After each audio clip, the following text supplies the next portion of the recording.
The gathering took place in a windowless chamber, a rectangular space sealed within a larger square room, which itself was encased within an even bigger octagonal one.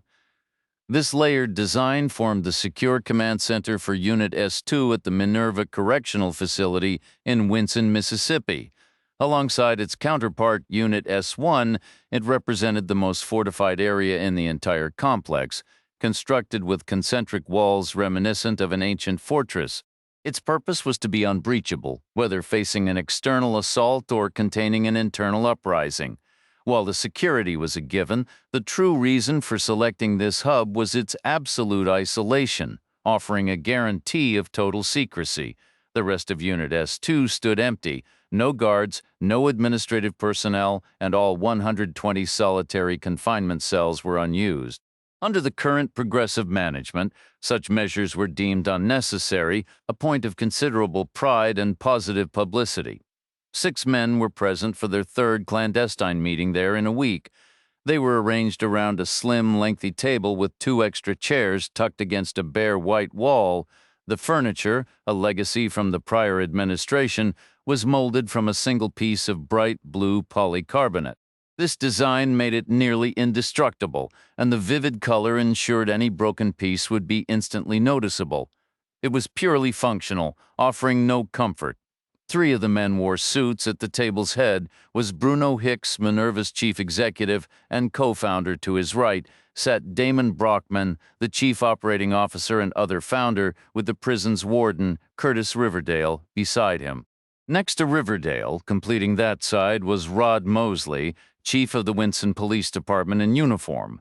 On the opposite side to Hicks's left were 2 men in their late 20s, dressed in black T-shirts and jeans. One sported a broken nose, 2 black eyes, and a forehead mottled with dark bruises. The other had his left arm in a sling.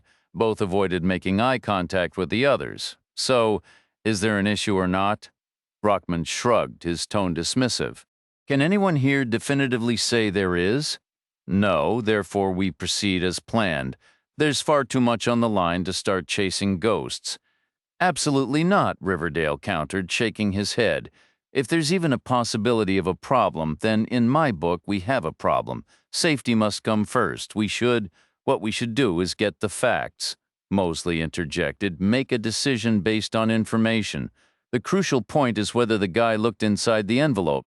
That's what we need to determine. Silence hung in the air for a moment. Well, Mosley stretched his leg under the table and nudged the man with the sling. Snap out of it. Answer the question. Give me a break, the guy muttered, suppressing a yawn. We drove through the night to get to Colorado and then all night again to get back here. We're wiped. Save the sob story, Mosley said, prodding him again with his shoe. Just tell us, did he look? The man stared blankly at the wall. We don't know. Whether he looked isn't even the main point, Riverdale argued. If he did look, we need to know if he understood what he saw, and more importantly, what he intends to do about it. Brockman waved a hand dismissively. Whether the guy looked is completely irrelevant. So what if he did? There's nothing in that envelope that gives the slightest hint about our operations. Riverdale shook his head emphatically. It explicitly mentions 10 a.m. on Friday. The time, the date, the location, it's all there in black and white. And so what? Brockman threw his hands up. Friday is a day for celebration. There's nothing suspicious about that. But the photograph was in there, Riverdale insisted, jabbing his finger in the air with each word. An 8x10 glossy, impossible to overlook, which once again means absolutely nothing, Brockman declared, leaning back heavily in his chair with a sigh of exasperation. Mosley's smile was brief and sharp. It's almost funny when you think about it. The one we ended up with is actually innocent. I don't see the humor. Riverdale grumbled, his expression dark. And it wasn't 9 options, it was 5. The rest had families. That disqualified them immediately. 9-5. What's the difference? Brockman waved a dismissive hand. The number is irrelevant. Only the result counts, and the result works. Even if he does appear, what's he going to do? He'd be kept at a distance 100 feet back. Minimum. He doesn't need to be there in person, Riverdale countered. He could watch it on the news, see it streamed online, read the details in the paper. The warden has a valid concern, Mosley conceded, leaning back in his chair. Perhaps generating less publicity this time would be wiser. We could cancel the press and spin some line about respecting the condemned man's privacy unnecessary, Brockman stated firmly, shaking his head. You honestly think a man in his position owns a TV, has internet access, subscribes to the Times, the man is penniless? You're inventing problems where none exist. Hicks drummed his fingers lightly on the polished wood. Media coverage builds the brand. We've always publicized our work. Changing that pattern now would only raise more questions, make people suspect something is off.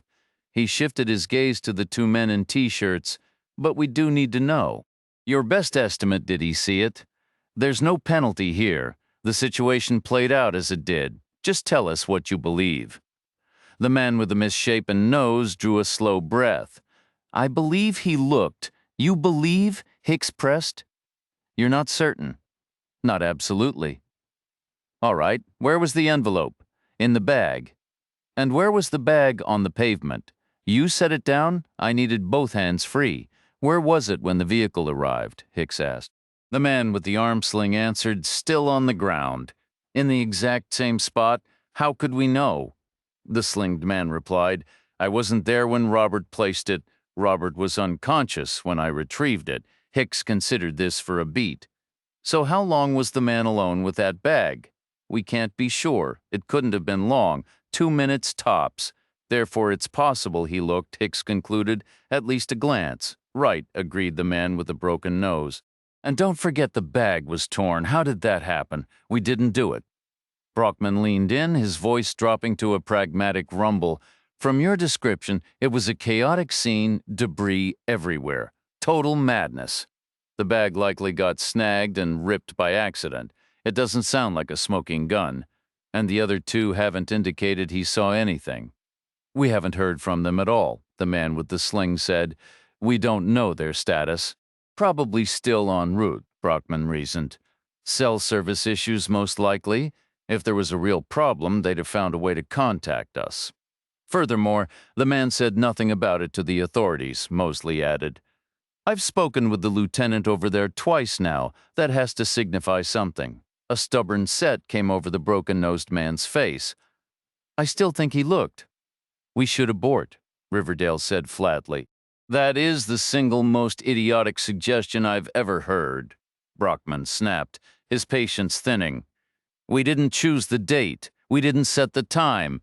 The judge did that when he signed the release. You know the procedure. If we try some transparent delay tactic, we'll be buried under a mountain of inspectors. You know exactly where that leads. We might as well put a gun to our heads right here at this table. Riverdale's scowl deepened. I'm not talking about a delay. I'm saying we revert to the initial plan. The substitution was a mistake from the beginning. That might solve a potential problem for Friday, Brockman countered. But then we'd have no solution for our larger issue, the Carpenter situation. I've said from day one the solution there is straightforward, Riverdale said, his tone icy and precise. A single bullet to the base of his skull. I'll handle it personally if the rest of you have lost your nerve. Do you have any concept of the cost? Brockman's voice rose. The business we would lose, we'll lose a hell of a lot more than money if this man starts connecting dots. How could he possibly do that? He could come here, you pointed it out yourself. He's got the instincts to poke into things. He was a military policeman. It's in his DNA. Mosley shook his head. The lieutenant said it's been years since he served as an MP. Hicks drummed his fingers on the table. What else do we have on him? Almost nothing, came the reply. No driver's license on file. The IRS shows no record of employment since his Army discharge. He's a ghost online. No social media, no recent photos. The man's essentially a drifter now. It's a pitiful state, frankly, but that's the reality. Hardly sounds like a credible threat. Brockman leaned forward, his voice dripping with sarcasm. Drifter or tycoon, what kind of lunatic travels over 1,000 miles because he glanced at some papers and a harmless photograph? Get real. Keep mocking if you want, but my gut says this is trouble, Riverdale insisted, a new edge of frustration in his tone. Every single time we've gathered like this, we told ourselves the issue was under control, and every single time we were mistaken. What makes you so sure we aren't making the same mistake right now? We weren't mistaken, Brockman snapped, his hand hitting the wood.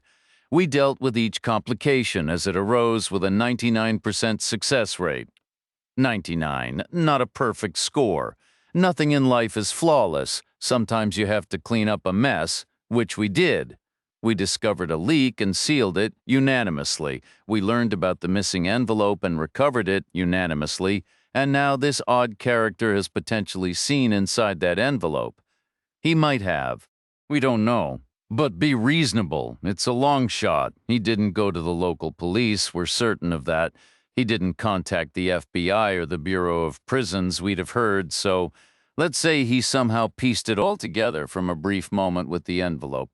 Why sit on that information? What's his play? To blackmail us? And you honestly believe he's going to haul himself 1,200 miles before the end of the week? Give me a break. Gentlemen, Hicks's knuckles rapped the table, cutting through the tension. That's sufficient. All right, here's my call. We cannot confirm whether the man saw the contents. It appears improbable. So let's not overreact, especially considering what's at stake. However, a measure of prudence is warranted. He's distinctive to look at, correct? The man with the crooked nose nodded. Absolutely, you can't miss him. 6'5", 250, looks like he's been sleeping rough. Don't forget, he's already pretty banged up, added the man with the arm sling, a hint of pride in his voice. I took care of that detail. You should have finished him, Brockman said coldly. I thought I had you should have made certain. How? By making it look accidental? Those were the standing orders for the previous two. I assumed they applied here too. It's a tough story to sell if I'd put a bullet in his head. Enough. Hicks waited for the room to fall silent. Here is the plan. We institute surveillance 24 hours a day, starting immediately running through Saturday. If he so much as sets foot in our town, we'll be ready. And here, we don't need to concern ourselves with appearances. Jack Reacher reached the town of Garrettsville, Colorado just before noon on a Monday, a full 48 hours before the men from Minerva convened for their third clandestine meeting. His final ride was in a truck hauling alfalfa to a ranch south of town, leaving him to walk the last stretch. It was an agreeable stroll. The day was warm, softened by a mild breeze. Puffs of cloud sailed across a vast pale blue sky. The high-altitude air was crisp and sharp. The landscape stretched out, flat and verdant, broken only by the skeletal frames of irrigation systems standing sentry over boundless fields. To the west, a formidable mountain range erupted from the plain without preamble, its snow-dusted peaks tearing at the sky like the jagged edge of a blade. Reacher walked until he hit the main street. It ran for roughly half a mile, flanked by just a single row of buildings on each side before giving way to quiet neighborhoods. The business fronts were uniformly 2 stories, sharing a common architectural style and era, late 1800s, judging by the dates etched into some of the stonework, lending the whole town a feeling of being preserved in amber. There was an era when true craftsmanship still mattered, and that was evident in every detail of the town. The buildings rose with facades of solid stone, marble, and granite, their door and window frames adorned with intricate wood carvings, meticulously highlighted in gold leaf. Everything was kept in pristine condition. Reacher noted the quality with approval, though his purpose in town wasn't architectural admiration. He had come for the museum. The day before, Reacher had come across a discarded newspaper in a diner. An article detailed a dentist who received a metal detector as a retirement gag gift, a nod to his notorious habit of spotting other dentists' fillings and insisting on redoing them. With time on his hands, the man reinvented himself as a weekend archaeologist. A longtime Civil War enthusiast, he embarked on a tour of battlefields, major and minor, well-known and forgotten. At Pea Ridge in Arkansas, he unearthed a collection of artillery shards and relics. These finds became part of a traveling exhibit on the evolution of Union Army tactics, which happened to be stopping in Garrettsville since Reacher was nearby and the show was still running. He decided to check it out. After a quick coffee at a random cafe, Reacher reached the museum before noon. He became so engrossed he stayed until closing, finally being gently ushered out by one of the curators. Her name was Alexandra. A conversation about the exhibit naturally unfolded, meandering from historical tactics to the dining options in town, which led them to share a burger. Alexandra chose a worn-in spot with scarred wooden tables, long benches, and floors that groaned underfoot. The walls were plastered with vintage record covers, but the service was swift, the portions generous, and the check modest. Reacher appreciated it all. Over their meal, the talk shifted to music, and they found themselves later in a snug, dimly lit bar. A blues band was playing, leaning heavily on Magic Slim tunes with a few Howlin' Wolf classics mixed in. Reacher gave a nod of approval. Alexandra ordered beers, and as they drank, the conversation took another turn, this time steering them in a completely new direction, all the way to her apartment above a store near the main crossroads. The apartment was compact and minimalist, sparsely furnished and undecorated, but it had a fridge. So they had another beer, it had a CD player, so they listened to more music, it had a bedroom, and once they were there, little else was required. The museum didn't open until 10 the next morning, so Reacher and Alexandra stayed in bed until the absolute last moment. They weren't sleeping the whole time, of course.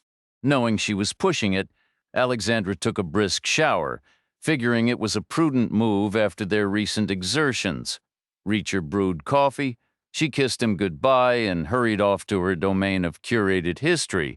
Reacher took a more relaxed shower, then descended to the sidewalk, contemplating his immediate next steps. He paused for a moment, his eyes tracing the line of the mountains. Then he noticed a woman approaching on the opposite side of the street, walking west, nearly at the intersection.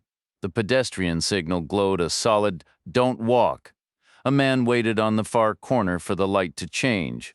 A bus was moving north, about to pass between them. The bus driver saw only a sudden motion, a blur low and to her right, a round object arcing down and around in a perfect quarter-circle sweep. She described it to the required counselor the next day as being like a melon tied to the end of a rope. Only it wasn't a melon, it was a head. A woman's head, it was right there, inches from her windshield. The figure was a stark, pale flash in the sun, spectral and fleeting. It vanished, but not from the driver's imagination or some desperate illusion she wished for. It fell in a deliberate arc all the way down to the pavement directly in the bus's path. The driver wrenched the wheel left and slammed her full weight onto the brake pedal, a move born of training and years on the road, executed without a flicker of hesitation. Yet it was futile. The screech of tires and the chorus of screams from the passengers filled the air before she felt it. A faint, dull tremor through the steering wheel, a sensation less violent than hitting a major pothole or a chunk of roadside timber. But pavement doesn't have bones that snap. Wood doesn't contain organs that burst. She squeezed her eyes shut, fighting a surge of nausea, already picturing the grim tableau awaiting her outside. This wasn't her first encounter with a stranger's chosen end. It was a grim hazard of the job. From the opposite corner, a man witnessed far more. He watched the northbound bus and saw a woman arrive at the southeast curb. His view was clear, and his proximity made him a reliable witness. In his account, the woman seemed agitated, her movements jerky as she checked her watch. He initially assumed she was late and would dash across the street. Instead, she halted, fidgeting on the spot until the bus was nearly upon her, eliminating any chance for evasion. Then she launched herself under its wheels. He was adamant. It was a dive, not a stumble or fall. The timing, the acceleration of her body, the calculated trajectory, it all pointed to a purposeful, desperate act. He could conceive of no alternative explanation. Only Reacher, positioned about 50 feet back with a broader sight line, saw the entire truth unfold. He observed the woman and the man waiting to cross from opposite sides, and he saw a third figure, a man around 5'10", lean, dressed in a gray hoodie and jeans. This man stood on the same sidewalk as the woman, about 8 feet away and a step back from the curb, perfectly still. His placement was strategic within the flow of pedestrian traffic to avoid suspicion, yet close enough to act. As the bus neared, he moved with a shadow's grace, taking 2 smooth steps to her side. The woman, consumed by her own turmoil, didn't notice his foot hooking around her ankles or feel the flat of his hand plant between her shoulder blades for a short, efficient push. It wasn't a dramatic shove, but it was lethally effective. His foot ensured she couldn't stumble forward. Instead, she pivoted at the ankles, arms windmilling, before slamming horizontally onto the asphalt. The impact drove the air from her lungs. Her final breath, a half-second before the bus's front tire, compressed her torso with a terrible final flatness. The bus ended its journey, cocked at a drunken angle to the curb, its front end intruding into the intersection as if ditched after a joyride. Above the door, the route number display flickered and changed to a stark, silent command. Call police. Reacher's eyes tracked the dead woman's legs, pale and motionless beneath the bus, positioned roughly midway between the tires. One sneaker lay discarded nearby. The man who had shoved her retrieved a black plastic bag from his jeans, shook it open, and crouched beside her bare foot. He reached under the vehicle, snagged her purse, and dropped it into the bag. Standing, he adjusted his hood and began walking south, blending into the city's flow. Reacher cut diagonally across the street toward the bus. The sidewalk was quickly crowding with people spilling from shops and offices drawn by the commotion. A businessman had even abandoned his car for a better view, yet no one noticed the hooded figure slipping away through the gathering crowd. Reacher plowed through the spectators, shoving people aside, sending one man stumbling to the pavement. The hooded man cleared the last of the onlookers and quickened his pace. Reacher pushed harder, barging past a final couple before breaking into a sprint. The guy was now 60 feet ahead. Reacher narrowed it to 50, then 45. Hearing the pursuit, the man glanced back, saw Reacher closing in, and broke into a run. The trash bag clutched in one hand. His free hand went to his hood, jabbing at a device in his ear as he barked a few words. Then he swerved into an alley to the left. Reacher slowed near the alley's entrance, listening, hearing nothing. He knelt and peered cautiously around the corner, anticipating a gun at head height or a knife aimed at his gut. There was neither. The alley was unnervingly clean, pale, even brick walls without a trace of graffiti, intact second-story windows, freshly painted fire escapes, neat rows of green and blue dumpsters, all lidded and orderly, lined both sides. No trash littered the ground. The man stood 30 feet away, his back against the left wall, perfectly still, the bag at his feet.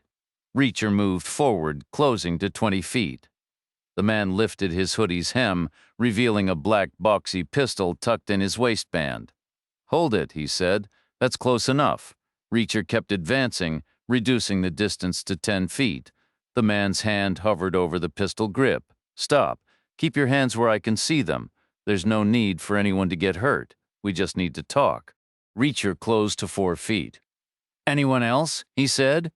"What? Someone already got hurt." "The woman you pushed, was there a need for that?" The man's mouth opened soundlessly. "Down on the ground," Reacher said. "Fingers laced behind your head." The man remained frozen. "Maybe there is no need for anyone else to get hurt," Reacher continued, his tone shifting from grim to something colder, almost dismissive.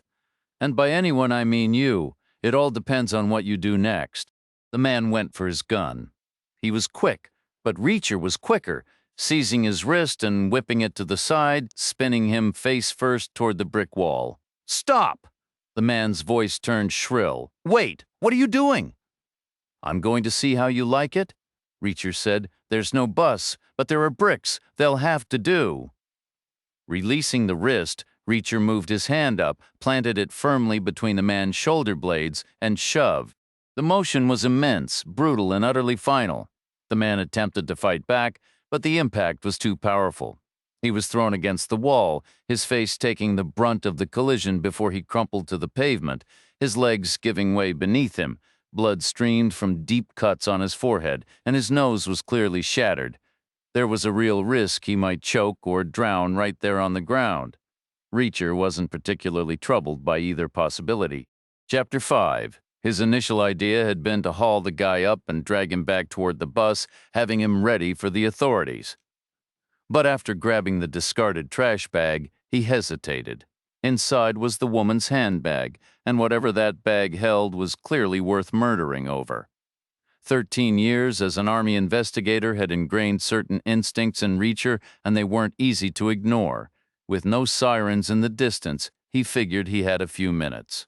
He collected the dropped pistol, securing it in his waistband, then rolled the unconscious man onto his side near the wall. A quick search of the guy's pockets turned up no identification, just as Reacher anticipated, but he did find a key ring. Selecting the most pointed key, Reacher tore two crude, wide strips from the top of the plastic bag and wrapped them around his hands before removing the purse. It was a square, tan faux leather bag about 18 inches across, featuring both a long shoulder strap and shorter handles. One side was dotted with dried blood. Reacher unzipped the main compartment and began to sort through the contents. First came a wallet containing a Mississippi driver's license issued to Angela St. Vrain, with an address listed in a town called Winson. Inside were 3 single-dollar bills, a thick stack of receipts from a local grocery and pharmacy, and a photograph of Angela with a young girl around 3 years old. The family resemblance was unmistakable, mother and daughter without a doubt. Setting the wallet aside, Reacher continued his search. He pulled out a pale blue lanyard holding a laminated employee ID card. It identified Angela as a staff member at the Minerva Correctional Facility, also located in Winson, Mississippi. Next came a hairbrush, an assortment of cosmetics and other personal items, followed by a key ring with 3 keys. Then he found an envelope. It was a standard manila envelope, letter-sized, but it was addressed to a different Winson resident, Danny Peel. It had already been opened. Inside was a single black and white mugshot from 16 years prior and a sheaf of documents. The photo showed a young man with a tense, narrow face and very short, recently cropped hair. Reacher could tell by the pale skin visible beneath the stubble. The guy's eyes caught his attention. They were set close together and held a look that was both fearful and bewildered. He also had a distinctive physical trait. His left earlobe was missing. It appeared to have been cleanly sliced off, the edge straight and rough with a scar trailing down his neck behind his ear. Reacher figured a straight razor was the likely weapon. Someone had likely aimed for the kid's throat, and he'd twisted away just enough to survive the cut, but not avoid it entirely. That took some quick reflexes, Reacher noted. Maybe it counted for something. The documents were divided into 2 sections. The first batch, headed with the Mississippi Department of Corrections seal, outlined the adult life of a man named Anton Begovic. It detailed how Begovic had first gotten into trouble at age 18, linked to a burglary, with subsequent offenses piling up until he was eventually imprisoned. A seemingly inevitable downward spiral. His time inside only grew worse. Within 3 years, he was placed in solitary confinement, where he remained for the next 7. But the second set of papers hinted at a dramatic change in Begovic's story. The shift happened right around the time Minerva Correctional took over the prison. Angela's employer, Begovic, was moved back into general population, and his conduct noticeably improved. The private prison company even funded an appeal. A private investigator later uncovered a deathbed confession from a former inmate who admitted to the very crimes Begovic had been convicted of. The detective who built the original case was discovered to have taken his own life years earlier, drowning in gambling debts. A judge ordered Begovic's release, and it was just days away. The final paperwork stated he'd walk free at 10 o'clock that Friday morning. Reacher slid the photo and documents back into the envelope, tucked it into the purse, and packed up Angela's remaining belongings. After zipping the purse shut, he dropped it into a trash bag. He unwrapped the plastic strips from his hands and stuffed them into his pocket, his mind lingering on the envelope's contents. The sad story of a man wrongly imprisoned. He wondered what any of it had to do with Angela, which then made him think of another tragedy only just unfolding for the little girl in the wallet photo, Angela's daughter, who would now have to face life without her mother. A black sedan eased into the alley entrance.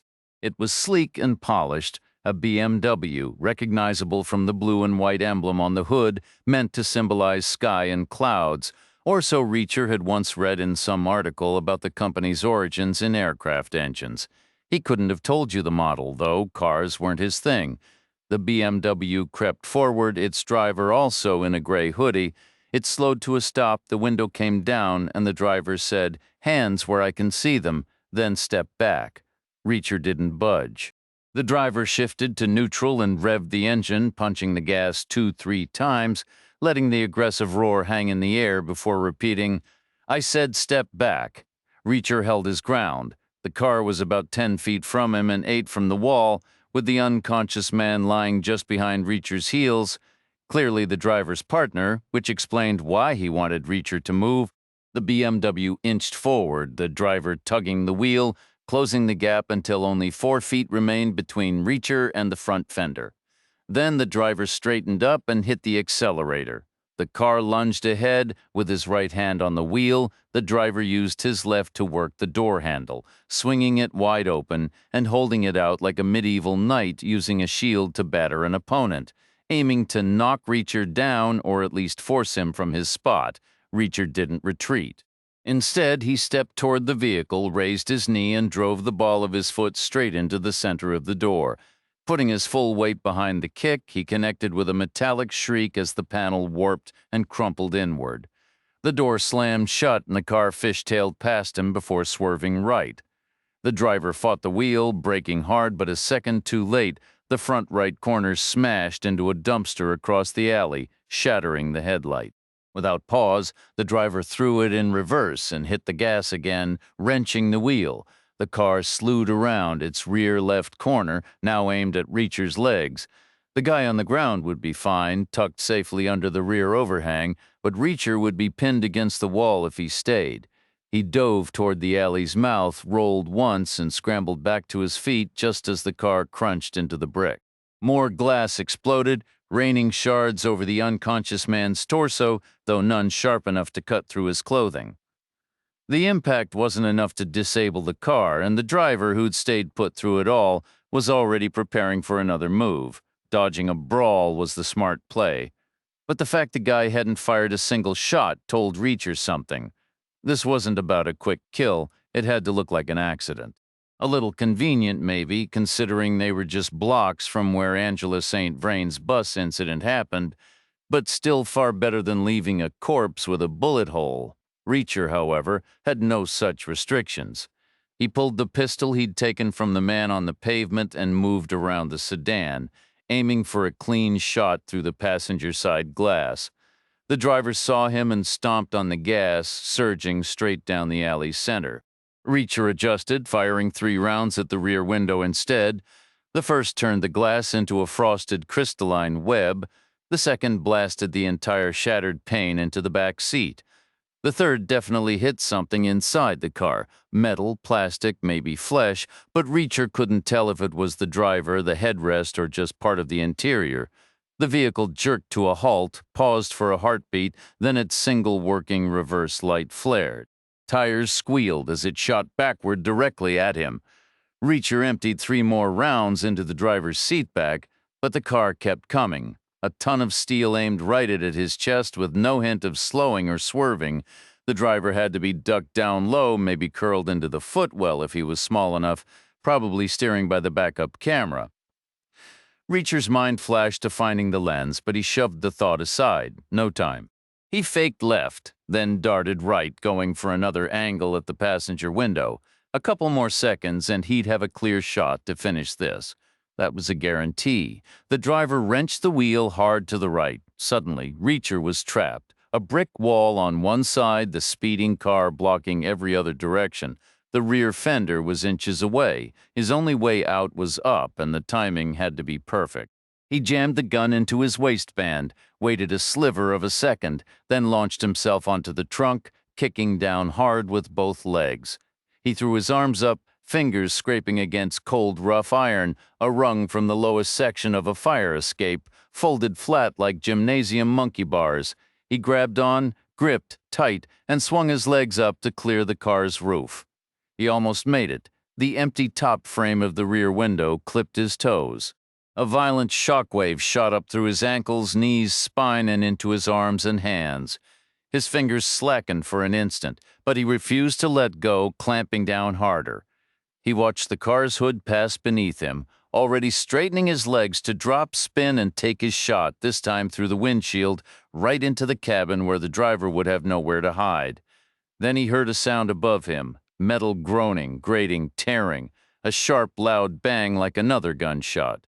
Then a second noise, a third, all from the ironwork. The whole structure was coming apart. Maybe it was his weight, or his weight combined with the impact against the car.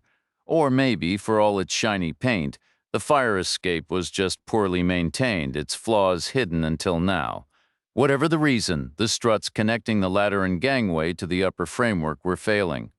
The entire section vibrated, shook, then began to tilt outward away from the building, 10 degrees 15.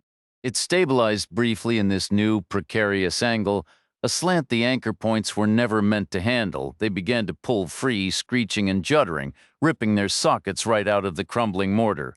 Reacher saw it all happening. He released his grip on the metal rung. The impact of the ground jarred his legs. He managed a single stumbling half step. Then a tangled wreck of iron crashed down, pinning him beneath its weight. Chapter 7. For 15 years, Jed Starmer's understanding of the law was distant and theoretical. He knew laws were out there, shaping society in some unseen way, like the force that kept his feet on the ground or the pull of a magnet. He was aware of consequences, fines, jail time, unpleasantness. He'd seen crews in orange vests picking up litter by the freeway, heard his foster parents' grim lectures about juvenile detention, prison, and eternal damnation, yet it all felt irrelevant to his daily reality. Robbing a bank or stealing a car wasn't on his agenda. He rarely even skipped school. His worries were more immediate, avoiding eviction, navigating streets where a wrong glance could lead to violence. The law was a background noise, easily ignored. All that changed on his 15th birthday, a mere 16 days past. It was a Sunday. With his foster parents at church, Jed boarded a bus and rode 5 miles into the heart of South Central Los Angeles, a neighborhood he'd been expressly forbidden to enter. He walked the final block, eyes fixed on the fractured concrete of the sidewalk, hoping his nervousness wasn't visible, desperately avoiding any interaction. He reached the worn stone steps leading to his birth mother's apartment building, hurried up them, and pushed at the door. The lock, broken as usual, gave way. He moved through the dim hallway and took the stairs 2 flights up, then walked to the very end of the corridor. Knowing the buzzer was useless, he knocked. He waited, clinging to a fragile hope that she would be home, that she would be clear-headed, and that she would remember him even if she'd forgotten the date. To his surprise, she remembered both. She was lucid, even dressed, and answered the door with a cigarette between her fingers. She led him through a haze of blue smoke into the apartment's main room. The blinds were drawn. The space was a chaotic landscape of accumulated life. Clothing, shoes, handbags, books, magazines, CDs, and unopened mail formed precarious mounds, as if organized by someone who had only heard rumors of order. She paused amidst the clutter, sighed heavily, and gestured toward the couch. Jed squeezed past a tower of old newspapers and sat at one end. She settled at the other, stubbing her cigarette into an overflowing ashtray on the side table, sending a waterfall of gray ash onto the already stained carpet. She turned to him, her expression weary, and said she'd been expecting his visit. There was no birthday gift, obviously, but she was glad he'd come because she had 2 important things to tell him. The first was that she was very sick, pancreatic cancer, stage 4. Jed's knowledge of biology was shaky. He didn't know what a pancreas was, and the significance of the stage was lost on him, but the tears welling in her eyes conveyed the essential, brutal truth. Her time was short, months maybe. Weeks were a real possibility. The second thing she told him was the truth about his father, or at least the truth as she believed it to be. The news of her illness hit Jed with a wave of guilt, not grief. He'd seen how people were supposed to react, with sorrow and despair. But as the words settled, what he felt was a cold, shameful sense of relief. He knew it was wrong. A terrible thing to feel, but the emotion was there, stubborn and undeniable. For his entire life, it felt as though he'd been struggling upstream, an invisible anchor of dread dragging him down. That constant gnawing worry was always there, the fear that a police cruiser would pull up to the house with some terrible news about his mother.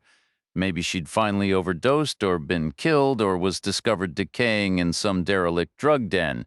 He dreaded the thought of having to identify her body. Even worse was the possibility of her appearing on the doorstep herself, in some unimaginable condition.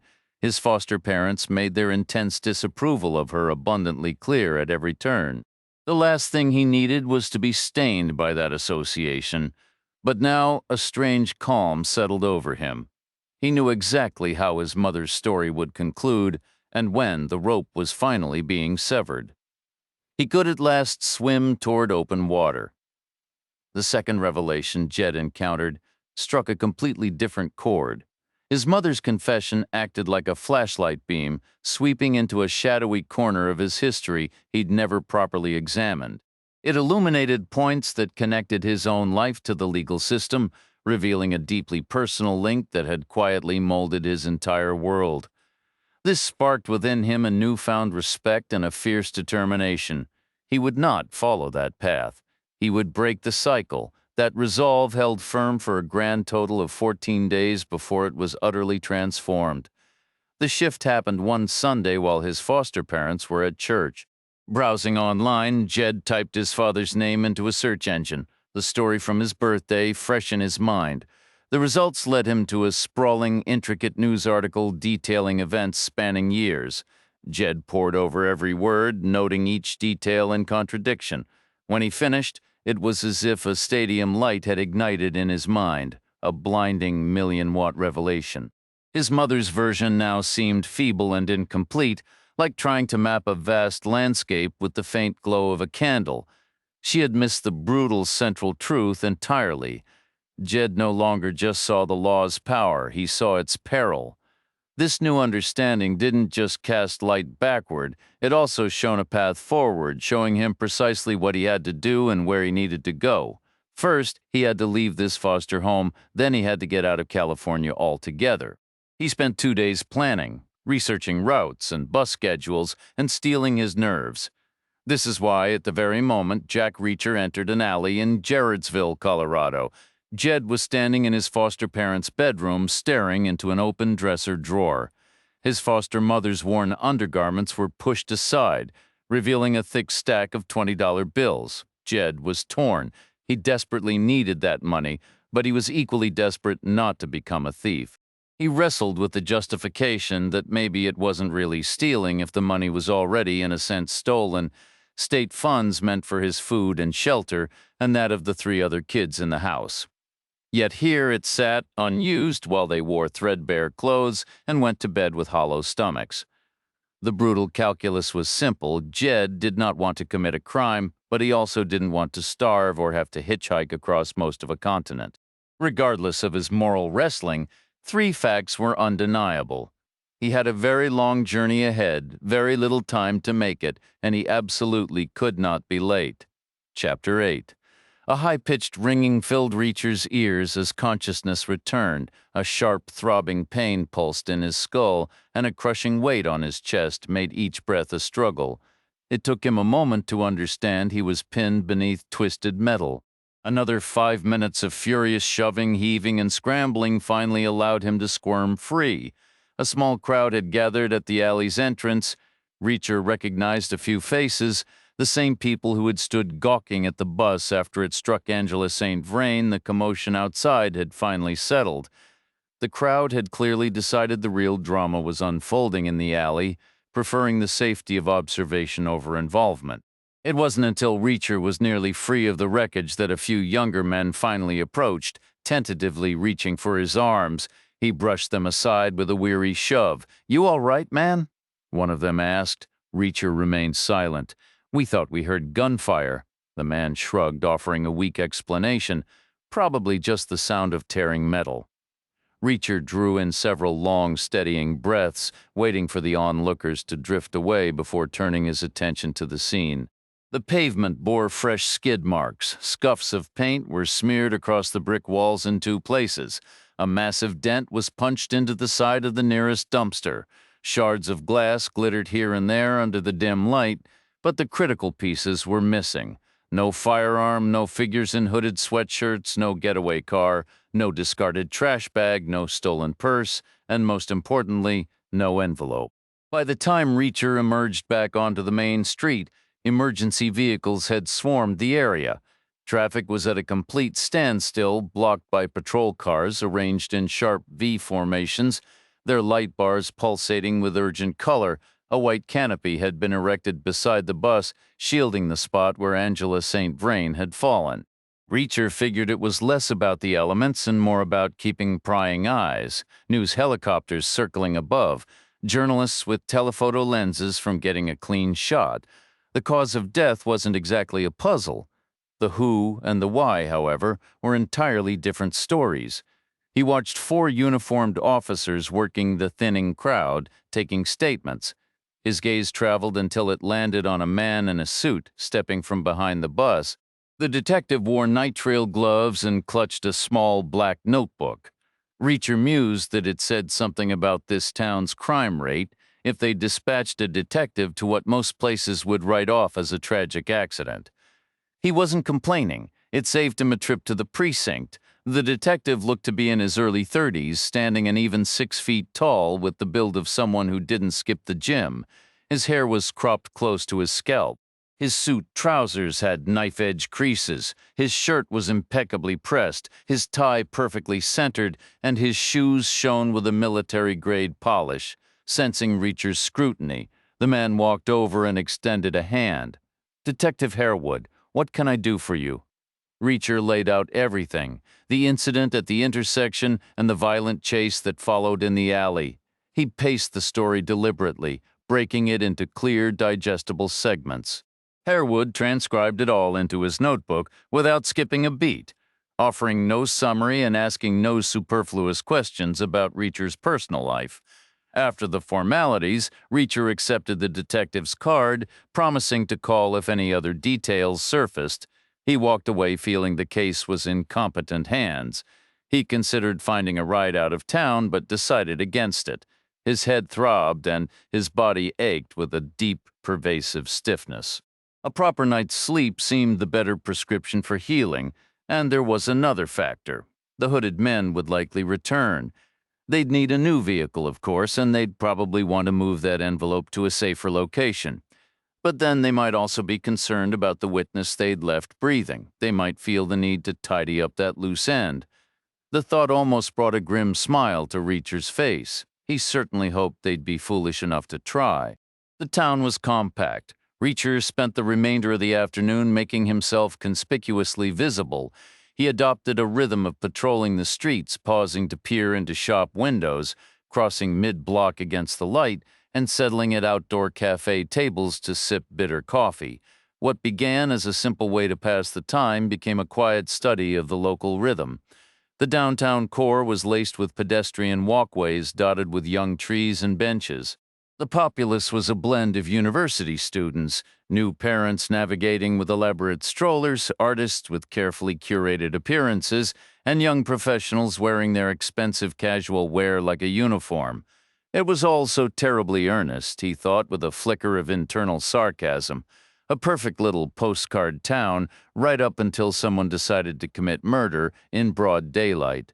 Reacher's search dragged on and his frustration only grew. He had to admit the truth. If he was the bait, no fish were biting. So he abandoned the idea and turned south, leaving town for a pair of hotels he recalled passing when he arrived the previous day. He was mistaken, and he knew it within 2 blocks. Someone was watching him. He could feel it, a cold prickle creeping up from the base of his neck, an ancient, hardwired alarm from the deepest part of his brain. It was a signal he'd learned never to ignore. Reacher paused outside the next shop front, a boutique selling expensive chocolates in vivid wrappers. He didn't look at the window display of antique tins and piled truffles. Instead, he studied the reflection of the street. A black pickup with a lift kit and shiny rims rolled past, its driver oblivious. Next came a silver Jeep, red mud splattered up its side, and a pair of kayaks strapped to the roof. Its driver was only watching the truck ahead. Then a white sedan appeared, a Toyota Corolla. Reacher felt a faint stir of familiarity, though he couldn't be sure. Corollas were everywhere. As it drew nearer, the chill in his neck sharpened. He could see the passenger clearly, a stocky man in his mid-20s with cropped hair and a blue tee. He could have been a twin to the man who'd shoved Angela St. Vrain under the bus, only this one's face was still in one piece, and he was definitely looking at Reacher. The man held his stare as the car passed, glanced down at his phone, then twisted to peer over his shoulder. Reacher started walking again, maintaining an easy, unhurried pace. The Corolla turned right at the next corner. Reacher pictured it taking the following right, and then the next, calculating the time that loop would take. He crossed the street, using the move as a natural reason to scan the opposite direction without showing his hand. Sure enough, the white sedan was idling at the prior intersection. Reacher kept moving, neither rushing nor slowing, giving no sign he knew he was being tailed. Then he ducked into the next alley he reached. It was much like the one he'd chased the killer into. Clean, orderly, lined with dumpsters and sturdy-looking fire escapes.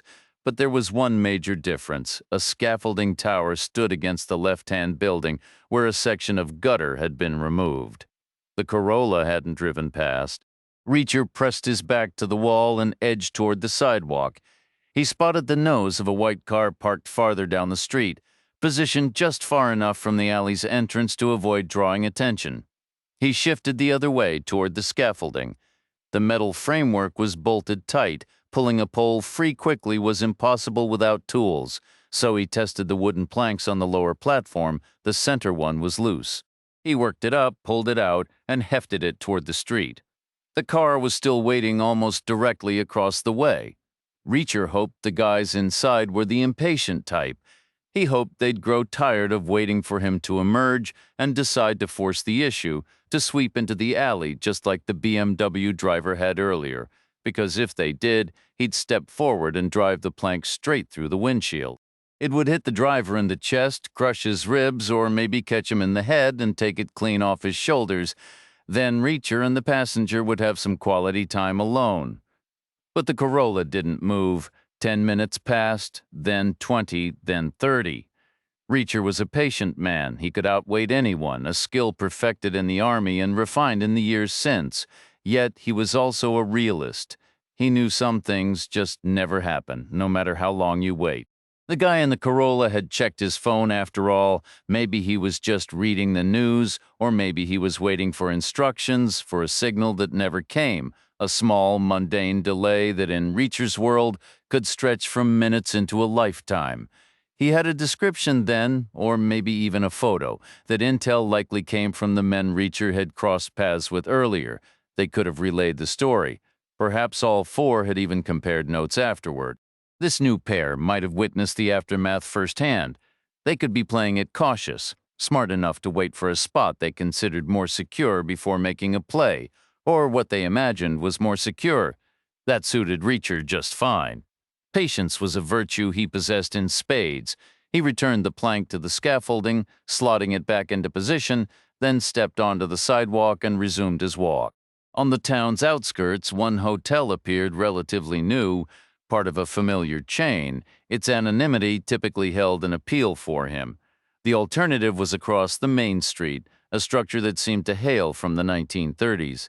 It was a long, low building with a flat roof, its exterior walls finished in a faded pink stucco, 12 rooms, each door numbered in a mirrored Art Deco frame.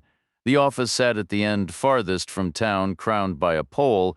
Atop it, a cartoon figure blazed in yellow and turquoise neon, a pineapple wearing a dress, sporting a wide, manic grin. Reacher couldn't decide if it looked cheerful or downright sinister. He found himself leaning toward the pineapple. In his experience, small, independent operations were far more accommodating to his particular requirements. They tended to be less rigid about things like outdated identification or insisting on plastic for payment. He made for the office, entering a space awash in reflected neon and geometric Art Deco patterns, the reception desk itself a mosaic of the same. A man emerged from a shadowed back corner. He was painfully thin, with sparse gray hair that made his age a mystery. His shirt was a riot of parrots and palm trees, and his baggy turquoise shorts hung from narrow hips, their vivid hue casting his pale legs with a faint bluish tint. The clerk offered a room for $60. Reacher countered with $80 in cash for a room with empty neighbors. The man agreed with a quick, greedy nod, pocketing the extra $20 before handing over a key to room 12, followed by a worn ledger and a pen. Reacher scrawled a false name and signature, then walked the length of the building to let himself in. Inside was standard motel fare: a bed, a closet, a chair, a bathroom. The fruity theme thankfully stopped at the door. The place was a little worn in spots, but Reacher didn't care. He left the light on for about 10 minutes, then killed it and moved to the bed. Chapter 9. Ticket first. Jed Starmer decided, then maybe find some food. Not that Jed was any seasoned traveler. This was only the second time he'd ventured outside Los Angeles County since his mother brought him there as an infant. Now he was leaving for good, and so far the process was thoroughly unpleasant. Packing had been the first hurdle, given he owned no suitcase or duffel bag. He refused to steal one from his foster family or the other kids in the house, and there was nowhere in his neighborhood to buy one. So he did the only thing he could think of. He emptied his school backpack, dumping all the useless institutional junk into the trash. He stuffed it with clothes instead, just the basics, grabbed haphazardly from his closet as many as would fit. His toothbrush was a last-minute addition, snatched from the bathroom and jammed into his pocket. He took one last look around the house. He despised the place from the moment he first walked in, miserable for nearly every second he'd spent under its roof. Now, with the certainty he'd never see it again, it suddenly seemed almost welcoming. A bitter laugh caught in his throat at the thought. The next snag was the bus. It simply didn't arrive on schedule. Time wasn't the issue. He'd built in plenty of wiggle room. It was the exposure that grated on him. Standing there on the open sidewalk, feeling every passing minute stretch longer, made his skin crawl. Jed's foster mother finished her shift early every Tuesday. Her usual route home took her right past the bus stop, a fact that made Jed's skin prickle with anxiety as he stood there alone, completely visible. If she spotted him now with her money stuffed in his pocket, the consequences would be severe. He watched the minutes drag by, 10, then 20, with no bus in sight and, mercifully, no sign of her car. 5 more agonizing minutes passed. She had to be close. His nerves fraying, Jed scanned the street for any alcove or doorway where he could duck out of sight if her sedan rounded the corner. Finally, with a labored groan, the bus appeared, crawling to a stop beside him. It looked like it was held together with hope and rust, but waiting for the next one wasn't an option. Inviting disaster was off the table. He boarded, paid his fare, and hurried to the very back seat, keeping his head down for the entire jerky stop-and-go journey to 7th and Decatur. He stepped off the bus directly opposite the Greyhound station, relieved the distance wasn't greater. The neighborhood felt wrong immediately. Just a few blocks from the old Skid Row, a place he knew only from grim stories and darker movies. A cluster of skinny men loitered on the sidewalk, half of them smoking, all of them watching him with a hungry, predatory focus that made him think of scavengers eyeing wounded prey. Another, slightly older group lingered in the station's front parking lot, their expressions offering no more welcome. Keeping his eyes lowered, Jed wove a careful path around both gatherings and followed the signs to the terminal doors. Inside, the atmosphere shifted. The terminal was open and brightly lit. People waited in line at the ticket counters or lounged on rows of blue vinyl seats, none paying him any special mind. He skirted the room's perimeter and headed for the bank of self-service kiosks. The one he chose was sluggish, its screen smudged with a greasy film, but he navigated the menus, selected his destination and ticket class. From the thick roll of bills, his foster mother's entire hidden stash, he peeled off 10 20s and fed them one by one into the machine, adding 4 quarters from his own meager supply. His heart stuttered when the screen seemed to freeze, then settled as his ticket slowly emerged. Ignoring the vending machines, he went straight to the food counter. Staring up at the menu, a sudden, fierce hunger gripped him. He wanted to order one of everything. This was his first meal as a free agent, and he felt he'd earned a celebration. The options reminded him of a McDonald's, though it had been ages since he'd had fast food. His foster mother had always forbidden it, whether out of nutritional concern or simple frugality, he never knew. Not that her rules mattered anymore, but his financial reality did. A cynical voice in his head, one that had grown louder since he'd emptied that drawer, chimed in. You either believe you're entitled to this money, in which case leaving any behind is just bad math, or you're a thief and you're already damned. So he'd taken it all. After the ticket purchase, he had $300 left. Shelter tonight, and tomorrow wasn't an issue. He'd be sleeping on the bus. But come Thursday night, he'd need a real roof, a hotel or a bed and breakfast, which sounded expensive. He'd need food for the journey, and most critically, he'd need to cover a long distance on Friday morning. He was hoping to find a random driver heading his way and pay for a ride, but a taxi might be his only option. Either would cost, probably a lot. With a resigned sigh, he pushed the fantasy of a giant meal aside. Sensibility won out for now. He ordered a cheeseburger with a side of fries and grabbed a bottle of water for the trip ahead, paying with a $10 bill from his own wallet. He tucked his bus ticket securely into one back pocket and his remaining cash into the other, then settled in to wait for his meal. It only took Jed about 5 minutes to eat, after which he killed 20 more minutes watching the silent scrolling headlines on 2 wall-mounted TVs, one tuned to news, the other to sports. Truthfully, he wasn't interested in either broadcast. He was just marking time until 30 minutes before his departure. He figured that would be enough to locate the right gate and board early enough to claim a decent seat. When the moment arrived, he disposed of his tray near an overstuffed trash bin and made a quick stop in the restroom. Coming out, he noticed a man standing by the wall, waving in his direction. Jed recognized him. He'd been right behind in the food line and had eaten alone a few tables over. Jed was ready to walk past when he realized the gesture wasn't meant for someone else. This guy was waving directly at him. At first glance, they seemed around the same age, but as the stranger stepped closer, Jed could see he was older, maybe 20 or 21.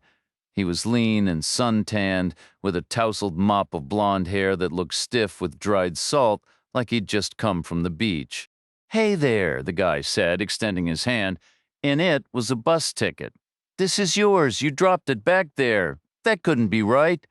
Jed was certain he'd put his ticket away carefully. He patted his back pocket to check, and his heart seemed to freeze. The pocket was empty.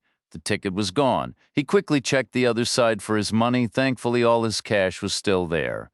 He was okay, no real crisis, but it took a second before he could catch his breath again. The blond guy peeked at the ticket in his hand. "Route 1454? Nice. Same bus as me. Thanks for picking it up," Jed said, taking the ticket back. His hand trembled slightly. "Can't believe I let it fall. No sweat. Weird stuff happens. So you headed to Dallas, too?" Jed shook his head. "Just transferring there, going farther. Jackson, Mississippi. That's a haul. Visiting family? I don't have any family. Seriously? None at all." Jed considered how to answer honestly. He didn't want to lie, but he wasn't about to dive into the details with a stranger, not here and now, so he simply said, "Nope, just me, no parents. Never knew my father, my mom, cancer. That's rough, man. No brothers or sisters, no aunts or uncles, no. So who's meeting you when you get where you're going? No one, why? Just seems like you drew a tough hand if you're rolling solo like that." "I'm sorry," Jed shrugged. "You get used to it. Tell you what, let's ride together. At least as far as Texas. Keep each other from going stir-crazy." Another shrug from Jed. "Okay, if you want. First time on the Greyhound?" Jed nodded. The blond guy slung an arm around Jed's shoulders, pulled him in close, and lowered his voice to a near whisper. "I'm gonna ask you something important. So listen up. That bag of yours, the little backpack, you got anything valuable in there? Laptop, tablet, game console? No, nothing like that. Good, that's real good. The road isn't always a friendly place, but still, never let that bag out of your sight. Don't set it down and walk off. Don't let the driver stow it below, and when you sleep, keep an arm through the straps, got it?" Yes, solid. Now I gotta hit the head. You go on ahead through those doors, take a left, walk all the way to the end, gate 16. Snag us a couple of seats, try for the middle between the axles. If you can, smoothest ride. I'll catch up in a minute. Jed found the right bus, climbed aboard, showed his ticket to the driver, and moved down the aisle. More than half the seats were already taken. Every passenger was older than he was, some by a few years, some by decades. Some traveled alone, others sat in pairs or small groups. Most of the passengers were already settled in, wearing headphones or wrapped in cozy blankets, their attention buried in books or glowing screens. Jed felt a sharp pang of inadequacy, completely out of place. The urge to flee was overwhelming, to sprint back to the familiar, if unhappy, confines of his foster home and erase this entire reckless plan inspired by his mother's words. Swallowing the panic, he pushed forward, claiming the first empty double seat he found. He slid over to the window, hefted his bag onto his lap like a shield, and hugged it tightly. He concentrated on the steady rumble of the engine, the quiet rush of air from the vents, and the low buzz of surrounding conversations, all mingled with the sterile scent of cleaner and the aroma of someone's fast food. He repeated a silent mantra. He would be okay. He just needed to compose himself before that blonde guy appeared. The last thing he needed was to look even more foolish. With a sharp hiss, the bus door sealed shut 2 minutes before departure. Jed tensed, halfway out of his seat, ready to call out to the driver about a missing passenger. But the words died in his throat. He sank back down, moving his bag to occupy the space beside him. Dallas was over a day and a half away. He didn't even know the guy's name. This wasn't some destined friendship, it was a random encounter. He was thankful to have his ticket back, sure, but the prospect of enduring 36 hours of prying questions and unsolicited advice before his connection was utterly exhausting. Frankly, he was relieved to be alone, at least until 10 on Friday morning. What came after that was a terrifying mystery for another day. A series of metallic clicks and whirs announced the lock's defeat, and Reacher's motel door swung inward, casting a wedge of harsh hallway light onto the gaudy carpet. 2 men in their 20s slipped inside, pistols in hand. One carefully pushed the door closed. They paused, listening, then began a slow advance toward the bed. The room was dim, lit only by the weak glow seeping through the thin curtains, but the form under the covers was unmistakably large and tall, exactly what they were expecting. They split up, flanking the mattress, and crept toward the headboard. Despite the warm night, the comforter was pulled up high over the pillows. The man nearer the window gave a slight shrug, then jabbed the muzzle of his gun into what he guessed was Reacher's shoulder. No reaction. He prodded again, more forcefully. "Hey, wake up!" Suddenly, the ceiling light blazed on.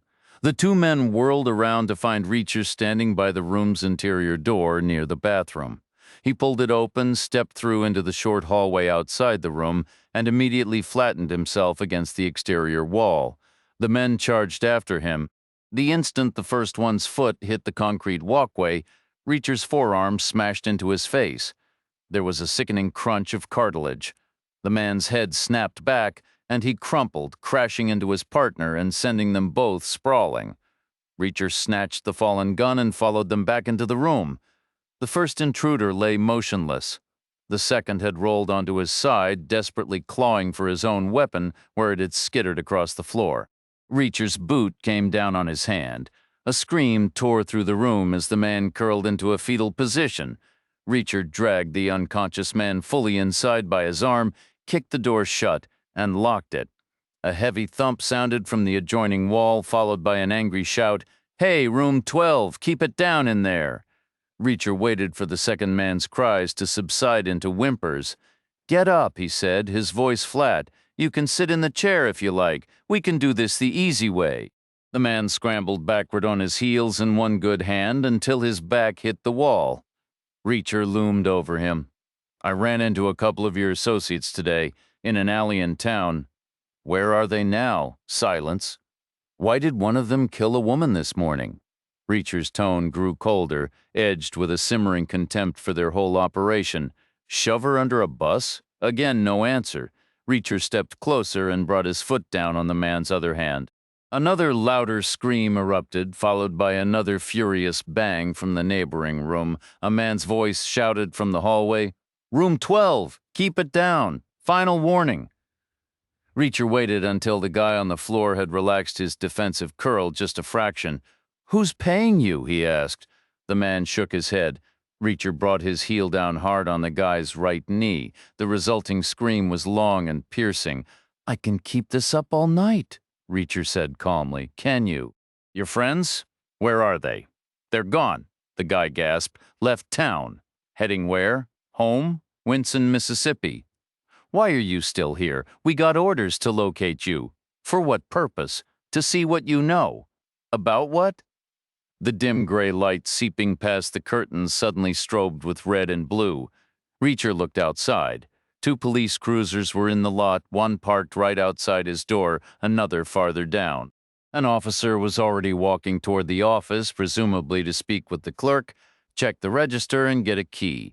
None of that would take much time.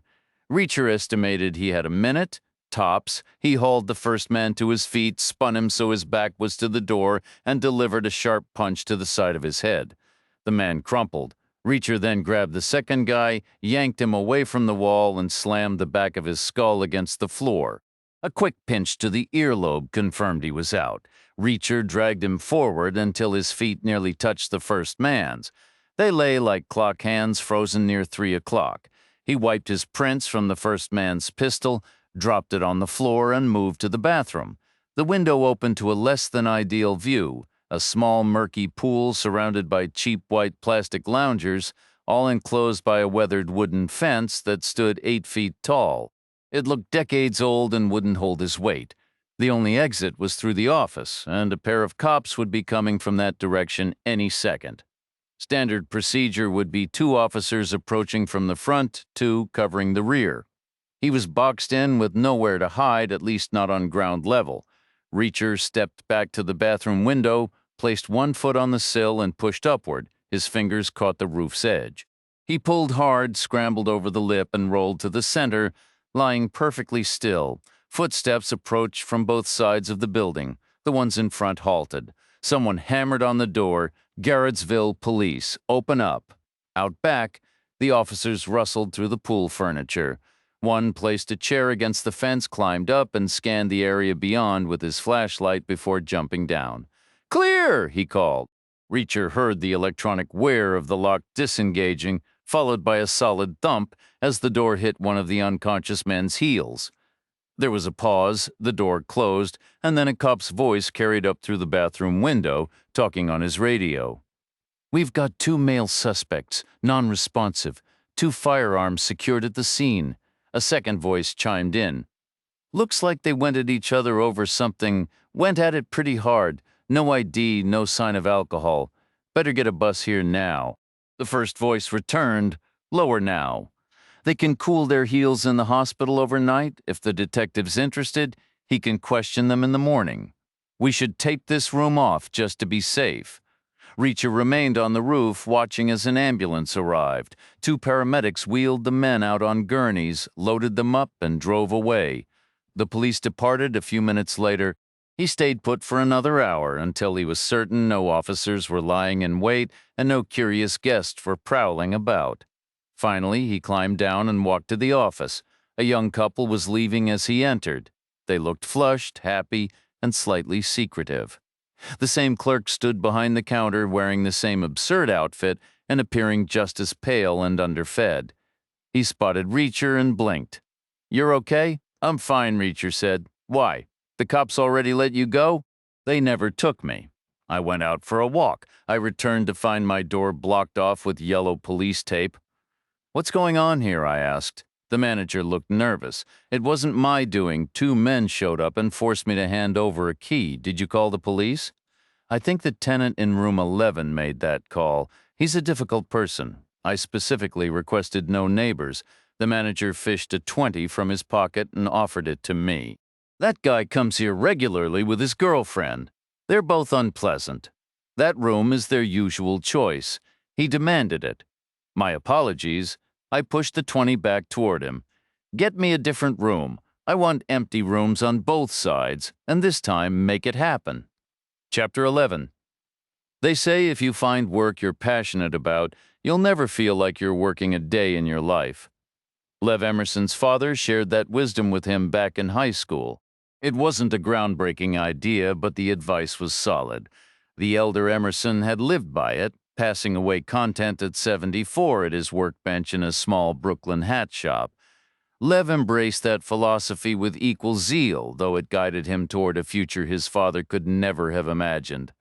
On paper, Lev Emerson ran a reputable fire safety company from two plain warehouses in South Chicago. It was a legitimate Illinois corporation with all the proper paperwork, shareholders, and employees. It did business with major suppliers, served numerous satisfied clients, paid its taxes, and even sponsored a children's baseball team. Yet this respectable front discreetly facilitated the shipment of specialized materials from less conventional sources. Most of the company's documented revenue came from installing sprinklers and alarm systems. With Chicago's constant construction and renovation of apartments, offices, and industrial sites, business was consistently good.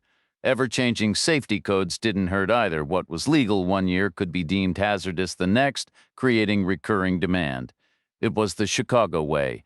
Certain interests were quietly served, palms were greased, and companies like Emerson stayed busy. While corporate contracts were the foundation, Emerson didn't ignore residential customers. Offering services to homeowners broadened the client base and, more importantly, added a layer of ordinary activity with a steady stream of family vehicles in the parking lot. This appearance of mundane normality served its own purpose. Emerson's name was on the business, but he had zero interest in the routine fire prevention side of operations. He hired competent, trustworthy people to manage that and left them to it. He was a natural delegator, yes, but his real focus was elsewhere. He was fully occupied running a parallel operation, the work he truly loved. The tasks Emerson handled personally fell into two types, those designed to appear accidental and those that made no such pretense. The job he was currently wrapping up fell squarely into the second category. It would be a deliberate masterpiece, impossible to trace back to him or his client, yet crystal clear in its intent. It would carry a distinct, unique signature. That way, if the recipient was slow to understand, the message could be repeated, and the connection would become unmistakably obvious. Emerson was well aware that claiming he was still actively wrapping up the job was pushing it. The task was, for all intents and purposes, finished. There was truly nothing left for him to accomplish, nor anything he could realistically do. His lingering presence wouldn't sway the final result one bit. He could have been states away, and it would have changed nothing. In fact, 4 of his men already were cruising back to their base in a couple of nondescript white vans, ready to clean their gear and restock for whatever came next.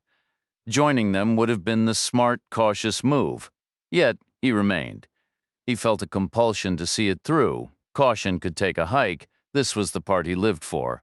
He stood on the Talmadge Memorial Bridge in Georgia, roughly 600 feet above the flowing Savannah River, positioned between the mainland and Hutchinson Island, a sliver of land dividing the waterway that marks the border with South Carolina. He wasn't driving, but was stationary, leaning his forearms on the broad concrete barrier on the westbound side. Graber, his trusted second-in-command, mirrored his posture beside him, though he was a bit shorter, a few years younger, and noticeably less consumed by the moment. The bridge wasn't designed for pedestrians. It lacked a proper sidewalk or bike lane. However, its planners, wary of accidents or breakdowns clogging this vital artery, had included wide emergency shoulders on each side, a practical feature that incidentally allowed 2 visitors like them to pause and take in the dusky view without much trouble. A typical tourist would have been gazing the other way, back toward Savannah's historic heart with its oak-shaded squares, cobblestone lanes, ornate Victorian homes, and grand public buildings, all bathed in a warm golden glow that shimmered on the dark river water below. Emerson had zero interest in any of that. His focus was locked ahead on the sprawling industrial port complex cluttering the West Bank, a jumble of gas tanks, cargo terminals, and storage warehouses. One structure held his complete attention, a large all-metal storage unit, white-walled and white-roofed. He knew its interior was mostly one vast open space, save for a small office carved from a corner, and that it was stacked high with sealed wooden crates. The story was they contained children's dolls from China, shipped with improper documentation. He bought the part about the paperwork, but seriously doubted there were any dolls inside, not that it mattered to him. He'd received a thorough chemical breakdown of the supposed doll materials and a sample crate packed identically to the rest, which he tested rigorously without ever peeking inside. Some knowledge just wasn't worth the risk. His understanding of the building wasn't purely academic. He'd spent the last 48 hours observing it closely, first to assess its security, and second to confirm it was empty, as required. The first was a tactical necessity, the second a strict business term. More casualties meant a higher fee. It was a straightforward equation. He wasn't in this line of work for the paycheck, but being the best meant his rates reflected that. It was only fair. Besides, he had responsibilities, a wife waiting at home and a son now in his 20s, but still a financial consideration. Life, it seemed, was one long list of expenses. The cost of living for Lev Emerson was staggering. Cars, groceries, clothing, and medical expenses had drained over $250,000 in just the past year. Soon there would be college tuition looming if his son ever managed to pull himself together. After 2 days of careful assessment, Emerson saw no need to cancel the operation or request additional funds. As dawn approached, the execution phase was set in motion. Alarms for intruders, smoke, and temperature were silently neutralized. The sprinkler systems were disengaged. Specialized equipment and custom-formulated chemicals, securely housed in their containers, were brought on site. Cables were snaked across the floor, control units were installed, and precise measurements were taken. Airflow and thermal projections were calculated, then double-checked. Strategic openings were cut into the walls and roof crates were repositioned to enhance ventilation. The math was run again, and after a final series of adjustments, Emerson gave the signal to clear the area. His masterpiece was armed and ready. The doors were sealed for the last time. The vans pulled away. Emerson and Graeber grabbed a quick meal, settling in for the main event, the moment he lived for. A nudge from Graeber drew his attention. The first wisp of smoke, tentative and pale, drifted upward through a fresh slit in the storage unit's roof. It was a fragile, almost weightless preview of the spectacle to come. Emerson felt a familiar thrill in his chest, like a concert-goer hearing the opening strains of a beloved symphony. The anticipation was a sweet, almost painful tension. The plume grew denser, darker, beginning to spiral and climb with gathering speed. Then his phone rang, an impossibility. He snatched it from his pocket. The screen read home, his wife. She knew the schedule, knew never to interrupt him at the climax of a job. He silenced the call and shoved the phone away, his focus returning to the unit where smoke now poured from 5 separate vents. He steadied his breathing, waiting for the fire to truly catch. Moments later, Graeber's phone buzzed.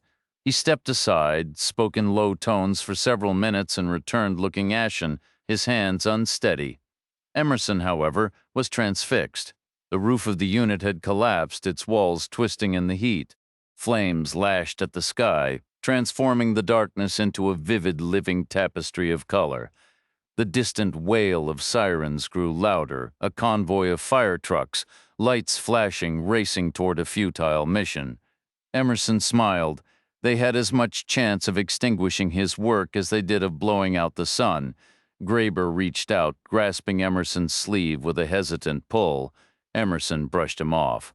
"Later, now," Graeber insisted, his voice strained. "You need to call home. It's about Kyle." "What's he done this time?" Graeber's words came out in a rush. "Boss Kyle is gone. He died an hour ago." Chapter 12. The Greyhound bus hummed with a discordant symphony of noise. The wide tires drummed a steady rhythm on the asphalt, jolting over cracks and imperfections in the road. The climate control system whirred and hissed in the background. The thump of bass from multiple headphones created a layered, competing beat. Laughter erupted from a group of young men watching videos on their devices while older passengers traded stories or heated debates. Somewhere toward the back, the sounds of deep sleep, snoring, and restless shifting added to the crowded, moving cacophony. Ordinarily, a strange new clamor would have jolted Jed Starmer wide awake. He preferred the night quiet, broken only by the familiar sirens and the distant hum of traffic that drifted through his bedroom window. Yet the sheer chaos of the past few days had finally caught up with him. The abrupt end to the motion, combined with the darkness and the gentle rocking, dragged him down into a deep, heavy sleep. It held him so firmly that even after the driver flicked on the harsh overhead lights, it took Jed a full 2 minutes to swim back to consciousness. By then, the bus was parked, lined up beside an identical one, and the other passengers were already on their feet, stretching, fussing with bags, and shuffling in the aisle.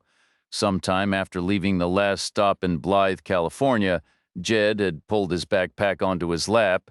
He was curled over it, his head resting on the top flap, clutching it like an oversized security blanket. He sat up quickly, shoving the bag onto the empty seat beside him, determined not to look childish. Peering out the window, he could make out a sign on a distant depot building decorated with silhouetted mountains and cheerful cartoon cacti.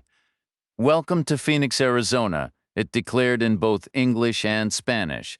A glance at his watch showed 10 minutes past 2 in the morning, early Wednesday. They were actually 10 minutes ahead of schedule, which meant this stop would stretch to a full hour and a half, the only major break before El Paso, Texas, sometime around lunch. Jed considered getting off, finding a snack, working the stiffness from his legs, but he decided against it. His funds were down to $300, with bigger expenses looming, and a profound weariness had settled into his bones. He doubted he could muster the energy to even stand, so he stayed put, leaning back, closing his eyes and making a conscious effort not to hug his backpack again. Appearances mattered meanwhile. Back in Los Angeles, Jed's foster mother hadn't slept a wink. She had gone to bed at her usual hour, but a simmering anger and an ear perpetually tuned for the sound of Jed sneaking in kept her awake. She was convinced he was out somewhere, probably running wild with friends or, heaven forbid, some girl.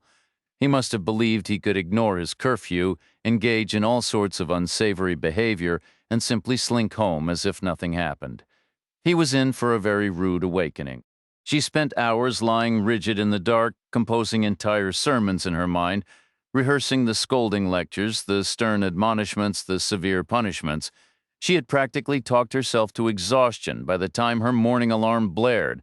But then the lateness of the hour and her own fatigue began to twist that anger into something else, worry. It wasn't like Jed to stay out all night. Her mind raced to the local hospitals, to the police. The worry bloomed into full-blown fear. Getting dressed, she discovered her emergency cash. A roll of 20s was missing. Money doesn't just vanish. Someone took it. A check of Jed's closet revealed gaps. An odd assortment of clothes was gone, not what you'd pack for a normal trip. The final damning piece of evidence was in the bathroom. His toothbrush was missing. The conclusion was inescapable. The ungrateful little thief had run off with her money. Abandoning any thought of work, she called her boss, claimed illness, and then picked up the phone to have a very different conversation with 911. Jed had been so desperate to avoid breaking the law to keep the police off his trail. It never occurred to him there were other, perfectly legal, ways for them to get involved. His focus had been singular, reaching his goal, starting his new life. As for Lev Emerson, he hadn't found much sleep that night either. A restless energy keeping him from rest. The drive north from Georgia had taken 14 grueling hours, Emerson sharing the wheel with Graber as they pushed through Tennessee, Kentucky, Indiana, and a sliver of Illinois before the Chicago suburbs finally rose in the distance. Splitting the driving was the smart move for safety, but it did nothing to steady Emerson's mind. He'd made the call to his wife back on the bridge in Savannah, the fire he'd lit glowing behind him. Her voice had sounded hollow and detached, like a recording played in an empty room. She told him about Kyle, their son's rehab, which had seemed so promising, had collapsed that afternoon. His body simply quit, his liver failing first before a domino effect of total system shutdowns took over. She'd phoned the doctor immediately, but it was already far too late. Right there in front of her, Kyle had withered and faded away, and she had been utterly helpless to prevent it. He was only 22. It felt like a cruel joke after all their efforts and the small fortune they'd poured into his recovery. Behind the wheel, Emerson had the road to concentrate on, avoiding accidents, avoiding police attention while the speedometer hovered well above the limit because getting stopped would mean disastrous delays. But when Graber was driving, there was nothing to hold back the flood. His wife's words looped in his head, followed by a crushing wave of memories and regrets, and a deep dread of the homecoming that awaited him. Graber's car was already sitting in Emerson's garage, left there when they'd originally departed for Georgia. Emerson took the final stretch, hitting the remote to raise the clattering door before easing in beside it. Graber moved to get out, then paused, turning back to his boss. "What's the plan?" Emerson took a moment, thinking of the grim tasks waiting for him inside the house and how long they might take. "Get Shevchenko on the line," he said finally. "He owes us. Tell him we need a plane today, maybe a helicopter for tomorrow or the day after. Then meet me at the warehouse in 2 hours, bring the team, and pack a bag." "Where are we headed?" "To find the people who sold the poison that killed my son." Jack Reacher slept a thin, alert sleep in his new room. He woke himself at 9, showered, dressed, and had just folded his toothbrush, ready to move on, when a solid knock landed on his door. "Jack Reacher, Detective Harewood, Garrettsville Police, you in there? We need to talk." Reacher opened the door and let the detective enter. Harewood gave the room a quick scan, waited for Reacher to sit on the bed, then took the only chair, a puffy turquoise monstrosity with a wobbly arm that was deeply uncomfortable. Harewood shifted unsuccessfully for a second before placing a file folder he'd been carrying onto the floor. "You ought to get a cell phone," he said. "Why? So people can call you." "What people?" "Me, for instance. You planning to call often?" Harewood paused. "No, but that's beside the point. You're a difficult man to locate. It would have been simpler if I could have just called and asked where you were, but you found me eventually. I phoned every hotel in town asking if they had a Reacher registered. They all said no, so I figured you were using another name. I recalled you said you came to see the Pea Ridge exhibit, so I called them all back and asked for a guest named Samuel Curtis, the general who won that battle. And bingo, here you are. Impressive. You missed your calling as a detective." Harewood offered a humorless smile. "Speaking of which, that's why I'm here. I wanted to tell you the case, the woman killed by the bus. It's been closed." Reacher considered the 2 men he'd seen wheeled away on gurneys the previous night. They'd been in rough shape. Maybe the beating they'd absorbed had made them willing to cut a deal, he asked. "Did you get them?" "They're calling it a suicide." Reacher stayed silent.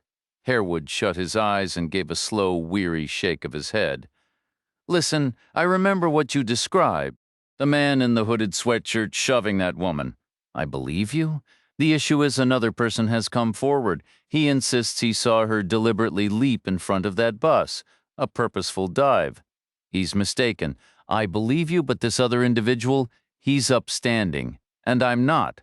I didn't say that. My supervising lieutenant, this witness is either wrong or lying. He could be involved, or perhaps someone paid him." Harewood shook his head again. "He's a pillar of the community.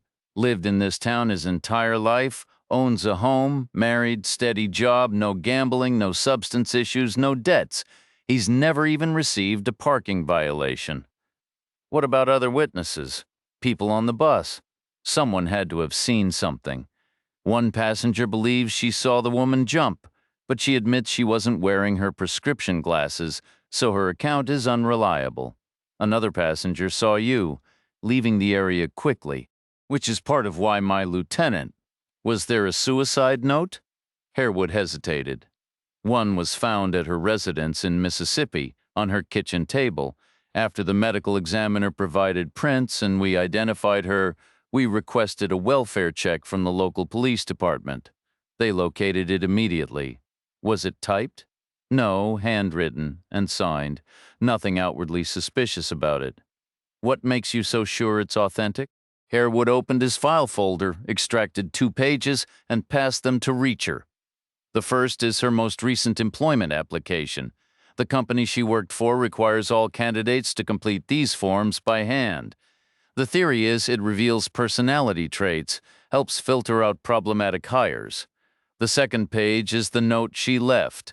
Reacher examined the job form first. While unfamiliar with corporate hiring practices, the content struck him as utterly ordinary. The first section asked for her reasons for applying. Angela's handwriting was large, loopy, almost adolescent. She had written about wanting to help others, to utilize skills from past experiences, to contribute to the community. Nothing indicated she was an exceptional candidate or that the job was at a correctional facility. It could have been an application for a park ranger or a bakery clerk. The second sheet was unstructured, a simple piece of standard printer paper, the kind mass-produced globally and usually destined for mundane purposes. This sheet, however, had become something else entirely. The writing began a couple of inches down near the margin. "If you're reading this, I'm sorry, but it's because I'm dead." Reacher compared the samples, the letter formations, their size and slope, the spacing, the punctuation. He considered the time elapsed and the potential impact of emotional distress. He was no handwriting analyst, but he had to concede the two appeared to originate from the same person. He slid the note back beneath the application so he wouldn't have to see the words again, handed both pages back to Harewood, and said, "All right, what's the supposed motive? A failed romantic relationship based on what?" Angela was an administrative assistant at a private prison. "When we notified the local authorities, they contacted her employer. The company reserves the right to monitor staff email for security, a clause buried in the employment contracts most people overlook or forget. Their IT specialist accessed her account as standard protocol following a sudden death. He discovered an email exchange from the last few weeks. It seems Angela was trying to reconnect with an old boyfriend who lives in this area, a man named Roth. They had arranged to meet on Tuesday. Yesterday, the tone turned increasingly desperate on her end when he stopped replying, which frankly paints a pretty pathetic picture of the whole situation. Her final email carried a heavy implication. If things didn't work out this time, she didn't see the point in going on. A bit passive-aggressive, in my opinion. Did he live around here? What? You mentioned the boyfriend lived nearby? Harewood gave a slow nod. Roth's dead. Massive heart attack. When did it happen? Late Monday night? Probably close to midnight. So Roth dies less than 12 hours before Angela is murdered. You really believe that's just a coincidence? Harewood offered a non-committal shrug. Reacher pressed on. Who found the body? His ex-wife? Where? At his apartment. Yesterday morning. He was a big man, muscular, not overweight, had a full home gym setup. He was in the middle of a workout, something he did regularly. Then just like that, his heart gave out. Game over. Steroids or some other performance enhancer? No evidence of that.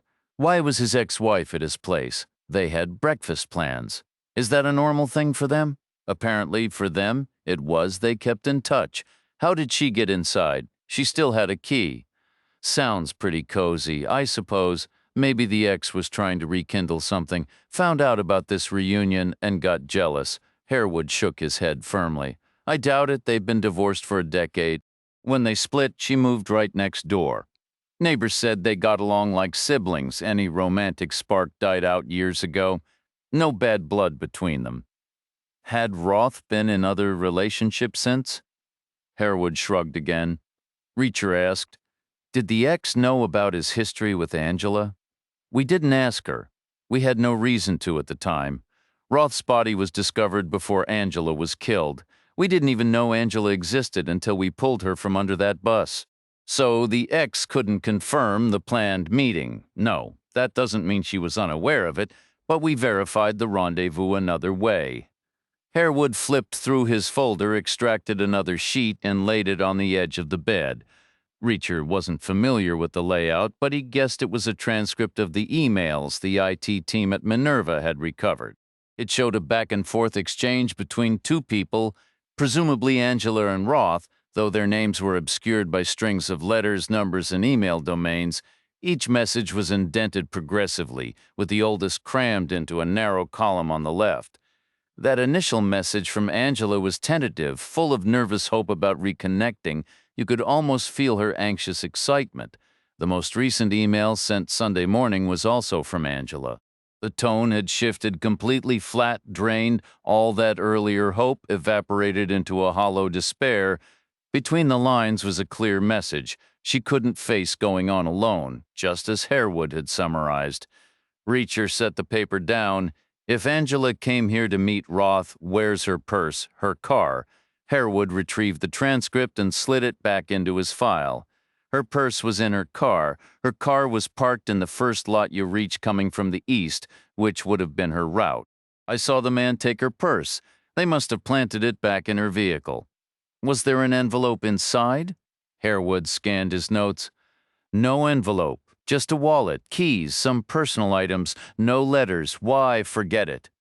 What about the blood? What blood? On her purse? One side was covered in blood spatter. There's no mention of that in the report. What makes you say that? I saw it myself. How? Blood wouldn't show up on black leather. The purse was tan, and it wasn't leather. Harewood double-checked his notes.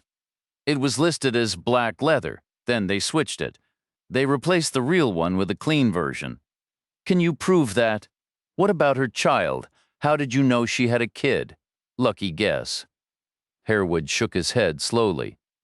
She made arrangements with a neighbor, a woman who often helped with childcare. Permanent arrangements? Was there any money with it? Adoption documents, her favorite toys, maybe?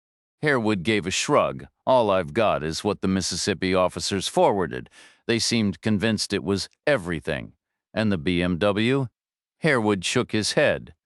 That's a separate issue. The license plates you provided are registered to a Dodge Caravan out of Oklahoma City.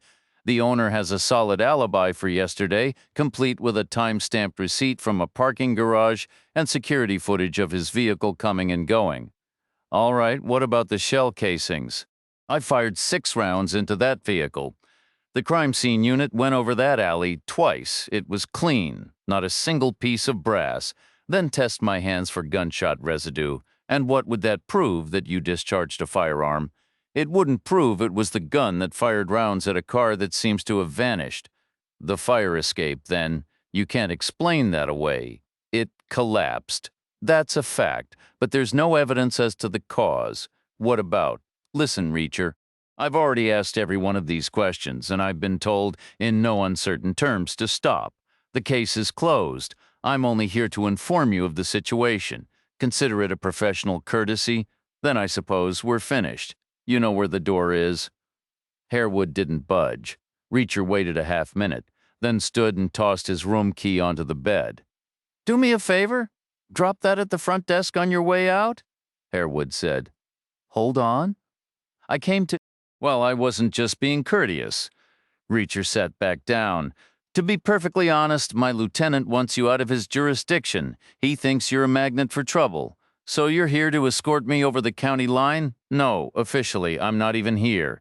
I gathered showing case evidence to a potential suspect. That's probably not standard procedure here. No, Harewood admitted, looking at the floor. My lieutenant would have my badge for that. Then why did you do it? I pulled your service record. The 110th Special Investigators Unit, your old outfit in the Army. What about it? Look, I'm new to this job, and I don't have anyone else to ask. Ask what? If you were in my position, what would you do? Regarding what? My lieutenant has ordered me to drop this investigation. I believe he's making a mistake. I want to keep working it, should I? You're talking about defying a direct order from your chain of command? Yes, sir. I understand that completely. Reacher was silent for a moment. Marine Corps, how could you tell? My father was a Marine. I recognize the demeanor. So, what's your advice? Is your lieutenant corrupt? Is he orchestrating some kind of cover-up? I don't believe so. I think the man is just profoundly lazy. He's been handed a case wrapped up neatly with a bow. He doesn't want to untie it and see what's really inside the box. He doesn't want to do the actual work. What's the name of Roth's ex-wife? Hannah Hampton. Her address. I'll write it down for you. Good. Here's what you should do. Go back to your regular duties. Act like everything is normal. Don't mention this again. I'm not asking you to handle this for me. I know. You shouldn't get involved. I'm already involved. You should find a way to step back. A woman was murdered. Someone has to do something about that. We will do something. The police department will. Will you, with your lieutenant who can't be bothered? Harewood stared at the ground, the weight of the bureaucracy feeling heavier than his duty belt. Finally, he looked up. Give me that address, then keep a low profile. I'll contact you. Chapter 14. If you factored in the custom fittings and fixtures, then added the considerable value of the artwork covering its walls, the Minerva Reception Center in Winson had a higher cost per square foot than any corporate headquarters in the state of Mississippi. It was a soundbite Bruno Hicks adored repeating, especially to reporters. It might even have been accurate, but Hicks didn't concern himself with such details. He was a man focused on crafting the perfect impression. Constructing the center was Minerva's first major project after acquiring the prison, and Hicks's brief to the architects had been straightforward. Make sure the place absolutely reeks of wealth and permanence. The reception center was situated near the main entrance, strategically placed away from the secure housing units. The single-story building faced in pale limestone was shaped like a V, partly to accommodate the constraints of the available space. The building was designed with its windows facing inward, deliberately avoiding any sight line toward the cell blocks or the exercise yards. One entire wing was dedicated to its conference room. Hicks moved quickly through the network of secure, fenced walkways that connected the complex as soon as the secret meeting in the S2 hub concluded, yet he still arrived late. Pushing through the double doors, slightly flushed and short of breath, he found 6 faces already turned toward him. 3 were seated along one side of the long alder table, 2 on the opposite side, and 1 figure was positioned alone at the far end. They were journalists gathered for a briefing on the events scheduled for Friday and for whatever else Hicks decided to carefully feed them while he had their attention. After waiting for Damon Brockman, Minerva's other co-founder, to take his seat and dismissing the guard who had been monitoring the visitors, Hicks began his routine. He stood at the head of the table, extended his arms in a gesture reminiscent of a televised preacher, and asked, "Be honest with me, does this feel like a prison room to you?" 5 of the journalists dutifully shook their heads. Only the man at the far end remained silent. Hicks offered a practice smile and launched into a bit of history, recounting how he and Brockman met 30 years ago as new wardens at a state facility in Lubbock, Texas. He described their shared horror at the conditions they found, the scarce resources, the dehumanizing treatment they witnessed daily. He wove in philosophical references, a touch of Foucault, a nod to Bentham to frame the founding principles of Minerva Correctional, named for the ancient goddess of wisdom and justice. The company was built, he explained, on a commitment to seeing inmates as people who had made mistakes and poor choices, certainly, but people who still held potential. People who could contribute positively and build futures given the right environment and support. He outlined the vocational programs, the nutrition and fitness initiatives, the proactive health screenings offered at all 5 Minerva locations. He supported his claims with statistics, some of which might even have been accurate, citing dramatic improvements in post-release employment and a significant drop in recidivism. He culminated by linking it all to Friday's event, the sponsored appeal program, the jewel in Minerva's crown, designed for well-behaved inmates who could credibly claim to be victims of a flawed justice system. Pausing for effect, he placed his palms on the table, leaned forward, and said, "Questions?" The inquiries from the 5 journalists seated near him covered the expected ground: investor identities, recruitment, employment practices, visitation rights, violence, and gang activity. Lately, environmental impact had become a touchy subject, so Hicks was prepared for that too. He answered each as if hearing it for the first time, with feigned interest and polished replies.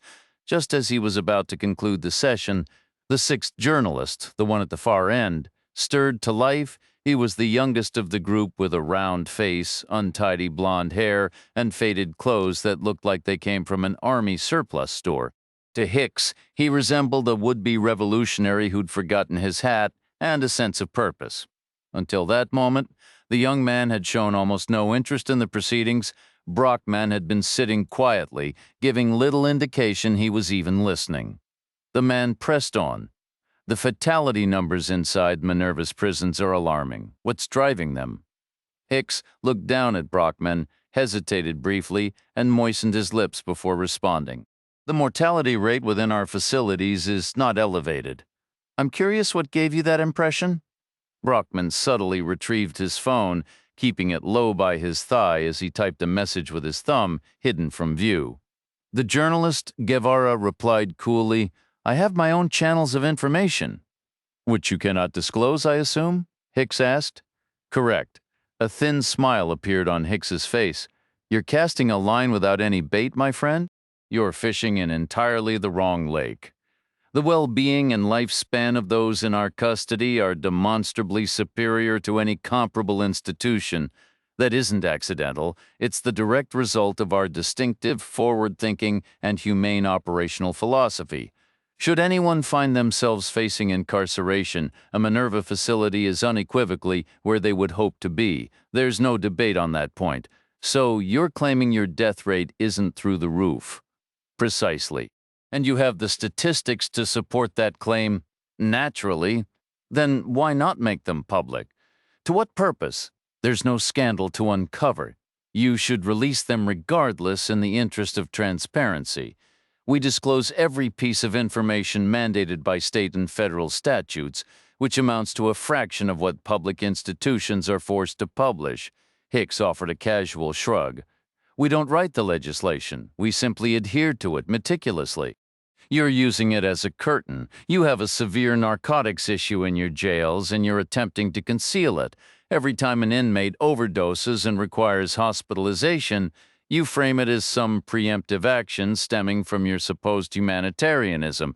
You've become adept at obscuring the truth about those who survive. But the ones who don't make it? That's where the real narrative lies, isn't it? Absolutely not. Listen, can I swear on my life that not a single illicit substance will be consumed in any of our centers today? Of course not. We operate in reality. I'm not a fool. But regarding substance abuse, just like every other aspect of care, Minerva is miles ahead of every other operator in supporting and safeguarding our population. The notion that addicts are perishing en masse under our supervision is frankly absurd. Then substantiate it. Show us the data. A sharp knock sounded on the door behind Hicks, and the guard who had been observing re-entered the room. Apologies for the interruption, sir, but you have an urgent phone call. Inform them I'll return the call shortly. I'm occupied. It's the governor, sir. I see. Did he state the nature of his call? He only emphasized it was urgent. Very well. I suppose I shouldn't delay. Could you please escort our guests to the exit? The guard nodded. Of course. Hicks turned back to the journalists. My apologies, but we'll need to conclude here. A genuine pity, as I was rather enjoying our discussion. He focused on the journalist at the table's end. I will procure those mortality figures for you, provided our legal department authorizes it. We must be vigilant with confidential data, SEC rules, and so forth. Furthermore, I'll arrange for you to speak with one of our residents. He can offer you genuine insight into our policies. When Minerva assumed operations here, this individual was suffering from a severe ocular condition. My colleague Damon and I recognized it from a case years prior at another corrections company. That provider refused to authorize a doctor's visit due to expense. They offered no insurance. The condition deteriorated until the inmate was left permanently blind. The same fate awaited our resident, but we secured proactive intensive treatment for him. Now, he's an accomplished artist specializing in watercolors. Several of his pieces are exhibited in a gallery in Jackson. He can provide you with the authentic story of our humanitarian approach. No deceased addicts required. You have my word. After shaking hands with each departing journalist, Hicks waited until the last had left before sinking heavily into the chair at the head of the table. That was a tense moment. High death rates that hit a little too close for comfort. Who is that kid? Brockman asked. I actually like him. It's a clever way to track overdose cases. We should use that approach on the jerks over at Curtis Correctional. Uncover something we can use. Hit them right when their Kansas contract is about to expire. We have more pressing concerns. That young man needs surveillance around the clock until he's out of Winson. Unnecessary. He's no threat. He doesn't know anything. You said it yourself. He was just casting a line, seeing what he might catch. He's not a threat yet. But we can't have him nosing around, asking questions, not if his angle is narcotics.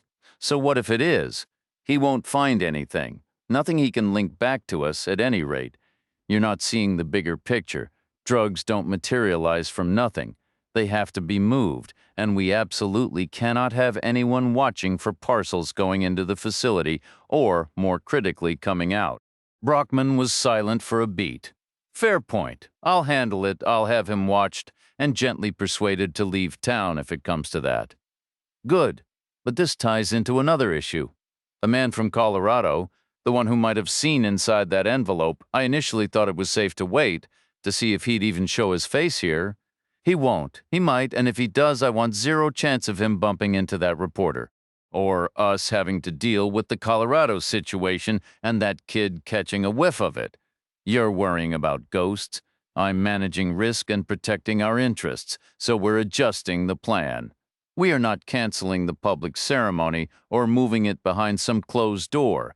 Don't listen to Riverdale. That guy's paranoid. It's not the publicity I'm worried about. I want it. It can only help us. Worst case scenario. The guy from Colorado sees a news clip or reads an article with a photo after the fact. By then, it's too late for him to cause trouble. The real danger is if he arrives in person, causes a live disturbance, gets that curious kid all excited and digging deeper. So here's the new play. We extend the security perimeter. We figure out how he might try to get here. He's homeless. Remember that limits his choices? We identify every possible road he could use and position our people at key points. Can't hurt, I guess. But I still don't think he'll come. Plan as if he will. The question is how. No car, can't rent one, no license. He could steal one, a possibility. What else? Maybe someone he knows gives him a ride, or he hitchhikes with a random driver. Also possible. What else? He could go old school, take a bus if he can scrape together the fare. The closest Greyhound depot is in Jackson. That's got to be it. He could, in a pinch. Timing would be tight if he hasn't already left. What else? Brockman thought for a moment. That's all I've got. All right, here's your task. Put 2 men at the Greyhound station in Jackson. Have them check every bus arriving from anywhere west of us. Put another 2 at the truck stop off I-20. If he's hitchhiking, what are the odds he finds one driver going straight from Colorado to Winson? 0. He'd need multiple rides. The last leg would have to start miles out. Nobody with half a brain picks up hitchhikers near a prison. Station 2 more men at the junction with US 61, in case he tries there, and 2 more where the construction is on US 87, about halfway from Jackson, in case he stole a car or got a ride from an acquaintance. It's down to 1 lane there, moving slow, easy to get a good look at who's in the vehicles. That's a lot of personnel. There's a lot on the line. What about the prison itself? An Angela's place? Do we keep watch there? Absolutely. We can't assume he won't slip through the net. That's even more people. We don't have a choice. Pull a couple of guards from each unit. Minerva personnel only. No legacy staff. Cancel days off and arrange enough double shifts to cover the gaps and find our biggest guy. Keep him on standby. The fools we sent to Colorado, too. If anyone reports a sighting, have them investigate immediately. If the identification is positive, send them in. Ensure the target is fully contained this time, provided they arrive quickly enough. And if our team can locate him, their resources are already spread thin. I've considered that a bit of insurance in case he slips through. Something to misdirect him. I'll arrange it while you manage the other details. Understood. I'll instruct Mosley to deploy additional patrols and ensure every unit has the physical description for this Reacher individual. Good. But keep the police in an observational role only. This stays with us. No formal documentation. And, Damon, verify every detail. Then verify it again. I need everyone operating at peak performance. You're fully aware of the consequences if anything goes wrong before Friday. Chapter 15. Sam Roth's apartment complex was indistinguishable from the others lining the street. 2 floors, a stone facade, sturdy yet unremarkable, pleasant but utterly ordinary. There was no outward indication that a man had died there within the last day and a half, possibly from natural causes, possibly not. Detective Harewood had attributed Roth's death to a cardiac arrest, noting nothing suspicious. People succumb to heart disease constantly, nearly 700,000 annually in the United States, a number exceeding the entire population of Vermont, translating to more than 1 death every 46 seconds.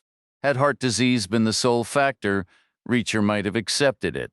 If Roth hadn't been physically fit and active, if Harewood's supervising lieutenant hadn't seemed so indifferent, if Roth hadn't passed away mere hours before a scheduled meeting with Angela St. Vrain, if Angela herself hadn't been murdered, too many uncertainties, Reacher reflected, and a glaring shortage of explanations. The buildings faced a broad, tree-lined avenue, but the actual entrances were situated in the rear, along a paved strip too narrow for a proper road, yet too well kept to be an alley. It was neat and orderly, dotted with shrubs and trees. Most residences featured sun decks or terraces on that side. Roth's building had 2 shaded terraces flanking a pair of navy blue doors. A parking space sat on either side. One was taken by a bold red truck with chrome accents and tinted windows, the other by a sleek silver hatchback. A thick power cable ran from a port on the car's rear quarter to an outlet on the wall near the left-hand door.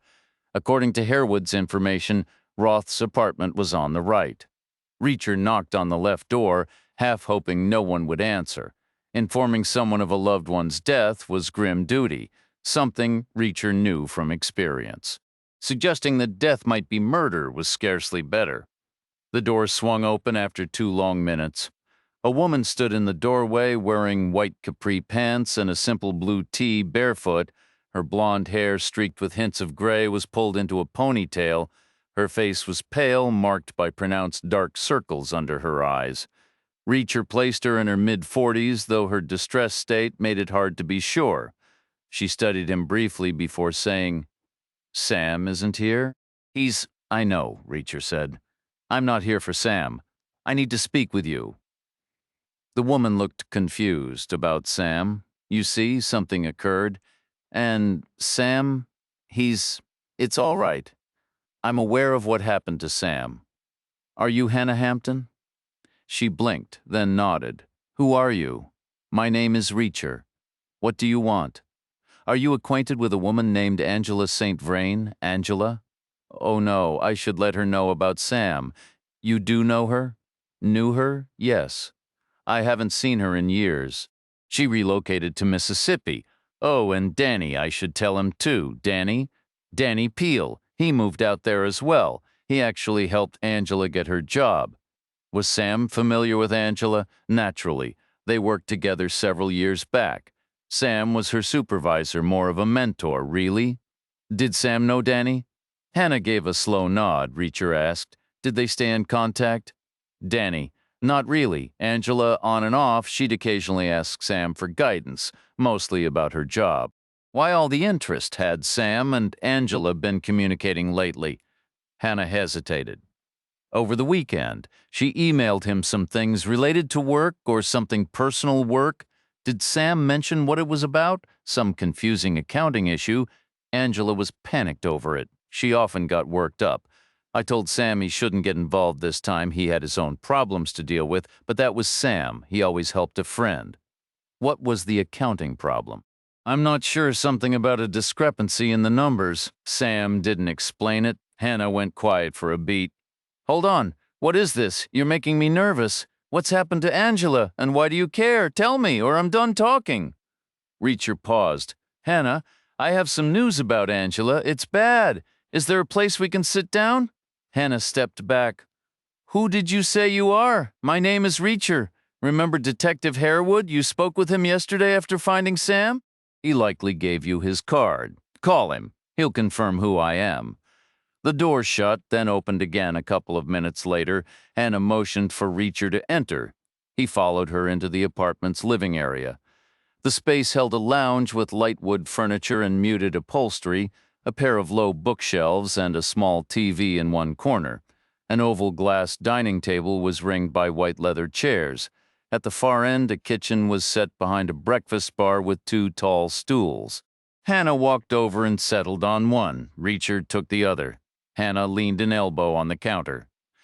"You're going to tell me Angela is also dead," Reacher said. "How did you guess?" "Detective Harewood mentioned you were former military police. So a cop shows up. He asks about someone, then says he has bad news. It doesn't take a genius. What happened to her? She was struck by a bus. Are you serious?" Reacher nodded. "I'm sorry. It's a terrible thing. Was it an accident?" "No." "Wait, did she didn't? Jump? No? She was killed? That's horrible. I told her not to move to Mississippi. People can be unstable there. It happened right here in Gerardsville." "No, I don't believe it. When? Yesterday? What was Angela doing in Gerardsville yesterday?" "The police believe she came to see Sam. Why?" "He was helping her with that accounting mess, but over the phone and email. She didn't need to travel all this way." "The police think there might have been something more between them, like a relationship." Reacher nodded. Hannah shook her head. "Absolutely not, you're certain? Completely, first. If Sam was interested in anyone, he'd tell me. Second, if he was looking for romance, let's just say you'd be more his type than Angela ever was. Was that widely known? He worked in a prison. He started when he was 18, 30 years ago. That wasn't something you advertised. Not in that setting, anyway." "Is that why your marriage ended?" "It's partly why it began. Times were different back then for both of us. We worked in related fields. He was a corrections officer and I worked for a charity helping former inmates reintegrate. I still do occasionally, so it made sense at the time, but over the years, perspectives shifted, or at least we thought they had. I understand. But here's what's odd. I saw a series of emails between Sam and Angela. They spanned weeks. They ended with plans to meet yesterday. Hannah sat up straighter. "You got into Sam's email?" "No, I saw printed copies. They came from Angela's workplace." Hannah considered this. "Sam wasn't on shift yesterday. He mentioned he was going out. If Angela was in town, they might have planned to meet, but not for anything romantic. Maybe she brought paperwork or needed to show him something in person that the emails couldn't convey. Trust me on this," he insisted. "Then how do you explain the emails I saw? Think about it. Could someone have pretended to be Sam online to draw Angela here? If someone wanted her dead, that's a classic move. Predators do it constantly, especially with kids. Angela already knew and trusted Sam. Using his identity to trick her would be way simpler than creating a whole new persona. Sounds plausible, but it doesn't fit. Angela was the one who reached out first. She told him she wanted to reconnect, to revive an old romance. Except there was no old romance. That part couldn't be true. Maybe the accounting issue they were handling was bigger than Sam admitted. Suppose they arranged a meeting to discuss it privately. Angela might have been bringing documents for him to review, some kind of evidence, but if someone found out, they'd want to stop it. They could have swapped the real email chain with a fabricated one. Who would go that far? A coworker with sticky fingers, a supervisor taking bribes, a vendor cheating Angela's company. There's no shortage of possibilities. "Okay," Hannah said with a shrug, "but faking emails seems like a lot of work. Why not just delete the originals? To cover their tracks."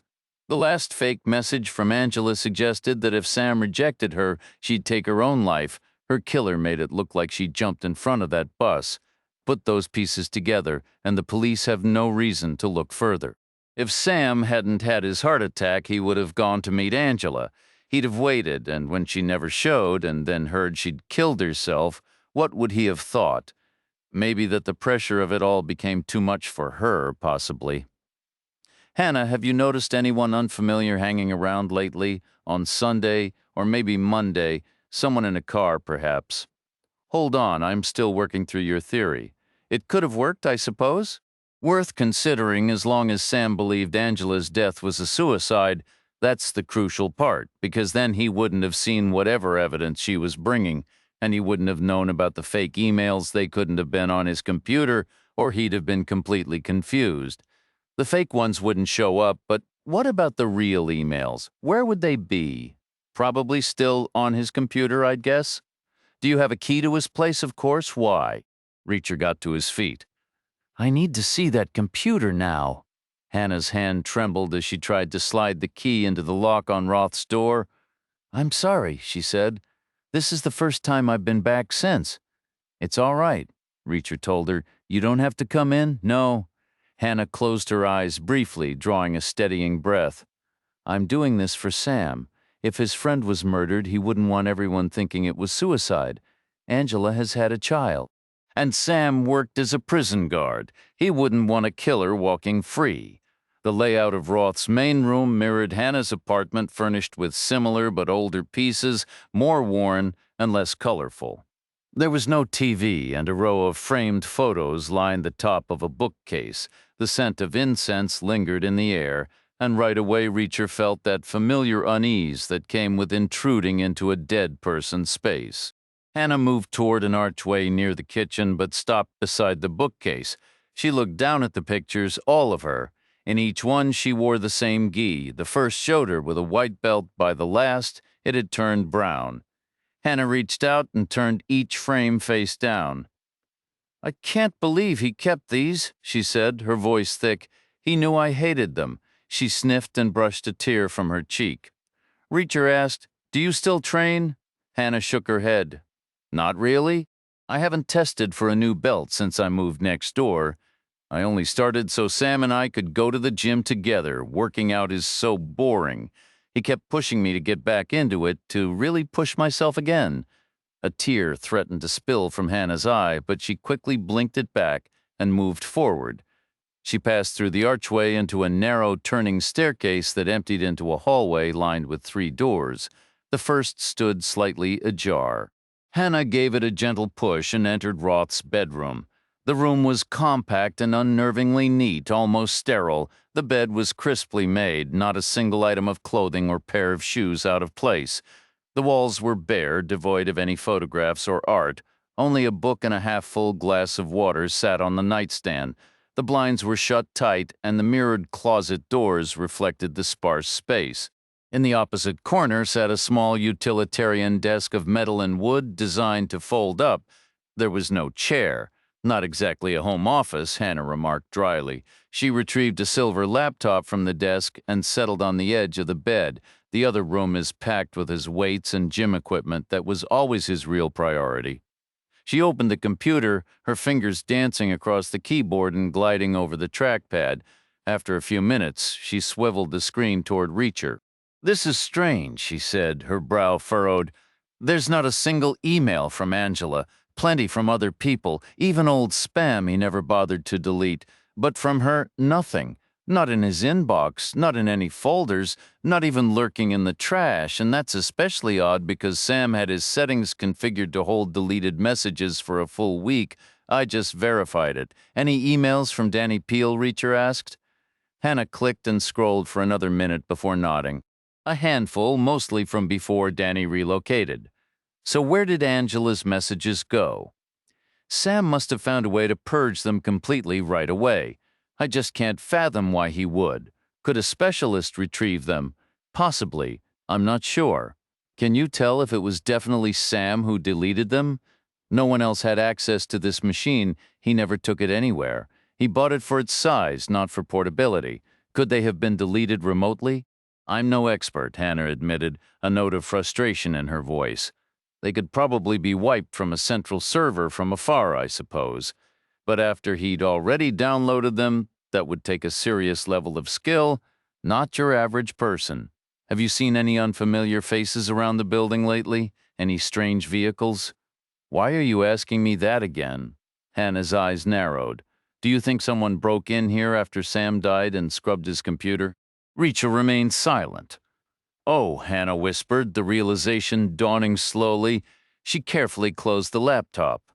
No, you think he was murdered like Angela? That's impossible. Angela was killed on her way to a secret meeting with him, likely carrying crucial evidence. Even if Sam bought the suicide story, he'd already seen her emails. He knew something was happening and what kind of information she was bringing. That makes him a significant liability. No, it was natural causes. I saw him, remember. I was the one who found him. Heart attacks can be induced. There are drugs, chemicals. Not here. You want to know the truly pathetic part? Her tone shifted from defensive to bitterly sarcastic. When I saw him, I wasn't even shocked. Isn't that just wonderful? The man works himself into the ground, and his own sister isn't surprised to find him dead. I heard he was in peak condition, ripped, according to Harewood. He exercised constantly, yes. It was his primary coping mechanism. But healthy? Not really. Sam was under stress. He had a demanding job. He'd had that job for 3 decades. It had gotten worse recently. How? I don't know. New management, budget cuts, some kind of internal investigation? None of that. He was just struggling. He never said a word. But I knew him. I knew the signs. He wasn't eating right. He wasn't sleeping. He was overtraining, punishing his body. I should have stepped in. He was a walking time bomb, and I saw it coming, so he was stressed more than usual. But how does that explain the missing emails? Maybe that was done remotely, like you suggested, Hannah said quietly. She fell silent for a long moment, a deep frown etching lines on her face. A sudden, unbidden memory surfaced. Just last week, she'd seen Sam staring blankly out his kitchen window, a look of profound exhaustion she'd never seen before, a cup of cold coffee forgotten in his hand. Wait. Sam came over for dinner at my place on Monday night. I was trying to get him to eat a proper meal, but it was no use. He just pushed the food around his plate before hurrying off home to work out, he said.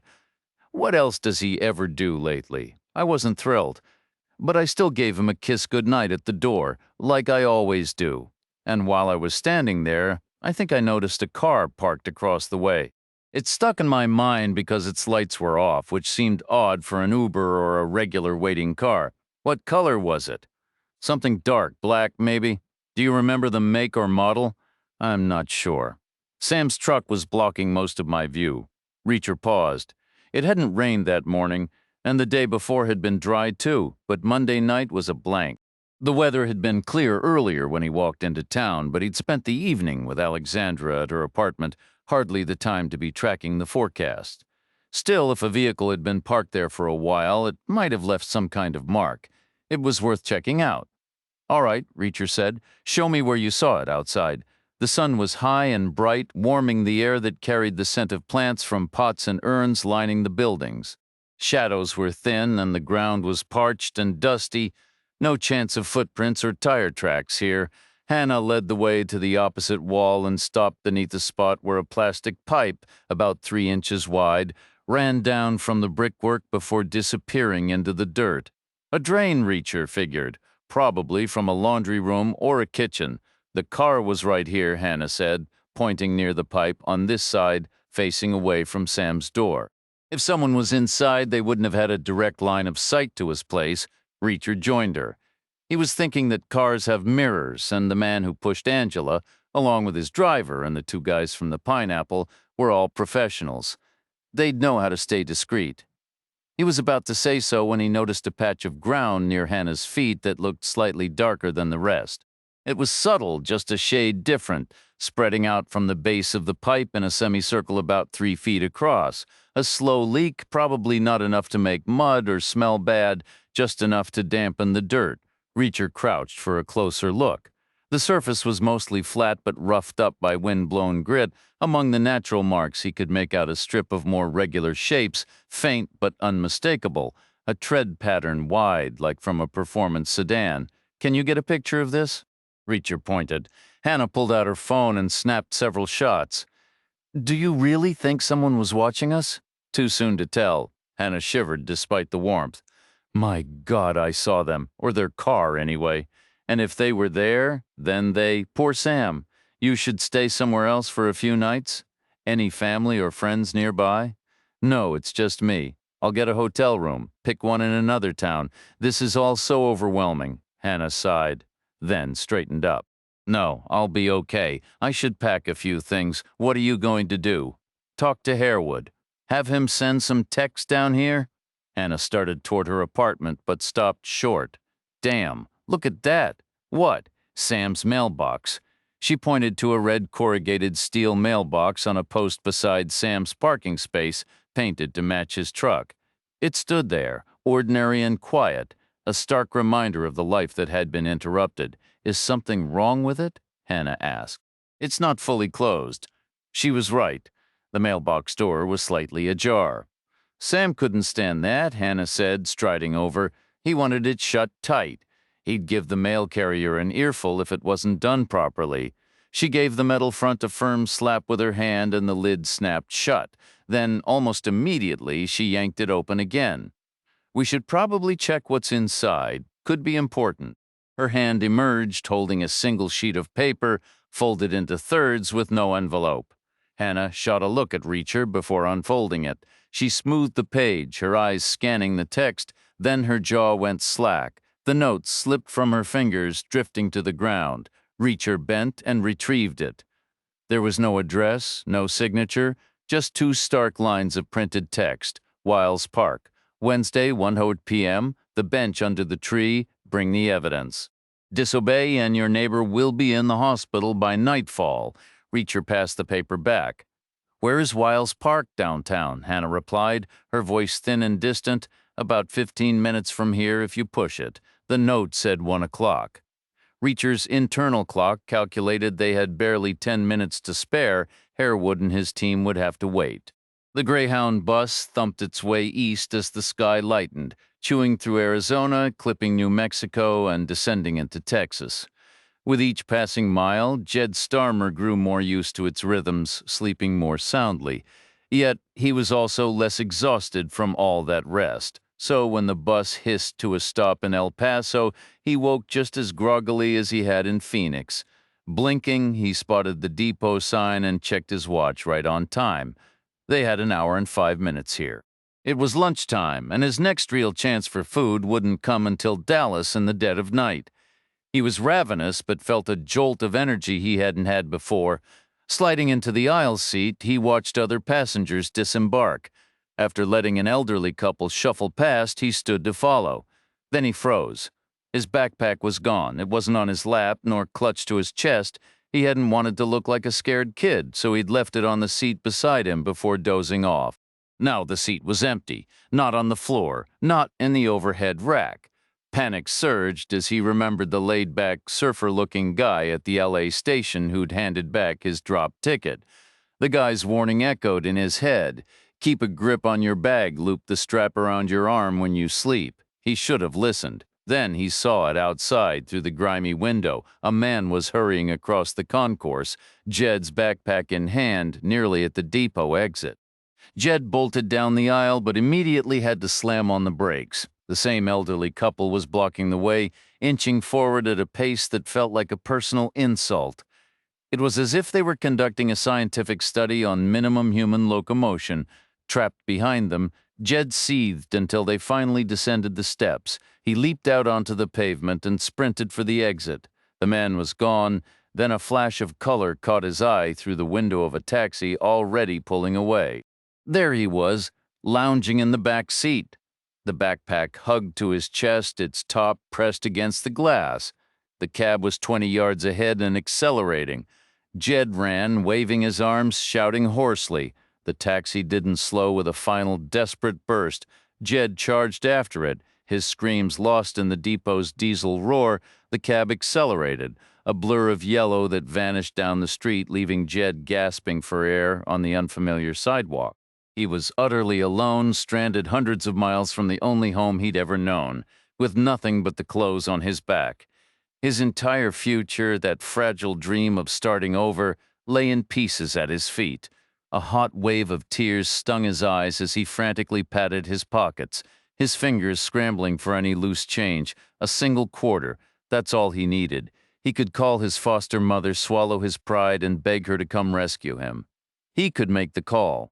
The terrifying question was whether she would even pick up the phone over in Chicago. Emerson finally strode into the warehouse, finding Graber and the 4 other men who had been waiting for a full hour. His tardiness was unusual, a clear sign that these were far from ordinary circumstances. Graber had given the team a vague briefing, careful to protect Emerson's privacy and not so incidentally his own standing within their circle. He'd shared just enough to secure their cooperation without inviting too many prying questions. Emerson's homecoming had been a disaster. His wife had met him at the door with a torrent of screams and accusations, blaming him entirely for Kyle's relapse and the failure of the expensive treatment. She'd thrown anything within reach, her grief twisting into fury. Emerson had stood there, taking it, thinking it was profoundly unfair. He hadn't forced the drinks or the drugs on the kid. He'd only tried to help at great cost and personal risk. It had taken every ounce of his willpower to stay calm until her medication finally dulled the edge of her rage. Emerson settled into the chair at the head of the worn table, collecting his thoughts before he spoke. "I appreciate you all sticking around," he began, his voice low and steady. "Let's be clear, this isn't a standard job, this is personal for me, so if anyone has second thoughts, now's the time to walk, no consequences. You have my word." The room remained silent, no one moving a muscle. "Good," Emerson said with a curt nod. "Here's the rough outline. We have 2 leads on these people. First, we know their local contact. Graber and I will have a chat with him and encourage him to be more forthcoming about their setup. Second, their main operation is on a ship anchored just off the Jersey coast. It's not going anywhere. That's where their leadership will be, feeling nice and secure with all their gear. The rest of you will head there. A plane is arranged. Pack light subtlety isn't required. Set up watch from the shore. They use a single launch to ferry people. If anyone tries to leave, you stop them. If they're just clients, scare them off, make sure they don't return. If they're crew, you detain them. And don't be delicate about it. I just need them breathing when I arrive." Wiles Park, Reacher mused, was a misnomer. It was far more of a square than a park, though a pleasant one at that.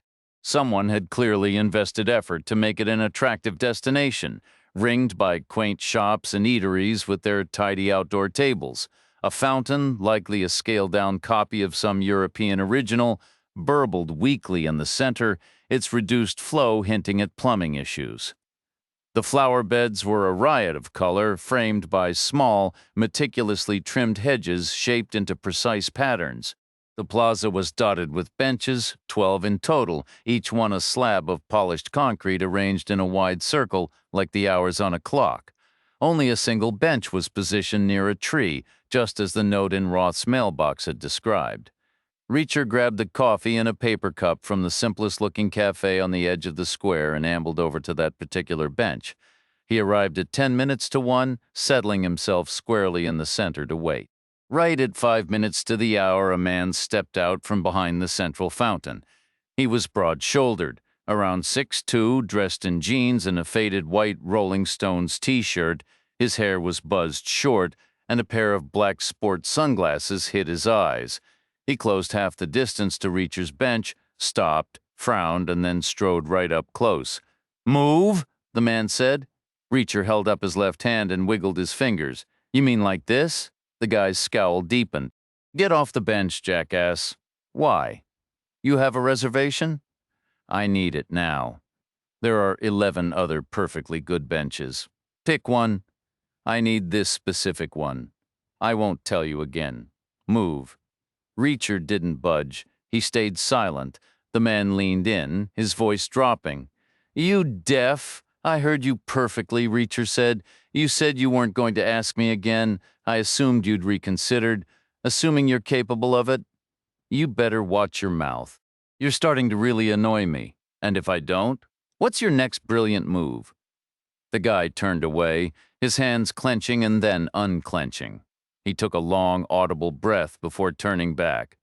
"Look, I'm meeting someone here at this exact bench in about a minute. It's important, so just do us both a favor and find another seat," Reacher said. "You're supposed to be meeting Sam Roth." The scowl snapped back into place. "How do you know that?" "Because you're not meeting Roth." "Not anymore." "You're meeting me? What is this? Some kind of joke?" "Call it a strategic adjustment." Reacher patted the smooth concrete beside him. Sit down, let's talk, see if we can work something out. You have the document? It's close by. I can retrieve it if we reach an understanding. The man hesitated, his body tense, then slowly pivoted and lowered himself onto the very edge of the bench, putting as much distance between them as possible. We need to see it. Proof that Roth made the changes to the schedule like we instructed. Reacher noticed movement by the fountain. A second man emerged from behind it. He was roughly the same height as the first, but built heavier. He wore similar sunglasses and clothes, though his shirt was a plain long-sleeved tee. He took one step forward, then stopped, throwing his hands up in an exaggerated, confused shrug. The first guy shrugged back and motioned for him to come over. The newcomer marched across the pavement and halted in front of the bench. His face was flushed, a vein prominent on his forehead. He glared at his partner. "What are you doing chatting with this clown? We have business." "Relax. Sit down," the first guy said. "He's here for Roth. The hell he is." "That wasn't the arrangement," Reacher said. "The arrangement has been updated. You want that schedule altered? You know we do." Mr. Roth is no longer persuaded that altering the schedule is in his best interest. The burden is on you to persuade me. "Are you insane?" the new guy spat. "I wouldn't say so. Unconventional, perhaps, but I'm hardly an authority." Reacher patted the concrete on his other side. "Sit. If you're not crazy, then Roth must be." The new guy finally sat, perching stiffly.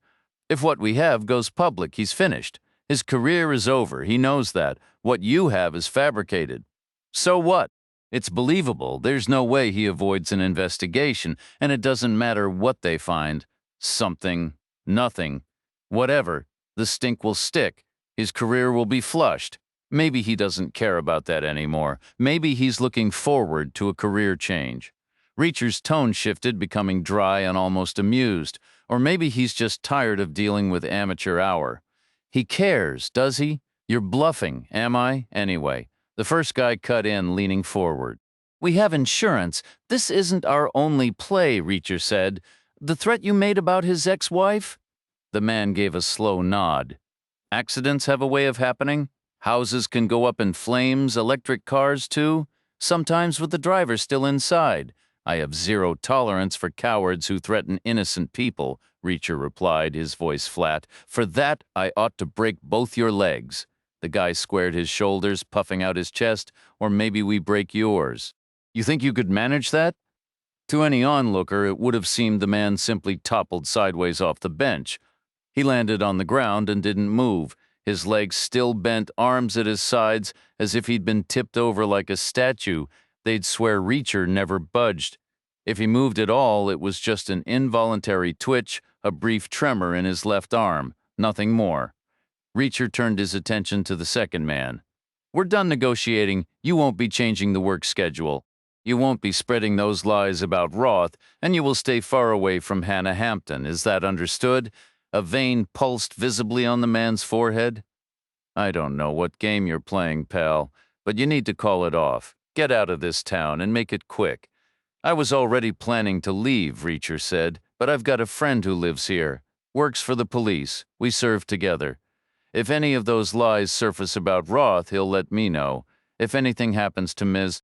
Hampton, he'll let me know, and I will come back. I will find you, and you will experience a day so bad you'll wish you'd never been born." Then, something equally bizarre occurred. The second man also slid off the bench, collapsing in a heap beside his partner, a perfect mirror image. And again, a witness would insist Reacher hadn't moved, not on purpose, though he did seem to experience another slight spasm, this time in his right arm. Jed Starmer stepped to the curb and dug into his pocket, pulling out a fistful of change. He had 3 quarters and an assortment of dimes and nickels. It totaled more than $2, but the amount didn't matter. What mattered was that it was enough for a phone call. It was a chance to dig himself out of the hole he was in, or at least to try. He remembered seeing payphones at the Greyhound station and turned to head back. His pace hurried at first before slowing as he finally took in his surroundings. In his frantic chase after the cab carrying the thief with his backpack, he'd paid no attention to where he was. The street stretched long and level ahead. The bus depot was a distant shape on the right. much closer on his left, stood a peculiar building. It was a pale, buttery yellow with smooth, curved walls, towering and windowless, its top sheared off at a sharp slant. The high side faced him, the roof plunging steeply toward the rear. It put him in mind of a giant slice of cake, or maybe one of those elaborate hats a bishop would wear in some futuristic film. Encircling the base was a ring of steel sculptures, all interlocking curves that caught the sun, gleaming like frozen flames or the blades of curved swords. They reminded him of a place back in Los Angeles, some fancy concert hall he'd never entered, but whose exterior had always captivated him. That building was sheathed in shimmering metal, too, its entire surface twisted and undulating as if melting under a private apocalypse, a vision from a fever dream, or a sign he was losing his mind. He'd always found it vaguely threatening, like so much else in the city he used to call home, if L.A. could still be considered that. A set of broad steps led up to a concourse separating the round structure from a second squatter building. Jed climbed them, pausing at the top before walking around to the far side where a low wall prevented a drop to the street below. He sat on the edge, lining up his coins on the rough concrete. Then he swept all but the quarters aside, 3 dull metal circles worn with age and use ordinary objects that now felt anything but innocent. Jed stood at the crossroads of his own making, the weight of 2 quarters heavy in his palm. This wasn't just pocket change. It was a token for a choice. He could slip the coins back into his jeans and walk away, or he could feed them into the payphone and make a call that would pull him irrevocably forward. The moment stretched out, a silent battle between the comfort of the familiar and the terrifying lure of a new beginning. He could either reach for a different life or resign himself to the one he already knew. While Jed wrestled with his decision, a patrol car glided onto the forecourt beside the Greyhound station. 2 officers emerged, each holding a copy of the same photograph. The first officer moved purposefully into the terminal building, methodically scanning the waiting area. She approached every traveler, those eating, those killing time, those just returning from the restrooms, flashing the image and watching their reactions. Her partner remained outside, his attention fixed on the row of idling buses. He was searching for one specific coach, the one that had just completed its long haul from Los Angeles. Hundreds of miles to the north at that very same moment, a battered Dodge Charger, a bare-bones model that had seen better days, rolled to a stop on the street bordering Wiles Park in Gerardsville, Colorado. Detective Harewood activated the flashing dome light on his dashboard, stepped out, and walked toward the sole park bench situated near a tree. He paused, his eyes first taking in Reacher, then shifting to the 2 men lying motionless on the ground. "What happened here?" Harewood asked, his voice flat. Reacher finished the last of his coffee and placed the empty cup on the bench. They had a sudden failure of structural integrity, collapsed right where they stood. "You're serious?" They were engaged in questionable activities. The moral pressure must have been too much for their constitutions, and you just happened to be passing by when their consciences gave out. In response, Reacher pulled a folded paper from his pocket and handed it over. "They left this in Sam Roth's mailbox. You should have called it in. Let me deal with it." I considered the possibility they might be connected to Angela St. Vrain. "Were they?" "No." Harewood glanced at his watch. "Did you at least call them an ambulance?" Reacher shook his head. "I inquired about a garbage truck first. No availability. Apparently it's not the right day for collection." With a sigh, Harewood took out his phone, hit a speed dial number, and instructed dispatch to send medical aid and a uniformed officer to babysit the pair at the hospital. He then sat down on the bench. "All right, what kind of questionable activities were we talking about?" Attempting to blackmail Roth, his ex-wife mentioned he'd been under unusual stress at work. This explains the source. What did they want from him? A specific rewrite of the staff schedule at the prison where they all worked, most likely to facilitate smuggling contraband inside, possibly to aid in escape. Damn. What leverage did they have? Nothing substantive. They admitted as much, just fabricated nonsense, but enough to make waves for Roth if he were still alive. I'll get it sorted, I have no doubt. I'll piece it together, but be straight with me, Harewood said, his tone shifting from procedural to pointed. Are you giving me the full story? Did you genuinely believe these clowns were tied to Angela, or did you just find that note and come over here looking for some recreational conflict? Because I'm not seeing the link, it turned out there wasn't one. Their little scheme was purely local, a separate issue. But my reasoning was this. We know Angela and Roth weren't involved romantically. He was her former supervisor. She had reached out to him for help. Help with what? An accounting discrepancy at her job. They'd been emailing. That's another established fact. Now for the theory, I believe Angela came to Gerardsville to physically show Roth something, tangible evidence related to the misconduct she'd discovered. I think the person who had her killed learned about this trip, but only after she'd already left Mississippi. That explains why they staged her accident here. They knew where she'd be and when. That covers the timing and the location, Harewood conceded, gesturing to the ground around them. But it still doesn't explain why you thought these two geniuses were players. Stopping Angela from delivering the evidence wasn't enough. They needed to retrieve it, whatever it was. That's the reason her purse was stolen. How could they possibly know the evidence was in her purse? Reacher offered no reply. A slow, deepening frown crept across Detective Harewood's face as the silence stretched between them.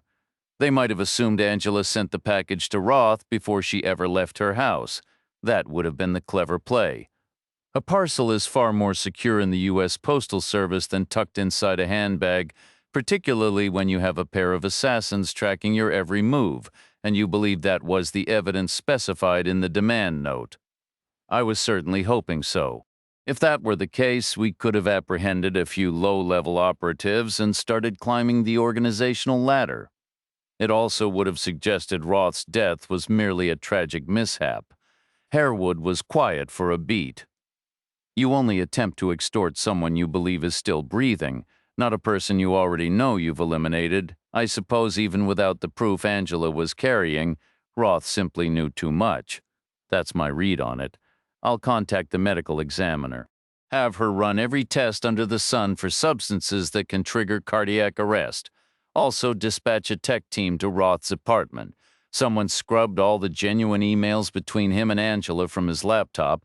The ones Angela's employer discovered were forgeries. Consider it done, and have the area behind Roth's building checked for tire impressions. His ex-wife recalls seeing a vehicle idling there on Monday night before he passed. Harewood gave a slow shake of his head. What? You don't trust her account? It's not about trust. I'm just picturing my lieutenant's face. He was already annoyed I wanted to treat one death as a homicide. Now I have to inform him. We're looking at two. Here's something that might ease the sting. You can tell him I'm heading out of town. You are when Reacher got to his feet, immediately. Why is your work here finished? Reacher allowed a faint smile. I'm only just beginning. Jed Starmer had been perched on the low wall so long that the sun shifted, plunging the 3/4 beside him into cool shadow. He glanced at his watch. The bus was scheduled to depart in 10 minutes. He couldn't stall any longer. It was time to choose. Move ahead or turn back, board the bus or make a phone call. Jed was paralyzed by indecision. A wave of panic tightened his throat, making it hard to breathe.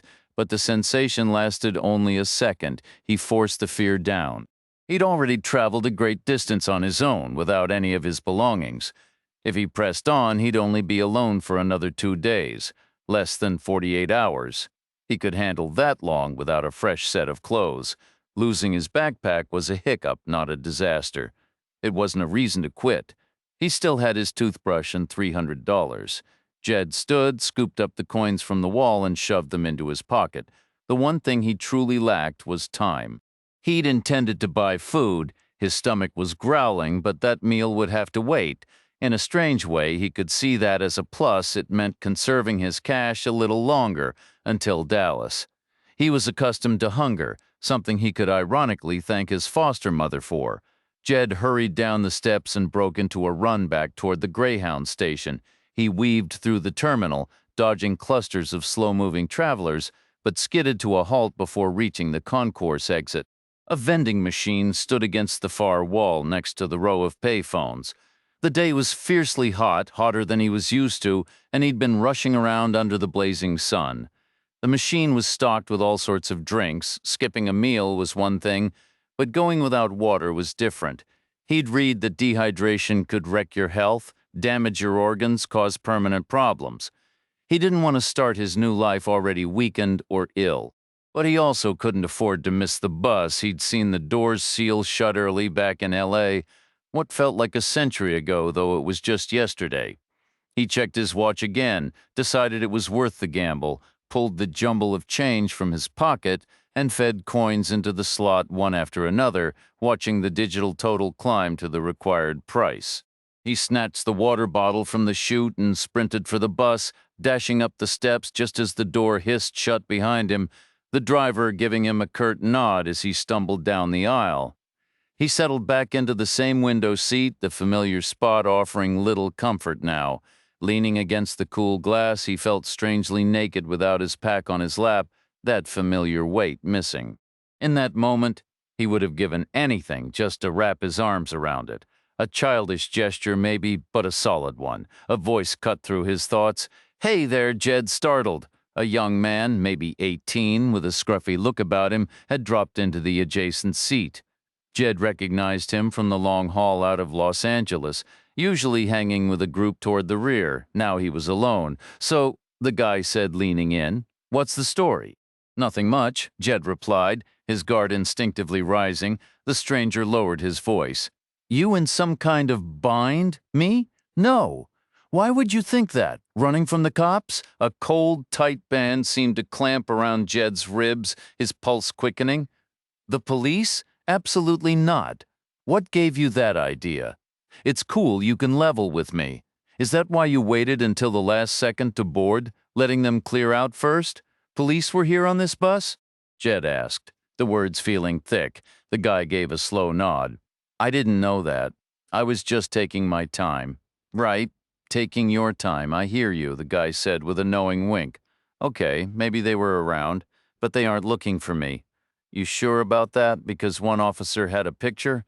Wasn't recent, maybe 4 or 5 years old, but it sure had your look. Guess nobody else caught on, probably half blind, the lot of them, but I spotted it." Jed's throat went dry. "What did you tell them?" "Relax," the guy said, giving Jed's shoulder a firm pat. "I played dumb, said I hadn't seen you." "Thanks," Jed managed, finally releasing a breath he hadn't realized he was holding. "No sweat." The guy paused, a sly grin forming. "Hey, I've got a notion. How about you buy me breakfast when we hit Dallas? A little thank you meal." "Buy you breakfast?" Jed's mind raced, tallying his dwindling cash. Every dollar counted. But then he pictured this guy with a cell phone, or worse, at any of the 7 stops before Dallas with easy access to a payphone. A forced smile touched his lips. "Sure, happy to. Awesome." The young man swung back into the aisle, heading toward his seat. All this sitting makes a guy starved. Catch you later, Chapter 19. 1,200 miles to the east in Winson, Mississippi, Curtis Riverdale was preparing for a busy day. Within the Minerva Corporation, Riverdale was an oddity, a true outlier. His survival was unusual because he was the warden in place when the company took over the prison. Minerva's standard playbook was to immediately sideline any inherited warden, shuffling him into some powerless, ceremonial role. The goal was to let boredom and quiet humiliation do their work, encouraging him to seek employment elsewhere. If he stubbornly clung on, he'd be fired shortly after a third of his original staff was purged. This process had begun as usual at Winson. A contingent of new guards, proven Minerva personnel from other facilities, was brought in, custom fit to replace the recently discarded officers. A new warden was installed simultaneously, a tall, gaunt man in his 40s who dressed like an investment banker and had the smooth, practiced voice of a radio host. He went through all the typical new boss motions to demonstrate basic competence. Ironically, he never quite settled in Winson. He fell ill repeatedly, logging more hours in the hospital than at his desk. After 6 months of this, he'd had enough and resigned. During these frequent absences, Riverdale seized the chance to step back into the breach. He proved himself indispensable, adaptable, discreet, and capable of integrating into Minerva's operational mode in a way that impressed even Hicks, who had never seen such a seamless transition from an inherited warden. Some correctional corporations approached incarceration like running a supermarket, a bulk warehouse mentality focused on volume. Minerva was different from the beginning. Hicks and Brockman viewed their enterprise through a different lens. They saw themselves more like prospectors from the Old West. The ultimate goal was similar: to separate the valuable from the worthless. But their tools weren't shovels and sieves. They had a system, one they had meticulously crafted themselves. They had perfected the system, enhanced it, and they employed it to filter the steady influx of inmates delivered by the states under contract. It all began with the newly convicted, the fresh arrivals. Attorneys pored over their legal files. Financial experts combed through their assets. Genealogists mapped their family histories. Then came the aptitude assessments, pinpointing individuals with specific skills and talents. Psychologists stepped in to evaluate their personalities. Those deemed suitable were chosen. The remainder, along with the general prison population, were dispatched to the medical teams. A battery of screenings followed. Treatments were ordered as needed. After every person was thoroughly examined and classified, a decision was made about which facility would receive them. The first group held prisoners whose convictions might be overturned. Whether for public relations gain or profit, they were spread across Minerva's various locations. The second group, devoid of special promise, was by far the largest, the corporation's reliable workhorses. Mundane, yet essential. Most went to Minerva's older prisons, though a handful were sent to Winson just to keep up appearances. The third category was smaller and far more intriguing. Every one of its members was routed to Winson, and the fourth category was smaller still. It wasn't about intrigue, precisely, but profitability.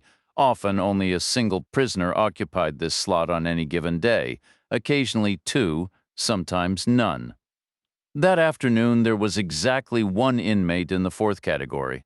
He was kept in solitary confinement in Unit S1, the segregation wing that remained partially operational, so that was where Riverdale began his rounds. He had preparations to oversee staff, to coordinate processing, packaging, distribution. It was a delicate, intricate machine to keep running smoothly. All of this, of course, assumed Friday's events went exactly as planned. If not, the entire operation would be shut down, permanently. And a significant number of Minerva employees would soon find themselves transferred to other prisons, eventually ending up on the wrong side of the bars.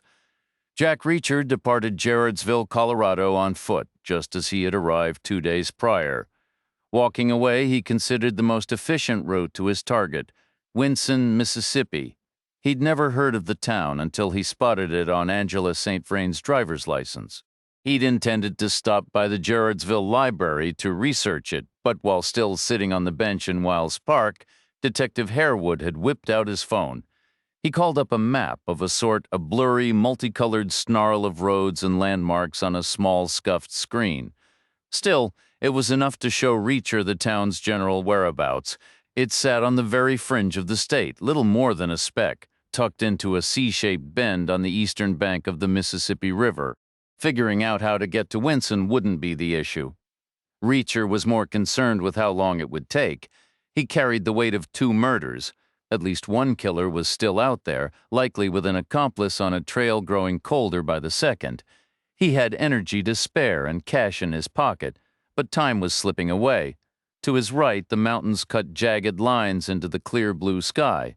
The sun was blushing pink, beginning its descent toward the highest peaks. The air remained warm, yet Reacher's shadow stretched long and playful, leaping across the bleached, cracked asphalt beside him. Everything was still quiet. Not a single car had passed since he crossed the town limits. No vans, no trucks. Normally, Reacher would savor the isolation, but not today. It only fed his mounting restlessness. He quickened his stride, and half a minute later a sound rose behind him, the growl of a truck engine. A big diesel rumbling and clattering like a freight train. He glanced back and saw a red pickup roaring his way. It had tinted windows and a flash of chrome. Reacher recognized it. He paused on the shoulder of the road and waited for the vehicle to approach. The truck shuddered to a sudden stop, its suspension settling with a groan before the passenger window whirred open. Hannah Hampton was behind the wheel, one hand resting casually on the steering column. She offered a thin smile and nodded toward the door. "Get in," she said. Reacher pulled the handle and swung the door wide. The pleasant expression vanished from Hannah's face. Her left hand came up from the shadowed space beside the seat, holding a compact matte black pistol. It was a stubby, serious-looking weapon, a SIG P365, Reacher recognized. He'd never actually held one. The whole trend toward ultra-concealable firearms had really taken off after his military days, driven by the concealed carry movement. But he knew its reputation. It was no toy. Hannah leveled the barrel at the center of his chest. "Don't move," she said firmly. "Just stay right there." A returning client, the dream for any enterprise, not someone to interrogate or distrust or send packing. Lev Emerson was banking on the men he hunted to operate their outfit like a business, however unconventional. He didn't know its official name, it didn't advertise. There was no logo, no website, no digital payment portal, no app, no social media footprint, just a single point of contact and a ship. The final floating refuge for the truly desperate, the destination for those who had exhausted every other option. The last time Emerson had engaged, the only time he'd paid the contact man in cash to get his son Kyle aboard. Kyle had been desperate, all right, but he hadn't found what he needed. Instead, he'd found something that killed him. Emerson had paid a steep price that time. It was an error he wouldn't repeat. Any further entanglement with these people would be reckless. But if the contact man took the bait, the mistake would be his. That much was certain.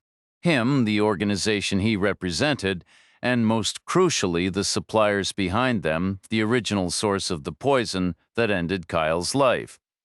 Emerson wasn't interested in merely pruning a branch. He intended to burn the entire tree to the ground, to erase it completely. If the contact man took the bait, Emerson drew a slow breath and pressed send. His laptop emitted a soft whoosh. The message vanished from the screen. He imagined it now as a digital ghost, a stream of code ricocheting across anonymous servers worldwide. Would it arrive? Would it be read? Would it spark enough greed to override any suspicion about why a recent customer might suddenly be back in the market? There was no way to know. Jack Reacher had long ago lost track of how many individuals had aimed a firearm at him.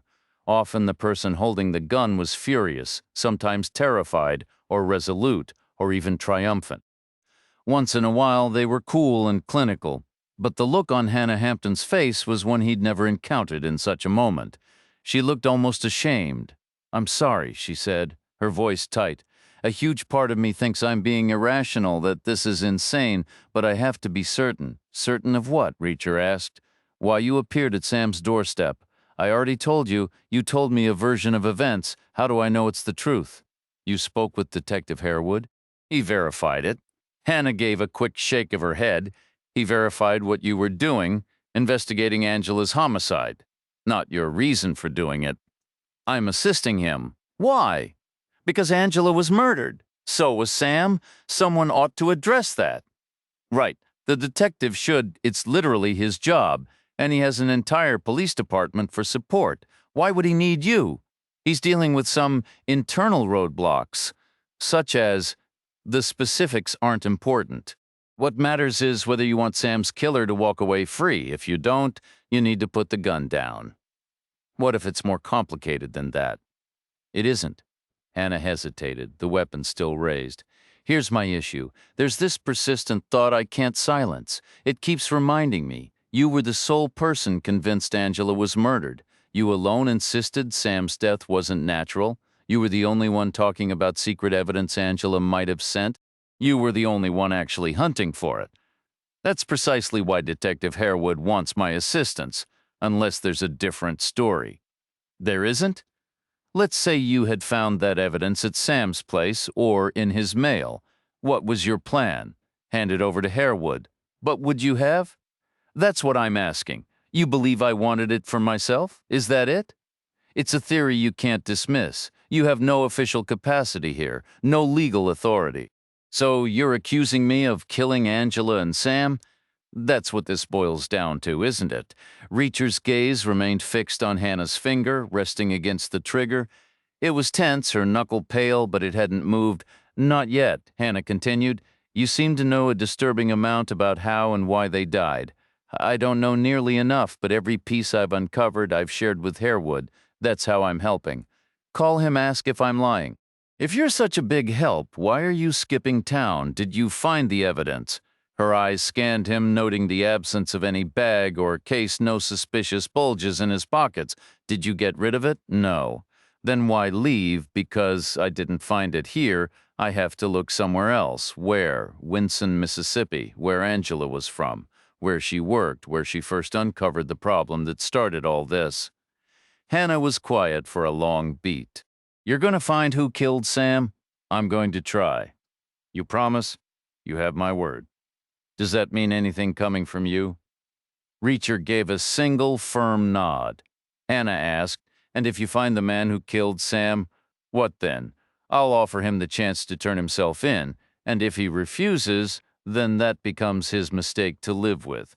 Slowly, Hannah lowered the gun. All right, I believe you, or I want to.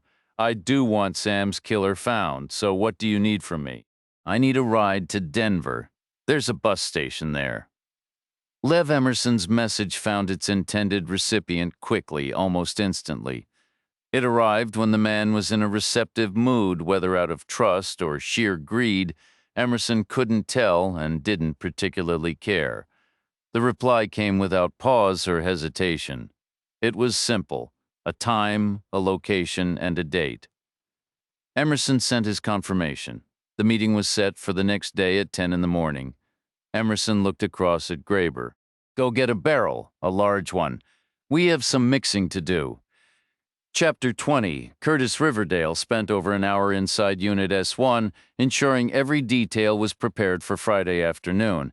He inspected the equipment, confirmed the personnel with the necessary specialized skills were assigned, and double-checked the transportation arrangements. The logistics were what made him most uneasy. They were the one element not directly under his command. In his heart, he wished he could oversee the entire operation from start to finish, but intellectually he recognized the security in compartmentalization. It was safer if no one at Minerva knew the ultimate destination of the packages they sent. It was even better if the people handling the end clients had no clue where the merchandise originated.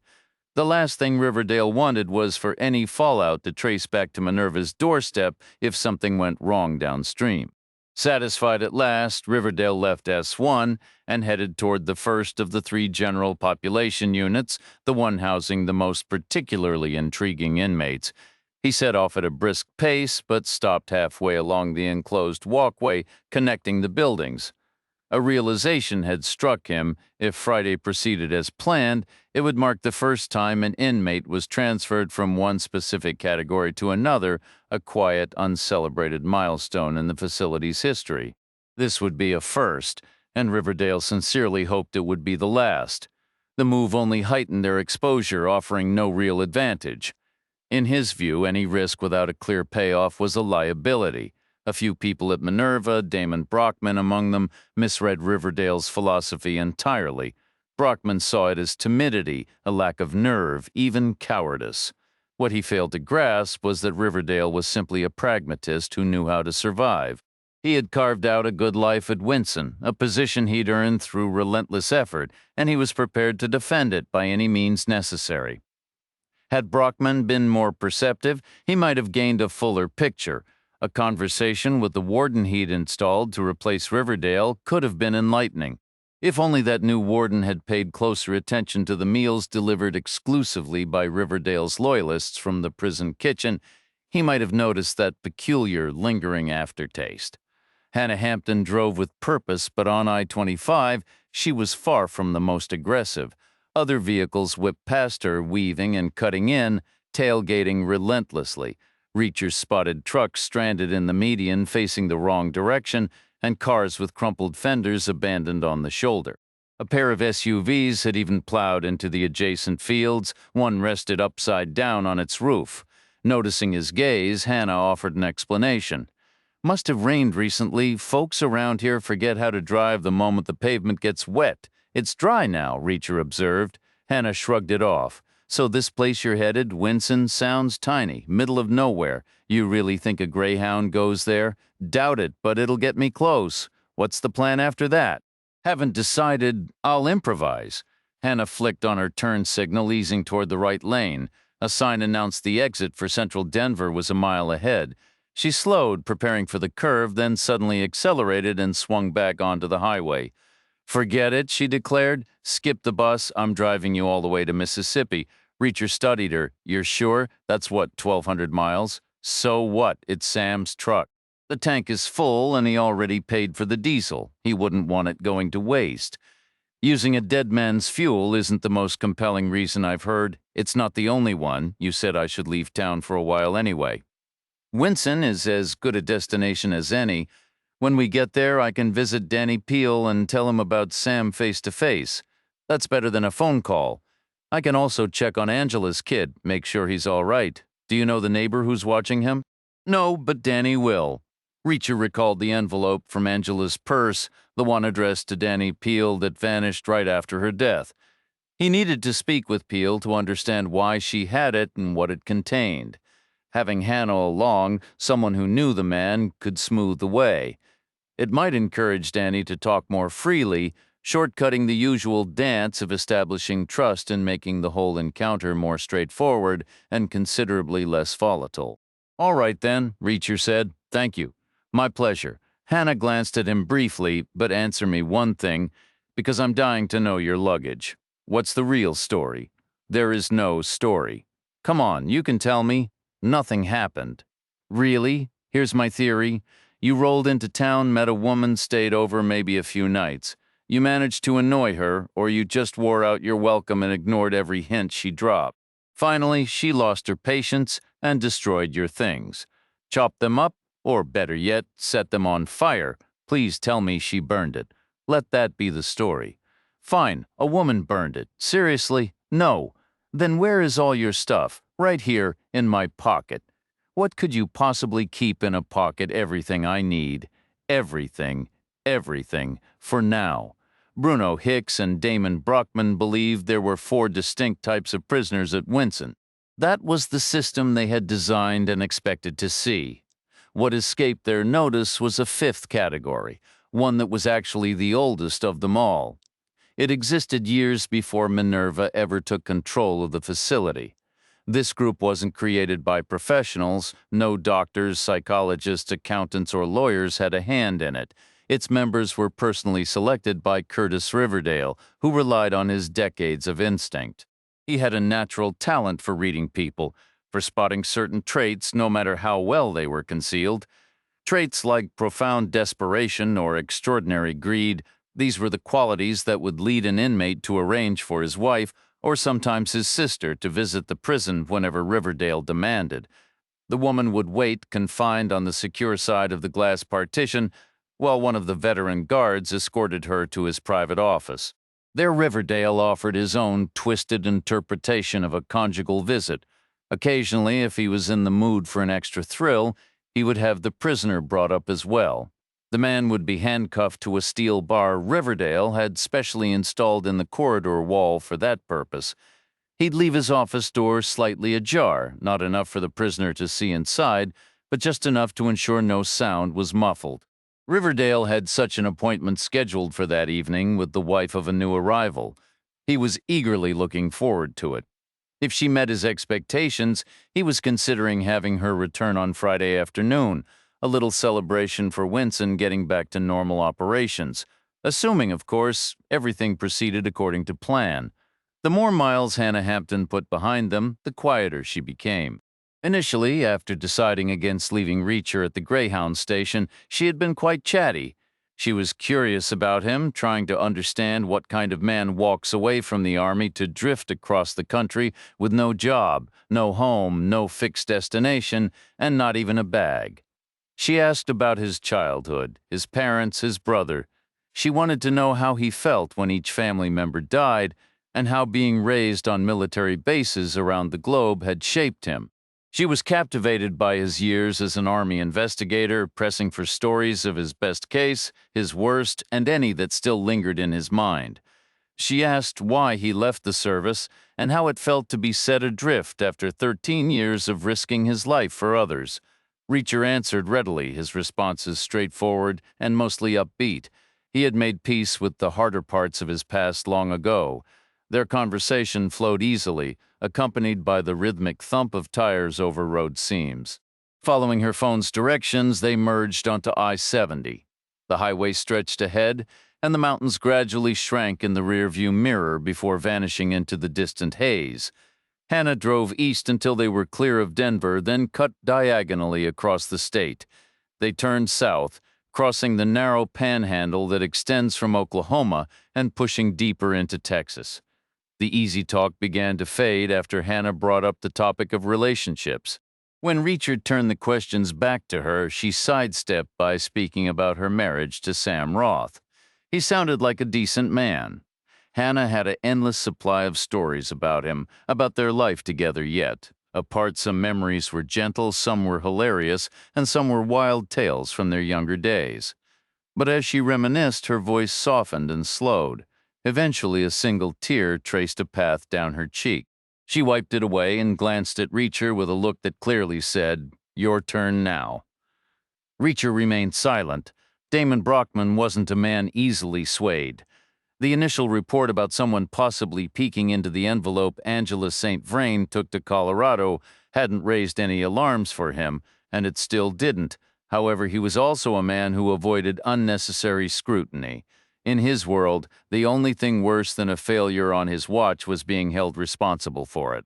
And the absolute worst scenario was when someone, especially your superior, had warned you about the risk beforehand, publicly, where they could utter those three damning words and make you pay for it professionally and financially. So despite his firm belief that the odds of Jack Reacher appearing in Winson to stir up trouble were practically non-existent, Brockman decided to operate as if the threat were imminent. His first move was to advance the sentry deployment. Bruno Hicks had requested a 6 a.m. start on Thursday. Brockman pushed it to 3:30 a.m. Next, he doubled the surveillance. Hicks wanted 2 men at the Jackson Greyhound station. Brockman added another pair at the local bus stop for the route to Winson, a service frequently used by prison visitors and a logical choice for anyone new to the area without a car. Then he shifted into contingency planning. Hicks had tried to cover the bases, but Brockman wanted to hedge his bets more precisely. He pondered what he would do if he needed to cross the country with minimal resources.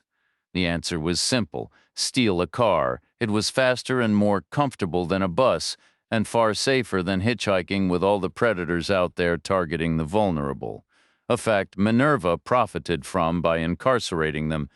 The main risk of auto theft was the owner noticing and calling the police, which would end the journey abruptly. To reduce that risk, you'd need to switch license plates either by stealing new ones or having fakes made, which was complicated for someone with few resources. Brockman felt a flicker of relief. Car theft was the logical choice, but it was probably out of reach for Reacher. That relief was short-lived. He remembered Curtis Riverdale mentioning that Reacher was ex-military police, some kind of top-notch investigator. Reacher had seen Angela St. Vrain's accident, spoken to local cops, and might have caught news of Sam Roth's death. He could have pieced it together. While Brockman was confident no evidence led back to Minerva, a new chilling problem emerged. A dead man can't report his vehicle stolen. Brockman pulled out his phone and hit speed dial for Rod Mosley, the local police chief. Mosley answered immediately. "What now? Please tell me you have some good news for once." "It's about Sam Roth, the other guy we handled in Colorado," Brockman said. "We need the make and model of his vehicle." Meanwhile, Hannah Hampton and Reacher had been in Sam Roth's truck for nearly 7 hours. For about 6 of those hours, silence had filled the cab. Hannah was intently focused on the road, using the drive as a necessary distraction to hold her overwhelming grief at bay, a struggle evident in her white-knuckled grip on the wheel. Reacher, for his part, was focused on nothing in particular. He had reclined his seat slightly, closed his eyes, and was privately replaying an old blues riff in his mind, a low, steady counterpoint to the hum of the tires. There was no way to hurry the truck along. He couldn't shrink the miles ahead, so filling the cab with music from his favorite bands felt like the best way to let the time slip by. Hannah gave Reacher a gentle elbow, and when he looked over, she was pointing at a roadside sign bearing the name of some town neither recognized. Beyond it, the land stretched out, flat and endless, taking on a dull, dusty brown under the fading light. Scraggly bushes broke through a brittle carpet of sun-bleached grass. A couple of twisted trees stood off to the side. Power lines cut a ruler's straight path toward the edge of the world. Overhead, a thin, washed-out layer of cloud seemed barely enough to cover the huge dome of sky. "Should we call it a day?" Hannah asked. They were still pointed south, so Reacher guessed they hadn't reached Amarillo yet. That was fine. The sign listed the little town's offerings, which all seemed to come in twos: 2 gas stations, 2 diners, 2 motels. Hannah took the exit and, a short distance down the road, rolled into the first station's lot. She went inside to use the restroom while Reacher topped off the tank with diesel. After settling the bill, he returned to find her back behind the wheel. She drove them across the street to the first motel, parking in a spot that split the difference between the motel office and the nearest diner. Only 2 other cars were visible, so finding a room wouldn't be a fight. Food felt like the more pressing matter. The diner was done up to mimic an old cattle outpost, with rough wooden shingles on the roof and walls paneled in fake logs. Rusty pegs held branding irons and an assortment of antique tools whose purposes escaped Reacher. Inside, the floor was scattered with sawdust. The tables and chairs were heavy, simple wood, the chair seats covered in leather, the same shade as the saddles and the cowboy paintings on the walls. The tabletops were a landscape of burn scars, dents, and gouges. They looked convincingly old, though Reacher suspected most of that character had been manufactured rather than earned. The place was empty. A waitress with gray hair and a pink gingham dress waved them toward any table they liked. They chose the one in the far corner. Reacher approved. It gave him a clear line of sight to both the entrance and the hallway leading to the restrooms. The waitress brought menus and left them to decide. The process was quick. The selection was narrow. If you wanted steak, you were in luck. If you wanted anything else, you were pretty much out of it. They placed their orders and then waited in a heavy, tired silence. Hannah's energy for talk had evaporated completely, and Reacher had nothing new to add. After about 10 slow minutes, the waitress delivered their plates, generous mounds of meat and potatoes with no vegetable in sight. Reacher was content. Hannah, not so much. She picked listlessly at the edge of her steak, managed a couple of fries, then pushed her plate away. "I'm sorry," she said, standing. "I don't mean to be a drag, but I'm completely wiped. I can't even focus. I'm going to get a room next door and crash. Meet you at the truck in the morning?" "Sure," Reacher said. 6 a.m. work. Perfect. Good night." After she left, Reacher snagged a newspaper from a wall rack fashioned from horseshoes and read it while he finished his meal. He ate the food Hannah had left, drained his coffee, got a refill, and drained that too. Then he left enough cash on the table for both dinners, plus a tip, and stepped out into the night. The bus paused at its scheduled stops, just long enough for the shuffle of passengers boarding or stepping off into the night.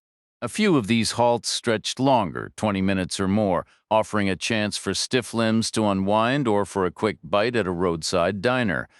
Jed Starmer never moved from his seat, not once. His mind was a locked box, and inside it was a single gnawing thought: the police. They'd been waiting in El Paso, holding a photograph. There was only one person who could have given them that picture, only one person who would have picked up the phone to call them: his foster mother. Had she reported him missing out of worry, or branded him a thief in her anger? Jed knew where to place his bet. The motive didn't even matter anymore.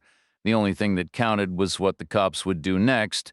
They might write off the bus route as a dead end, figuring he'd slipped their net, which would buy him a little time, or they could keep digging, following the line all the way to its end, which would mean he was finished. The not knowing was a live wire under his skin. Every time the bus slowed, his heart hammered against his ribs, not just at stations but at red lights in traffic, any pause in the relentless forward motion. In his mind's eye, the door would hiss open and a cop would vault up the steps, flashlight beam cutting through the dim cabin, sweeping over every drowsy face, comparing each one to that old photo. He'd changed in the last few years, he told himself. He hoped he had, but that was a thin comfort. The guy at the back of the bus had recognized him. A trained officer wouldn't stand a chance. He'd be identified, yanked from his seat, and hauled all the way back to Los Angeles to her or to a jail cell. The bus made 7 proper stops. 7 times the door opened. 3 times new travelers climbed aboard. Each time they were just passengers. No police, which meant they'd stopped looking or they were simply waiting for him in Dallas. Meanwhile, in a Chicago warehouse, Lev Emerson's alarm shattered the silence at 2:45 a.m. on Thursday morning, blaring Handel's fireworks music. He slapped it off and lay still in the dark, collecting himself on the familiar couch in his office corner. The scent of worn, battered leather and the feel of the cushion against his cheek were as much home as any bedroom. He'd slept here countless nights over the years, but never for the usual reasons a married man might avoid his own bed. No arguments, no drunkenness, no trace of another woman's perfume. His reasons were purely professional. When your tools of the trade can't be checked on a flight and are too sensitive to leave unattended in a hotel parking lot where any curious idiot or thief might come snooping, you plan differently. You calculate drive times with precision, set alarms for ungodly hours, and hit the road whenever the job demands. Sure, as his operation grew, he'd hired trusted people to handle most of these pre-dawn departures, but for a personal job, he still believed in doing the heavy lifting himself, with his team stationed in New Jersey, monitoring a vessel anchored miles offshore. Emerson had no other choice. The responsibility fell squarely on his shoulders and on Graeber, who was still asleep in the adjacent storage room. Pushing himself up from the couch, Emerson moved to his workbench and started his compact coffee maker. A strong dose of caffeine was exactly what they both needed before hitting the highway. Though Jed Starmer had never visited Dallas, the skyline told him he was getting close. He spotted a collection of sleek, towering buildings and one structure that resembled a giant golf ball perched on a pole. From his bus window, Jed kept a vigilant watch, his eyes darting across the streets for any sign of law enforcement. He scanned for patrol cars, unmarked vehicles, and officers on foot, anyone who might be searching for him.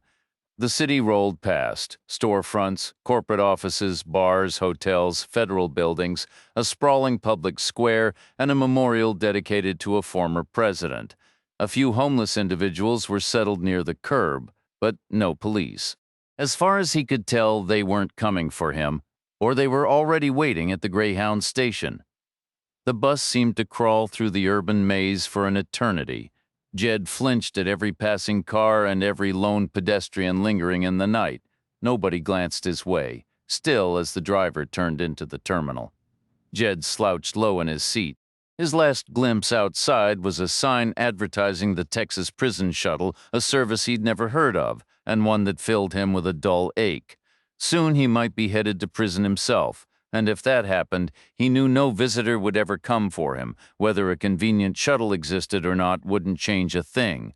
The bus eased into its bay, the brakes sighed, and the overhead lights flickered on. Some passengers groaned and pulled jackets over their heads. Others stood stretched and shuffled toward the exit. Jed remained frozen in place. If he could have vanished into the air, he would have. Instead, he kept his head down, peeking through the gap between the seats ahead, his focus locked on the bus steps. No one boarded, no new travelers, and no police, not yet. But he had an hour and 5 minutes until his connection departed, more than enough time for an entire squad to arrive. "Hey, buddy!" The man from the back of the bus slid into the seat beside him. "Appreciate you waiting, you hungry? Come on. It's time for that breakfast you owe me." Jed hesitated at the depot entrance, surveying the interior. The space was a vast rectangle with gray tiled flooring and a ceiling that peaked in the center, sloping downward at the edges. Amenities were tucked along the sides in the lower sections. One wall held the ticket counter, closed at this early hour, alongside a row of self-service kiosks. Vending machines lined another area, stocked with snacks and drinks. Rows of red plastic seats held sleeping figures. Then came the section his new companion was eager for, the food concessions. One sold only pizza, the other offered a full array of fast food options. So far, no police in sight. Jed's plan was simple. Grab a small snack, stay out in the open as briefly as possible, and conserve every dollar. Major expenses still loomed ahead, and he knew it. But then he caught the scent of frying bacon, sizzling sausages, and fresh fries. His resolve melted away.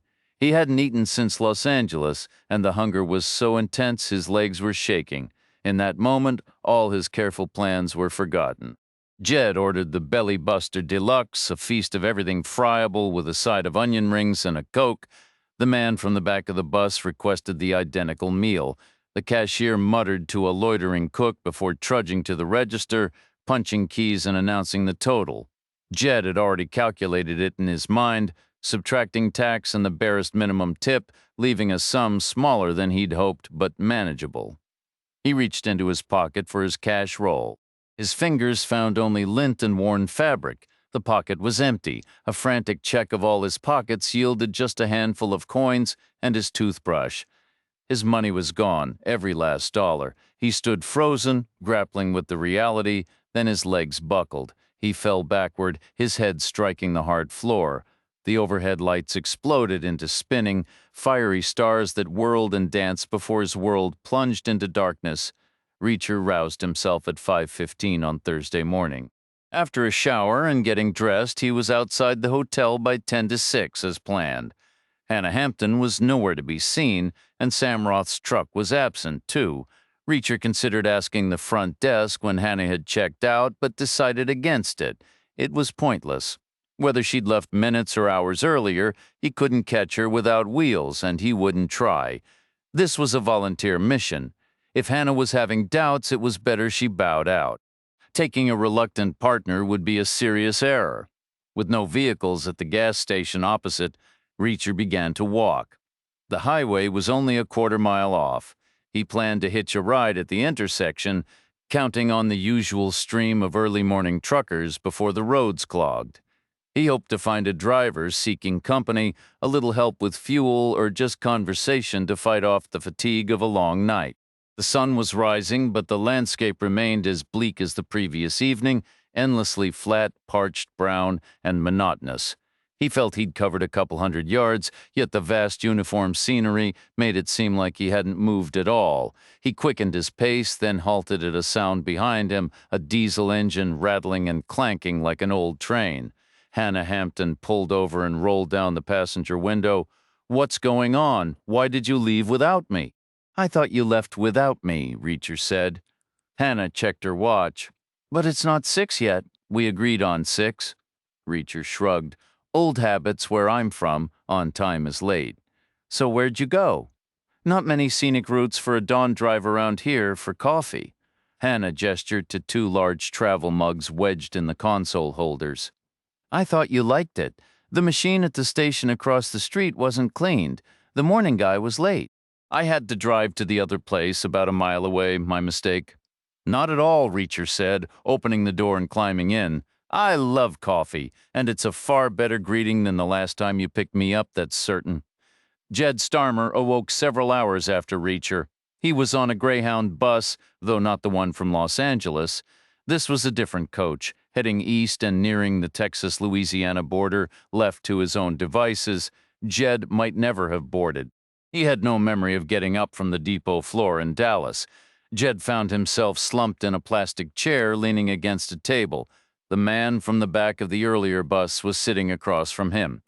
2 trays sat between them, piled high with food, Belly Buster Deluxes, extra onion rings, and giant sodas.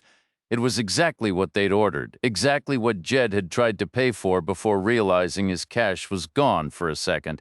He thought he must be wrong. He was sure the money was still there.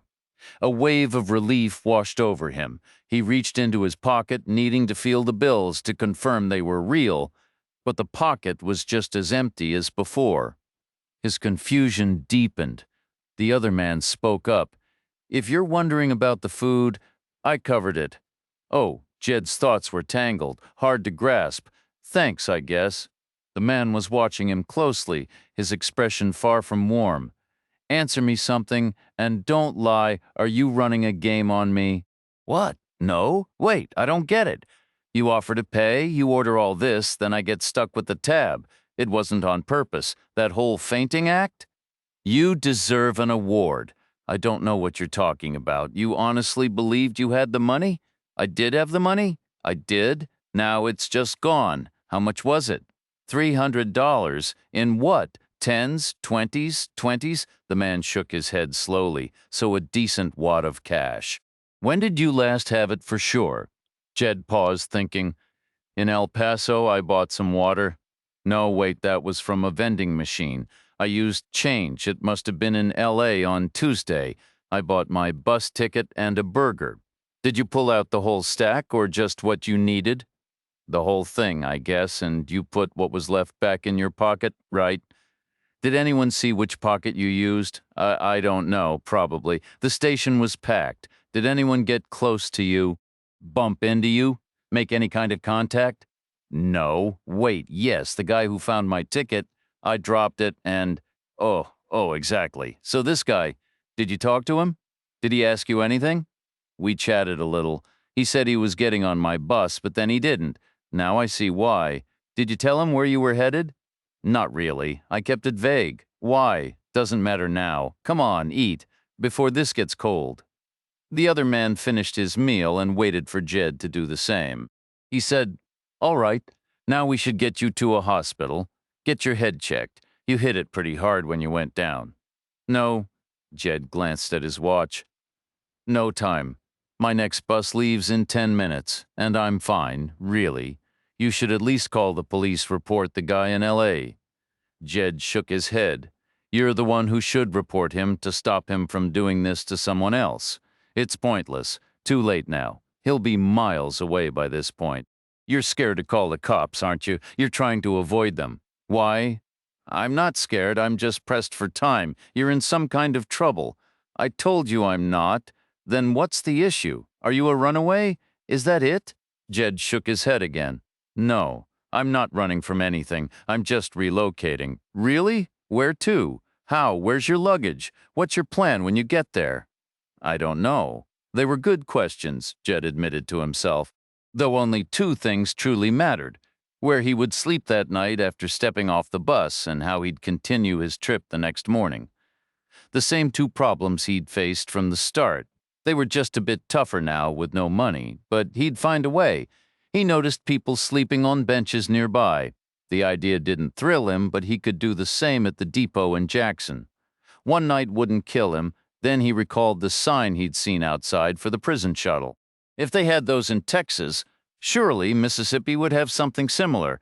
That could be his way out, if he could just talk the driver into letting him on. He looked up and attempted a smile. "Don't worry about me, I'll be okay. Well, good luck then. You've got guts, kid."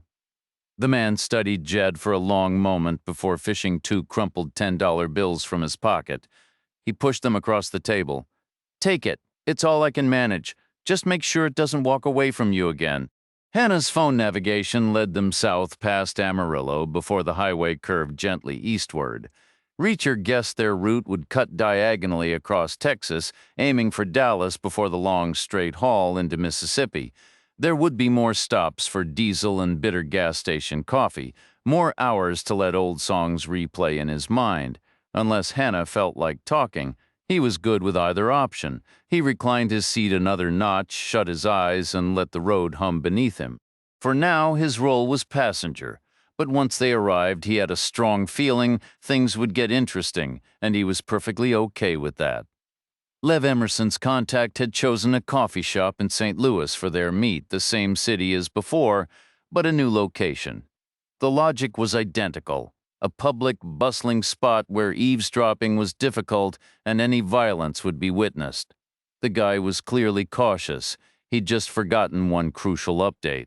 Last time Emerson hadn't known his face, forced to wait inside like a sitting duck. Now, recognition wasn't an issue, so Emerson planned an ambush in the parking lot. In his line of work, acquiring a bit of chloroform was laughably simple. Before leaving Chicago, he'd soaked a rag and sealed it in a plastic bag. He and Graber arrived at the strip mall an hour early, parking near the entrance to watch every vehicle. A silver Mercedes finally rolled in. Emerson backed out and trailed it to a distant row, reversing so the passenger side faced the driver's door. Graber hopped out with a tattered road atlas, stopping the man to ask for directions to a non-existent industrial park. Meanwhile, Emerson slipped out the other side. Rag in hand, he circled the van, opened a rear door, and stepped silently behind the contact. The chloroform-soaked cloth clamped over his nose and mouth. The man went limp instantly. Emerson caught his dead weight before he could hit the pavement. Graber squeezed past, climbing into the cargo area. Emerson hauled the unconscious form to the doorway where Graber grabbed the shoulders. Emerson took the ankles. In one fluid motion, they dragged him inside. Emerson slammed the door and scanned the lot. The entire operation took less than 10 seconds. Not a single witness. It was almost too easy. A stark contrast to the messy, loud confrontations he usually engineered. This quiet efficiency was its own kind of dark art. Damon Brockman strode into Bruno Hicks's office and dropped into one of the chairs facing the massive desk. "Just got a fascinating call, remember Lawrence Osborne?" Hicks set his pen down. "Pepper spray Larry, of course, solid guy, came with us from Kansas City, then took early retirement. Bad lungs, wasn't it? Asthma? Yeah. Well, guess who just showed up on Larry's doorstep? Tell me. That kid? The reporter who's obsessed with those overdose cases. Why's he bothering Larry? Looks like he's tracking down everyone we let go when we consolidated here. Thinks some might hold a grudge, might be willing to talk. None of those people know anything substantive. Exactly. And we didn't fire Larry, he retired. The kid doesn't know the difference."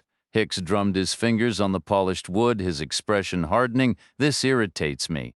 If he's sniffing around our former personnel, who knows what other rocks he's turning over? I don't want him anywhere near this place tomorrow. He's too curious. A persistent little nuisance.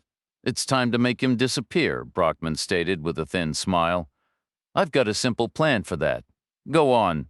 Larry mentioned the kid was sniffing around for information, asking for time to consider his next move. He promised to reach out if he decided to proceed, then called me immediately to tip us off and ask for instructions. My idea is to have Larry contact him and send him on a pointless mission. To where? And for what purpose? "Anywhere distant," Brockman replied with a shrug. "San Francisco, maybe Key West, the specifics aren't important. We can invent a credible story. It just needs to sound urgent enough that he leaves town tonight or first thing tomorrow at the latest." Hicks picked up his pen, spinning it thoughtfully between his fingers. "All right, I'm on board. Make it believable." Chapter 23. Lev Emerson's sole agreement was a straightforward one. He wouldn't set the building on fire. This was a departure from his usual terms, but given the situation, it was perfectly logical. He required a private location, somewhere isolated where no sounds, sights, or odors would attract attention. It needed to be sturdy and industrial.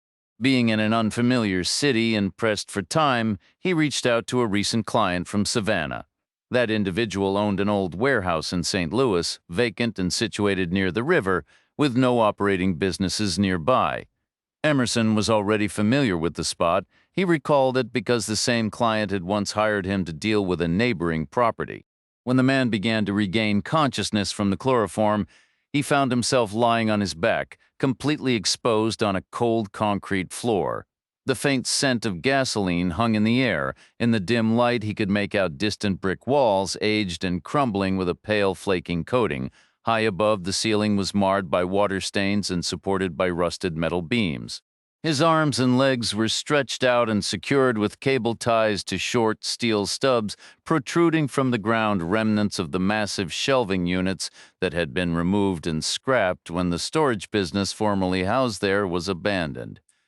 He strained against his bindings, the plastic cutting into his skin, but the metal posts didn't budge. Emerson stood on one side of the man with Graber positioned on the other. Near the man's feet sat a large plastic barrel, and resting on it was a ladle, the sort used in restaurants for serving soup. Emerson crouched down, waiting for the man to turn his head and meet his gaze. "Let's skip the formalities," Emerson began. "I know who you are. I clearly know about your ship, so today you're going to provide the missing piece." The man's throat was parched. "What missing piece?" he managed to croak. "I want the name of your supplier." The man's eyes widened in panic. "I don't know. I can't tell you that."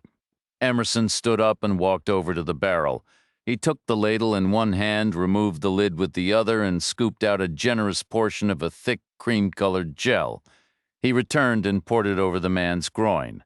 The man screamed, arching his back and thrashing violently.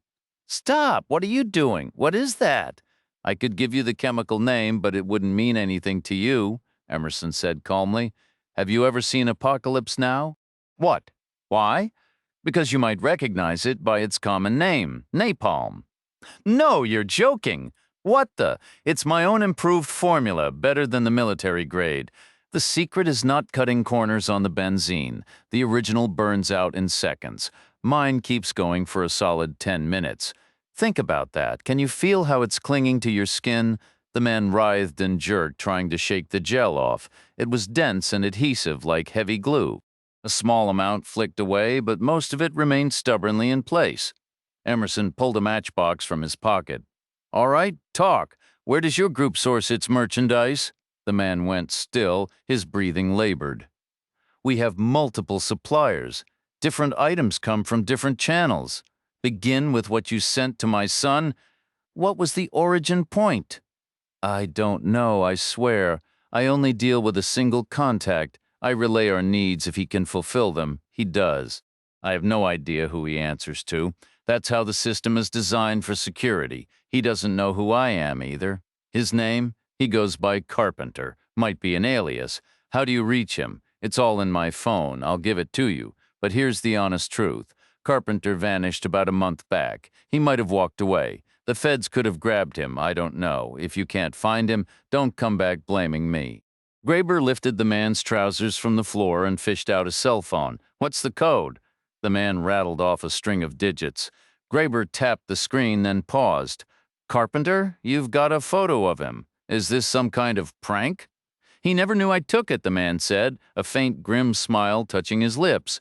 "It was insurance in case I ever needed an edge. Doesn't matter now anyway." Emerson's voice was flat. "A picture's useless if the man's gone. How do we bypass him?" "You can't. He was my only link." "Then how are you filling orders?" "We're not. We can't. Not until a new contact reaches out. We're scrambling with other suppliers for now." "How were payments handled?" "Cash, initially. Then we switched to Bitcoin. It's cleaner. Who handles pickup and delivery? From where?" The man hesitated just for a second. "I don't know the locations, but you know the person," Emerson stated. The man stayed silent. Emerson slid a single match from the box.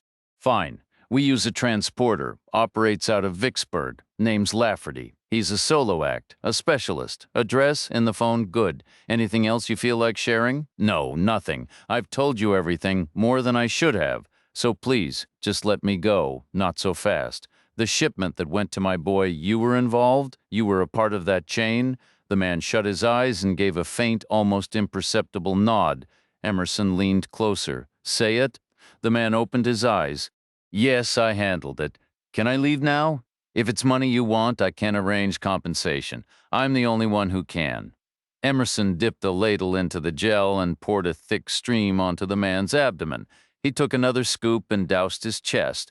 Graber replaced the barrel's lid and wheeled it toward the door. Then Emerson struck a match.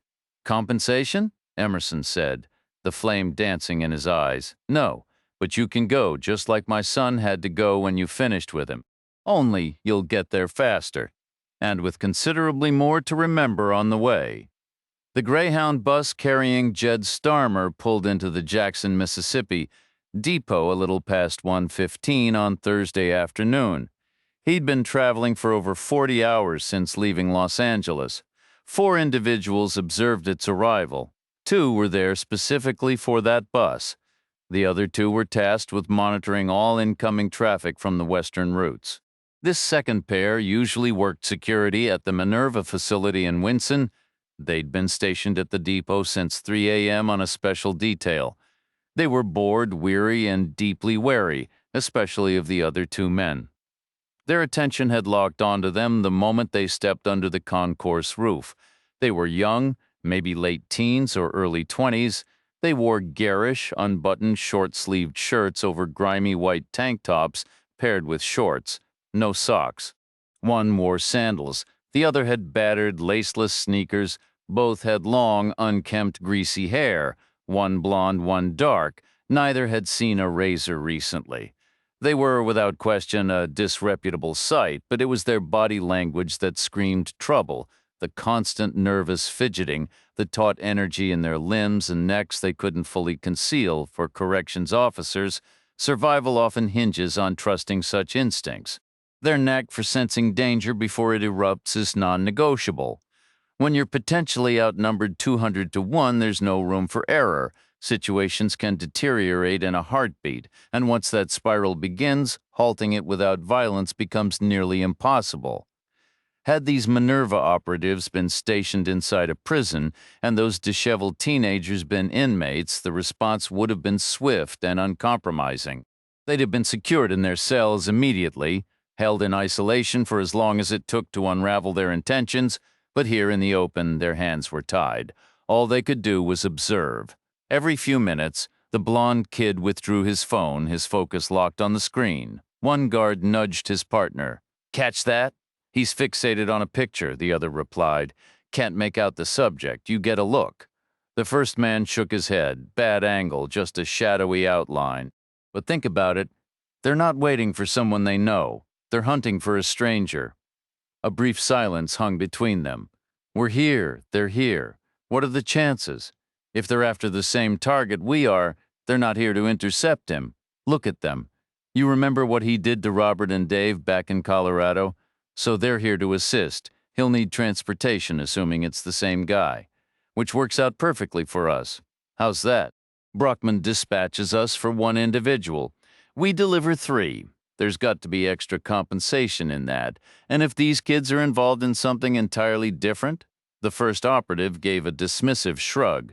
"Then it ceases to be our concern." Jed was the final passenger to disembark. The station's facade, with its arched canopies and glowing neon reminiscent of a classic cinema, had seemed welcoming from a distance. The reality behind the building, where buses loaded and unloaded, was a stark contrast, a shadowy covered area that felt oppressive and threatening. A deep sense of foreboding settled over Jed. He resisted, shrinking back in his seat and feigning invisibility, until the driver rose and fixed him with an impatient glare. With no alternative, he surrendered to the inevitable. He moved sluggishly down the aisle and descended the steps. To the Minerva team, it was immediately clear their primary target. Reacher was not on this bus, just as he hadn't been on the 47 prior arrivals they'd monitored. Their vigil would have to continue through at least one more bus. The only uncertainty was whether they'd be maintaining this watch alone or if the 2 kids under their scrutiny would also remain. The teenagers had shown no interest in the stream of departing passengers until Jed appeared. Jed scanned his surroundings, oriented himself, and made a beeline for the swinging doors leading into the station terminal. The blond kid checked his phone once more, then sprang into action. He closed the distance, seized Jed's left arm, and drove a stiff finger into his kidney. Leaning close, he hissed a few words into Jed's ear. Abruptly, both changed course, veering left toward the street exit. The dark-haired kid was already posted there, scanning the directions before signaling them forward. Then all 3 vanished from sight. Chapter 24. Hotel selection is a process that varies wildly from person to person. Some choose almost at random, while others weigh a meticulous array of considerations: cost, proximity, available amenities, overall atmosphere, and the discretion of the staff, particularly important depending on one's planned activities and company. For Emerson and Graeber, selecting a hotel in St. Louis that Thursday involved intense scrutiny, but their criteria were singularly focused. Everything hinged on the parking lot. It needed to be expansive and configured so that a number of spaces were situated at a considerable distance from the main building. After departing the warehouse, Graeber devoted a solid 30 minutes on his phone to this very pursuit. His search punctuated by a sudden heavy rain that began to drum against their car windows, an unforeseen complication that only heightened their need for a secluded spot. He scrolled through several review sites before settling on a location that seemed to fit their needs. Switching to his preferred mapping application, he zoomed and panned, examining the area from every virtual angle. The digital view appeared ideal, but reality delivered a different scene. Upon arrival, they discovered nearly half the property had been sold off since the satellite images were captured. The specific area they had targeted was now encircled by construction barriers, plastered with digital renderings of a future office complex. Without hesitation, Emerson and Graeber redirected to their backup hotel option. This second lot was more compact, but the early hour meant numerous empty spaces. Graeber guided the van into the most secluded spot available while Emerson headed to the front desk. He secured a single room, paying for a full night despite their plan to depart at 1:30 a.m. That schedule would put them in Vicksburg, Mississippi, with roughly an hour to scout the location before their target, a delivery driver they'd been tracking, was due to arrive. With 12 hours to kill, Emerson insisted they prioritize rest. The early morning departure from Chicago, followed by the long drive and a hectic morning, had taken its toll. They decided to split the time into 4 shifts, alternating between the relative comfort of the room and the necessary vigilance in the van. The room offered a bed, but the van was non-negotiable. Its contents were far too valuable and far too incriminating to leave unguarded. The vehicle was an ancient green station wagon, its sides adorned with tacky faux wood paneling. The dark-haired teenager yanked open one of the rear doors. His blonde companion placed a hand squarely on Jed's back and gave a brutal shove. Jed scrambled for a hold, but his fingers just slid across the grimy paint, sending him tumbling face first into the dirty footwell. The blonde kid slammed the door shut and turned, hand raised for a celebratory high five that never came. His friend was already sprawled unconscious on the sidewalk, with one of the Minerva operatives standing over him, wearing a faint, amused smile. The other Minerva man fixed his gaze on the blonde kid. "Care to explain what you're doing?" The kid's jaw went slack, but no words emerged. The operative calmly drew a pistol from his jeans. "Let's get something straight. I'm law enforcement. I just watched you try to kidnap a minor. If I shoot you, I'll probably get a commendation. So if you've got some miraculous innocent story, now's the moment." Silence. The Minerva guy checked his watch with a sigh. 8 minutes until the next bus. How irritating. This might be the only excitement he'd see all day, and he'd have loved to stretch it out, to have a little more fun with the situation. Instead, he frowned. "Hand over your phone." The kid remained frozen, pressing the gun's muzzle against the kid's chest. The operative fished the device from his pocket himself.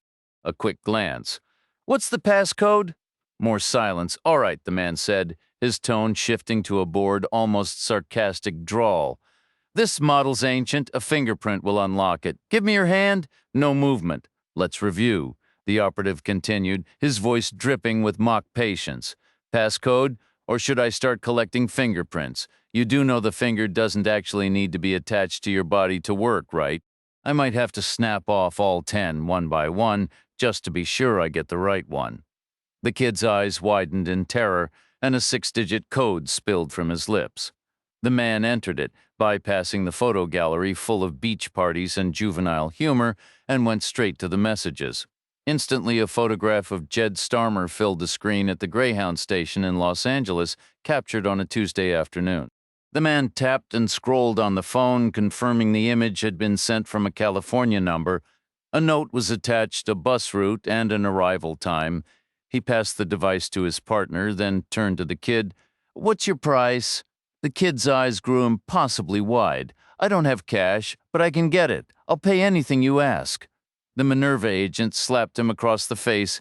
It was an open-handed blow, but sharp enough to send the kid sprawling sideways into the gutter.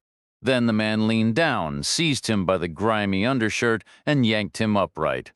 "How much are they paying you to grab the boy?" "Nothing really. I swear that's a lie. It's the truth. Then why take him? We had no choice. We're working off a debt. There's always a choice. Not for us. We met a guy. He fronted us a lot of product drugs we were supposed to sell. It all got stolen. We couldn't pay him back." "Who is he?" "I don't know his real name. Where's he based?" "New Orleans. So now you repay him with runaways." The kid dropped his gaze and nodded. The Minerva man pressed. "You have a contact at the Greyhound station here in L.A. He moves around, Los Angeles, San Francisco, Austin, Texas once. He scouts lonely kids, learns their plans, makes sure nobody will come looking." Another nod. "How many times has this happened?" "This makes 4. "And how many more to go?" The kid just shrugged. "He said he'd tell us when we were square." The agent checked his watch, then pulled a plastic restraint from his back pocket. "Turn around. Hands behind your back. What are you doing?" "Calling the police. You're facing serious time, friend. Hopefully in a facility I'm familiar with. I'll arrange a warm welcome for you." "No, wait, please, can't we?" The man spun him around, secured his wrists, and pushed him toward his partner. He opened the rear door of the car. "We should check on the boy. Make sure you haven't made this any worse," but there was no one to check on. The back seat was empty. The opposite door hung open. Jed was gone. Chapter 25. At the same moment Jed Starmer slipped out of the dusty station wagon, Hannah Hampton and Jack Reacher were crossing from Louisiana into Mississippi. They were midway across the Vicksburg Bridge on I-20, 100 feet above the river, heading east. Reacher was driving a role he hadn't volunteered for and didn't particularly enjoy. Being a passenger suited his temperament far better for the first 400 miles that day. Anyone glancing into Sam Roth's truck would have thought Hannah's companion was nearly comatose. He was reclined in his seat, motionless except for his eyes, which occasionally flickered open to note their position. Initially, the landscape was flat and monotonous, broken only by the occasional water tower or metal shed beside the Arrow Strait Highway. Then scattered trees and bushes began to dot the scrubby fields. The land started to roll with gentle rises and shallow dips. After Dallas, the sky seemed to gain a deeper blue. The grass grew greener as they entered Louisiana, the roadside trees thickened, and the farmland turned lush and fertile. Reacher had been content to watch the slow-motion panorama unfold outside his window, filing the images away in his memory and conserving his energy for whatever awaited him in Winson, where he would no longer be just along for the ride. But when Hannah handed him the keys at a rest stop, refusing felt both rude and unwise. So he took the wheel, the hum of the diesel engine a steady companion as Mississippi opened up ahead. Fatigue was etched deep beneath her eyes, and her posture slumped with exhaustion. She wrestled the heavy truck door against a sudden blast of wind, and she was sound asleep before the tires even met the highway again. Just to the north, an older bridge crossed the river, close enough you could almost hit it with a rock. It was a beast of a thing, all solid stone piers and cantilevered steel girders, dotted with giant rivets and sporting flags at its peaks. Reacher knew it. He'd seen photographs of it and the water flowing underneath back when he was a kid in a classroom on an army base halfway around the globe. This was years before the bridge they were on now even existed. It wasn't part of any lesson on construction or maps. The teacher's idea was to have the class chant 1 Mississippi, 2 Mississippi to count seconds. Even then, Reacher found it pointless. He could keep perfect time in his head without a nursery rhyme. So he tuned out the official lesson and studied the bridge instead. It looked stout, deliberate, reliable, exactly how a well-made thing should be. These days it only carried trains, and it showed its age. The paint was flaking and rust streaked its iron frame like old scars, but it was still standing, still doing its job. Once, it was something people looked up to. Now it was just extra, not really needed anymore. That was a tale Reacher understood intimately. 100 yards past the bridge's end, a sign advertised a truck stop, boasting it was the biggest in Mississippi. Reacher hoped that was fact, and that it meant actual amenities, not just a vast expanse of asphalt. He needed new clothes, and none of the earlier stops had anything that would fit him. The engine cutting off roused Hannah. The nap had refreshed her, so they walked together across the lot toward the main building, which was shaped like a giant bow tie. The entrance opened into a square central hub housing restrooms and driver's showers. The left wing, a triangular space, was arranged as a food court.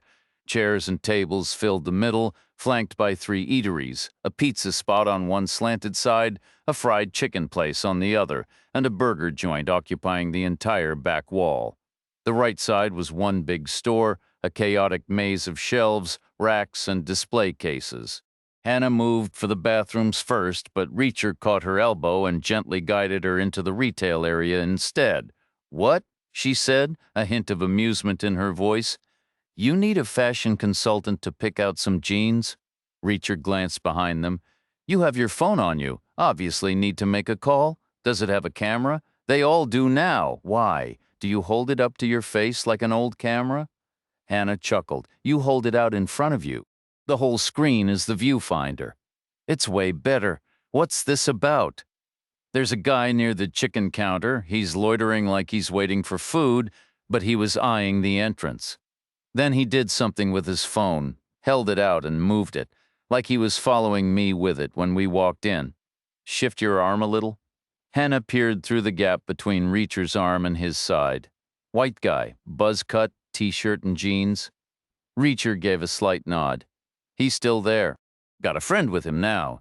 They look like they lift weights together. He's still got the phone in his hand, staring at it like he's expecting a text. Maybe they're waiting for someone who's late and hasn't called." Reacher shook his head. "He didn't pull that phone out until he saw me. Then he aimed it right at my face. You're sure you honestly think he took your picture?" "What for?" "No idea," Reacher said, turning slowly to look. "Let's get his side of the story," Hannah suggested. Reacher approached the man with the phone. "Next time you want a photo, you go through my representation," he stated flatly, the man's brow furrowed in genuine confusion. "What are you even talking about? If you're planning to use my image, that requires prior authorization?" The man's eyes flickered involuntarily toward his device. "I didn't take your picture. I believe you did." "All right, tough guy. Suppose I did." A sharp, crystalline ping like a knife striking glass chimed from the phone. The man checked the screen, gave a curt nod to his companion, and then deliberately hitched up the hem of his shirt. Nestled against faded denim was a black pistol, a well-used Beretta. The checkering on the grip was smoothed down from years of handling. "Enough games, Reacher. Let's take this discussion outside where we won't disturb the nice people." The implied menace of the weapon was almost comical. In that brightly lit, camera-filled space surrounded by dozens of potential witnesses, it held as much intimidation as a child's toy. Starting a shootout here would be a one-way ticket to a lifetime behind bars, assuming he survived the return fire, and if he was foolish enough to actually try drawing it, Reacher knew the man would be on the ground before the muzzle cleared his belt. Part of him, restless from the long hours confined in the truck, almost wished the guy would try. But a more secluded spot would be better for everyone involved. Reacher took a deliberate step back and gestured toward the exit. "Lead the way." The armed man shook his head, motioning for Reacher to go first. Reacher started walking, Hannah falling in step beside him. The 2 men fell in behind, directing them toward the back of the building. They moved into the narrow channel between the store's long exterior wall and a parking lane for charter buses. 11 hulking vehicles sat silent in their oversized stalls, devoid of drivers or passengers. This was the forgotten edge of the property. No access road, no parked cars, no foot traffic, just a ribbon of fractured asphalt squeezed between cinder block and a towering fence of solid wooden planks. It stood a good 10 feet high, offering no peepholes, no view in or out. The building wall facing it was blank, devoid of doors or windows and consequently any security cameras. The geometry of the food court and main store walls flared outward from the restroom block, creating a secluded trapezoidal pocket of shadow. It was a perfect blind spot. Whatever happened here would leave no witnesses, prompt no 911 calls, and yield no testimony for any future trial. The plan was transparent. They would be backed against the restroom wall. With both men likely armed, they could simply stand back and take their shots at Hannah, at him, or both. The goal could be murder, capture, or just holding them until backup arrived. Regardless, it would mean a swift and decisive end. Reacher took a subtle half step to the right and stopped abruptly. Hannah, caught off guard, halted beside him. He leaned close, his voice a low murmur only she could hear. "Get behind me, don't give either one a clean line of fire." "Which one?" She whispered back, a note of tension in her voice. "There are two." "Not for much longer," Reacher replied. A voice cut from behind him. It was the one who had been giving directions, the one with the gun. "Keep moving. Nobody said you could stop." He was closer now, much closer than when they'd exited the building. Reacher could tell by the proximity of the voice. The man must have closed the distance when Reacher paused. Reacher mentally calculated the space between them, estimated the man's height, adjusted for posture, and shifted his weight silently onto the ball of his left foot. He threw his weight backward, spinning into a tight clockwise turn. He twisted at the waist to build momentum, his right arm extending, fist clenched. It swung in a wide, brutal arc like a sledgehammer swung by a maniac. The man saw it coming. He tried to duck, his hands fumbling for his weapon, but he was too late. The side of Reacher's fist crashed into his temple, dropping him like a tree in a storm. The second man leaped back, yanking up his shirt to grab his own Beretta. Reacher mirrored the move, stepping in close. His left hand shot out, pinning the man's wrist against his stomach. He took the gun, then shoved the man hard in the chest, sending him stumbling back out of reach. Reacher said, "Your friend took my photo. Why?" No answer came. "You wanted to finish our chat outside?" Reacher continued. "We're outside, so talk." The man shook his head. Reacher raised the pistol. "Try this. You picked this spot? No witnesses? No cameras? Why?" The man held up his hands, palms open. "I don't know anything. If you're going to shoot me, just do it." "You're wrong," Reacher said. "You know a few things. You know my name." "Oh, yeah, okay. You know you were sent here to find me, I guess, so you know who sent you." The man shook his head again. Reacher nudged the unconscious figure on the ground with his boot. The man closed his eyes briefly. "Our boss sent us. Name, Mr. Brockman. Organization, Minerva Correctional. You work at the prison in Winson?" A nod. "How did Brockman know I'd be here?" "He didn't. He sent guys to a bunch of spots, just in case." "How many guys?" "I don't know. 8, 10. It wasn't some official briefing. We got our orders in pairs. Word got around after." "Which spots?" "I only know one for sure. The Greyhound station in Jackson. My brother-in-law got sent there. He called me a few minutes ago, bragging they just caught a couple of punks trying to snatch a homeless kid who rode in from California. Said he wanted to see if we were having any fun like that. Total nonsense. He just wanted to rub it in because he knew we'd be bored out of our minds." Guess his timing was off. "What were you supposed to do if you saw me?" "Verify your ID." "And then stop you." "From doing what?" "Getting to Winson." "Why?" "So you couldn't cause trouble." "Why would I cause trouble in Winson?" A shrug. Mr. Brockman said, "You were crazy. Crazy people do crazy things. You had to verify my ID." "How?" "We sent your picture to some guys who know what you look like." "Which guys?" "A couple of co-workers." "How would they recognize me?" "Your paths crossed a few days back in some town in Colorado." Reacher allowed a thin smile. "I see. Where are these guys now? In Winson, I guess. They're still out sick. I'll be sure to drop by their places while I'm in town, maybe bring them some get-well flowers now." "Brockman. Is he a good boss, I guess? Is he a nice guy if he likes you?" "Right. I saw what happens to people he doesn't like in Colorado. So here's the plan. I'm going to Winson. I'm going to cause some trouble for Mr. Brockman, probably more than he's expecting. And when I'm done, I'll make sure he knows exactly how much you helped me." "No, please don't. He'll kill me." "Sorry, my mind's made up." Unless what? What do you want? Money? I can get you." "Not money, information. Something's off with the accounting at Minerva. I want to know what it is." The man's eyes went wide. "Accounting? I don't know anything about that." How would I Reacher studied him for a long moment. Over the years, he'd gotten pretty good at sensing when people were telling the truth. Usually he appreciated that kind of honesty. This time, the man gave him a straight answer, which was exactly what Reacher didn't want.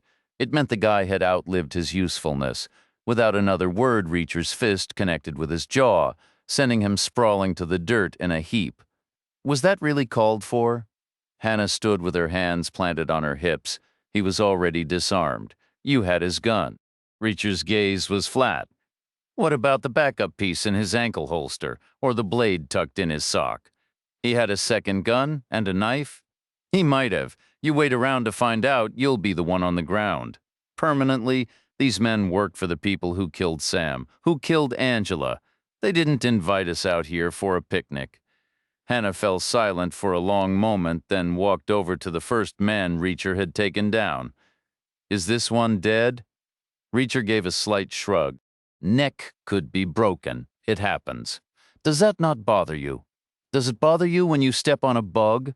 He's not a bug. No, he's worse. He's a person. He made a choice. A cold breeze swept across the empty lot, carrying the scent of dry sage and distant rain. You know what? You're absolutely right. Hannah's voice shifted, hardening from doubt into something fierce and clear. She took another step and drove the toe of her boot into the man's ribs. He chose this. He chose to help the monsters who murdered Sam. Not just killed him, they stole his life deliberately. For profit, they're scum. I want every last one of them. You won't hear any argument from me. Good. So what's our next move? Chapter 26. For Bruno Hicks, it was all a delicate balancing act.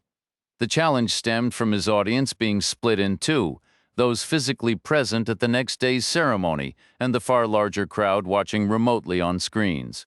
The trick was to appear compelling to both stand too still, and he'd seem like a statue to the live crowd. Move too much, and on camera he'd look unhinged, with the footage turning into a frantic, jittery mess. No one had said it to him directly. Everyone called his last performance a triumph. But Hicks was convinced that's exactly what had happened during the previous exoneration ceremony. He'd gotten drunk on the crowd's energy, gorging himself on their applause. It felt magnificent in the moment, but the hangover preserved forever online thanks to YouTube was a nightmare. The answer was meticulous preparation. Hicks had his speech memorized cold. The content was a home run. The delivery was what needed work. He had to strike the perfect chord for both the real and the virtual audience, a task that was far from simple. His solution was a blend of low and high tech. He'd had the prison maintenance crew install full-length mirrors along one wall of a conference room and construct a rough stage mock-up at the other end. Then he acquired two compact action cameras, the kind used for skiing or kayaking. He didn't care about their durability. He needed one specific feature, voice activation. He mounted one on a standard tripod at his side, aimed at the mirror to simulate the hall's distant view. The other sat on a mini tripod right on the lectern, zoomed tight on his face like a news close-up. His plan was to start both recording with a single command, run through his speech multiple times with varying gestures and expressions, and then review the paired feeds side by side to select the most effective version. He had 2 hours blocked off in his schedule to perfect the performance. Hicks had given his assistant strict instructions not to interrupt him unless the prison went into a full lockdown. He stepped up onto the rehearsal stage, powered on the recording equipment, and was just preparing to start when the conference room door burst open. Spinning around, Hicks snapped, "What is it?" Damon Brockman entered, keeping a cautious distance from the stage. "You were correct," he stated. "Naturally, I was correct," Hicks retorted, turning back toward the lectern's camera lens. He opened his mouth to begin, then hesitated. Correct about what, specifically? The drifter from Colorado, Reacher, he was attempting to reach this facility was. Our team at the I-20 truck stop has confirmed a visual identification. They intercepted him. They have a positive ID.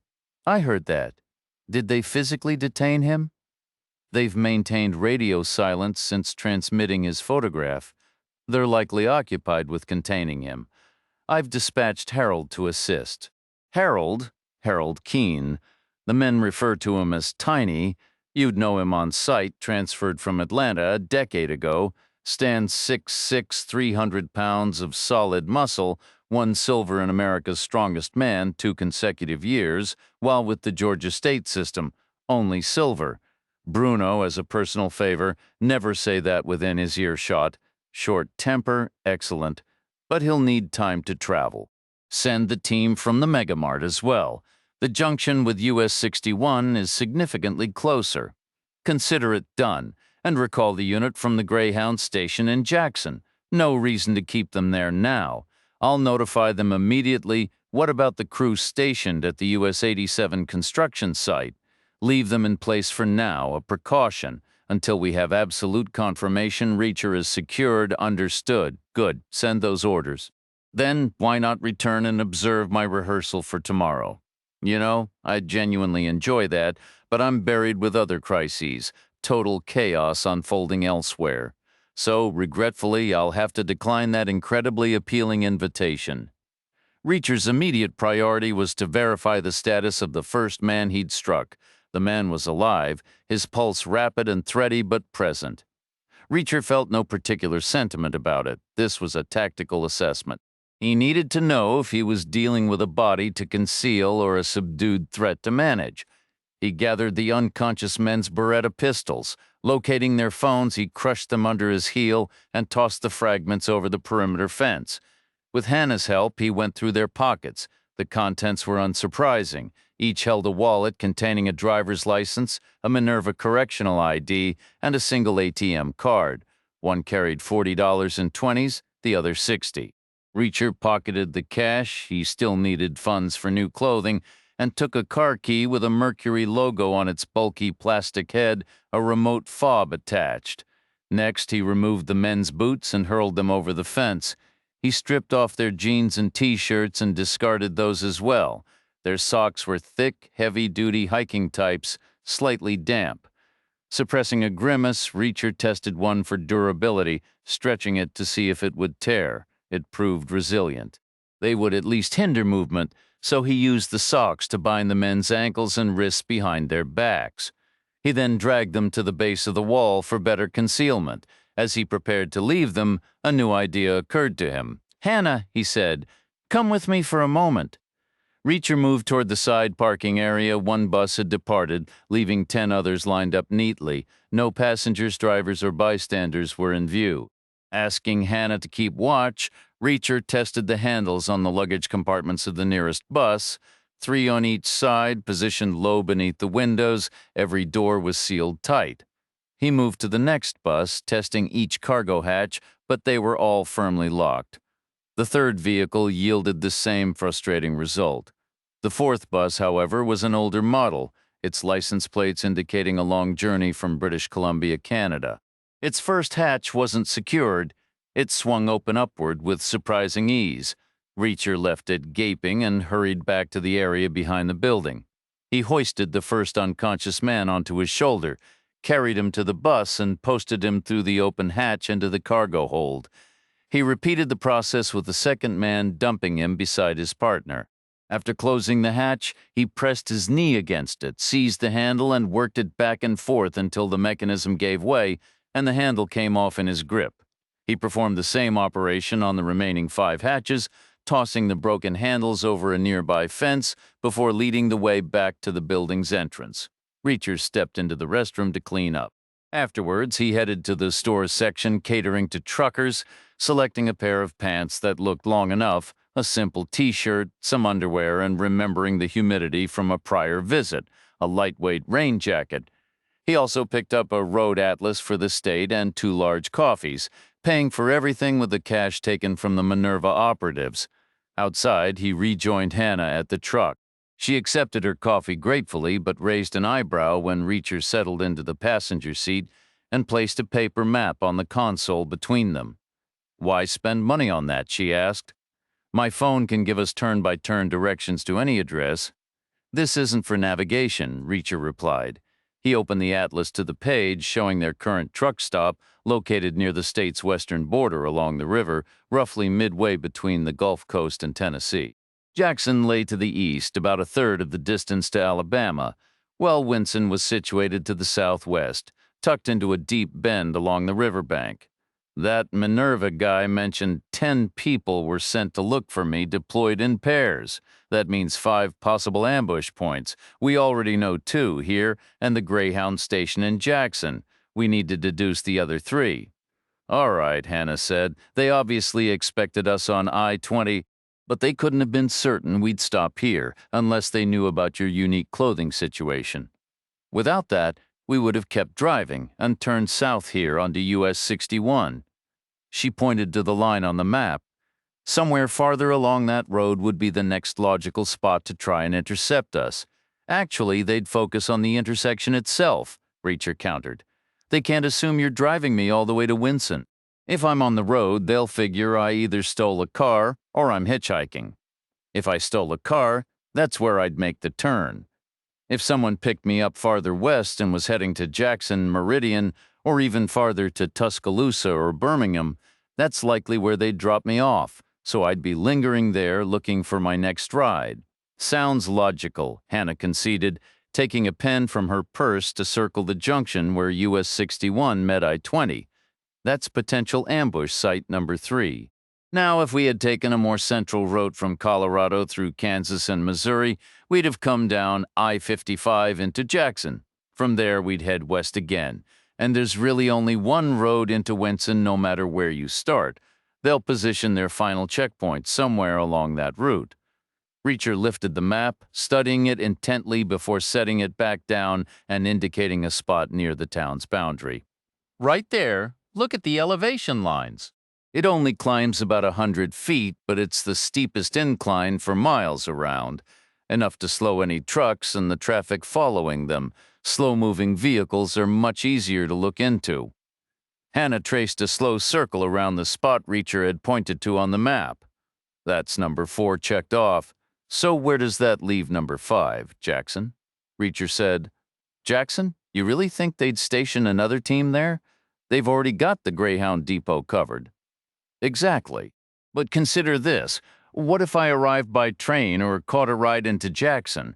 How would I get the rest of the way to Winson? There's got to be a shuttle or a local bus line. Odds are it's owned by Minerva. They probably own the motels near the prison, too.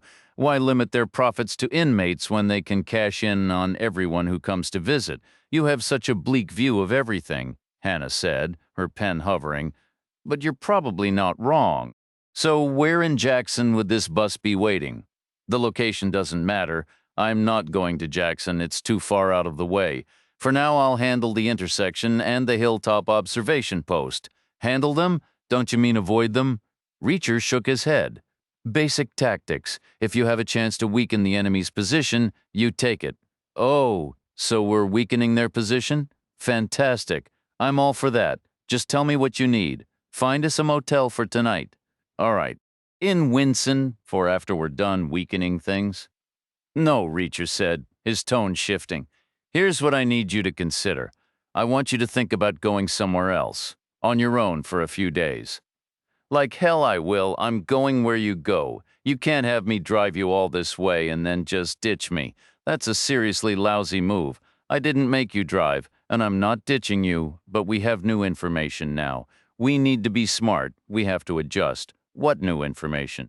We've lost the advantage of surprise. Minerva knows I'm coming. They have my name, my description, and now a current photo. Their people are capable. They're out in full force looking for me. Staying with me now puts you at a significantly higher risk. Okay, the risk is higher. I understand that. But here's the thing. I get to decide what level of risk I'm willing to take. You don't get to make that choice for me. I'm not making the choice. I'm giving advice. Your goal is to find the people who murdered Sam. You can't do that if they get to you first. So let me go ahead like a scout. I'll get the lay of the land and clear out any low-level operatives lurking around. Once the threat level drops, I'll call, you'll join me. Then we get to the heart of this together. Hannah was quiet for a long moment. The earlier tension in her voice gave way to a sharper, more probing tone. You say the risk is higher, but here's what I don't get. If we're right, Minerva killed Angela because she found something wrong in their books.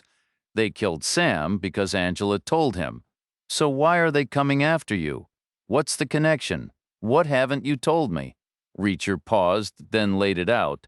He told her about Garrettsville after he saw Angela pushed, chasing the guy in the hoodie into the alley, taking Angela's purse from him, finding the envelope inside, the partner appearing in the stolen BMW. Their escape when the fire escape gave way, Hannah punched him in the arm. Why keep that a secret? I've stuck my neck out for you. I don't deserve to be left in the dark. Reacher shrugged. What if those guys show up at the hospital or the morgue? Hannah considered that. Fair enough. I can see why you wouldn't want to advertise a personal score, but that's not the main issue. You roughed up a couple of Minerva guys, maybe saw something you shouldn't have. That gives them a reason to come after you, not the other way around. So why are they expecting you? What else are you holding back? Nothing? You swear? Reacher nodded. All right, Hannah said, skepticism lingering. Maybe they figured out you connected them to the murders. Reacher shook his head. I told the Garrettsville police Angela didn't kill herself, but I hadn't pieced Minerva into it back then.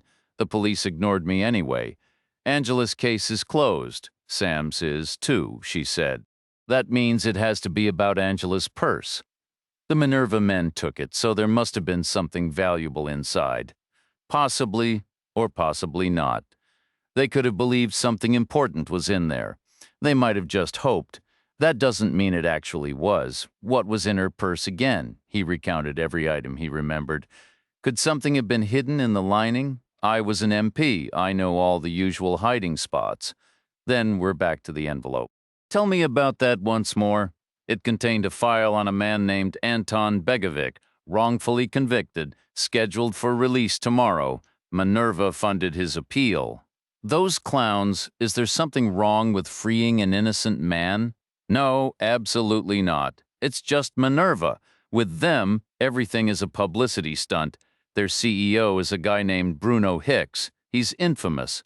The man doesn't sneeze without a PR team strategizing how to monetize it. I bet they found some attorney who owed them a favor to handle the appeal pro bono. Then they'll orchestrate a whole media circus, painting the entire corporation as a bunch of saints, and it won't cost them a dime. Sam never trusted them. Why? He always said if something seems too good to be true, it is. Take their salaries. They pay 25% above the industry average across the board. They make sure everyone knows it. Then they ensure nobody gets a single minute of overtime. Hold on, I just thought of something. What if this Begovic guy isn't actually innocent? What if he paid Minerva to help rig the appeal, or his family did? Minerva might have tried to run the money through their accounts, sloppily, and Angela might have caught the scent. If it's dirty money, why would they let it touch the business at all? Why not just take cash? Hannah shook her head, a wry smile touching her lips. See, that's the kind of question you ask if you've never tried to buy a house or a car or even a decent pair of jeans. A giant pile of cash is the brightest red flag imaginable. You'd have the IRS so far up your backside you'd be flossing with their audit forms. No, I think I'm onto something here, and you clearly shouldn't be wandering around unsupervised. So here's the new plan. I'm coming with you. But while you're off doing whatever it is you do, disabling adversaries, I suppose I'll stay back at the hotel. I'll dig into Begovic's past, unpack his conviction, his appeal, what evidence triggered it, why it dragged on for so long. I might even reach out to some of Sam's old contacts, tap into the industry gossip, find the real story behind the saintly facade. 5 words echoed in Jed Starmer's mind as he hunched between 2 reeking dumpsters in an alley across from the Greyhound station. I'm a law enforcement officer. The man's voice had been slightly muffled from his position on the car floor, but Jed was certain of what he'd heard. He wasn't sure what kind of officer, though. No uniform. His partner hadn't worn one either. Detectives, maybe, or FBI. Something serious, high level. But the specifics of their badge didn't worry him much. He was just profoundly grateful they'd appeared when they did. He had no clue what those rough-looking men had wanted with him. But you didn't need psychic powers to know it wasn't going to be a friendly chat. Yet alongside the relief was a cold, creeping horror, because their arrival meant they had been looking for him. That was the undeniable takeaway from the conversation he'd overheard.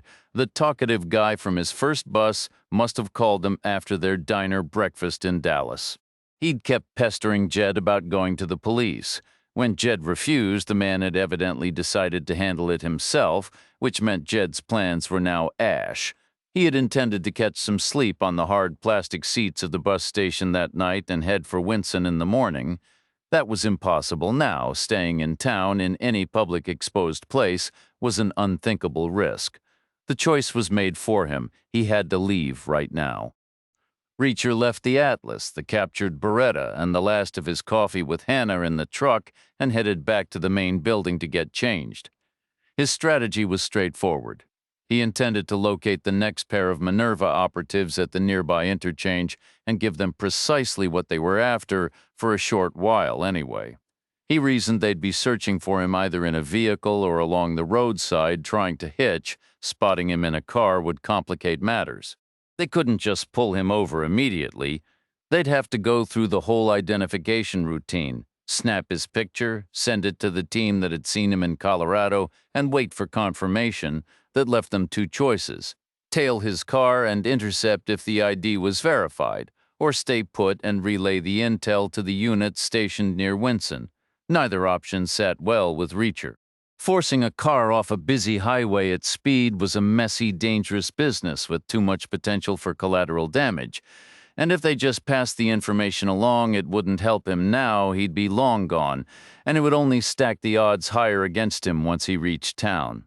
No, the smart play was to stand right where they'd expect to see him, thumb out, and hope no ordinary driver decided to pick up a passenger. From above, the interchange resembled a tilted capital A with a curved crossbar. One leg was I-20, curving north of east after the river. The other was US 61, branching south. The connecting ramps formed the crossbar, and beneath it sprawled the parking lot of a giant big-box store.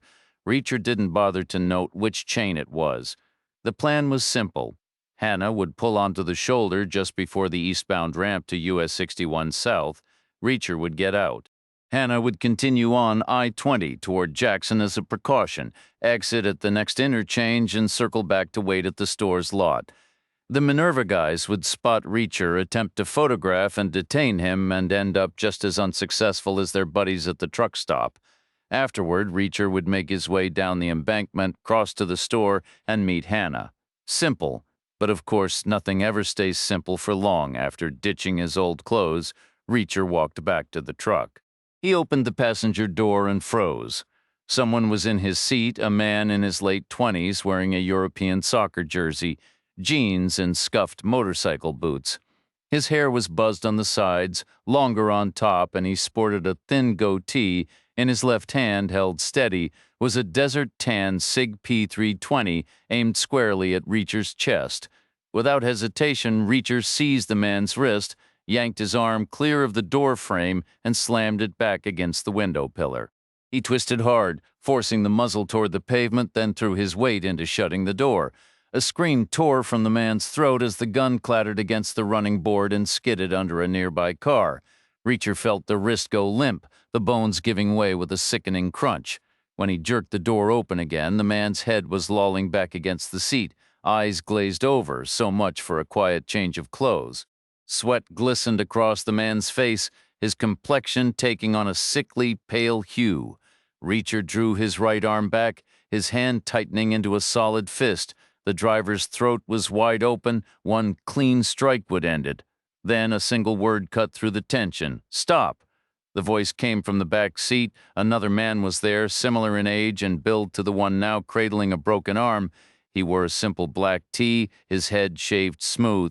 He was leaning forward behind Hannah, pressing the short barrel of a revolver firmly against the base of her skull. Hannah sat rigid, her spine straight as a rod, hands clenched on the steering wheel until her knuckles turned white. She stared fixedly ahead, her expression a mask of furious disgust, like a mother who'd just walked in on her teenagers throwing a wild party in her pristine living room. The gun looked almost toy-like in the man's grip, a Ruger LCR chambered in .22. Probably an ankle backup, Reacher figured. Useless at any real distance, but in these close quarters it was more than enough. At this angle, a round might not even exit. It could just ricochet inside her skull, turning everything to pulp without making a visible mess on the windshield. A grimly efficient choice, though, given his partner's predicament. Subtlety might not be his top concern. Reacher opened his fist and lowered his arm. "Smart move," the bald man said. "Now, we're missing two associates, this lady. Seems to think you can point us in their direction." "Associates," Reacher said. "Save the wisecracks. Who's joking? Tell me where they are. Why would I know?" The man pulled something from beneath his leg. Reacher's own Beretta, left in the truck earlier. "Enough stalling. Tell me." Outside, an old bus from British Columbia rumbled past the truck's tail, empty except for the driver. For a fleeting second, Reacher wished it was headed straight for a crusher in some remote scrapyard, a fitting end for the day's sudden turn. "They're close," Reacher said. "Where? I'll take you. Tell me now. And you'd just believe me." The man paused, then said, "You wearing a belt?" Reacher nodded. "Take it off. Hand it over." Reacher didn't move. The gun dug harder into Hannah's neck. She clenched her jaw, a strained whimper escaping her lips. Slowly, Reacher threaded his belt free and held it out between the seats. Keeping the gun in place, the man grabbed it with his left hand, clamped the buckle between his teeth, and fed the leather through. He drew it into a loop about a foot wide, then yanked the gun back, flipped the belt over Hannah's head, and cinched it tight around her throat and the metal seat frame. She fell silent, but her furious scowl deepened. "Pep?"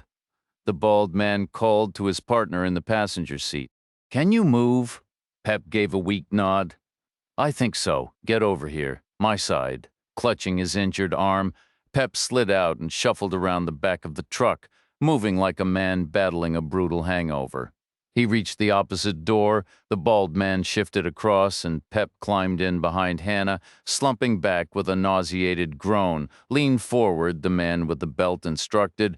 "All the way. Get yourself right on the edge of that seat." Pep shifted until he was perched at the very front of the bench. The man grabbed Pep's right hand, wrapping the leather belt tightly around his wrist and securing his palm flat against the back of the driver's seat, just below the base of Hannah's skull. He gave Pep a firm pat between the shoulder blades before sliding fully across to the passenger side, opening the door and stepping down to stand beside Reacher. He jerked his chin toward the two in the car. "Do I need to spell it out for you?" Reacher shook his head. "Good. Now pick up the SIG that Pep dropped. Use your finger and thumb through the trigger guard. Hand it over." Reacher retrieved the pistol from beneath the adjacent vehicle and passed it to him. "All right." The man tucked the gun into the waistband at the small of his back, adjusting his shirt to conceal it. "Now, show me where my associates are, and you'd better make it fast for the woman's sake." Reacher took the lead, heading back toward the main structure. As he walked, he mentally reconstructed the remote fob on the key ring he'd taken from the first Minerva operatives. He recalled 4 buttons. The bottom 2 were colored, one red, likely for the alarm, and one blue for the trunk. The top 2 were black, each bearing a faint, nearly worn-away white padlock symbol. He remembered the symbol on the top left button appeared to be locked. Sliding his hand into his pocket, he found the fob and pressed the top right button with his thumb, scanning the lot for the flash of turn signals. Nothing. The man behind him growled. "Hey, what are you doing back there?" "Just keeping my pants up," Reacher said. The guy snorted, unconvinced. They continued walking. Reacher kept pressing the button. Still no lights. They were nearly at the building's entrance. Figuring the car must be elsewhere, Reacher planned to lead him around back in 2 stages. He knew it wasn't to the right, that was bus territory. So he took one last gamble, veering left and pressing the button once more. This time, a pair of amber lights gave a long, drowsy blink from the final row, parked against the perimeter fence with empty spaces on either side. But it was the wrong car, a Ford Crown Victoria, a model he'd seen 1,000 times in the Army and since. This one, however, was pristine. Its paint was a deep, almost black blue, gleaming under the lot lights as if freshly waxed. It had unusual wheels, an odd grille, and darkly tinted windows. It felt more like a personal ride than a detective's cruiser or a taxi. A closer look revealed a Mercury badge where the Ford Blue oval should have been Reacher. Never much for cars, didn't dwell on the discrepancy. He just slid his thumb to the lock button and pressed. The lights blinked again just as lazily. Two coincidences were unlikely. "This way," Reacher said, changing course toward the car's rear. It was backed almost against the fence, positioned for a rapid departure. He waited for the man to catch up, then pulled the keys from his pocket and hit the trunk button. The lid popped unlocked, but only rose an inch or two. The man said, "You think I'm an amateur? I'm not opening that." "No problem," Reacher said. "I'll handle it." "You can stay right there. Just answer one thing first. You work for Minerva? Celebrated my 10-year anniversary last month. Now, where are my friends?" "You think they're in the trunk?" the man demanded. "I was the target?" Reacher asked. "We were stationed at the crossroads. Got rerouted here when you were spotted. What's in the trunk? Where are the others? You had men here? You had some at the bus depot. Where else? Not my concern. I follow orders now. Stop stalling. Open the trunk." "You're absolutely right," Reacher agreed, his voice dropping to a calm conversational tone. "All this chatter is pointless. It's definitely time to—" He drove his forehead forward into the man's face. There was no dramatic wind-up, no telltale shift in his stance to give the move away. The trade-off was a loss of pure force, so Reacher compensated with the raw power of his frame and the thick cords of muscle in his neck. It wasn't the most devastating strike he'd ever landed, but it did the job perfectly. The man stumbled backward out on his feet, consciousness already gone. He crashed against the chain-link fence, wobbled for a second, and Reacher closed the distance. He caught the slumping body before it could hit the asphalt, hauled it the final steps to the car, heaved the trunk lid fully open, and stuffed the man inside. The lid slammed down with a solid thud. Reacher unlocked the driver's door and slid behind the wheel. Bruno Hicks attempted to begin his address for a third time. The words wouldn't come. He couldn't get past the opening remarks, his mind completely hijacked by thoughts of the truck stop. He'd dispatched 4 men to handle a single wanderer. It should have been effortless, yet there was only silence, no updates, no confirmation, nothing. And this drifter had already humiliated the team sent to Colorado. Hicks abandoned the podium, left the room, and strode quickly down the hallway to the opposite wing of the building to Brockman's office. He didn't bother knocking. He just opened the door and walked in. At first glance, the room seemed empty.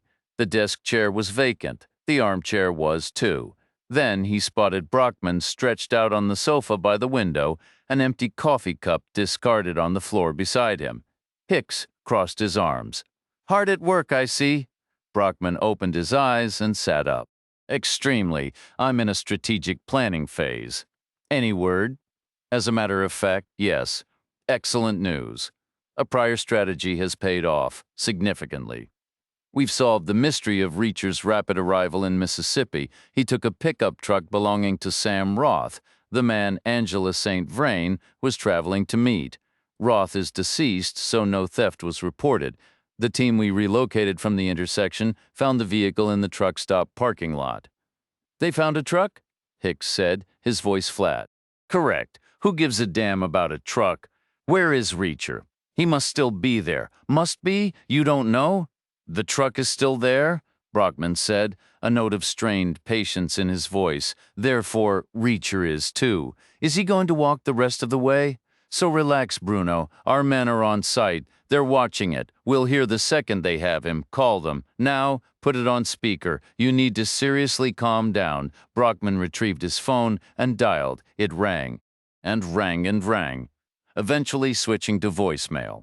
He hung up without speaking and tried another number. That call also went to a recorded message. Brockman manufactured a smile. "There's no cause for alarm. They likely have their phones on silent mode.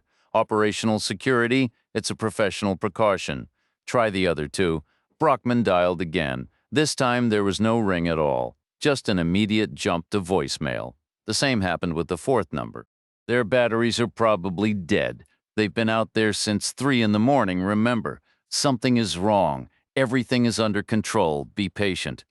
"Did you recall the team from Jackson?" "Yes, right after I left your office. Call them again. Redirect them to the truck stop as well." Seriously, we'll have 7 men on one guy. We have 4 there already, possibly 5. Have they accomplished the task or not? Brockman made the call to the men from the bus station and relayed the new orders. He hung up, put his phone away, and silently waited for Hicks to leave the room. He retrieved his phone and made another call. He had completely forgotten about the men stationed to watch the bus stop. There was no point in keeping them in Jackson now. It was a real missed opportunity. Brockman could take some credit for linking Reacher to Roth's truck, but he could have scored a major win if he'd actually caught Reacher in a trap that Hicks hadn't even considered. Reacher reversed the Mercury into the spot beside Sam Roth's pickup. He was counting on Pep recognizing the vehicle and assuming his partner was arriving to take over, or maybe he'd just think it was some random traveler stopping to use the restroom in the main building. Honestly, anything would do, as long as it didn't seem like a threat, as long as it didn't push him to tighten that belt around Hannah's neck, assuming he hadn't already finished the job. Reacher threw open his door and moved to the truck's rear passenger side. The handle didn't budge, it was locked. The dark window tint hid everything inside. He had no idea what condition Pep was in, or Hannah. The driver's door was also secured. He pounded on the glass, no response. Hannah didn't hit the unlock. Either she wouldn't or she couldn't. Reacher drew the Beretta from his waistband, reversed his grip to hold it by the barrel, and drove the butt like a hammer into the corner of the rear window, its weakest point. The glass instantly crazed into a milky web. He shoved at it. It sagged inward but didn't give. The tinting film was stubbornly strong, anchored deep within the door frame. He slammed it with the heel of his hand. One edge tore free. Another hit loosened the top and the opposite side. A third strike made the whole sheet buckle backward, curling down in a slow, grotesque droop until it draped against the inside of the door. Pep glared out through the now empty frame. His skin had taken on a sickly greenish hue, slick with sweat. He was straining with everything he had, pulling the belt taut. Hannah was frantically clawing at her throat, her head whipping side to side in silent, airless panic. Reacher shot his arm through the opening and landed a hard punch to the side of Pep's head. The man slumped sideways into the footwell, unconscious and still. He wasn't pulling deliberately anymore, but the belt remained tied to his wrist, and his dead weight kept it tight. Hannah still couldn't breathe. Reacher fumbled for the interior door handle, but the dangling curtain of glass and film blocked his way. He tried to rip it off, but the film held fast. So he grabbed both edges, forced them together until the bundle was narrow enough to maneuver through the frame, and wrestled it down and out of his path. He reached back in, popped the lock, and yanked the door open. He hauled Pep upright and shoved him forward. The moment the tension eased, Hannah erupted into ragged coughs and wheezes. She forced her fingers under the belt, creating a sliver of space, and dragged in a desperate, shuddering breath. Reacher worked at the knot, which had been cinched brutally tight by the struggle. With Pep's arm a dead weight, it took another half a minute to work it loose before he could slip the end free from the buckle. Hannah collapsed forward against the steering wheel, fumbled for the door handle, found it, and slid out. She ended up sprawled on the trunk of the Mercury, lying on her back, staring at the sky as she gulped in air. The atmosphere was thick and foul, saturated with the stench of diesel and gasoline from the parking lot and the nearby highway. Normally, Hannah would find it utterly repulsive, but in that moment, each polluted breath felt like a gift. The crisp air of Gerardsville's mountains had been her constant companion, yet now she couldn't fathom a sensation more sweet. A sudden instinct made Jed Starmer freeze. For 10 full minutes he'd crouched in a back alley, lungs burning after fleeing the beat-up sedan. Catching his breath was one thing. Plotting his next move was another. Deciding to leave town was easy. Actually figuring out how was the real puzzle. His vague plan to reach Winson on a prison shuttle was based on a single sign he'd spotted back in Texas. He had no idea if Mississippi even offered such a thing. That sign had been in a Dallas Greyhound station. Here in Jackson, thanks to those scruffy pursuers, he hadn't gotten a chance to look. Going back was out of the question. Officers could be waiting without a smartphone to search the web. Wandering aimlessly was too risky. He needed an old-school solution. He recalled passing a bank of payphones 2 blocks away and still had some change. First, he dialed directory assistance, then the Minerva Correctional Facility in Winson. Posing as a relative wanting to visit, he asked about a shuttle from Jackson. The receptionist said no dedicated service existed. Most visitors used the local bus. She gave him the stop's address and the schedule. The next bus was leaving in 4 minutes. Jed heard the diesel rumble just around the corner. He'd sprinted the last stretch to have a chance. The following bus wasn't for an hour, and lingering that long felt like an invitation. But a chilling realization hit him. If officers were watching the Greyhound station, they might be at this bus stop too. Walking right into them would be as good as surrender. He halted near the intersection. Then, a bike messenger riding on the sidewalk slammed into him. The collision sent Jed stumbling forward past the building's edge. His foot caught in a crack between concrete slabs. He lost his balance, tumbled, and ended up sprawled across the curb, half on the sidewalk, half in the street, fully visible to everyone at the bus stop. A handful of people stared. He didn't wait to study their faces. Scrambling up, he darted back behind the building. The messenger had leaned his bike against the wall. "Idiot! Watch where you're going! You could have gotten me killed!" He shoved Jed in the chest once, then again before vanishing through a revolving glass door into the nearest building. Jed's mind raced. Those people by the bus, were they just passengers? Or were a couple of them detectives watching and waiting? He turned to run, then forced himself to stop. He had no other options. This bus was his only way out. He'd be a fool not to take it if it was safe, if he had to be certain. Edging back to the corner, he crouched low and peered around. 2 men stood there. One was slipping a phone into his pocket. He nodded to his partner, and together they began to move.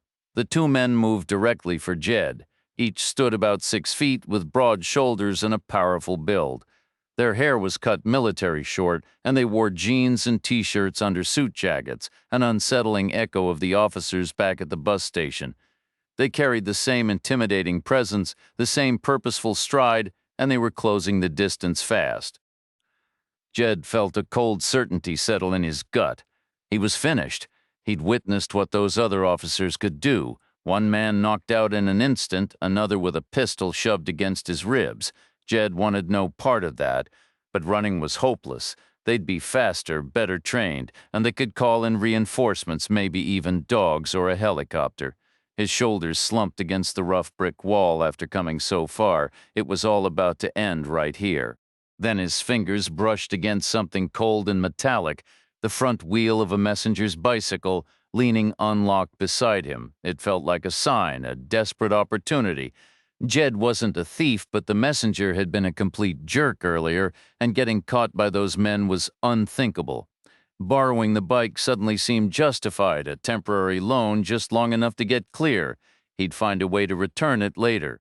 Cycling wasn't exactly his idea of fun, but it beat whatever those 2 bruisers had planned for him.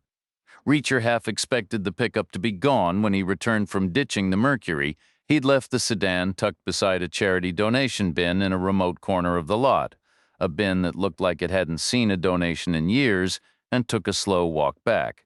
He wanted to give Hannah time to think, to weigh her choices. She'd been through hell these last few days, finding Sam Roth's body, learning he was murdered, hearing about Angela St. Vrain's death, and nearly being killed herself. Reacher wouldn't have blamed her if she'd slid behind the wheel the second he was out of sight and put 100 miles between them. But the truck was still there.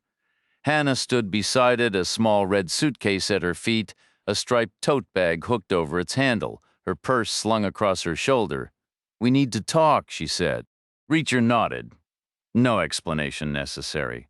"Thanks for staying to say goodbye, and for all your help."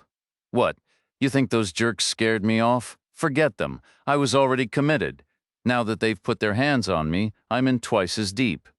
She shook her head.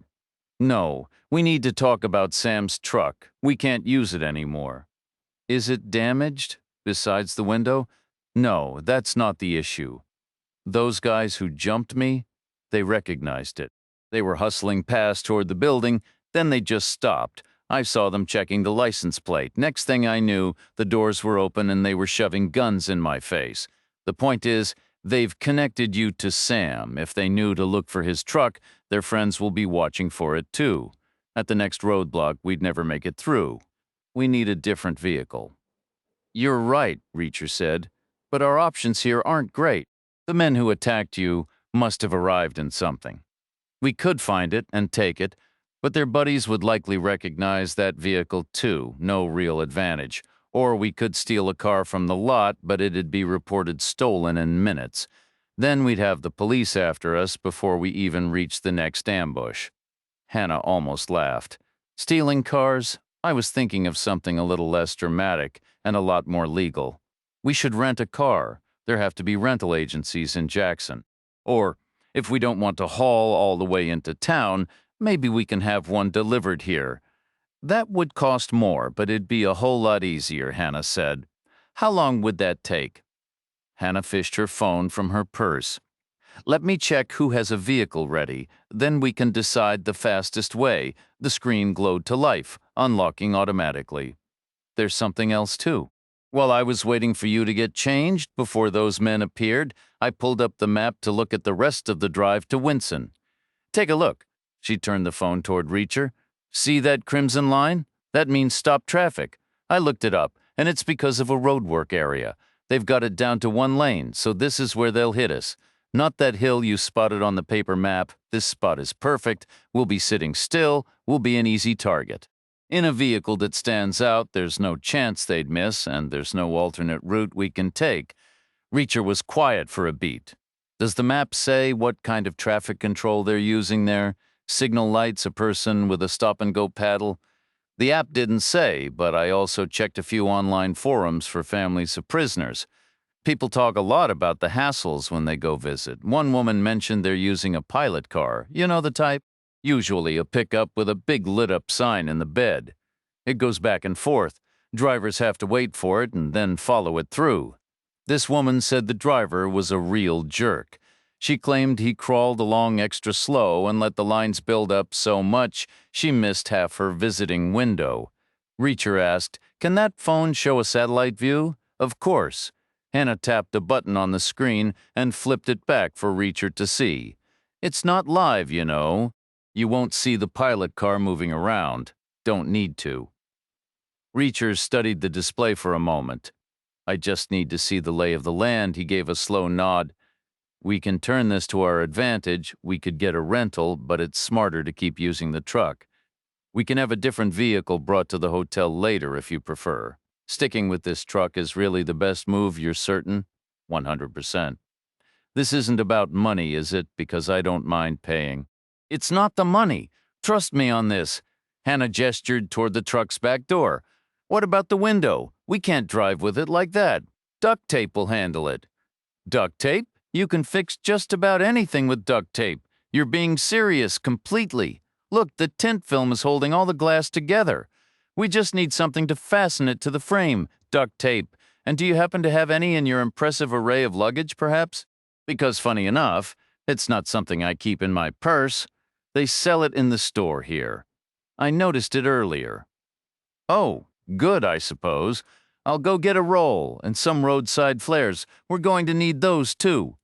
"We are? Why? We're going to do a little traffic management ourselves." Bruno Hicks was back on his makeshift stage. The cameras were rolling. This time he got through his entire speech in one continuous take. Not bad, he thought, but there's room for improvement. Hicks had just begun his second practice run when the conference room door swung open. "It was Brockman," Hicks said. "What is it now?" Brockman was quiet for a few seconds. Then he shook his head and said, "You were right again about what this time?" The truck stopped. "Something's off up there, explain," Harold just called. He got there and there was no trace of our other guys. He checked all the logical spots for a stakeout. Nothing. So he widened his search. He checked the parking lot. He drove up and down every row in the farthest corner from the building, over by some charity donation bin. He found Nick's car, his Marauder, his prized possession. Harold took a closer look. The doors were unlocked and the keys were on the driver's seat. He thought the rear end looked a little low, so he popped the trunk, and he was right. Nick was in there? Hell and damnation. Hicks fell silent for a long moment, the weight of the new information settling in. All right, he finally said, his voice low. No use crying over spilled milk. Get on the horn to the crew at the construction site. Give them the full description of Reacher's truck. Make absolutely certain they have the plate numbers. Brockman's reply was immediate. Already handled. Do it again, Hicks insisted, a sharp edge to his words. I need them to understand exactly who they're up against. Tell Harold to get down there immediately, and pull the men from the Greyhound station, too. This Reacher is a walking disaster. I don't want him in my town. Not by tomorrow, not by tonight. For the first time in his life, Jed Starmer understood why people loved bicycles. He'd never had one of his own growing up. His foster parents considered it an unnecessary risk. A few months prior, he'd finally pestered a friend into giving him a lesson, and it had been a humiliating disaster.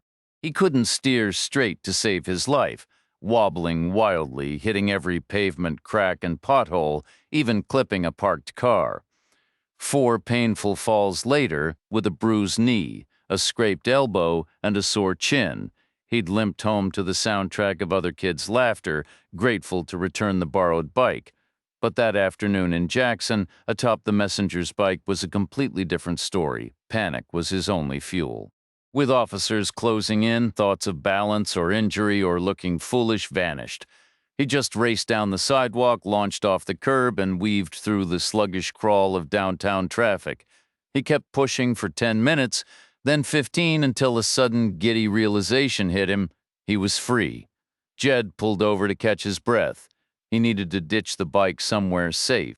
Then, if he could just remember the name of the delivery service printed on the bag of the guy he'd collided with, he could find a number, call it in, and tell them where to find it.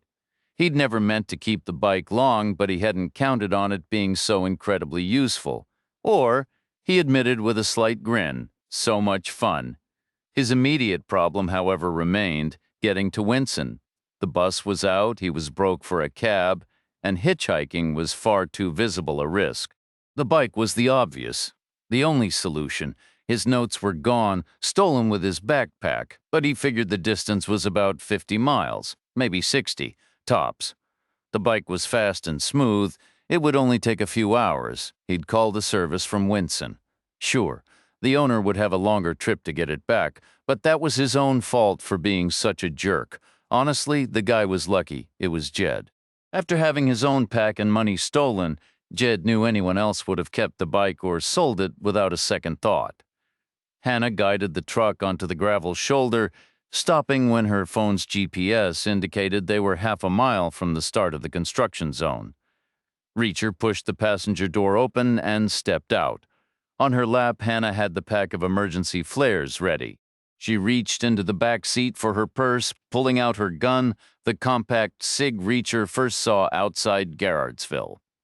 She slid it into the narrow gap beside the driver's seat, then felt Reacher's eyes on her. She turned to meet his gaze.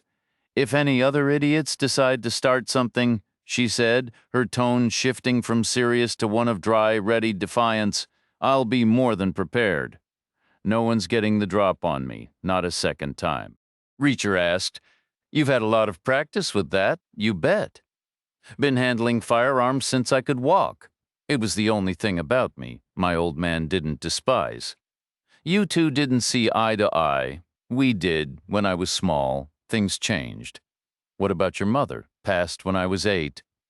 That's tough. Wasn't your doing? Wasn't anyone's really. I suppose you can't blame anyone for my father being a narrow-minded jerk either, but that's life.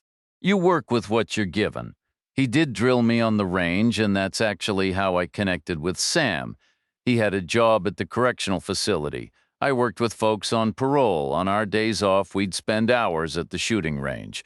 So I guess some good came out of it after all.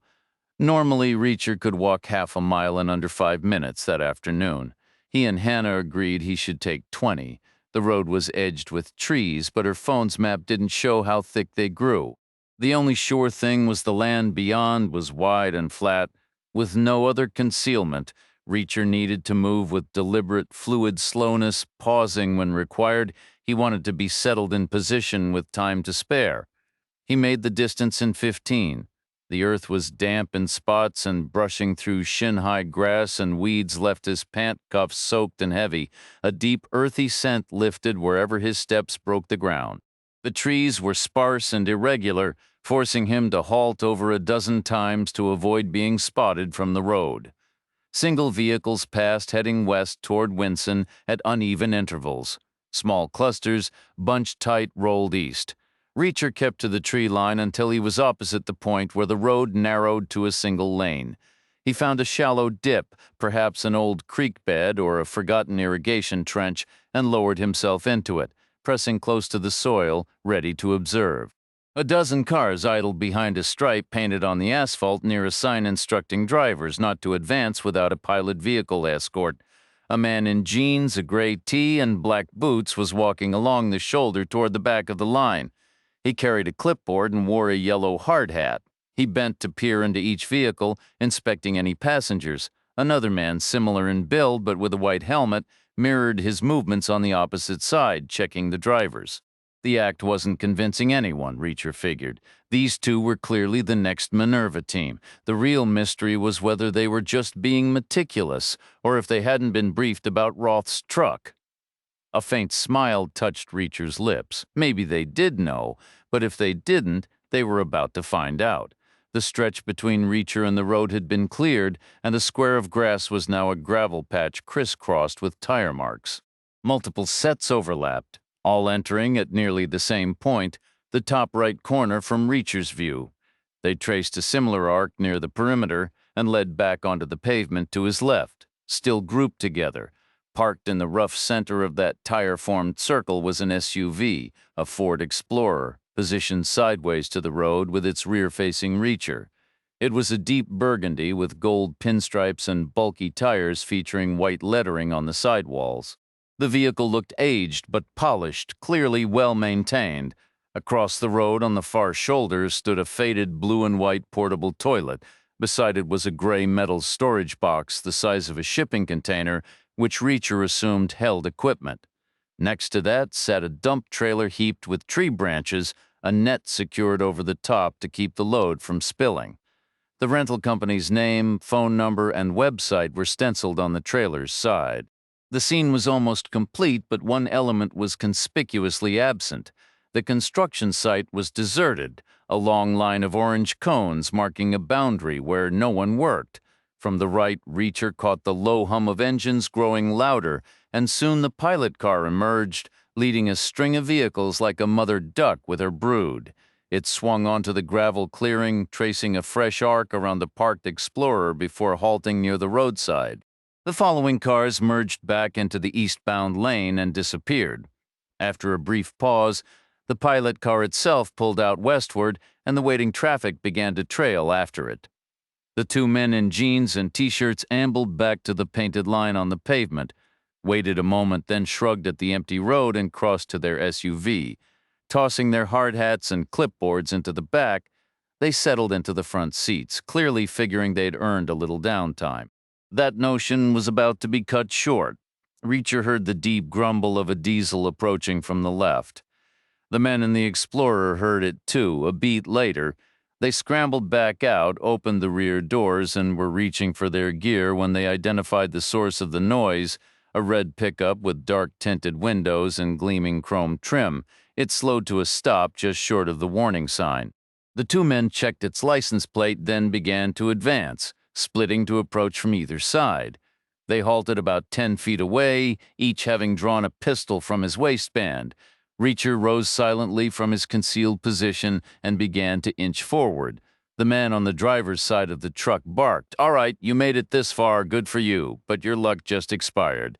This is where it ends. Step out slowly, hands where I can see them." Silence from the truck's cab. Reacher edged closer. "Do what I say and nobody gets hurt," the guy yelled, his tone shifting to a mocking, almost conversational pitch.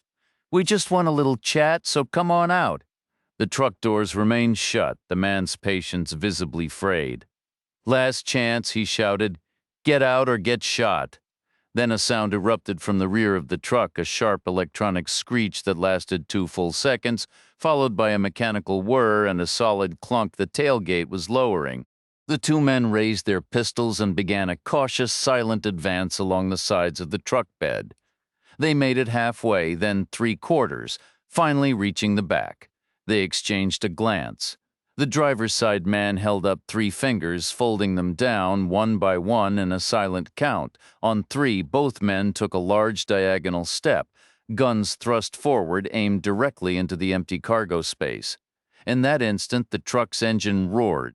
It lunged forward with sudden, violent acceleration, the rear tires spinning wildly and hurling a spray of sharp gravel into the air. The men flinched, turning away and shielding their faces on instinct. The moment passed. They straightened, raised their weapons, and opened fire. One round struck the rising tailgate. The other man aimed for the tires, succeeding only in pockmarking the asphalt. They each fired a couple more wild shots before the passenger side man turned and sprinted for the Explorer. "Move," he yelled. "He can't get far." They piled into the SUV. The driver fumbled for his keys, shoved one into the ignition, but never started the engine. Reacher was already in the center of the back seat, his arms extended. The muzzle of a captured SIG pressed against the back of the driver's head. A Beretta rested against the passenger's. His voice was calm and flat. "Roll the windows down." The driver turned the key to accessory, and with a quiet buzz, both front windows slid fully open. Reacher said, "Toss your weapons out the window." The two men complied without hesitation. Reacher asked, "Do you recognize me?" Both men gave a slow, deliberate nod. "Then you understand cooperation is your only option," Reacher continued. "I need information, provide it, and you walk away." The driver shook his head. "We can't. We don't have anything to tell you." "You're on Minerva's payroll?" the driver confirmed with another nod. "Is Brockman deploying any other teams between this location and Winson?" Reacher pressed. Silence was the only reply. Reacher retrieved the discarded firearms, tucking the SIG between his knees. He then leaned forward between the seats and delivered a sharp, precise blow to the passenger's temple. The man's head jerked violently, cracking against the window before rebounding and collapsing forward onto the dashboard. Reacher raised the Beretta once more. "Both hands on the wheel. If you so much as twitch, I will end you. Is that clear?" The driver's hands flew to the steering wheel, gripping it at 10 and 2 with such force his knuckles turned bone white, like a kid white-knuckling his first driving test. "Do you understand what just happened?" Reacher asked. "You knocked Wade out cold." "I provided you with plausible deniability," Reacher stated. The driver stared blankly ahead. "Plausible deniability?" Reacher elaborated, his tone shifting to one of dry, almost academic sarcasm. "It's a beautiful concept. It means you can do something, then swear you didn't, and nobody can prove a thing. For instance, you can answer all my questions, you can tell me everything I need to know, and it will be our little secret. Then you drive off, lay low for a week, and tell everyone you fought your way free. The alternative is far less pleasant. I could dismantle you piece by piece and leave you in a ditch. The choice is entirely yours."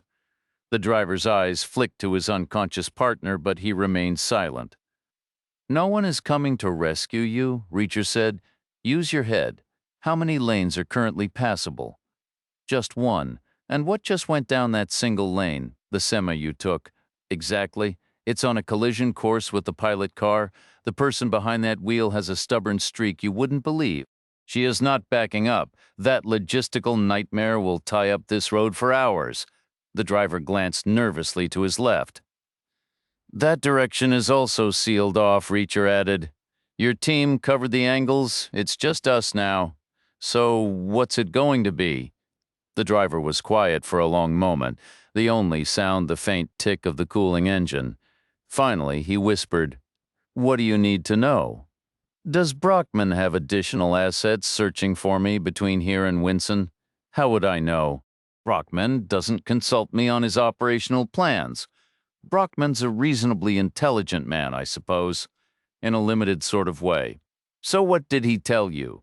"We got an old photo of you, a description of the rig you stole, the license plate number. What were your specific instructions to prevent you from reaching Winson? Why is Brockman so determined to keep me out of Winson? He didn't give a reason. What's scheduled there in the next 48 hours? Nothing major. Some inmate is being paroled tomorrow. There'll be the usual speeches, a little celebration. It's become routine, honestly. Happens a few times a year. The novelty is worn off for most folks. Anything else of significance? The man offered a helpless shrug. That's all I know. All right. You made the smart choice. Start the engine. You're free to go. The driver hesitated, his body rigid with tension.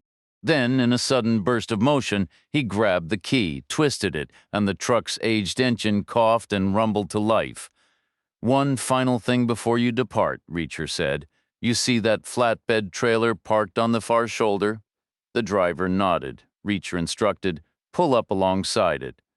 The driver shifted into gear, released the parking brake, executed a wide turn across the empty lanes, and rolled to a gentle stop next to the trailer. Reacher said, step out for a moment. I need your assistance. You can leave it running. The driver opened his door and climbed down. Reacher followed and led him around to the passenger side of the trailer. See this cargo net securing all this debris? Reacher asked, pointing. Loosen one corner. The driver worked at the nearest cleat, unhooking a section of the heavy netting, Reacher said. Now, pull out some of those larger branches and shrubs from the top layer, clear a cavity. The man hauled out several bulky pieces of foliage and tossed them onto the asphalt. Good, Reacher said. Now, retrieve your partner from the vehicle. Place him in the space you just cleared. You want him in the trailer? The driver asked, incredulous. Correct. We need to sell this story. Brockman won't buy that you got away clean. He'll assume you were in on it. That's not a position you want to be in. Trust me on that. The man froze, his jaw slack for a second. Then he gave a resigned shrug and popped the passenger door open. He shoved his unconscious partner back into the seat, the man's head lolling to one side. Grabbing him by the wrists, he hauled him out, heaved him over a shoulder in a fireman's carry, and lugged him to the rear of the trailer. He dumped him unceremoniously onto a pile of excavated dirt. Turning back, he began tugging the camouflage netting back into position. Hold on, Reacher said. I need to use your phone. Just for a minute. Another shrug. The man fished the device from his pocket, tapped in his passcode, and handed it over. Reacher placed it carefully on the ground. One last thing, Reacher said. Think about the assignments. The team at the Greyhound station had to scan every bus, every face in a crowded, chaotic depot. That's a tough job. The guys at the truck stop monitored hundreds of people coming and going, a serious challenge. The crew at the intersection had to watch for a hitchhiker and a speeding car, two difficult tasks at once. But your job was to look through a window, simple, quiet. Why do you suppose you got the easy duty? No clue. Really? Reacher's fist drove deep into the man's gut, folding him forward with a whoosh of expelled air.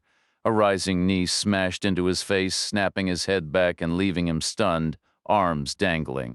A hard shove to the chest sent him sprawling backward over the trailer's edge. Reacher seized his ankles, lifted, twisted, and dropped him beside his partner. He tossed the loose branches back over them, secured the net, then scooped up the phone. He dialed the rental company. A woman answered on the third ring. Reed Plant Partners. How can I help you? I'm with the crew on the US 87 construction site, Reacher said. We have one of your trailers. Can you confirm the scheduled return date? He heard the clatter of keyboard keys. You're booked through the end of next month. Any chance we can bring it back early? It's a fixed-term contract. No refunds for early returns.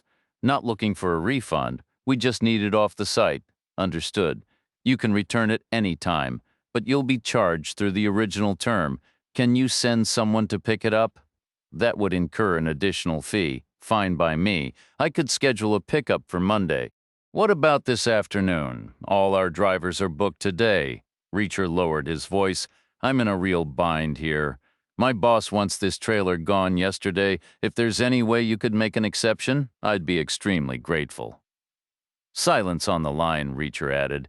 If there's an extra, discreet charge, the kind that doesn't go on the official invoice, that's not a problem. A longer pause, then her voice came back, quieter. It'll be 100 cash. Have it ready. Chapter 31. Patience is a virtue, Reacher's father always said. If that was true, then the drivers stuck leaving Winson that afternoon were a particularly wretched lot. Hannah's task had been to block the single open lane in the construction zone. She executed it flawlessly. She cranked the wheel hard, backing the truck toward the line of traffic cones, then jockeyed forward and back 4 times until the rig sat almost sideways across the road. Her placement was perfect. The truck's grill covered 3/4 of the shoulder. She'd left no room for anyone to slip around behind it, and she'd chosen the spot wisely. A massive pavement-ripping machine was parked on the opposite side, making it pointless for anyone to try moving the cones. Hannah had been sitting there, engine idling, for 2 full minutes when the next line of vehicles appeared in her mirrors.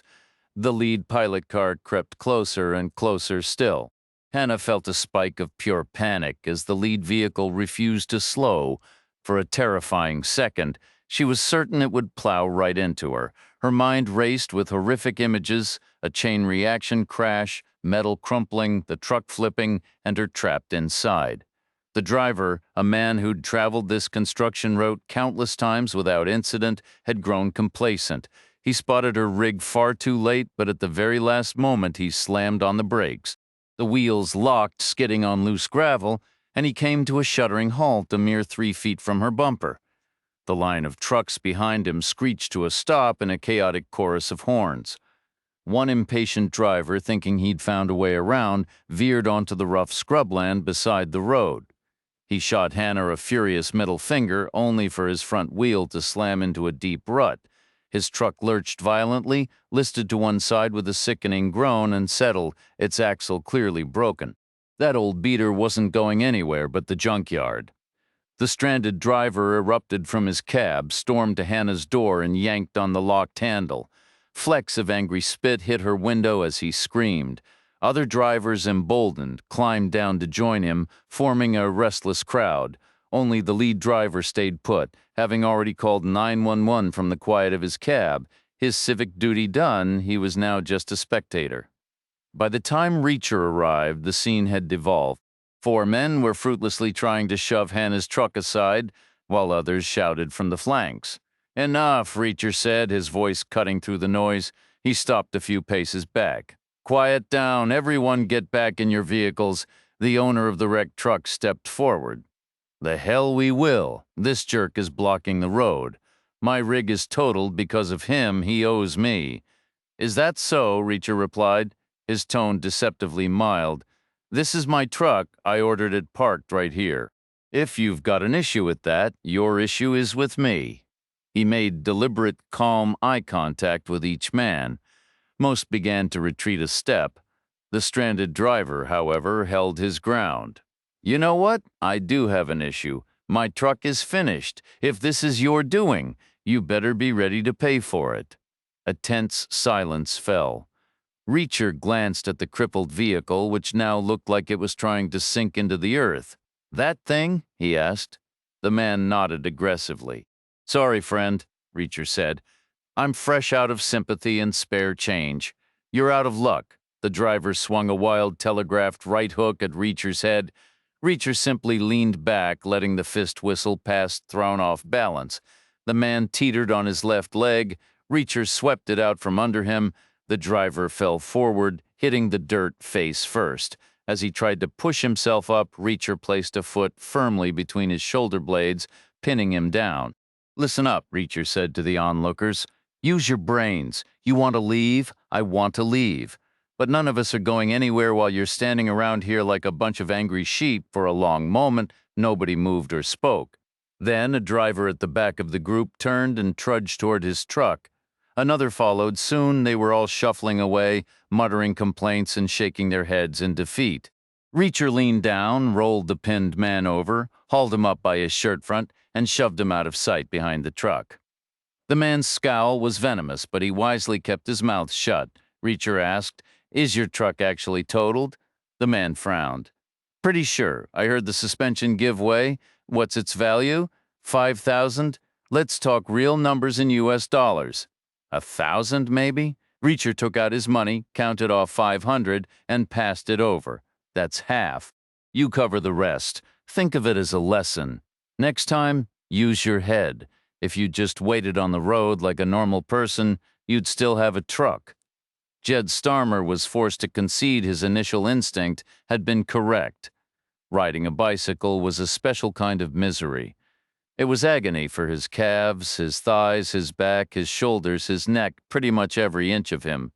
Jed couldn't recall ever being this physically miserable. He kept thinking, who does this voluntarily? Are they insane? Things had been tolerable back in Jackson. The streets were flat. Traffic was heavy, forcing cars to crawl, and drivers seemed accustomed to bikes flitting around them. Plus, navigating required his full attention. He knew there was only one road to Winson, and without a map, he had to watch for signs like a hawk. He'd gotten turned around twice, but he pushed on, and gradually the buildings shrank and spread out. Trees grew taller and denser, with wide fields opening up beyond them. Jed lifted his head and scanned the new landscape. It seemed pleasant at first, but more than the scenery shifted as Jed ventured farther into the country. Traffic thinned, but the remaining vehicles sped past alarmingly fast, buzzing dangerously close. He was almost clipped off his bike half a dozen times, and the jittery fear from his first riding lesson came rushing back. Then came the hills. Each incline felt like dragging an anchor. Every pedal stroke a monumental effort compared to the flat road. The sun was sinking, yet the heat lingered. Jed was drenched in sweat, parched and ravenously hungry. He hadn't eaten in over 12 hours. His head felt floaty, his legs like wet noodles. He began praying for a long, generous downhill slope, a few minutes where gravity would take over, letting him rest, gain some speed, and feel a cooling breeze. He trudged around another curve, looked up, and there it was, the largest hill he had ever encountered looming before him. The road leading into Winson was a straight shot, canopied by trees. The gentle late-day sun seeped through the leaves, painting a lacework of shifting shadows across the worn asphalt. It was the kind of picturesque scene reacher might see in a weekend magazine feature about ideal family picnic spots. It looked perfectly serene. There was no hint of a town ahead, or a prison, or the individuals responsible for the deaths of Angela St. Vrain and Sam Roth. A couple of miles past the town limit sign, the trees began to recede and structures appeared. Mostly houses, mostly single-story, spaced apart but sitting close to the road. Many had wood siding coated in grimy, peeling white paint. A good number had roofs that appeared one strong gust away from becoming airborne. I read up on this place last night at the hotel, Hannah said. Its history is wild. It started as a Native American settlement. The French pushed them out around 1720. Then the British took it from the French. After the Revolutionary War, the Spanish moved in. They were supposed to be allies, but they didn't want to give up the town, so we took it from them, too. The place boomed when all the trade was focused on the river. She paused, her tone shifting to something lighter, almost theatrical. And then there are the local ghost stories, whispers about a second town, a kind of shadow version hidden at the base of the cliff. Tales of secret caves, bootleg liquor, ladies of the evening, and all sorts of smuggled treasure, the whole 9 yards. Even if any of that history was accurate, it's all vanished now, destroyed by explosions or swallowed by floods. The river commerce dwindled, overtaken by railroads and factories. Paper mills thrived here thanks to the dense forests. Now that industry has also disappeared. That's probably why there are so many old houses standing and why so many of them are on the verge of collapse. Hannah drove quietly, and as they neared the town, the upkeep of the homes noticeably improved. The houses grew larger and were built closer together, mostly two-story structures. While white remained common, the paint was crisp and vibrant, with others showing shades of blue or yellow.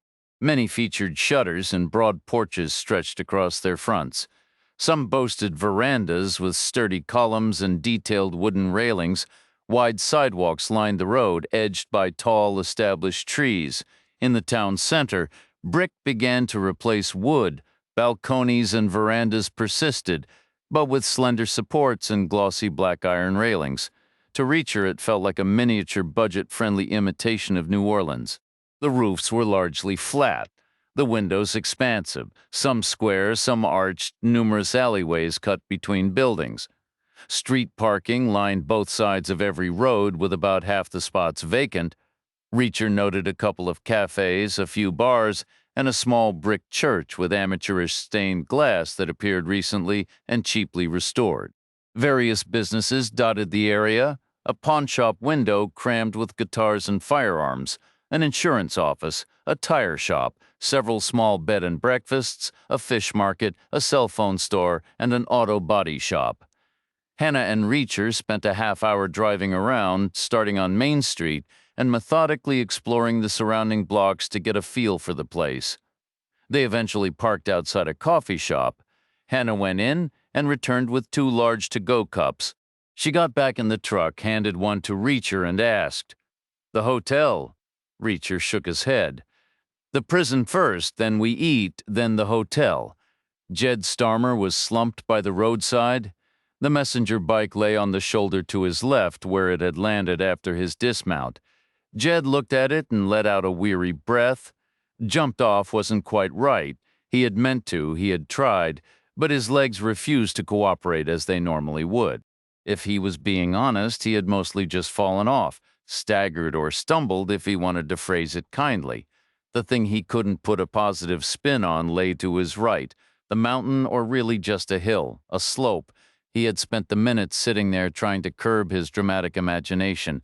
This wasn't Mount Everest or the Eiger or Kilimanjaro. The incline was probably no more than 100 feet high, but whether it was 100 feet or 30,000 made no practical difference. There was absolutely no way Jed could ride up it. He wouldn't even be able to push the bike to the top, not with his legs trembling like this. He would just have to stay right where he was, probably for the rest of his life, since nobody was coming to help him. Reacher considered the prison to be Winson's hidden shame, its ugly secret tucked out of sight. It was an unattractive complex concealed west of town. If it were any farther west, it would be in the river. Yet it was the very thing keeping the town breathing, giving it a pulse. That much was obvious. There was no other significant industry, no other major employer. Nothing else provided steady work for the local bakers, laundromats, plumbers, and electricians. The prison grounds were shaped like a capital D. The curved side followed the riverbank, which dropped a sheer 70 feet into deep, murky, swift water. Set back 10 feet from the precipice was a formidable fence, 2 layers, each 20 feet high, crowned with coiled razor wire. Sturdy metal poles held floodlights, and cameras watched from within protective cages. A 15-foot gap separated the 2 perimeter layers, with a third 10-foot fence running down the center line, devoid of wire. This pattern continued along the straight side facing the town. 4 watchtowers stood aligned with the outer wire, and 3 entrances punctuated the boundary. The central one led into a single-story brick building with closed double doors and a video intercom on the frame. The visitor and staff entrance Reacher assumed. At the far ends were full-heighty gates without signage, one for supplies. He figured the other for processing new arrivals inside. On the riverside, 5 X-shaped buildings formed a line, the cell blocks. The rest of the grounds held 12 other plain utilitarian structures and 3 separate exercise yards, all linked by covered walkways with thick wire mesh walls and roofs. The yards were identical but isolated, clearly designed to keep prisoner categories apart. Outside the buildings, between the walkways, patches of grass stood out in squares, rectangles, and ovals. Each watchtower base was flanked by a neat brick-lined triangle of lawn. The grass was impeccably maintained, a surprisingly vibrant green against the pale buildings and gray mesh, likely heavily fertilized to achieve that jarring cheer. The only other structure was newer, a V-shaped building crammed behind the security office, styled like a corporate headquarters with a rotating 3-dimensional Minerva logo on a plinth out front. Reacher thought it would be the first target if inmates ever rioted. "Read about any recent disturbances here?" he asked. Hannah shook her head. "Nothing official, but on a message board a woman complained her husband was injured by a guard during a yard brawl involving dozens. He was the only one the guard targeted. When she complained, they claimed he was attempting escape and warned that pushing the issue could get his sentence extended. Any successful escapes?" Not that I found Reacher wasn't surprised. The facility was solidly constructed, a state project, and state builders knew their business when it came to confinement. His own experience with prisons was firsthand. As a military cop, he'd deposited plenty inside, interviewed suspects behind bars, and even recaptured a few escapees. He'd also been briefly incarcerated himself on a couple of occasions. The most basic security measure here was obvious: a perimeter fence, not a wall. This gave guards a clear line of sight to anyone approaching, making it easy to spot tools or contraband. Red warning triangles were mounted on the fences at 15-foot intervals, positioned between 2 and 6 feet high. Reacher was too distant to make out the lettering, but the stark symbol of a stick figure flung backward by a shock told him all he needed to know. The fences were live, the outer barrier would pack just enough punch to knock someone flat, a sharp warning. The real danger lay in the inner fence, deceptively modest, nestled between the taller, wire-topped barriers that one carried a lethal charge. Reacher figured the ground was seeded with vibration sensors, set to trip if anyone approached. Alarms would blare if the voltage dipped. Dogs would be loosed if the power failed or was tampered with. Every entrance would be locked down tight. The visitor and staff gate would resemble airport security, complete with X-rays and metal detectors. Vehicle gates would function like airlocks, trapping trucks between fence layers during entry or exit. Inside, the service ducts would be too cramped for crawling. Anyway, fitted with motion sensors and steel mesh. Doors in secure zones would be centrally controlled with no keypads for inmates to crack, unlike the Hollywood version. And if every safeguard failed, there were the watchtowers. 2 would suffice. This prison had 4. A guard with a rifle in each could sweep the entire interior plus 500 feet beyond, assuming decent gear and training. The ground before the prison curved in a wide semicircle, dotted with manicured grass and bright, orderly flower beds that seemed oddly out of place, like a clumsy imitation of some European estate garden. The missing fountains only made it stranger. But Reacher understood the real purpose wasn't beauty. It was to keep a clean line of sight for the central towers in case of a breakout or an assault from outside. A broad paved strip bordered the semicircle, wide enough for parking. To the left was the staff area, about half full, mostly older American pickups, some looking worse for wear, with a few cheaper domestic sedans mixed in. Set apart by several empty spaces were 3 newer vehicles: a silver Dodge Ram with chrome wheels and a gleaming tool chest in the bed, a black BMW sedan larger than the one from Colorado, license plate MC1, and a white Mercedes with MC2. To the right, the visitors' lot held just one car, a metallic green VW Bug with 2 soft tires and a running board dangling loose. It was hard to tell if it was parked or abandoned. Hannah opened the driver's door and glanced at Reacher. "Ready?" "We've lingered too long already." Reacher nodded and slid in beside her. There was nothing more to see, yet he felt like an epidemiologist examining a sample from a mysterious new illness. On the surface, everything appeared normal, but he sensed a deep, hidden wrong. He just couldn't pinpoint it. Not yet. Across town, Bruno Hicks sat at his desk, glaring at his computer screen where his own magnified face stared back. His mouth hung open, eyes half closed. He looked drunk or demented or just plain ugly. Hicks stamped his foot in frustration. Syncing 2 video streams side by side was proving trickier than he'd anticipated. Playing one was easy, but both together, he couldn't manage it. He'd called the prison's IT specialist, but the man had already clocked out for the day, reportedly at home fixing dinner for his cats. He was supposed to return, but he was taking his sweet time. A snail could move faster. Hicks simmered, thinking he really needed to have a firm talk with Riverdale about this. It was time to make some personnel adjustments, and quickly. The door to Hicks's office swung inward at a deliberate pace. Hicks spun around, muttering. What in the world? He found Brockman standing in the doorway. "Oh," Hicks said, his tone flat. "It's you. Do you have an update?" Brockman gave a single nod. Hicks pressed. "Is it good news?" "Just news," Brockman replied. "Let's have it," Harold called in. He reached the construction site. Our men were gone. They abandoned their position. What went wrong? Were they intimidated? Paid off? They simply vanished. Brad's Explorer was still there, parked exactly where Harold had seen it before, but there was no trace of Brad or Wade. So, what's the story? Unclear. Harold talked to the pilot car driver. The driver mentioned a strange situation. He was heading east on his usual route and came upon a truck blocking the road. He didn't catch the license plate, but it was the same make and color as the one Reacher took. Did he see Reacher?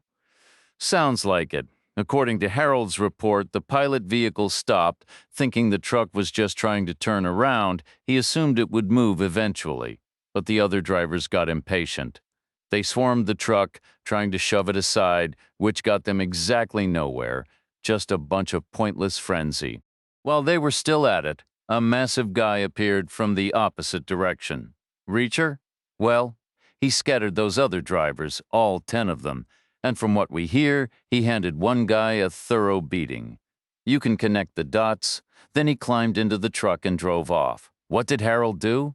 He figured Brad and Wade had been knocked unconscious and that Reacher was disposing of them, just like he did with Pep and Tony at the truck stop. The roadblock was a distraction. So Harold searched the area. He found nothing. He's still looking. So we still have no idea where our men are. No, and Reacher, we don't know his location either. Clearly, he got past the roadblock. He could be in town at any moment. He might already be here. Call Harold. Tell him to return immediately. What about Brad and Wade? What about them? They had one job. They botched it. We're better off without them. While Reacher was checking out the prison, Hannah had been on her phone doing more research, this time focused on food, the next item on their agenda. She'd found a spot that was touted as having the best burgers in the county. She proposed they go directly there, pick up the food to go, and take it back to their hotel. That wasn't Reacher's preferred method. He liked to arrive and size a place up for himself. He had a fondness for a solid diner. More importantly, he was fundamentally opposed to anything that felt like retreating or hiding. Reacher was hardwired to advance toward a threat, to meet it head on, to overcome it or go down fighting. It was in his blood. But he could sense Hannah was nearing her breaking point. She knew people were hunting for them, the same people who had tried to kill her. It was perfectly reasonable for her to want to get off the streets and out of sight as fast as possible. It would have been heartless to force her to do otherwise, so Reacher didn't object. The burger joint was 4 blocks north of Main Street, housed in a converted old gas station. The original pumps were still out front, now retrofitted with neon lights as decorative pieces. The forecourt had been paved over for parking. Inside the main building, tables sat behind large, curved windows under a dramatic, sweeping roof.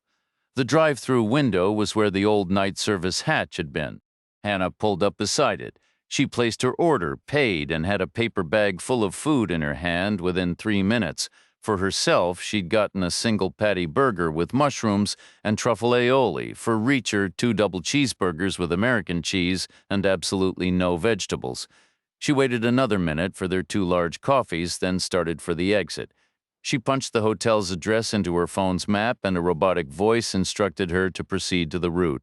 Reacher didn't find that particular piece of guidance very useful. Back on Main Street, the phone's directions led them east, away from the town center. Their hotel lay to the north, near the river, not far in a straight line, but a thick ridge of trees blocked any direct path. The sun hung low, and the dense canopy overhead stole what little daylight remained. The road was deserted. For 5 solid minutes they saw no other vehicle, then headlights appeared in the distance. As the car drew closer, the silhouette of a light bar took shape on its roof. It cruised past them, and suddenly that bar ignited, flooding the narrow tree-lined corridor with a pulsing rhythm of red and blue.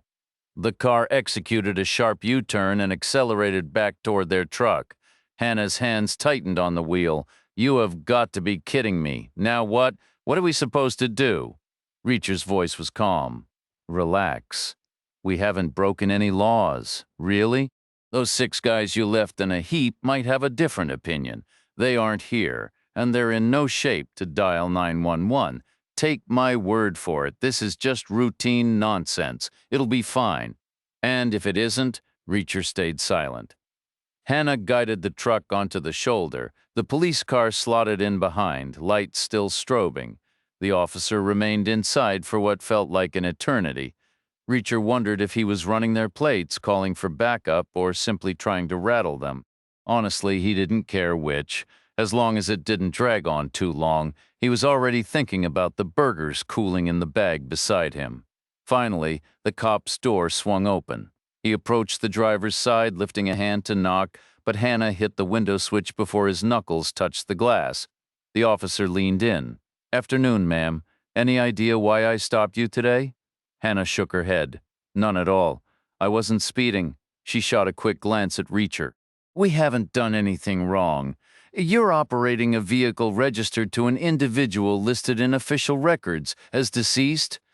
"Listed as deceased? Is that status under review?" The cop exhaled slowly. "Let me be clear. Why are you driving a dead man's truck?" "The dead man was my ex-husband. We stayed close. I had his permission. I'm on the insurance, and I'm set to inherit the truck once the will is processed." "Your name, ma'am?" "Hannah Hanton Roth." "I'll need to see some identification. It's in my purse. May I reach for it?" "Go ahead." Hannah retrieved her purse from the back seat, fished through it, and produced her wallet. She slid out her driver's license and passed it through the window. The officer studied it briefly, registration and proof of insurance. Hannah leaned over, popped the glove compartment, and pulled out a clear plastic sleeve containing the documents. She handed it over. The cop nodded. "Wait right here." He walked back to his cruiser. Hannah reached for the keys to kill the engine, but Reacher caught her hand. "Leave it running," he said quietly. "If he comes back with his gun drawn, you hit the gas. Same goes if another patrol car rolls up or anything that looks like an unmarked unit." The officer spent 5 long minutes in his vehicle before returning to Hannah's window, his sidearm still secured in its holster. He handed back the license and the plastic sleeve. "You're a long way from home, ma'am. What brings you to Winson?" Hannah tucked her license away and passed the documents to Reacher. "My ex-husband had friends here. I need to tell them Sam has passed." That's the kind of news you deliver face to face, don't you think? Who were these friends? Angela St. Vrain and Danny Peel. They worked with Sam before they relocated out this way. Will you be staying with either of them tonight? No. We'll get a hotel. Which one? We're still deciding. Reacher cut in, the officer asked. You drove all the way from Colorado without booking a room first. Reacher simply said, no. And what was your plan if every hotel in town was booked solid? Is that something that happens often around here? The policeman paused, then gestured toward the back of the pickup. What's the story with your window? Hannah let out a tired breath. Some idiot teenagers tried to smash their way in. When was this? Earlier today, at the rest stop off I-20. You're saying kids did that kind of damage? That's right. Did they take anything? They saw us walking back from the bathrooms and took off running. Did you report it? I didn't see the point. We didn't get a good look at them. I couldn't have given a useful description. What about your tailgate? What about it? There's a bullet hole in it. Did someone take a shot at you? Hannah shook her head at us. No. That was my ex, Sam. He's into target shooting. He was at a range outside of town last week, and some beginner had a negligent discharge in the parking lot while getting his firearm out of his truck's safe. Did Sam file a report? He didn't think it was necessary. It was clearly an accident. No one was hurt, and the guy paid for the repair. If that was a mistake, don't blame Sam. It's the club's responsibility to enforce the safety rules. What's the name of this club? I'm not sure. I never went. Sam always just called it the Gun Club. He's a corrections officer. A bunch of his co-workers are members too. It's run by a retired police officer. I'm confident he handled it properly. The cop considered this for a moment. All right, you're free to go, but you need to turn this truck around. Thank you. Why? You need a place to stay. The best option nearby is the Winson Garden. It's easy to find. Follow the signs for the state prison, then take a left onto Mole Street. I'll follow you to make sure you don't get lost. Help wasn't coming. Jed Starmer had to accept that cold, hard fact. He pushed himself up, his body protesting every movement. He couldn't remain out in the open. He was a sitting duck. At least 2 cops had been hunting for him in Jackson. Sooner or later, they'd realize he'd slipped away. They'd have no other option but to look for him in the one place he was ultimately headed, Winson. And the only road to Winson was the one he was currently slumped beside. Jed still had no clue how he was going to make it up that final hill he could hardly stand. It felt like his leg bones had been swapped out for wet sandbags. A deep ache pulsed in his gut, and his vision swam, making the edges of the world blur and shimmer as if everything was melting. He was, in a word, a disaster. He knew it. But he also knew one more thing. He hadn't come this far to be stopped by a stupid incline. Jed figured he had 2 things going for him, time and cover. He had over 12 hours before he needed to be in Winson. All he required was some rest and a spot where he couldn't be seen from the roadway. He limped over to the bicycle, still lying on its side, grunted as he righted it and wheeled it into the tall grass at the shoulder. He set it down, took 2 more shuffling steps, and halted. Rest was essential, but so was safety. He was about to head into woods. There could be anything in there. Wolves, coyotes, maybe even alligators, for all he knew about Mississippi wildlife. He wasn't interested in a first-hand education from a hungry predator pack. Choosing his hiding spot would require serious thought. Chapter 33. At the Winson garden, Hannah handled the check-in since she had the credit card. Reacher, ever vigilant, kept his eyes on the parking lot from just inside the lobby doors. The police officer, following his directive to keep an eye on the newcomers, had parked his cruiser with a clear line of sight to the hotel's entrance. From there, he could ensure the stranger and his companion actually went inside, and more importantly, that they didn't come back out. After Hannah completed the paperwork and settled the bill, she guided her suitcase across the lobby and passed Reacher a card key tucked inside a small cardboard sleeve. He accepted it and slid it into his back pocket. Almost instantly, a phone chimed on the counter behind them. The desk clerk snatched it up after a single ring. Winson Garden, Winson's finest lodging. How can I help you today? He listened briefly, then his voice dropped to a hushed, almost secretive tone. Yes, officer, the woman did. Her card says Hannah Hampton. Her home is in Jarrettsville, Colorado. She paid for two rooms one night. He gave a meaningless nod and hung up. Reacher could feel the clerk's eyes boring into his back. He could practically read the man's thoughts, wondering why the police were asking about these guests, whether he'd have a wild story to share tomorrow, and if there'd be any unpleasant mess to clean up afterward. It only took the IT specialist from Minerva 10 seconds to reconfigure Bruno Hicks's computer display exactly as requested. The guy had abandoned his cats during their dinner, been dragged back to the prison on his own time, and yet he'd performed flawlessly. No one could have fixed the issue faster or more competently. That much was undeniable. So he was completely baffled as to why the big boss appeared even more irritated now that the job was done than he had been at the outset. The technician felt a mix of insult and bewilderment. He'd done excellent work that went unacknowledged, yet he'd also clearly committed some terrible, unforgivable blunder.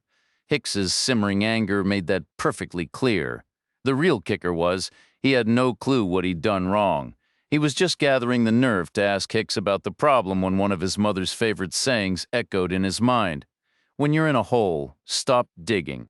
He took that as a sign that the wisest course was to exit the office before he worsened the situation, so he mumbled a half-hearted apology and bolted for the door. He yanked it open, shot a final glance at Hicks, and nearly collided with Damon Brockman, who was coming the other way. Brockman waited for the IT guy to scurry off down the hall before stepping in. Good news, he announced. We just dodged a major bullet, Hicks. Powered down his monitor. Did we? How? Our guys missing Reacher at the truck stop and the roadblock? That was a blessing in disguise.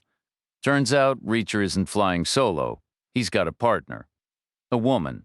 If our team had taken Reacher out of the picture like we ordered, we'd know nothing about her. She'd still be out there, invisible, free to do God knows what tomorrow. How did you find out? One of Mosley's men spotted the truck Reacher was using just outside town. He pulled it over expecting to find Reacher alone, but a woman was behind the wheel. Reacher was riding shotgun. The cop actually found Reacher? Where is he now? At the Winson Garden with the woman. You're certain? Brockman gave a firm nod. The cop pointed them there, followed them, confirmed they checked in. Hicks drummed his fingers on the desk, then asked, "What about this woman? Who is she? What do we know? The cop ran her ID. Her name is Hannah Hampton. She's Sam Roth's ex-wife. She told the cop they stayed close after the split, right up until he died. Said she had his permission to use the truck." Hicks stood, walked to the window, and stared out through the fence toward the curved parking lot, a new tension in his shoulders. This doesn't add up. We assumed Reacher got involved through some random, fluky chance encounter, right? We bought the story that he just happened to be passing through Gerardsville, saw what went down with Angela St. Vrain, stuck his nose where it didn't belong. That's the official version. Then how in the world did he end up teamed up with Sam Roth's ex-wife? That's no coincidence. It feels staged, like we're being played. Brockman offered a shrug. Reacher just stuck his nose in a little deeper, that's all. He heard about Roth's death and apparently decided to dig around. The whole situation just didn't sit right with him, so he began to investigate. Of course, he would speak to Roth's widow. She was the one who discovered the body. But what if there was a different angle? We never considered Roth might still be on good terms with his ex-wife. In my experience, most divorced folks can't stand each other. I know I'd gladly turn my exes into dog food if the law would look the other way. I'm aware of your feelings. Yet why does Roth's personal circle matter? People share secrets with those they trust. What if Roth told his ex what Angela had revealed to him? The three of them could have pieced together what's planned for tomorrow. They'd know the police weren't an option, so perhaps they hired Reacher. He might have come to Gerardsville for a meeting, not by random chance. Our entire theory could be completely wrong. I don't buy it. Why hire Reacher? How would they even know about him or contact him? The man's a ghost, or is he? Maybe that's just the image he cultivates as a cover. He's a retired military investigator. Plenty of those guys go private after they hang up the uniform. He was an MP, not a civilian detective. So what? The skills are the same, and he's clearly capable. Just ask the team we sent after him. Fine, let's say you're correct, and the woman hired him. What changes it means we now have two problems to handle. That's not a major issue. We know exactly where both of them are. The only decision is whether to send Harold and the team into their rooms tonight or wait and grab them in the morning when they come out. Do it in the rooms and as soon as possible, have the bodies removed on gurneys in case any other guests are nosy. I'll coordinate with Harold, good, and who's watching the hotel right now? The local cop, too conspicuous. Send one of our men. We don't have anyone available. The team sent to Jackson has been working since 3 this morning. They need to back up Harold tonight, so they should get some rest and come back fresh. If Reacher spots a patrol car out front, he'll get suspicious. If Reacher was watching, he'd have seen the patrol car leave. I had Mosley recall his officer and told him to stay out of sight on the street. He left, only briefly. He's supposed to be on patrol and started to head back out. Mosley reported to me, and I handled it. Are you sure? Brockman nodded. Mosley had his man check with the hotel when he returned. The clerk confirmed he saw Reacher and the woman heading to the elevators and was certain they hadn't come back down. He knew the police were interested after the first call, so he was paying extra attention. All right, just make sure Harold knows there are 2 targets now and tell him to take the insurance. The envelope he needs to plant it where Reacher will find it if, against the odds, he comes out on top. Harold won't like that. He'll think it means you doubt him. Why on earth would I care what Harold thinks? Tell him anyway. You'd care a whole lot more if you saw how big he is. He's not someone you want angry at you, CEO or not. Reacher watched the police car complete a slow, wide turn and vanish toward the town center. Then he moved along the corridor leading to the elevators and guest rooms with Hannah following, still pulling her suitcase. They passed the elevators and continued to the end of the hallway to the emergency exit. A sign declared the door was alarmed, which irritated Reacher. A door couldn't feel alarm. It was a ridiculous notion. If it was meant as a warning, it was ineffective anyway. The hotel's commitment to cutting costs was obvious right down to the desk clerk's poorly fitted uniform. The whole place had a feeling of quiet desperation, like a stage set waiting for the final act.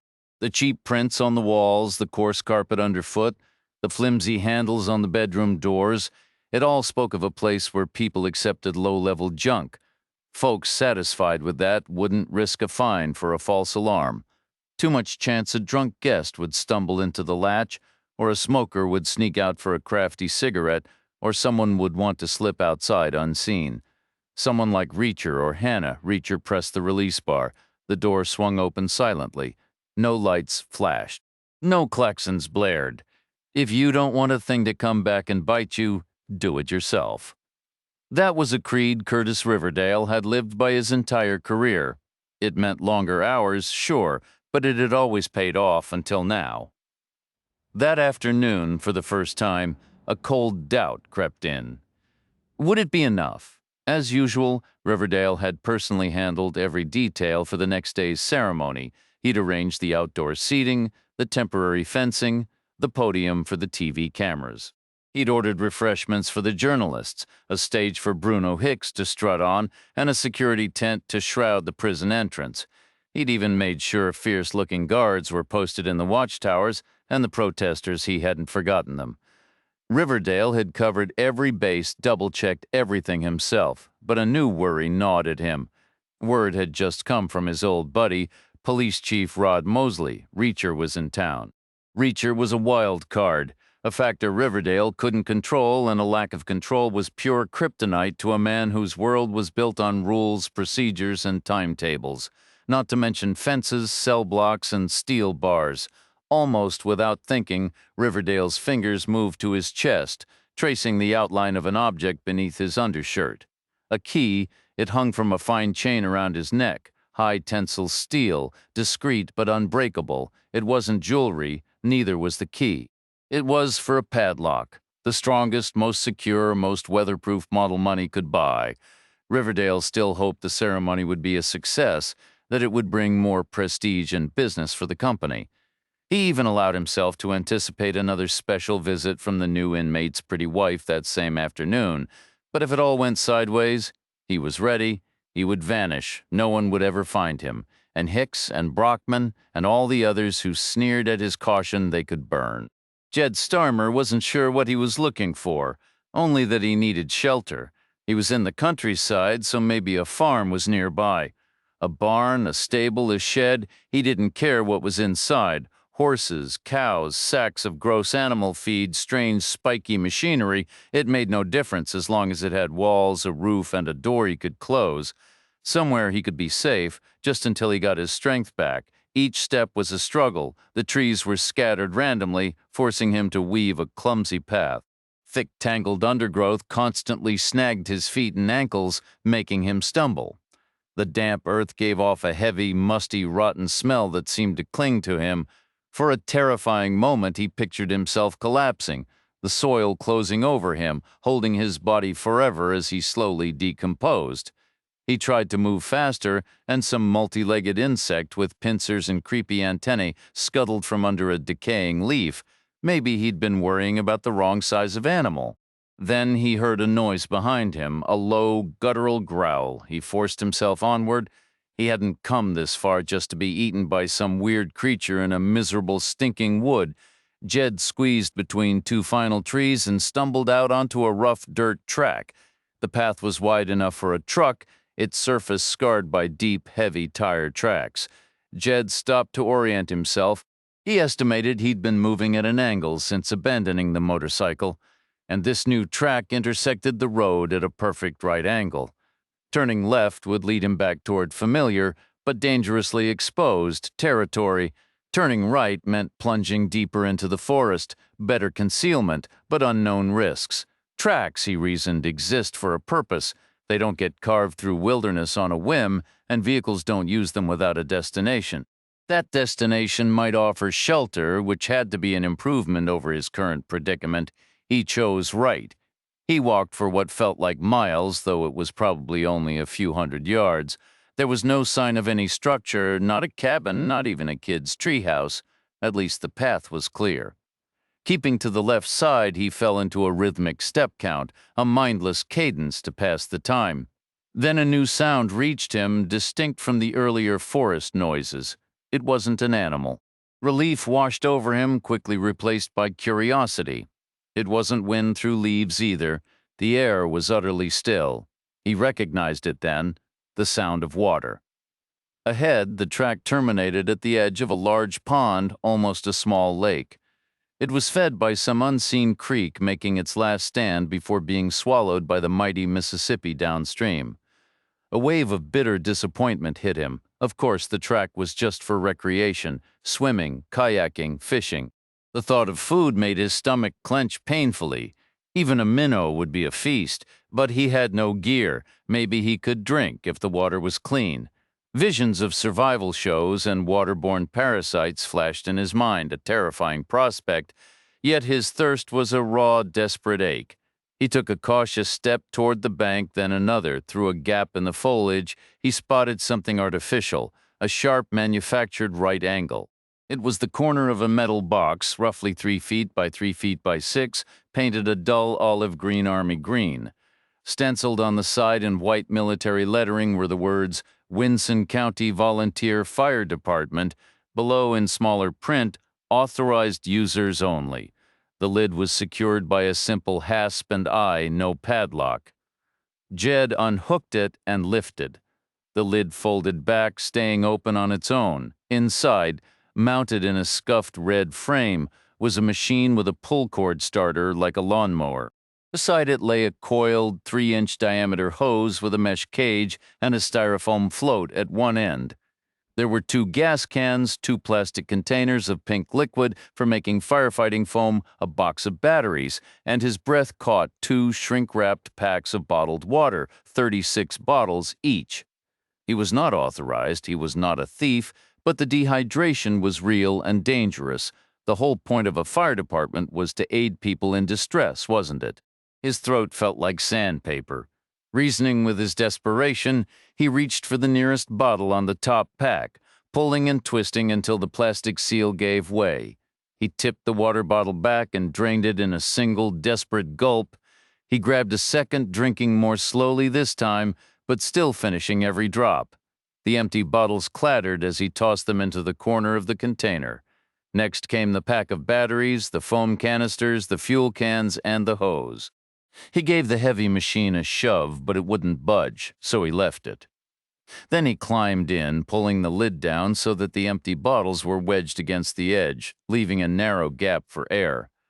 It was a makeshift solution, enough ventilation to breathe, but easy to clear if an animal approached. If firefighters stumbled upon their scattered supplies, that would require a story, but Jed pushed the thought aside. He'd come too far to get tangled in hypotheticals. Meanwhile, in St. Louis at their backup hotel, it was nearly time for Lev Emerson and Graeber to switch again. Almost 6 hours had passed since Emerson checked in, eating up half their rest period. He'd started in the room, lying fully dressed on the bed with the curtains drawn, but soon retreated to the van parked at the far end of the lot. The van was far from comfortable, no bathroom, no air conditioning in the cargo area, just 3 worn leather cushions arranged on the metal floor. They were salvaged from the first couch he and his wife bought after getting married decades ago, and now their stuffing was nearly gone. He could feel the hard floor if he moved suddenly, yet he preferred it. The chemical smell, the shadowy outlines of tools against the one-way glass in the rear doors, it was familiar. It calmed him. In the hotel room, memories of his son Kyle ambushed him, echoes of his voice, snapshots from childhood birthdays, ordinary moments that now felt priceless. But in the van, Emerson could focus. He could channel his grief into his work, his art, tracing every job from that first hot tub factory fire in Gary, Indiana, to the warehouse that morning. Wiping his brow, he texted Graeber to keep the room. He'd stay in the van. There, he could fix his mind on the distributor they were meeting in Birmingham, the next link in the chain leading to those responsible for Kyle's death. He didn't know how many links remained or how difficult it would be to extract each confession, but he was certain of one thing: he would never stop. Not until he had justice for his son. The real issue with the Riverside Lodge wasn't so much its location as its timing. The original owners broke ground when Winston's economy thrived on more than just the prison, when visitors came for the natural scenery, not just to huddle in a visitation booth. That's why they built it high on the Mississippi bank, with sweeping views north and south, and Louisiana visible like a distant country to the west. Those early investors believed a steady stream of travelers funneled past by local roads would never run dry. Then the interstate was built, pulling traffic miles away to the east and leaving the lodge isolated. The property itself was divided into three separate sections. The Riverside Lodge rose from the landscape with a two-story central block containing the lobby, bar, dining room, event spaces, and offices. Flanking it on both sides were long wings filled with guest accommodations. The building was brick, with flat roofs and a three-color scheme. A dark band at the foundation, pale yellow walls, and vertical white stripes the architects had insisted upon as a modern homage to the classical columns gracing the region's grandest buildings.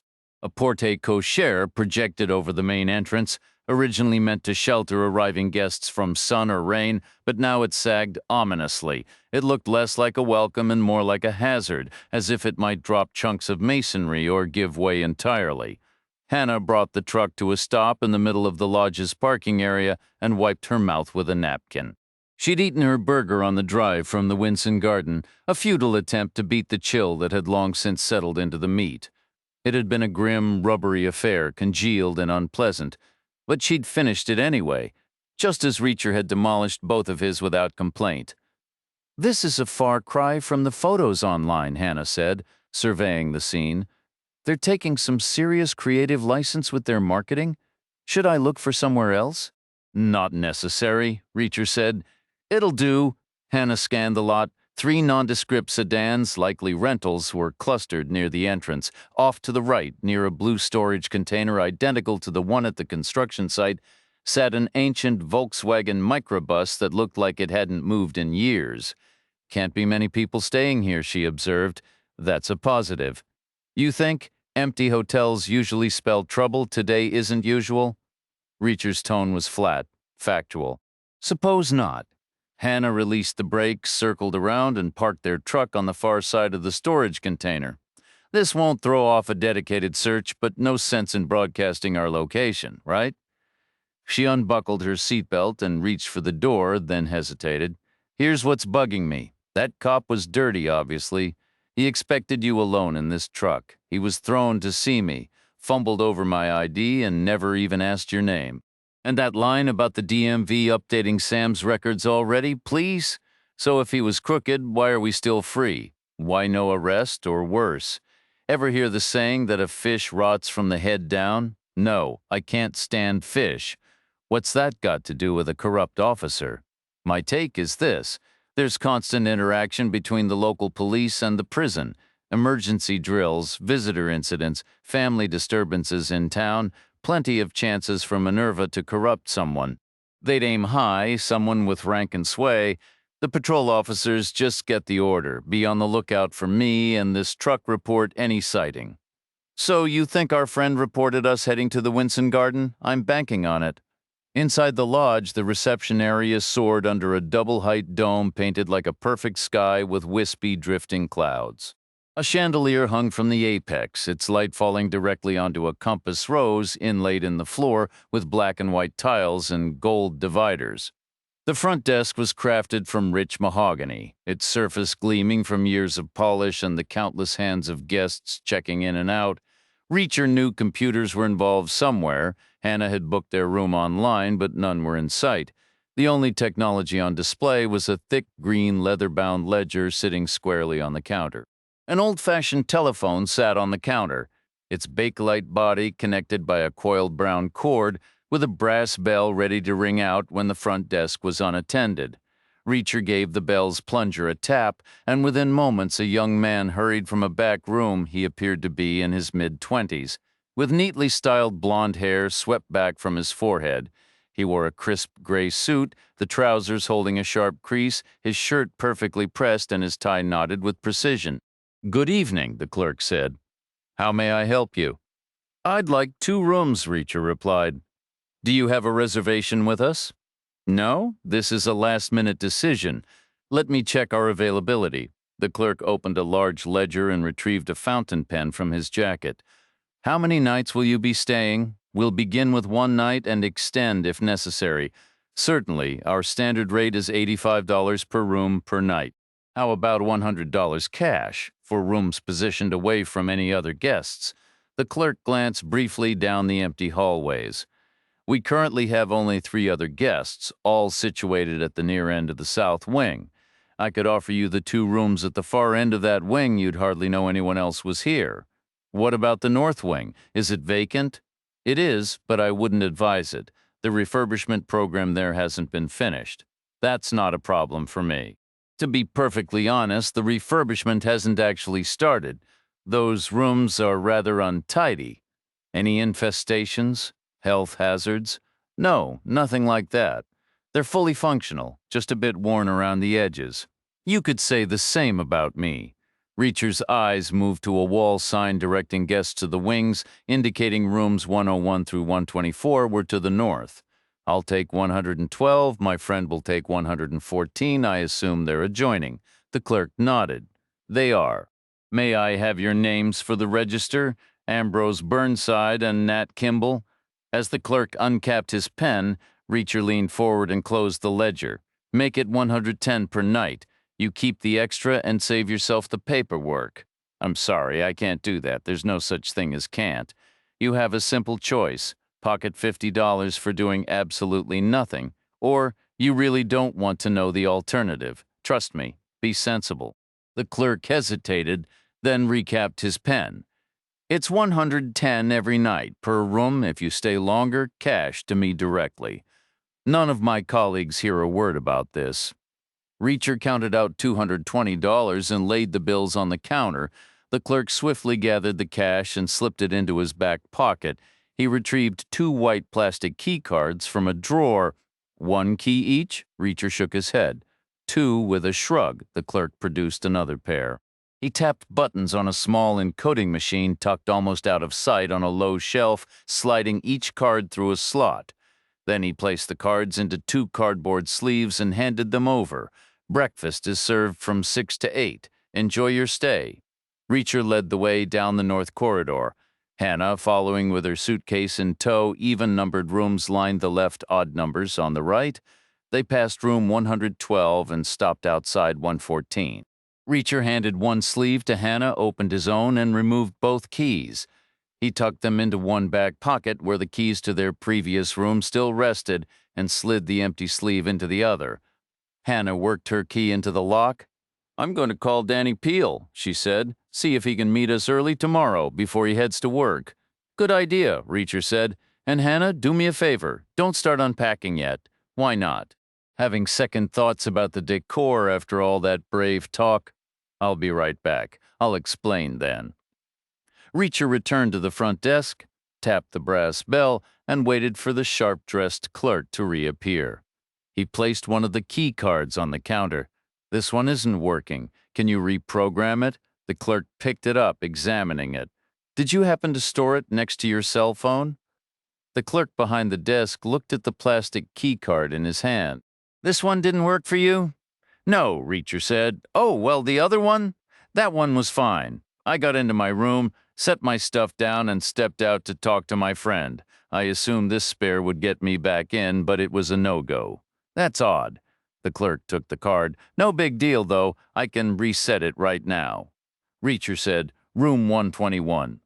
The man punched buttons on the small encoder, slid the key into the slot, and passed it back.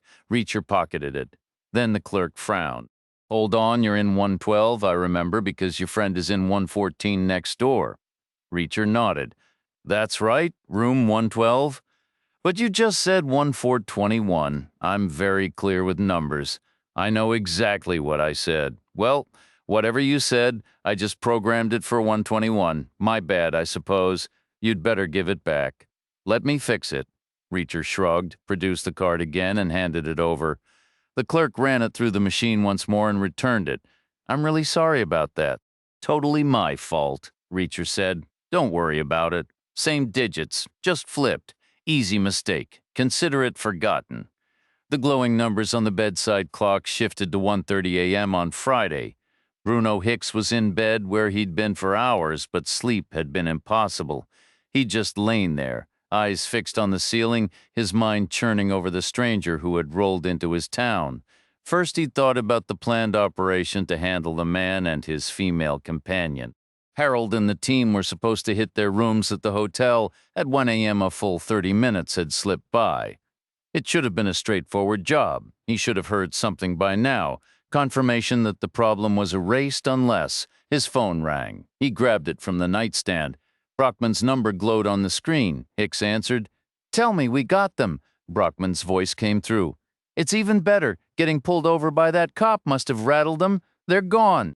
"Gone how? They're not in their rooms at the Winson Garden. The beds haven't been slept in. Their truck is gone from the lot, too. They must have slipped out somehow. Then they're holed up somewhere else. Not in Winson. They did have a prepaid reservation at the Riverside Lodge under Hannah Hampton's name, but they never checked in. We called every bed and breakfast in town. No one matching their descriptions is registered anywhere. They vanished. They're not our problem anymore." Hicks dropped the phone onto his pillow and shut his eyes. He took his first easy breath of the night, feeling his pulse finally begin to slow. A heavy drowsiness started to pull him under, then he bolted upright, suddenly wide awake again. He snatched the phone and redialed Brockman. Hicks said, "The Riverside Lodge where they had the reservation but didn't show. Did you ask if they had any walk-ins last night, anyone paying cash?" Brockman said, "No. Why would I?" "We know they didn't." Damn, the penny finally drops. It's the perfect misdirection, or it would be if they were dealing with someone like you and not me. Find the clerk who was on duty yesterday evening. They were probably bribed or intimidated, or maybe given a compelling story about a family emergency. Go to their home. Make them talk, and if Reacher is at the lodge, send Harold and the crew. Now I don't want this stretching into another day. I'm on it. And think about it, this is actually good news. If Reacher is at the Riverside Lodge after pulling a stunt like that, the arrogant bastard will think he's in the clear. Harold's job just got a whole lot easier. By the time the van's dashboard clock clicked over to 1:30 a.m., Lev Emerson was already in the driver's seat, parked in the hotel lot up in St. Louis, waiting. Behind him, in the cargo area, the three old cushions were securely strapped in their designated spot. No risk of them sliding around in traffic and knocking over chemical containers or damaging gear. 2 minutes later, Graber yanked open the passenger door and climbed in, the cold night air rushing in with him before he slammed it shut. He'd anticipated his boss would insist on taking the wheel, even after pulling an all-nighter, so he'd made a point of brewing a massive mug of coffee, black and strong enough to strip paint, caffeine, and chatter. That combination, he figured, would get them all the way to Vicksburg without a hitch, or so he prayed. Exactly 1 hour later, at 2:30 in the morning, 6 figures moved through the front doors of the Riverside Lodge, just outside the town limits. Leading the pack was the young desk clerk from the night before, barefoot and dressed in rumpled blue and white striped pajamas, his blonde hair a chaotic mess. Trailing behind him were the 2 enforcers recently returned from Colorado, followed by the pair who'd been staking out the Greyhound station in Jackson. Bringing up the rear was a man whose sheer bulk made the others look slight. He stood 6'6" and weighed a solid 300 pounds, his chest and arms so overdeveloped they forced his elbows out from his sides. He had no discernible neck, a shaved head, and small, cruel eyes set deep beneath a heavy brow. On his right forearm was a faded tattoo, a heart once reading Harold and Molly forever, now a blurred mess of ink after a cheap laser removal job. It now vaguely resembled the words Larol Oily Lev inside a lopsided fruit shape. This was Harold. He bowled his way to the front, shoving the pajama-clad clerk toward the mahogany front desk. The kid scrambled behind it, fumbled in a drawer for a key card, punched buttons on the encoder, swiped the card, and held it out with a trembling hand. "Room 112, he whispered. Harold snatched it away. The kid programmed a second, 114. Harold took that one too, staring at the plastic rectangles for a long, silent moment. Then his fist shot out and connected with the clerk's face. The kid's body hit the floor and slid until his head thumped against the wall.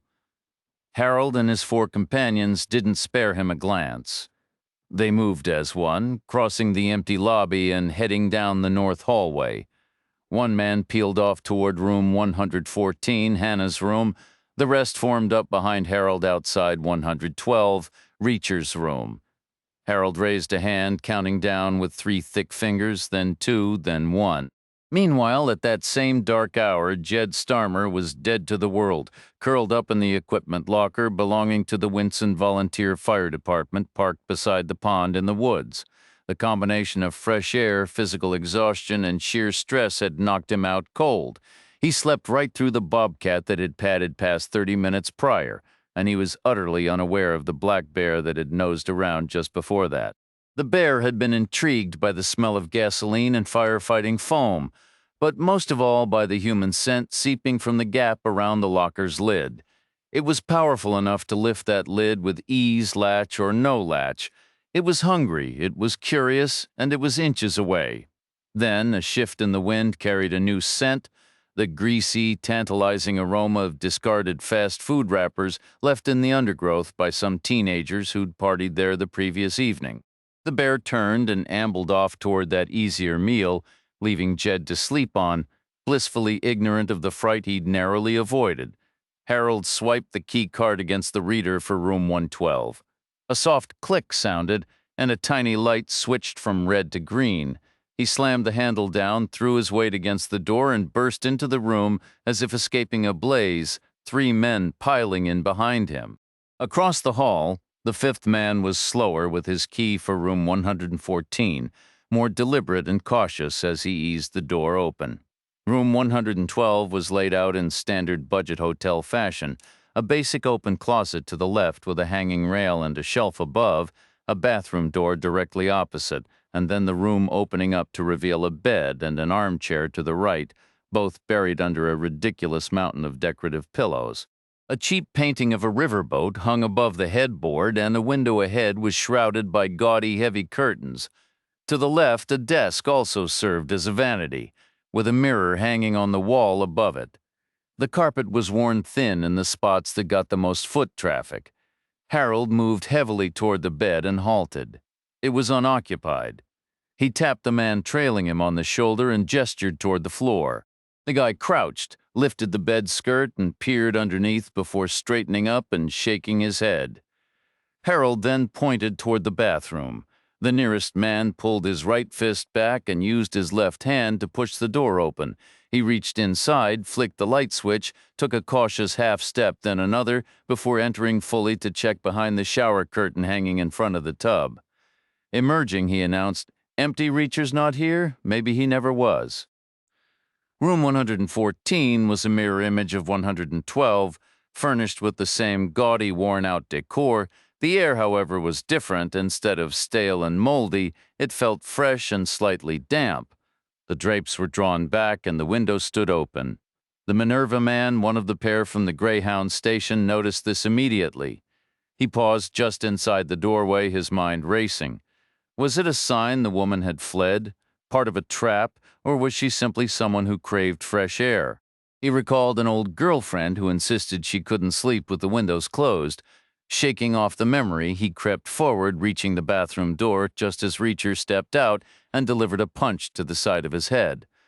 The blow sent the man staggering sideways across the entryway.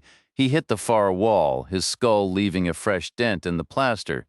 His arms flailed, knocking hangers from the rail and sending them clattering across the floor.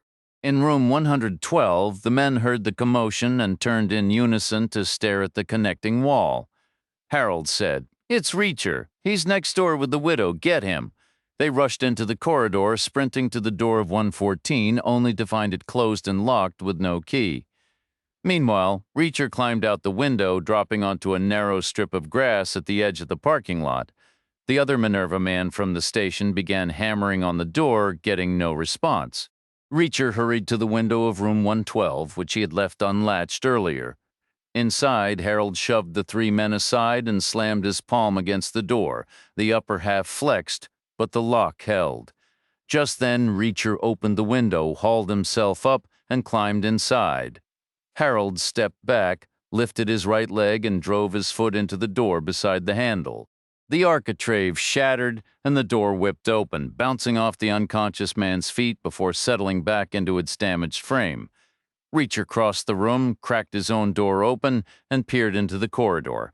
Harold barged through his door with his shoulder, shoving the unconscious man's legs aside to squeeze through. Reacher stepped out into the hallway and said, "Looking for me?" The nearest man turned. It was the one who had driven the BMW in Colorado. Reacher was already moving, driving the heel of his right hand into the man's chin. His head snapped back, his feet left the ground, and he slammed down on his back like a rolled-up rug. The next in line had to jump sideways, pressing himself against the wall to avoid being flattened. This was the man who had killed Angela St. Vrain. Reacher pivoted at the waist and buried his left fist in the man's solar plexus. The guy doubled over, his body momentarily horizontal. Reacher brought the side of his right fist down like a club onto the back of his head. His knees buckled, and he collapsed across his buddy's back in an X shape, his forehead pressed against the wall. The third man saw the chaos and immediately bolted. He sprinted away from Reacher, racing down the hallway toward a distant emergency exit. Reacher leaped over the heap of bodies and gave chase, but the man from Minerva was leaner and quicker, driven by pure desperation. It was a hopeless pursuit. Reacher knew he couldn't close the gap. Then, a door on the right swung open, the second to last one, room 121.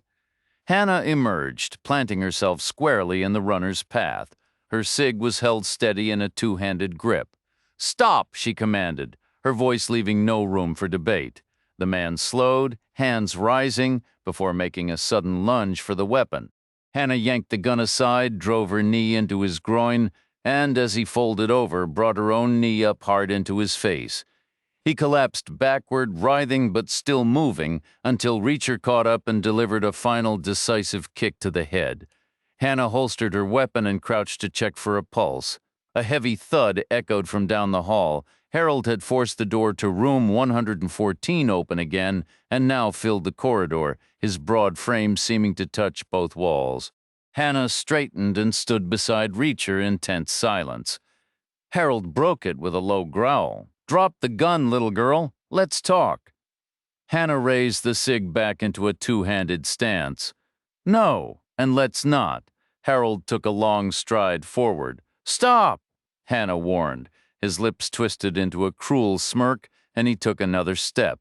"I'm not kidding. Stop." He kept coming. Hannah drew a sharp breath, aimed center mass, and fired. The report was deafening. The spent casing clinked against the wall and skittered near Reacher's boot. Harold staggered and fell heavily, lying motionless. Hannah moved to check him, but Reacher seized her arm and pulled her back. "Let go," she protested, trying to twist free. "I need to know if—" Harold sat up, his face contorted with rage. His shirt was torn, revealing the dull glint of a ballistic vest beneath. The fabric had flexed and distorted. The bullet flattened against it, stopped cold. Reacher had a hard rule for moments like this. When an enemy goes down, they don't get back up. You finish it right then. No second chances, but Hannah's move had cost him a critical second, and now Harold was rising, his feet planted wide, his knuckles nearly grazing the corridor walls.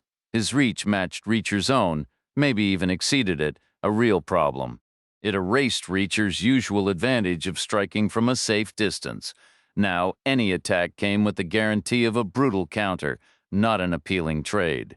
Harold shifted into a fighter's stance like some throwback street brawler, a nasty grin spreading across his face. His fists looked like sledgehammers. One solid hit would end things, and they both knew it. But Reacher also knew there are times when precision beats brute force. "Careful," Reacher said, his tone dry. "Don't let your knuckles drag on the ground." Harold's eyes narrowed to slits. "They won't let you in the hospital if you hurt yourself," Reacher added. "They'll send you to a vet, lock you in a zoo afterward, or maybe a circus." With a roar, Harold charged, unleashing a massive right hook. Reacher was certain that if Harold's punch connected with his head, the damage would be catastrophic, but he saw it coming. He arched his torso backward just enough. and the fist whistled past his face, carrying onward to slam into the wall. Plaster exploded, and the wooden lath behind it splintered. Harold's hand punched through and lodged there, trapped as if snagged on a barb with a roar. He tried to yank it free, but it wouldn't budge.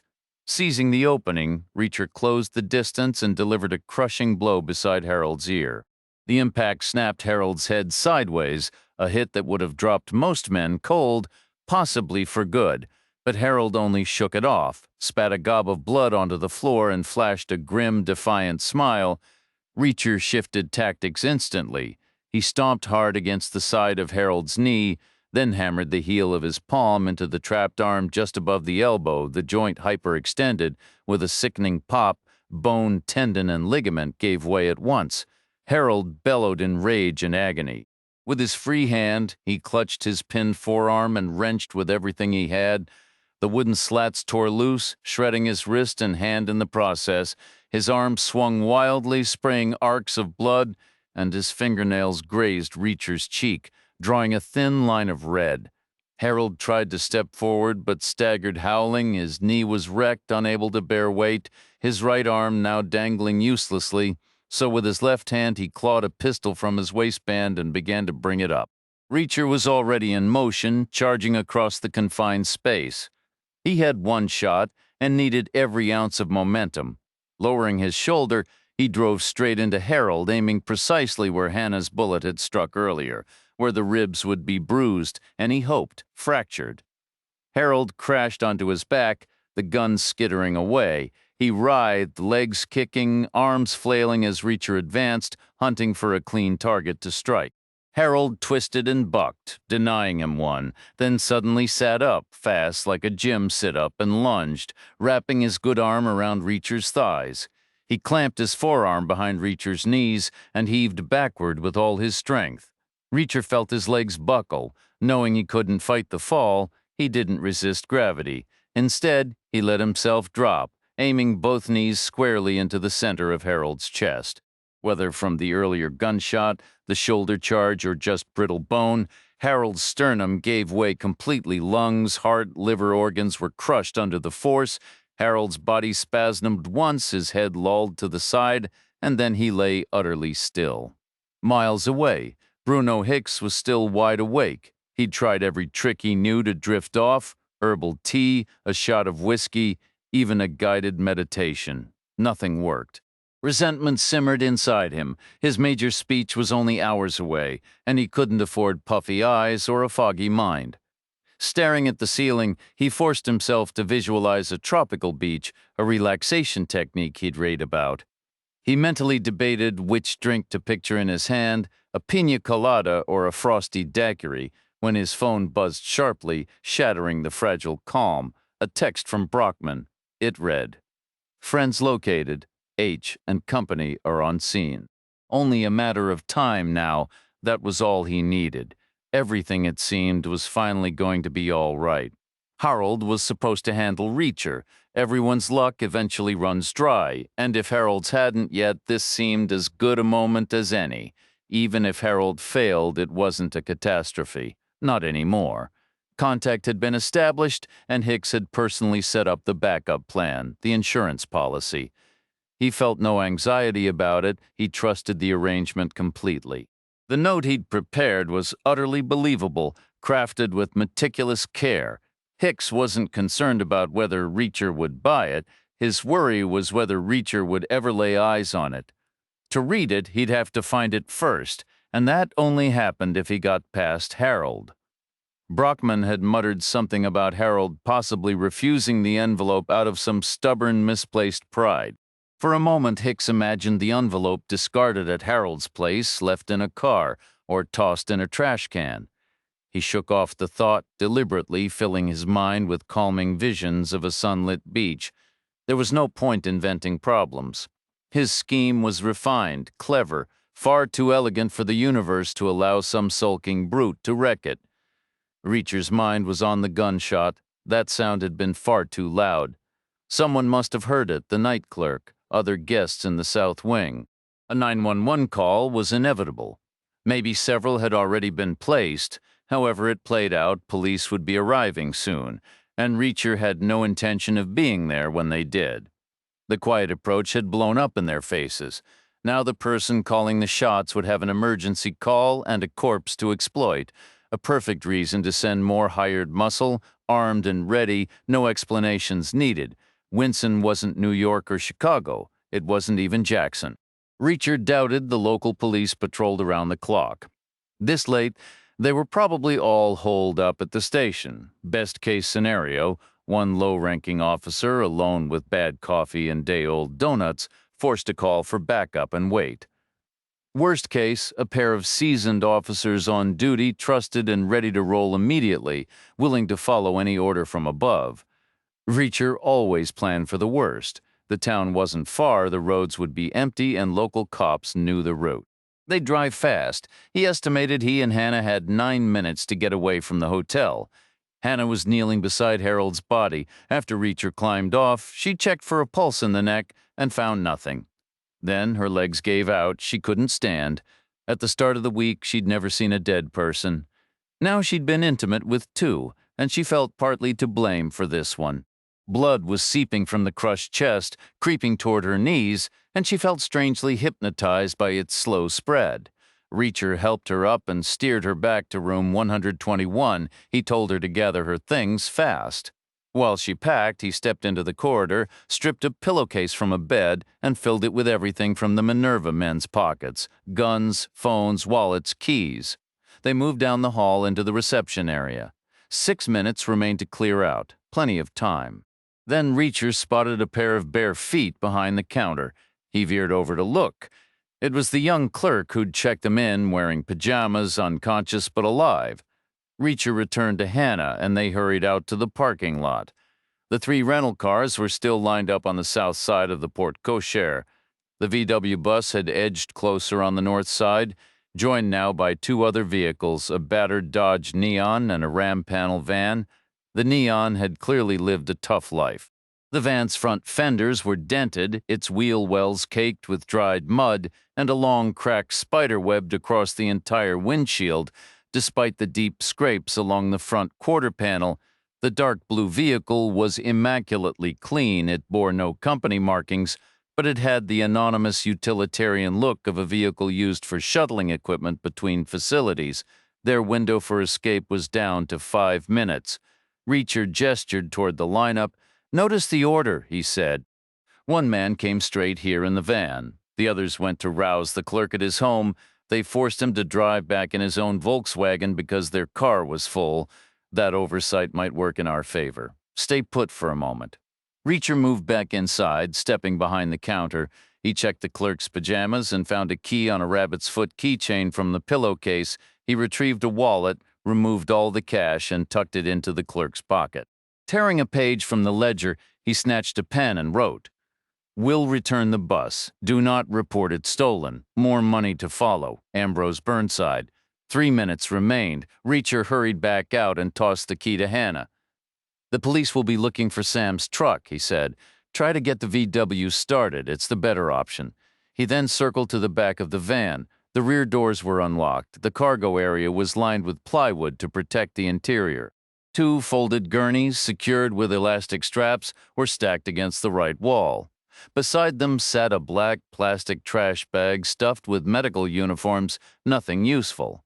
Moving to the passenger side, Reacher popped open the glove compartment. Inside were only the vehicle's insurance and registration documents. He scanned them, hoping for a new corporate name, a fresh lead in the shady financial web Angela St. Vrain had discussed with Sam Roth. No such luck. The owner was listed as the Minerva Correctional Corporation with a Delaware address.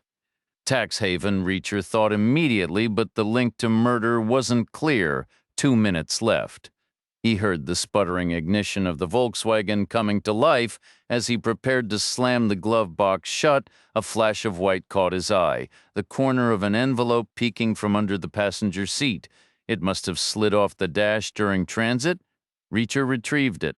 The standard letter-sized envelope was thin, likely holding just 1 sheet.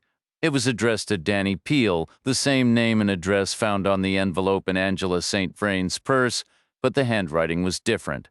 Reacher was sure of it. Bruno Hicks already reigned as the world's premier talk show host, but the live spectacle about to unfold was poised to engrave his name among the eternal legends of TV. It would feature an unprecedented gathering of celebrities, become the most costly 8 hours of broadcast ever produced, and be filmed from the deck of his yacht in the heart of the Mediterranean. An audience of 1,000, divided among less glamorous vessels moored on all sides, waited eagerly. Drink in hand, with cameras rolling, he was ready, except his guests were nowhere to be seen, and inexplicably, he was naked. His hair was thinning, his skin, the jarring ring of his phone shattered the dream. Hicks's eyes flew open. He was drenched in sweat. Shoving the comforter aside, he lay still for a moment, regaining his breath before answering. It was Brockman again. "Talk to me?" Hicks said. A beat of silence passed before Brockman replied, "He's loose again? Who? Reacher? Yes. And the woman? With him? Harold messed up? Harold's dead. Reacher crushed him, literally. Harold. Second best yet again. Maybe we should have that etched on his tombstone. What's the status of our other men? They're injured, but they'll pull through. Any sign of Reacher? No one knows. Mosley's team is scouring the area for him. All right, keep me updated, Bruno. I've been considering tomorrow. I hate to even suggest this. You know, I've opposed any alterations from the very beginning. But perhaps the others had a point. With Reacher still at large, maybe proceeding with the full public ceremony isn't the wisest move. Perhaps we should consider an alternative. We don't have an alternative. We've never required one. Maybe that needs to change. We can't delay due to the court order, but the ceremony itself isn't the critical element. Securing our man's release on schedule is the only thing that truly matters. We could issue a press release. State that he's too emotionally distressed to handle the public attention. The release is undoubtedly the priority, but we shouldn't discard a valuable opportunity. That ceremony generates priceless positive publicity, and you're overlooking the insurance policy that will handle Reacher. He'll be dozens of miles away by 10 in the morning. Even if he returns, it will be far too late for him to interfere. Are you certain it will work? Hicks leaned over and retrieved a second cell phone from his nightstand. It was an inexpensive, basic model. He verified the battery level and checked for a signal. Absolutely. We'll receive confirmation soon, by 9:15 at the latest. The Volkswagen was less noticeable than Roth's truck, but in a town that's small, it would still draw attention. Locals likely knew it belonged to the kid working at the hotel. The police certainly would. Reacher figured they'd stopped him numerous times. The bus reeked so strongly of marijuana it was practically a rolling invitation for a search. Its reliability was also a question mark. Reacher didn't want a mechanical failure or poor upkeep to do the police's job for them, leaving him and Hannah stranded on the shoulder. They agreed to lay low for the rest of the night. They drove to a spot near the base of the hill outside town. Reacher recalled a narrow track leading into a dense cluster of trees. He had originally thought it might be a fire break or a route for forestry vehicles. Either way, it offered solid cover until dawn. For the third time since leaving the hotel, Hannah lifted her hand from the steering wheel and picked up the envelope from the dashboard. How do you think a letter addressed to Danny ended up there? Maybe he brought it to work, intending to handle it, and dropped it.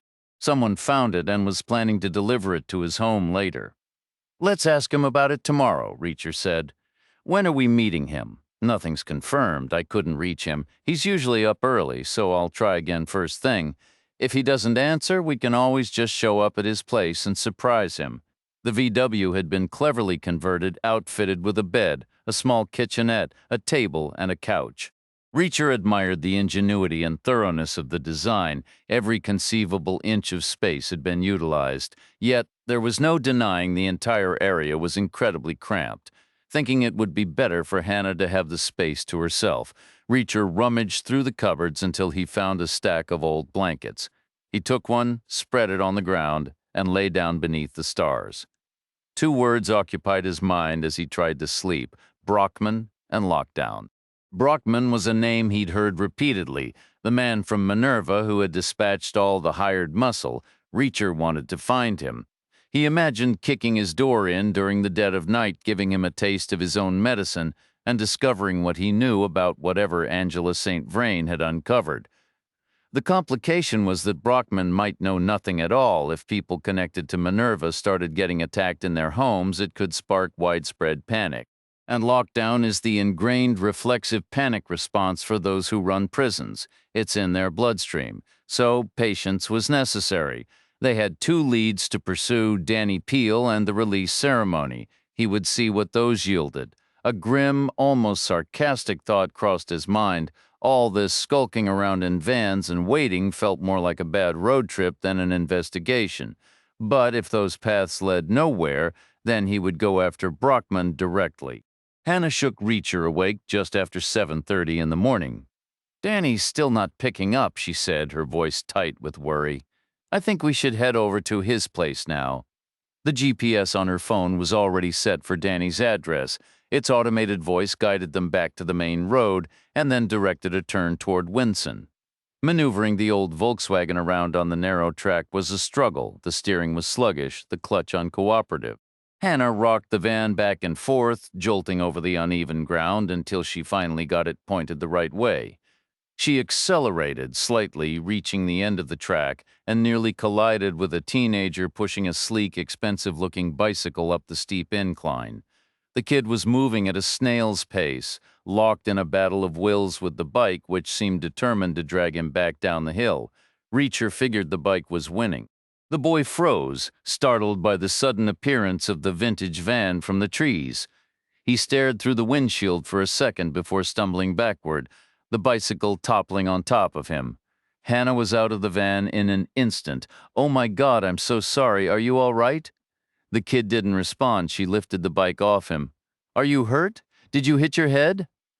"I'm fine," he muttered, rolling over and pushing himself up to grab the handlebars. "I need to get going." "Going where?" "What's the rush? Do you have any water with you? Do your parents know where you are? I have to get to Winson. I can't be late. Just sit down for a minute. Catch your breath at least. There's no time. You're in no shape to walk, let alone ride that thing."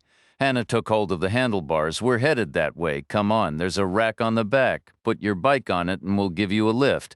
As the van labored up the hill, the bicycle clattered on the rear rack. The boy, who introduced himself as Jed Starmer, sat rigidly on the cabin's rear bench, radiating nervous energy. Hannah adjusted her mirror to watch him. "So, Jed, what's so important in Winson this morning? Something's happening. I can't miss it. I've come too far." "What's happening? Where?" "Someone's getting out of the prison." Jed took a shaky breath. "My dad?" Reacher recalled the news. "Anton Begovich?" Jed nodded. "He and my mom were never married. That's why the last names are different." "Does he know you're coming?" "He doesn't know I exist." The van reached the hill's crest and the phone's voice announced a left turn ahead. Reacher asked, "Where did you come from?" "Los Angeles." "You rode that bike the whole way?"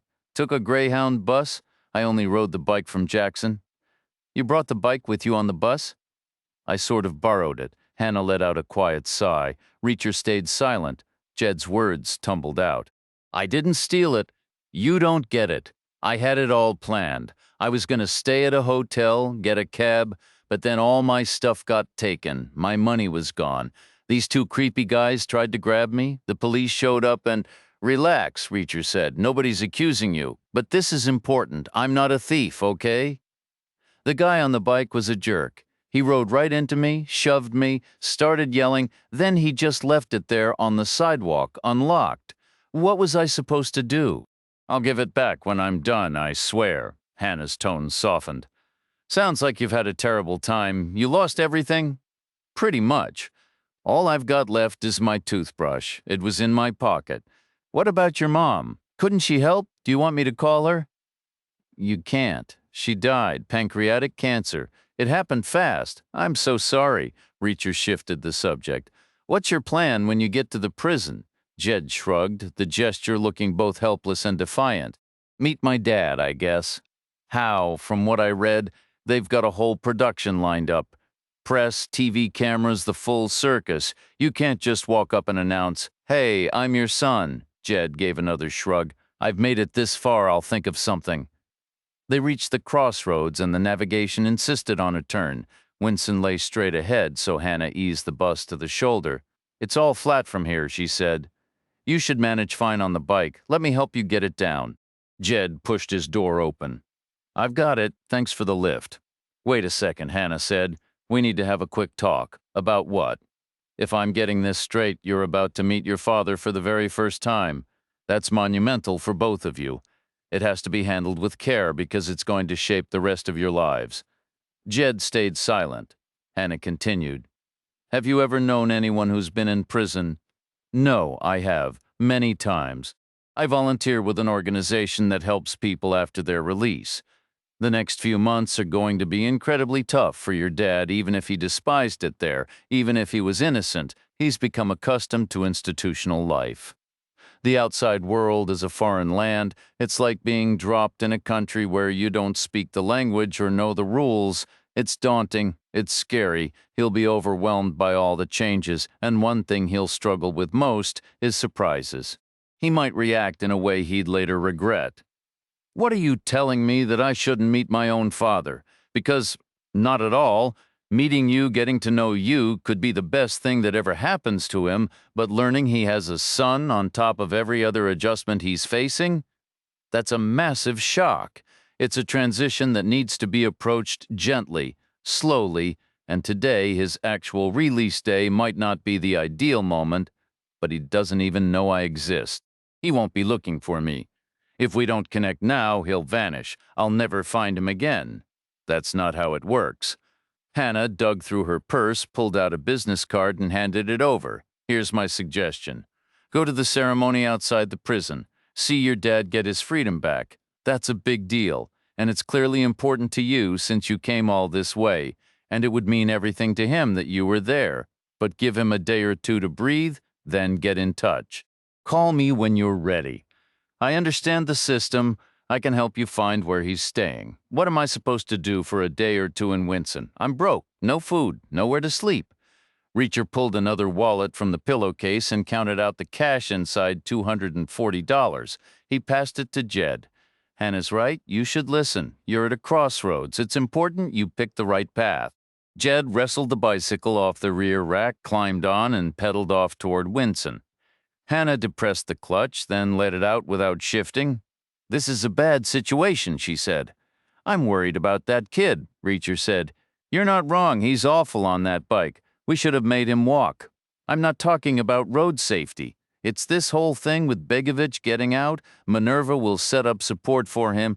It's a big public relations stunt, so Hicks will make sure it's done properly. He won't want headlines about Begovic hurting himself or committing a crime just to get sent back.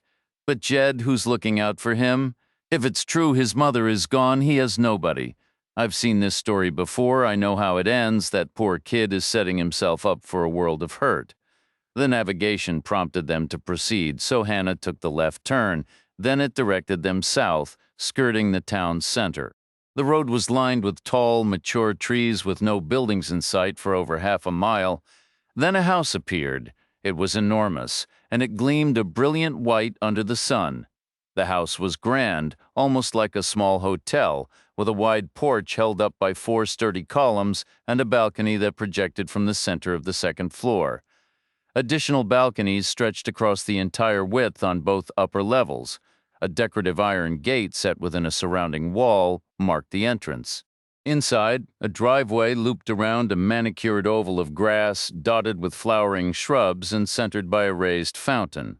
Parked between the fountain and the front steps was a vehicle, a large black BMW sedan.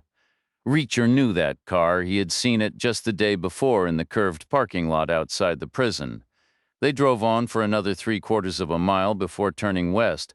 The dense trees began to thin, giving way to houses lining both sides of the street. The homes grew progressively larger and more uniform, packed closer together, until the phone's navigation announced their destination was 100 feet ahead on the left. That should have placed Danny's house on the last lot before a smaller road veered away to the south. But there was nothing there. Hannah pulled over to the curb. The lot wasn't entirely vacant. In the far corner stood a detached garage with a short driveway leading to the side road. A mailbox, its red paint faded over the years to a pale pink, was mounted on a slender metal pole. The main part of the property, however, was a scene of recent destruction. It was covered in a thick layer of ash, black and gray, mounded in some areas and sunken in others. At the rough center, the scorched skeleton of a brick fireplace was all that remained. Reacher stepped out of the Volkswagen, the acrid scent of smoke still hanging in the air. Hannah joined him on the sidewalk, blinking rapidly, her mouth slightly agape but silent. There really wasn't much to say. A moment later, a man from the neighboring house approached. He appeared to be in his 60s, tall and lean with silver hair, wearing a plaid shirt and jeans that looked a size too big. "Morning," he said. "You new around here? What happened?" Reacher asked. "Fire," the man replied flatly. Reacher almost heard his mother's voice in his head. Ask a silly question, get a silly answer, when he pressed. "Last Saturday, early morning. How did it start?" "From what I heard, the owner woke up, lit a cigarette, and fell back asleep. That's the story anyway." "Was the owner Danny Peel?" The man nodded. "That's right. Where is he now?" "We had his cremation on Wednesday. A bit ironic, considering not many folks showed up, just me and a couple people from his job." From the prison, another nod. "Did co-workers come by his house often?" Reacher asked. "There was one woman sometimes. Don't know her name." "Anyone else?" He kept to himself. "Didn't socialize much, at least not here." "Was anyone with him that Saturday before the fire?" "Doubt it. It was real early. If someone had been staying over, don't you think they'd have found more than one set of remains?" The neighbor shifted his weight, studying Reacher. "You see anyone unusual around here that morning? Any strange vehicles?" "No, nothing like that. I went out for the mail, then heard the sirens. That's it. Why all the questions?" "You're not a cop insurance adjuster?" "Me? No," Reacher said. "Just a guy with a healthy curiosity." Without a word, Hannah turned and crossed the street. She slid back into the driver's seat of the VW, rested her elbows on the steering wheel, and buried her face in her hands. Reacher decided to give her some space. He moved to inspect the lot, though he didn't expect to find much. Fires have a way of erasing evidence. Still, old habits are hard to break, and a little curiosity never hurt. What had once been a lawn between the house and the street was now a churned-up mess of dirt and dead grass, scarred by the deep treads of firefighters' boots and channels carved by runoff water. Reacher studied the charred remains, thinking they couldn't have arrived quickly. The structure was nearly gone, as if the response had been precisely calculated, too late for Danny Peel's home, but just in time to protect the neighbors. He moved across the uneven ground toward where the outer wall once stood, trying to picture the layout, the door, the kitchen, the bedroom. The fire likely started there, and maybe a cigarette played a part, but an accident. No chance. He'd seen too much to buy that story. Checking the mailbox, he found 4 pieces of junk mail, probably delivered before the flames took hold. He moved to the garage, which had 2 vehicle doors facing the side street, and a personnel door that would have pointed toward the house. The handle was locked, but the door wasn't strong. A solid shove with his shoulder forced it open, the lock tearing a strip from the frame. Inside, 2 Chevrolets waited. One was a practical white sedan, less than 5 years old. The other was a green Corvette, a classic from the 60s, the kind of car that promised a good time if you were into that sort of thing. Against the far wall, a wide wooden workbench ran the length of the space, topped with pegboards holding an array of tools, household items like chisels and saws on the left, automotive gear like wrenches and hammers on the right, a journal hung from a hook beside a pen on a chain, the old bank style. Reacher flipped it open to find 5 years of entries in neat blue ink, detailing every job Danny had done on the Stingray: brake work, subframe rust, water leaks, electrical issues. The man had been meticulous, that much was clear. Back in the passenger seat of the VW, Hannah lifted her head. Her eyes were red. "What now?" she asked. Reacher held out the envelope he'd recovered from the van at the Riverside Lodge. "We opened this. It might explain what happened to Danny, Sam, and Angela." I doubt the Minerva crew had it by accident. Hannah was quiet for a beat. Okay, but I can't. You do it. Reacher tore the envelope open. Inside was a handwritten note on letterhead from an accounting firm called Moon, Douglas & Flynn in Hattiesburg, Mississippi. The message was brief. Danny, I have what you asked for. What you've seen so far is just the beginning. I can give you enough to sink the whole operation. Meet me at 11:30 a.m. this Friday at Coal Creek Coffee, corner table, downtown Hattiesburg, National Allen, P.S. Please call to confirm you're coming. I have arrangements to make. Use my cell, not the office, 399-307-1968. He passed the page to Hannah. She read it, then let it fall onto the dashboard. I don't understand. Is this the same accounting issue Angela took to Sam? It feels connected, but it would be strange if two separate problems were happening at once. It's the same thing, Reacher said. Remember the info from Angela's purse about Begovic's release? It was in an envelope addressed to Danny. How did she end up with it? I was going to ask Danny that. So Danny was in touch with some whistleblower.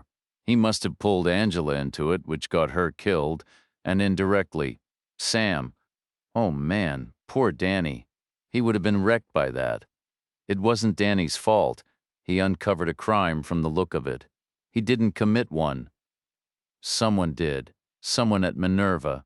The very people who sent those thugs after us, we have to take them down.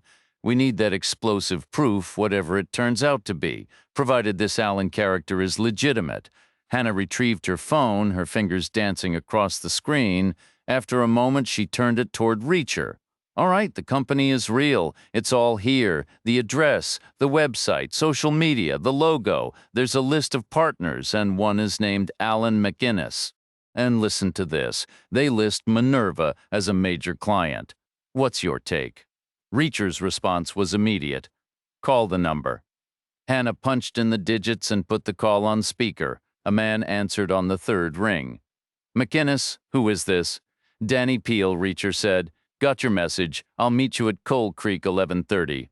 Hold on. I'm not convinced it's secure. Prefer a different spot? You name it. It's not the location. It's you. How do I know you're really Danny? How would I have this number? I don't know. Fine. What's your middle name? Reacher glanced at Hannah, who gave a slight shake of her head. I don't have one. Where did you live before moving to Winson, Jarrettsville, Colorado? Who was your last boss before you started at Minerva? Sam Roth. There was a brief pause. All right, I'll meet you, but come alone and don't be late. Bruno Hicks set his phone down on the kitchen table. Still in his pajamas, he preferred to avoid the prison on release mornings. There was always some last-minute chaos that could sour his mood before his big speech. He took a slow sip of coffee, then switched to his regular cell to call Brockman. Plan B is off the table, he announced. It's confirmed? Reacher won't be anywhere near the ceremony. That's excellent news, Brockman replied. But Bruno, are you absolutely sure? Positive. I heard it directly from the source. Anna attempted a U-turn, but the old Volkswagen steering was stubborn and unresponsive. The bus lurched onto the opposite sidewalk, narrowly missing Danny Peel's mailbox. She reversed a few feet, wrestling the wheel with both hands before finally dropping back onto the road and coaxing a sluggish pace from the engine. Reacher looked back at the mailbox. Stop, he said. Hannah pulled over. Reacher got out and walked back, lifting the mailbox lid. The junk mail was still inside, 4 loose envelopes. But there was also a single rubber band the kind mail carriers used to bundle letters for one address. Someone had taken it off and scattered the mail. Reacher cut across the soggy yard to the garage. He let himself in, found the maintenance log Danny kept for the Stingray, and flipped through until he spotted a particular set of characters, 2 capitals, the rest lowercase. He walked back to the VW, slid into the passenger seat, and said, "We're not going to Hattiesburg." Chapter 40. The coffee was potent, but it wasn't enough to keep Lev Emerson awake until the state line. Reluctantly, he let Graber take the wheel, figuring he'd just catch a short nap to recharge. Instead, he woke up 5 hours later. The van was now parked outside a square brick building 4 miles north of Vicksburg, Mississippi. It was the last of three identical structures in a paved lot a stone's throw from the river, surrounded by trees and a rusting chain-link fence. The single-width gate stood unlocked. Each building had two doors, a large vehicle entrance on the left and a standard personnel door on the right. Four dark square windows stared out from the second floor beneath crumbling concrete lintels. Graeber waited for Emerson to orient himself, then said, "Morning, boss." Emerson grunted and checked his mug for any remaining coffee. Graeber added, "The other two buildings are completely empty. The lock on this unit was new and solid, a clear sign it was being used, even if the building itself looked no better than the others." "Any sign of him?" Emerson asked. "Not yet," Graeber replied. Emerson checked his watch 8:30 and let out a low, impatient grunt. They didn't have to wait much longer. About 20 minutes later, a massive burgundy Cadillac from the 70s, its paint gleaming with care, rolled up to the gate. The man who stepped out seemed to match the car's vintage. He was stocky, just under 6 feet, with a round face and a mess of brown curls, dressed in a weathered leather jacket and jeans. He shoved the gate open, drove through, and closed it behind him before parking next to Emerson's van at the last building in the row. Emerson believed in a simple approach. If a plan worked, you didn't mess with it. He waited as Graeber hopped out, clipboard in hand, approaching the driver to ask about a quote for a special delivery. Then, moving quietly from the passenger side, Emerson circled the van, pressed a chloroform-soaked rag over the man's mouth and nose, and held it just long enough. They weren't moving him far today, just needed him compliant and quiet while they got set up. With no one around to see, subtlety wasn't required. They let him slump to the ground, dragged him toward the building, and Graeber fished the keys from his pocket. Inside, two black vans waited. One was older, marked with the dents and scrapes of hard work. The other looked nearly new. The newer van had an air conditioning unit on the roof, and its cargo area was outfitted with full-length rollout racks. The back of the space was a mechanic's bay, complete with three large tool chests on wheels, oil stains on the concrete, and an old engine hoist hanging from a ceiling girder, its chains rusty from disuse. Graeber backed both vans into the courtyard, then kept an eye on their unconscious guest while Emerson searched the walled-off office. It held the usual clutter, a wall calendar, a computer, drawers full of paperwork, but nothing revealing about the man's less public business. The only item of any interest was a pod-style coffee machine on a low cabinet, which Emerson used to brew 2 mugs. When the man from the Cadillac woke, he was naked, balanced on his toes in a patch of sticky oil, his arms cable-tied to the chains above him. A metal barrel he didn't recognize sat just out of kicking range, a restaurant-style ladle resting on its lid.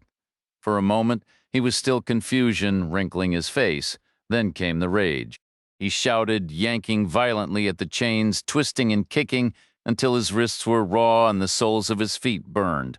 Emerson heard the commotion and walked in from the office, waiting calmly for the fury to subside. "You've probably put it together," Emerson said, his tone almost conversational, "but we're not here to hire you for a delivery." The man's eyes went wide. "Then what do you want? Past deliveries." Emerson opened the phone they'd taken in St. Louis, displaying the photo of Carpenter. "Specifically, any you made for this man." "What about them?" "I handled a container pickup, usually just one at a time. I drove it to a spot in New Jersey. Where were you picking up these shipments?" "It changed, one of 5 different spots. They'd tell me which one the day before, all within an hour's drive from here." "You knew what was in those containers?" "No. Don't lie to me. I didn't know. I never asked. They never said. But I'm not an idiot. I had a pretty good idea." "All right. Now, Carpenter, how do I find him?" "I don't know." Emerson popped the lid off the drum, scooped out a ladle of the thick substance inside, and poured it onto the concrete floor about 1.5 feet from the man's shoes. The man instinctively curled his toes back. "What is that?" "Something to help you concentrate." Emerson pulled a matchbook from his pocket, struck a match, and touched it to the small, creamy puddle. It ignited with a soft whoosh. Some people call it napalm. Emerson dipped the ladle back into the barrel and took a step forward. The man began to hop nervously on one foot, his other leg cocked back as if ready to lash out. Emerson flung the gel. It splattered and spread across the man's pants, soaking into the fabric over his thighs and crotch. The man let out a sharp cry. "What's the problem?" Emerson said calmly. "I haven't lit it yet. Tell me how to find Carpenter." "You can't find him. Nobody can. He vanished. About a month back. I tried reaching him myself. Nothing. He's gone. Finished. Out of the picture, other people in his operation. He was the only contact. It was a security measure. That's unfortunate. It means you're not helpful to me. You're just inconvenient garbage, and we all know the best way to get rid of garbage." Emerson took out another match. "Wait, listen. 3, maybe 4 weeks ago, a new guy showed up. Everything was remote, said he was with a different supplier, but I think it was the same crew. Why? He already knew exactly the kind of credentials I'd need. They came through fast. It was the same product, the same containers, the same drop-off. There have been 2 pickups so far, both at locations the old group used. A third one is scheduled, and that's at another one of their old spots. You tell me, is that a coincidence? This is just occurring to you now? You weren't suspicious before. Why would I be? I figured they had their reasons for the new name, new face. Maybe someone was moving in on the territory. Maybe they'd had some bad press before and wanted a clean slate. As long as the work was steady, the money was good, and the feds weren't around, I was happy. This third pickup that's scheduled, when is it? Today, time and place. 1 o'clock, an old paper mill, about 10 miles southeast of a nothing little town called Winson. Any special routine when you arrive? I just drive in and wait. Another van pulls up. Their guys open my doors, slide the container in, and we all drive off. Takes 2 minutes. I don't even get out of the cab. You use the newer-looking van? The man gave a quick nod. Emerson said, "The plan for today has changed. We're going in your place." "Okay, that's fine. What do you need me to do? Lay low for a while? Get out of town for a few months? I can do that. And I can forget I ever saw you. If anyone asks, you were never here. We never met." Deal Emerson walked over to a set of tool chests, rummaging through the drawers until he found a shallow metal pan, the kind a mechanic uses to catch old motor oil, he said. "There's something else you should understand. One of the shipments you moved for Carpenter was meant for my son. So your kid got what he was looking for? That's a good thing, right? Somebody's got to meet the demand. But if this is about the price, that's not on me. So how about this? I'll donate my fee to him, to you, to whoever you want." Emerson plunged the pan into the barrel and lifted it out, dripping and full. "You think the price was high?" "I don't know the price. I was just thinking out loud." "I'll tell you the price my son paid." Emerson lunged forward and dumped the gel from the pan, splashing it in a wide circle around the man's feet. "He paid with his life." "No, please, stop. Your son died? That's terrible, I'm sorry, but that's not my fault." "I think it is." Emerson struck another match. Hannah kept her foot pressed on the brake, the gear shift resting in neutral. "How could this possibly be a setup? The company is legitimate, the letter is real. If we don't go, the man who sent it might panic. He already sounded nervous on the phone. This could be our only shot to talk to him to learn what Danny found out. And that might be the only thread we have to whoever killed Sam." Reacher asked, "Do you still have that company's details on your phone?" Hannah gave a slight nod. Reacher said, "Call their main number. Ask for Alan McInnes." With a shrug, Hannah complied.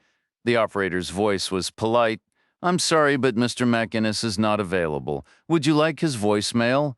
I should mention he's attending a conference in Australia this week, so it may be some time before he returns your call." Hannah ended the call and looked at Reacher. "How did you know he wouldn't be there?" "Jed Starmer wanted the bicycle to be secure until it was time to give it back. So he hoisted it over a low stone wall lining the roadside, about a football field's distance from the prison, and finished the approach on foot. Jed had never been anywhere like this. It unsettled him deeply. The towering metal fence, crowned with coiled razor wire, sent a chill down his spine. He pictured himself locked behind it. He visualized guards in the watchtowers taking aim, cameras swiveling on their poles to follow his every move, floodlights pinning him down if he sought shadow. A shiver ran through him, despite the gentle warmth of the morning sun. Talk about welcoming. He navigated through a cluster of folding chairs and moved toward a temporary barrier, a semicircle of sawhorses blocking off the bulging curve of road in front of the prison. He chose a position aligned with a small makeshift stage that he figured was where things would happen. It stood to the side of a building that looked like the main entrance, though it was hard to tell because a large canopy tent had been erected around it. Parked beside the stage was a single car, a black BMW polished to a mirror finish. Across from it sat a platform holding two TV cameras, one large on a tripod and a smaller one placed on the ground. The only other people in sight wore uniforms, gray with yellow accents and peaked caps, reminding Jed of the private security he'd once seen patrolling a shopping mall. A wave of fatigue hit him, and his thoughts began to wander. He thought of his father locked away inside those walls for years, innocent and desperate for freedom. Jed couldn't fathom the crushing weight of that reality, how it could warp a person's soul. A sudden, sharp doubt pierced his resolve. Maybe the woman in the rusty VW had a point. Maybe just showing up here alone and unprepared was a spectacularly bad idea. Reacher said, "I found a ledger in the garage where Danny tracked his auto work. The handwriting matched the address on the envelope I saw in Angela's purse. So Danny mailed that letter to himself?" Hannah asked. Reacher nodded. But why? To keep it hidden? He learned something dangerous. He knew he was at risk. Maybe he went to the cops and got the same cold shoulder you did yesterday. Either way, he figured if the evidence was always in the postal system, no one could find and destroy it. I imagine it became a ritual. Each time it arrived, he'd probably just send it right back out. Then why did Angela have it? Why break the pattern? He didn't give it to her. She discovered it. Where? In Danny's mailbox Saturday morning. She heard about the fire and came by when he didn't answer his calls. I checked it myself earlier. There's some scattered junk mail and a rubber band. The whole bundle arrived together. Someone went through it and took something. I assumed it was Minerva taking the letter we just opened. I was wrong. It was Angela. Why would Angela be checking Danny's mail? The same reason you checked Sam's. A friend was missing. She was going through the mail to see if anything urgent needed her attention. The handwriting on the envelope was familiar, which immediately raised her suspicions. Perhaps he had hinted at a discovery in a previous conversation, or maybe she pieced it together on her own. The truth of how she knew is lost to us now.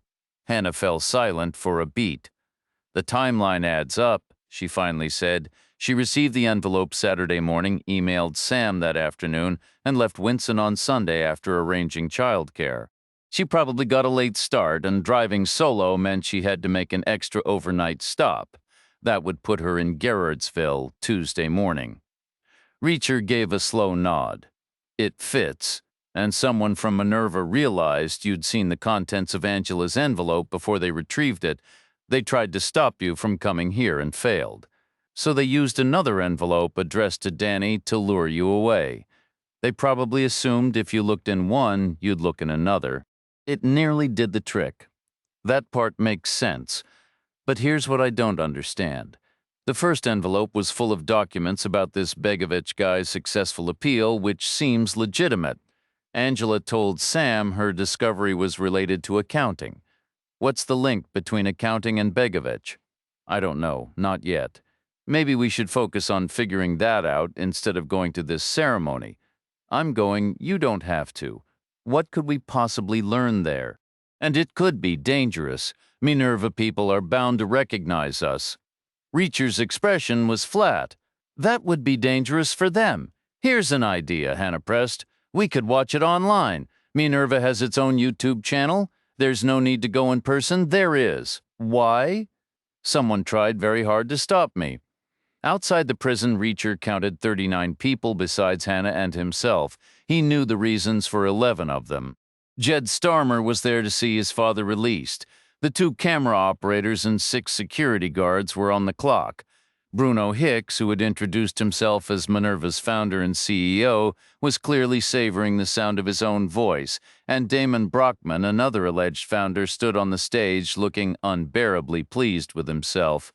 The other 28 were a mystery. Reacher couldn't fathom what incentive or threat would make wasting their time here worthwhile. Things got more interesting with about 10 minutes to go. Hicks had been droning on about market shares and misquoting philosophers, his gestures alternating between frantic auctioneer waves and a posture so rigid it looked like he had a pole strapped to his spine. He cut off mid-sentence about a growth statistic. An old pickup truck came into view behind the crowd, 6 people riding in its bed. The driver honked and spectators shuffled aside. For a second it seemed the truck might charge the barrier. Reacher moved closer to Jed Starmer, just in case, then the truck halted. The 6 men jumped down, unfurling placards covered in slogans about justice and profit. One featured a cartoon of Lady Justice's scales overloaded with cash. A man raised a bullhorn and began shouting demands for the prison's closure. The crowd's mood soured instantly. Jeers erupted. The protesters were jostled and shoved. Security guards rushed the fence, nightsticks in hand. Hicks, however, jumped down from the stage, microphone in hand, and strode toward the commotion. "Stop," he commanded. "Let these people speak." The man with the bullhorn was handed the microphone. After a hesitant silence, he mumbled through a list of grievances and accusations. Hicks nodded along, his face a mask of grave concern. When he took the microphone back, the audio clarity sharpened dramatically. "My young friends," Hicks boomed, "I'm glad you came here today. I'm glad." His eyes locked with Reacher's across the crowd, and the words died in his throat. He stumbled over his words for a second, his eyes darting away before he could steady himself. It's good to hear someone value fairness and compassion. At another correctional company's location, you might have a point. But here I'm happy to tell you you're mistaken. Minerva prioritizes the well-being of everyone in our care.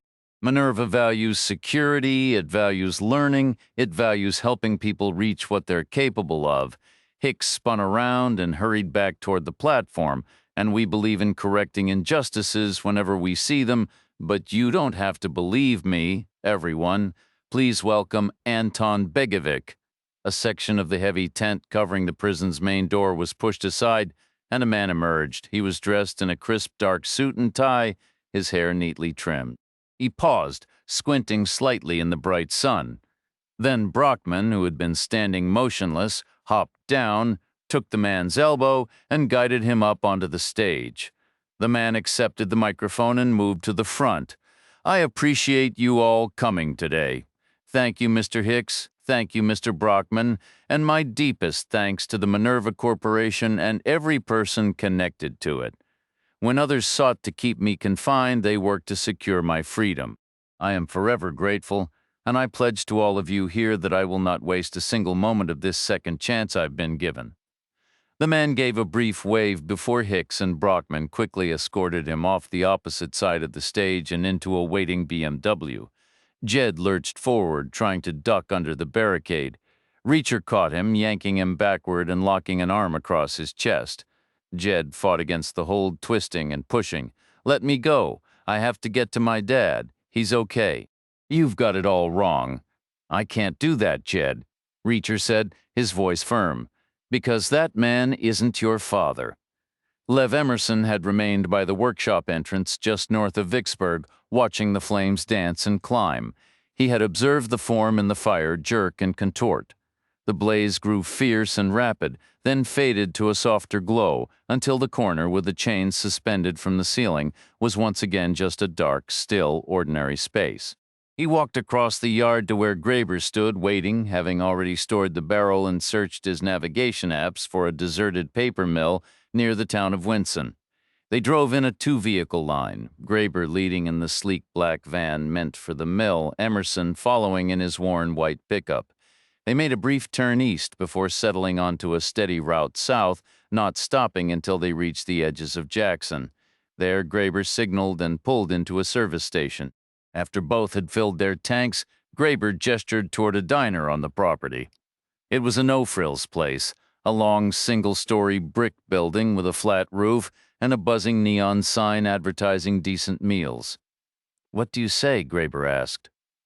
"Feel like getting some food? Maybe coffee? We're ahead of schedule." Emerson scanned the building. A row of empty parking spots lined the front windows, giving a clear view of his truck. He shrugged. "Sure, could use a break." The diner's interior was straightforward and utilitarian, much like its exterior. 10 square tables for 4 were arranged in 2 neat rows. The furniture was basic. The floor was gray linoleum, scuffed in spots. A service counter held 2 coffee brewers. A clock hung on one wall alongside a framed map of Mississippi, and there was a TV, a large, relatively new set that seemed out of place.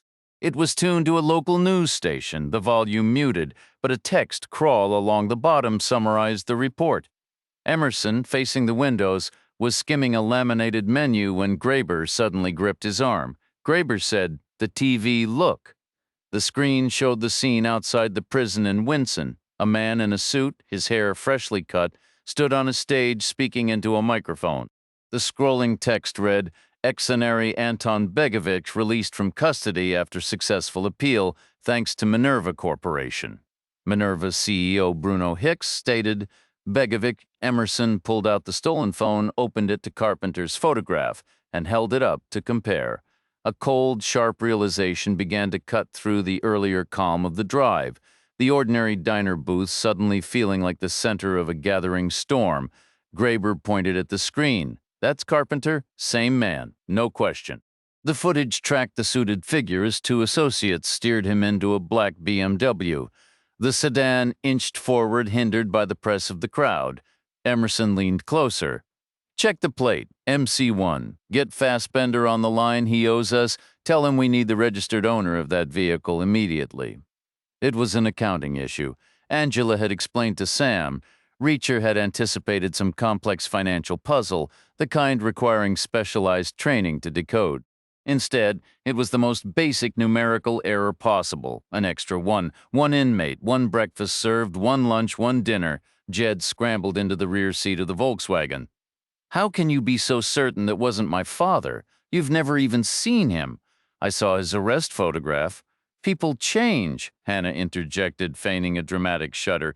"If you saw a picture of me from 16 years ago, you'd run for the hills." Reacher kept his eyes on the road ahead. "The real Anton Begovic is missing part of his left ear. Ears don't regenerate. That's why the photo in Angela's purse was the key. Without it, we'd have watched the wrong man walk free and never known." Hannah pressed the accelerator slightly. "So who did walk out?" "Someone who needed a fresh start under a new name. We'll get the details if we can find Hicks." "What if Hicks doesn't go straight home?" "He will." He wasn't expecting an audience at the release ceremony, so he wasn't prepared to flee. He'll either lay low or gather provisions. He'll go to ground. And if you're mistaken, then I call Detective Harewood. He can bring in the federal authorities. Jed's voice cracked. "Stop talking about Hicks. I don't care about him. I only care about my dad. We find Hicks to learn what happened to your father. What happened? Nothing happened. He's still in prison. If the wrong guy came out, then my dad must still be in there." Reacher stayed silent. So did Hannah. The quiet in the car grew heavy. Where else could he be? Jed's words tumbled out, laced with a dawning horror. "You can't have 2 people with the same name. He's gone, isn't he? That's what you're not saying. He's dead, and I never even got to meet him." Hannah let the VW coast slowly past the imposing White House. The BMW was parked in its earlier spot. "He's here," she breathed, pulling onto the grassy shoulder. "But what's the plan? You can't just ring the bell and ask Hicks for a tour?" "Those gates look solid, probably wired. The wall has that jagged glass topping, and I'd bet my last dollar there are pressure sensors in the ground on the other side, reverse back, right up against the wall." Reacher pulled a desert tan SIG P320 from the pillowcase, the one taken from the second duo at the I-20 truck stop. "Jed, check the bottom drawer. I need 5 blankets and the cushion from the bench seat." Reacher knotted 2 blankets corner to corner, creating maximum length, then rolled them into a thick makeshift rope which he slung around his neck. He repeated the process with the remaining 3, securing one end to the VW's rear fender. Climbing onto the roof, he took the cushion from Hannah and positioned it carefully over the bed of glass shards embedded in the wall's crest. He draped the blanket rope over the cushion and lowered it slowly, ensuring it didn't brush the ground inside. With a practiced step, he planted his feet on the narrow strip of bare brick. He verified the blanket rope hung within reach for a retreat, then surveyed the interior. A 4-foot-wide band of manicured grass bordered the wall's base, the likely location for any sensors. Beyond it, a dense stand of trees 20 feet deep ran the property's length. Reacher picked a gap between two slender trunks, launched himself forward, tucked into a roll, and came up in a low crouch. He listened. No klaxons. No bells. Only the rustle of leaves. No dogs. Reacher rose to his feet and slipped back into the tree line, advancing at an angle toward one corner of the house to avoid any direct line of sight from the windows. He crept forward to the edge of his cover and then dropped flat, remaining motionless for 5 full minutes to watch and listen. A sound broke the silence behind him, and to the left, the sharp crack of a twig. Reacher immediately reversed his crawl, then sprang up and sprinted toward the noise. He circled a thick tree trunk and found a man huddled at its base, knees drawn tightly to his chest. The man looked up, his eyes wide, and whispered in a frantic, repeating plea, "Please don't hurt me. Please don't hurt me." Keeping his own voice low, Reacher said, "I'm not going to hurt you. Who are you?" The man uncurled slightly, and in the dim light, Reacher thought he bore a passing resemblance to a young Che Guevara. "My name's Maurice," he said. "You? Reacher? What are you doing out here? I'd rather not say. Do you work for Hicks or anyone connected to Minerva? Absolutely not. Are you planning to call the police or do anything foolish? The police are the last people I'd call. And could I do anything more stupid than getting trapped in this yard? Fair enough. Nice meeting you." Reacher turned to head back toward the house. "Wait," Maurice hissed, scrambling after him. "Hicks is home, so is his second in command, and there's another guy with them." Reacher kept walking, but Maurice persisted. "Please wait, I have to ask, are you working on a story? Because if you are you a journalist?" Reacher interrupted. Maurice gave a quick nod.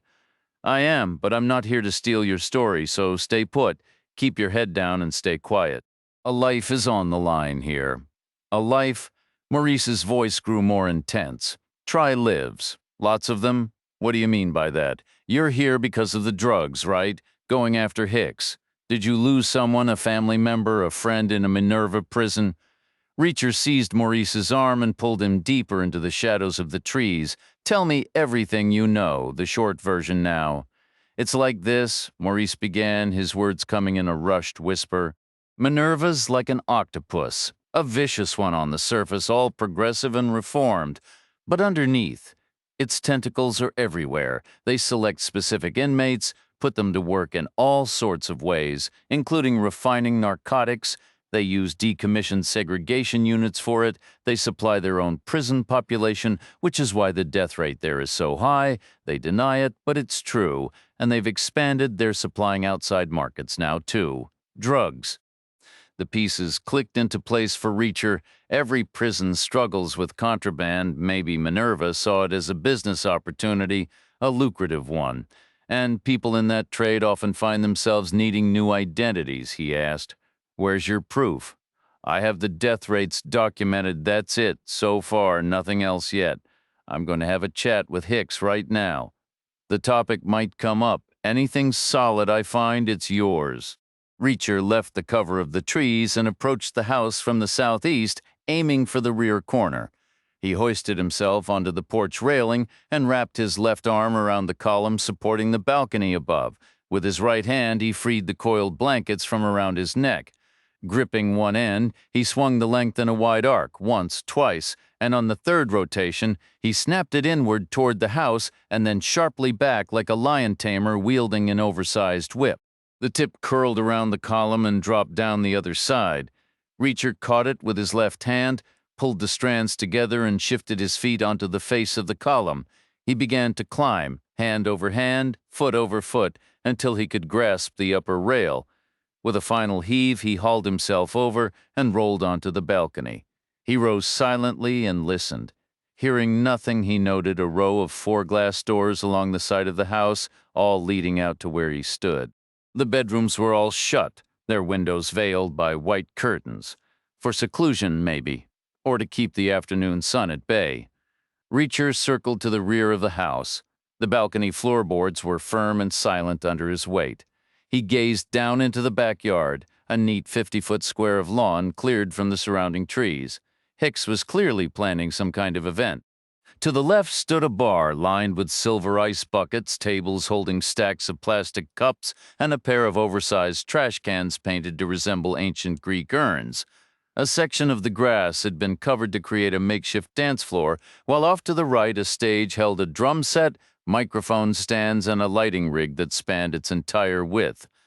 Reacher moved quietly along the balcony until he spotted a frosted glass sash window, a bathroom. He slid his bank card into the gap between the upper and lower panes, working it back and forth until the latch gave way. He raised the window an inch and peered inside. Just the usual fixtures, a tub, a sink, a toilet, no one there.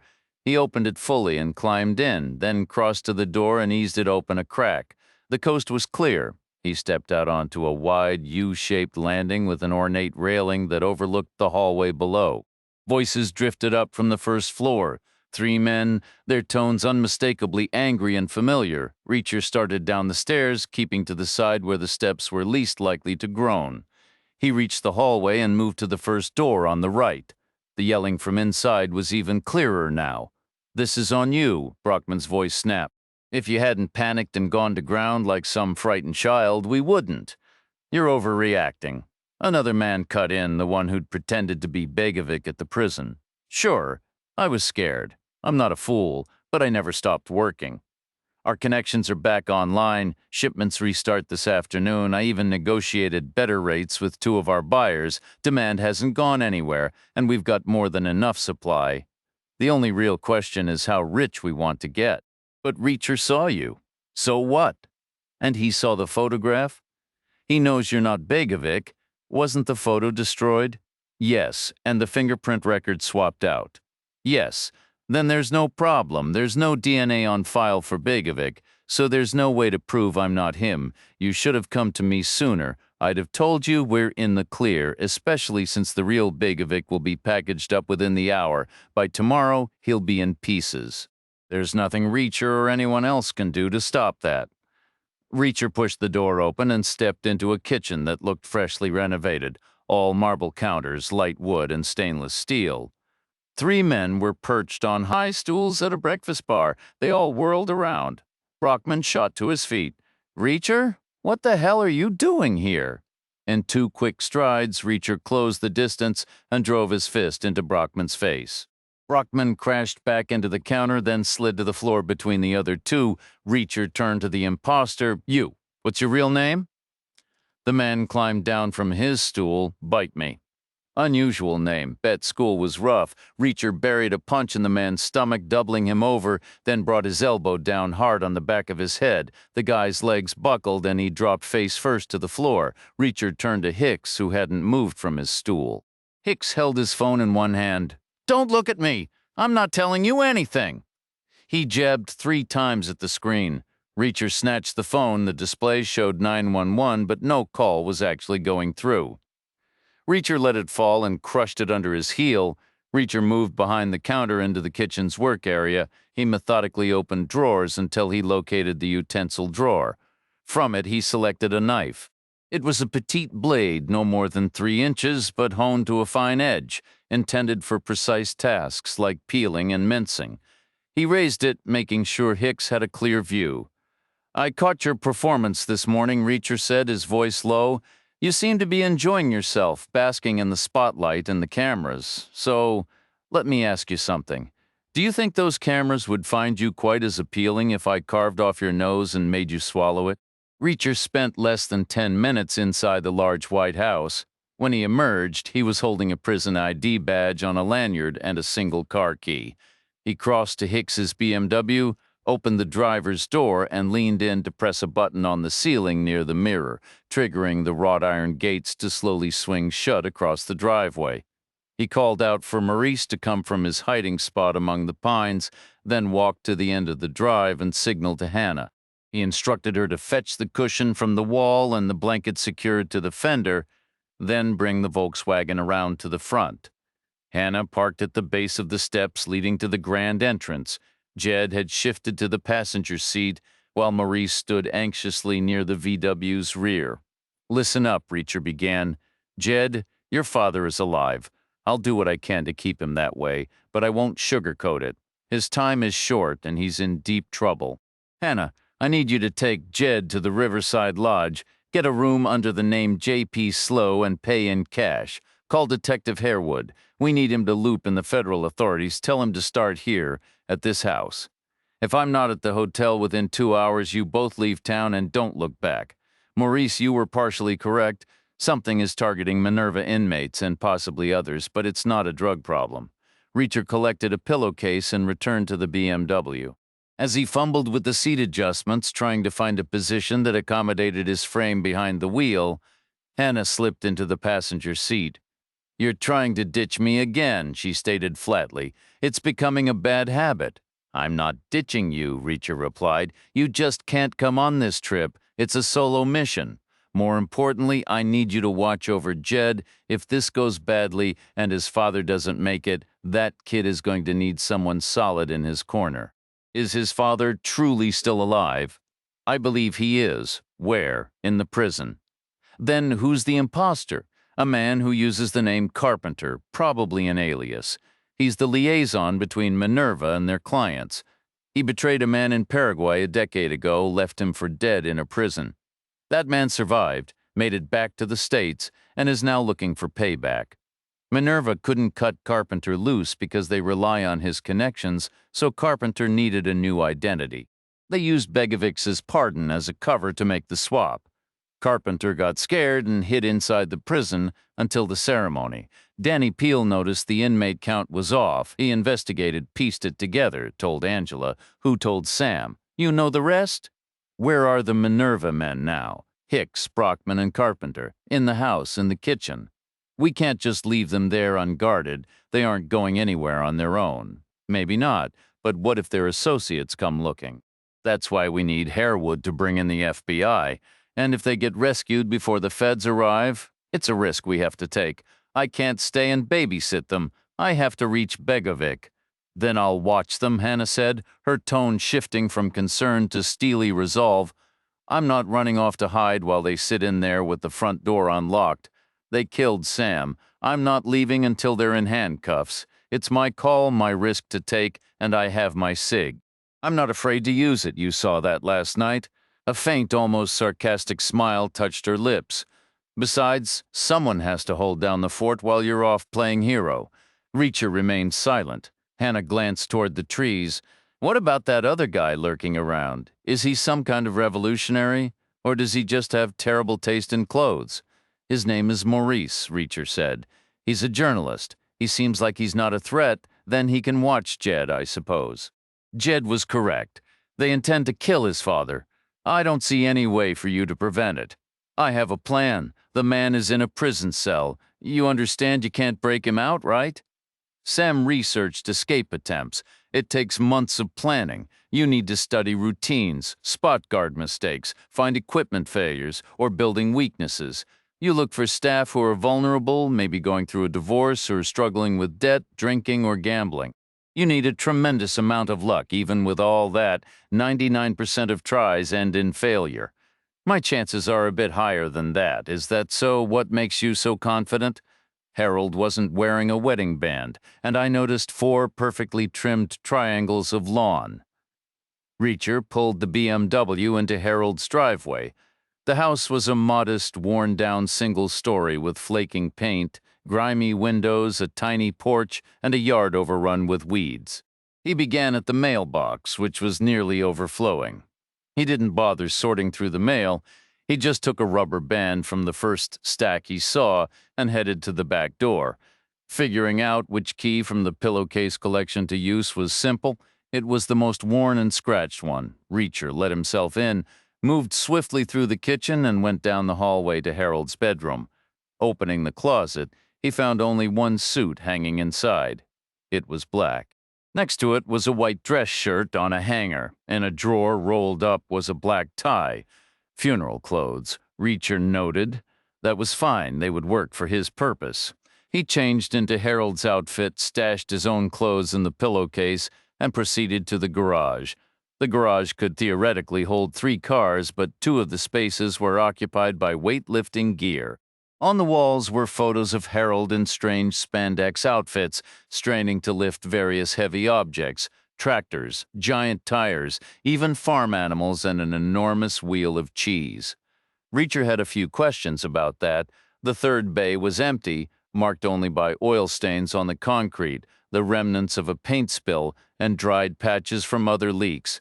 There was no logbook, no careful records. It was clear no real maintenance had ever happened here.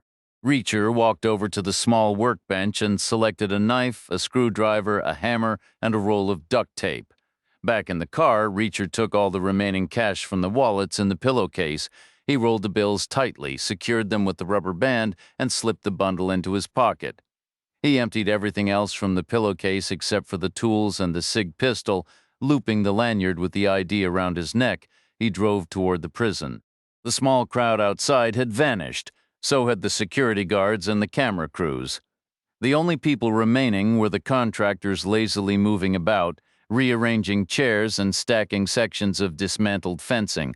The tent still blocked the entrance, though it looked less sturdy now, its roof sagging and its sides flapping in the wind. The stage platform had been removed and was piled in the back of a truck parked beside the exposed metal frame. Reacher parked next to that truck. He climbed out of the BMW and began striding around, glaring at the contractors like a supervisor. The workers averted their eyes, pretending not to notice him. Reacher made his way to the entrance, bent down as if inspecting something, and discreetly placed the roll of money on its side near the fence. Then he ambled back toward his car. When he was close, he turned and barked at the nearest group of 3 contractors. "Hey, you 3, quit standing around. Get that tent taken down. We have visitors arriving soon. How are they supposed to get to the door?" The contractors grumbled and shuffled off to follow the order. Reacher retrieved the pillowcase from the car and carried it over to the truck by the stage. He pulled the door shut and tossed the bundle onto the passenger seat. Stepping back, he kept his eyes on the contractors. He waited after a moment. One of the men spotted the thick stack of bills. He moved toward it, bending to snatch it up. But his greed had made him forgetful. He'd strayed too near the perimeter. Buried sensors registered his footfalls, sending immediate alerts to the security systems inside. A harsh alarm blared. Crimson lights began to strobe. Every floodlight across the compound ignited simultaneously, and the nearby cameras swiveled on their mounts, focusing on the disturbance. Reacher slid into the truck's cab, started the engine, and reversed until he was positioned near the base of the nearest watchtower. He snatched up the pillowcase, clamped it between his teeth, and hauled himself onto the truck's roof. Reaching up, his fingers closed around the cold metal railing atop the tower's half wall. He drove upward with his legs, pulled with his arms, and swung himself over the rail in a controlled tumble. The tower was deserted. No guard, no weapon in sight. Peering over the wall toward the prison interior, he saw the grassy triangle about 60 degrees ahead. From this higher vantage, the grass looked even more artificially vibrant, and he could now see the bricks edging it were painted a bright, warning red. This was a designated impact area, a soft, absorbent pit where guards could fire warning shots without risk of ricochet. Hannah had mentioned a recent disturbance, but the perfect lawn showed no scars. Clearly, these towers were just for show now, trotted out for Warden Hicks's photo ops. The real surveillance work was handled by electronics, cameras, and sensors. A grim smile touched Reacher's lips. It reminded him of the old army saying, "Sometimes there's just no replacement for the Mark I eyeball." Though the watchtowers were largely decorative, they remained linked to the network of elevated walkways spanning the prison grounds. Reacher descended the ladder and started toward the control center building, his path clear from the diagram he'd forced Hicks to sketch. He passed through 5 secured doors along the way. Each yielded to Hicks's ID card. The final door led into the control room itself. Beyond this point, All doors were classified as operational, meaning they could only be opened remotely, which was precisely why Reacher was here. Two men were on duty, both in their late 50s, both with the weathered look of veterans theoretically chosen for calm under pressure.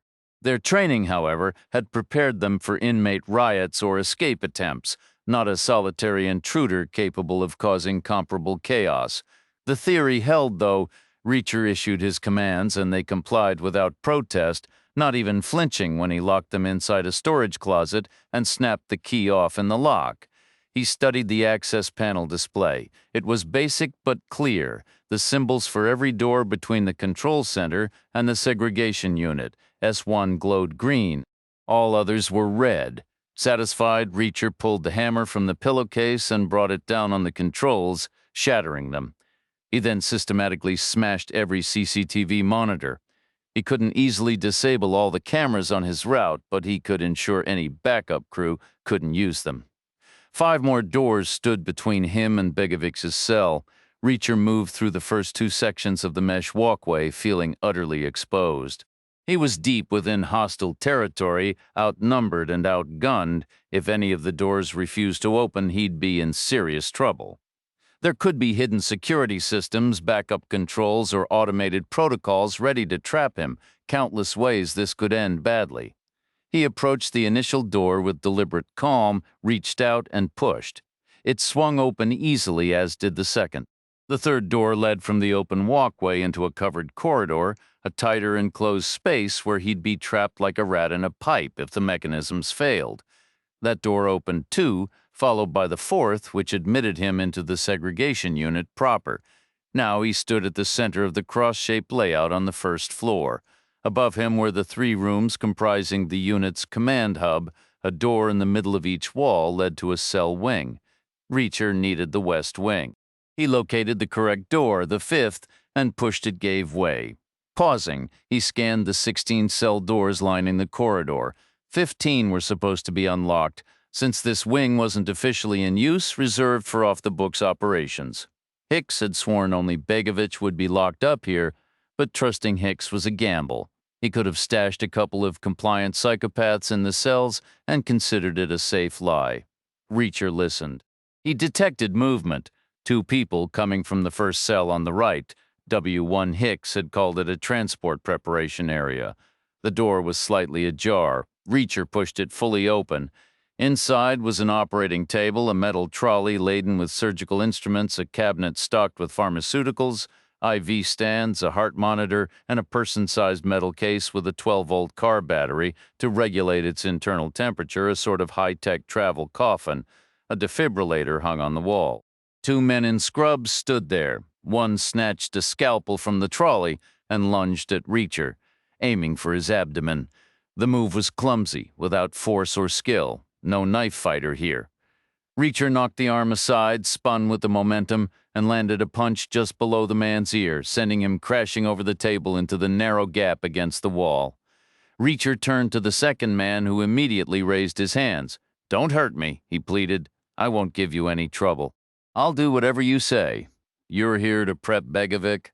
I guess they don't give us names. You chop them up here. God, no. The buyer handles that. We ship them out intact. Who's the buyer? I don't know. I swear, it's way above my pay grade. But there's a rumor this one's going to our biggest client. They operate from a ship off the Jersey coast in international waters. No regulations out there. So the crew on the ship does the cutting, then what? Store the parts until they're needed. Eventually, yeah. They keep the donor alive while harvesting non-essential organs first. You know, corneas, a kidney, skin, certain bones, major joints, and blood. Since blood regenerates, it makes sense to keep the source alive as long as possible. What's all that worth? They use everything once the donor's gone. Total value is around $800,000, maybe. You send living people to that ship. It's my job. I just follow orders. A surge of disgust rose in Reacher's throat.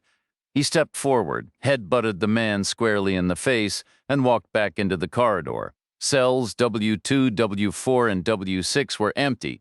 W3 showed no signs of recent use. W5, however, had been occupied not long ago. A standard twin bed with a faded blue comforter stood against one wall, and a television sat on a footlocker opposite. The room carried a lingering scent of delivered pizza and Chinese takeout. This was the room Carpenter had used as a hideout before assuming Begovic's identity at the release ceremony. W7 stood empty. Begovic himself was in W8. Reacher found him motionless on the bed when he opened the door. For a split second, Reacher was certain the man was dead, that the entire operation had been an elaborate trap. Then Begovic blinked. "Anton?" Reacher kept his voice low. "I'm Reacher. I'm here to get you out. We need to move now. Can you stand?" Begovic remained still and silent. Not dead, Reacher concluded. Just shut down. It made sense. The guy had been wrongfully imprisoned for years, promised freedom, then thrown back into isolation. Reacher felt a pang of sympathy, but the clock was ticking. "Begovic," he said, "sharper now. On your feet, face forward. Move out." Begovic rose and shuffled toward the door. Reacher scanned the sparse room for any personal items worth taking, but saw nothing. He guided Begovic into the corridor and started toward the central unit door. They were halfway there when the lights cut out. Total darkness swallowed the space for 6 long seconds. Reacher heard 2 distinct metallic clangs, one ahead, one behind. Begovic's breathing grew loud, fast, and shallow, then a heavy clunk echoed, and the lights returned dimmer than before. "What happened?" Begovic whispered. "Main power failed," Reacher said. "Backup generators kicked in. Okay." Begovic started moving again. Not okay, Reacher thought, not even close.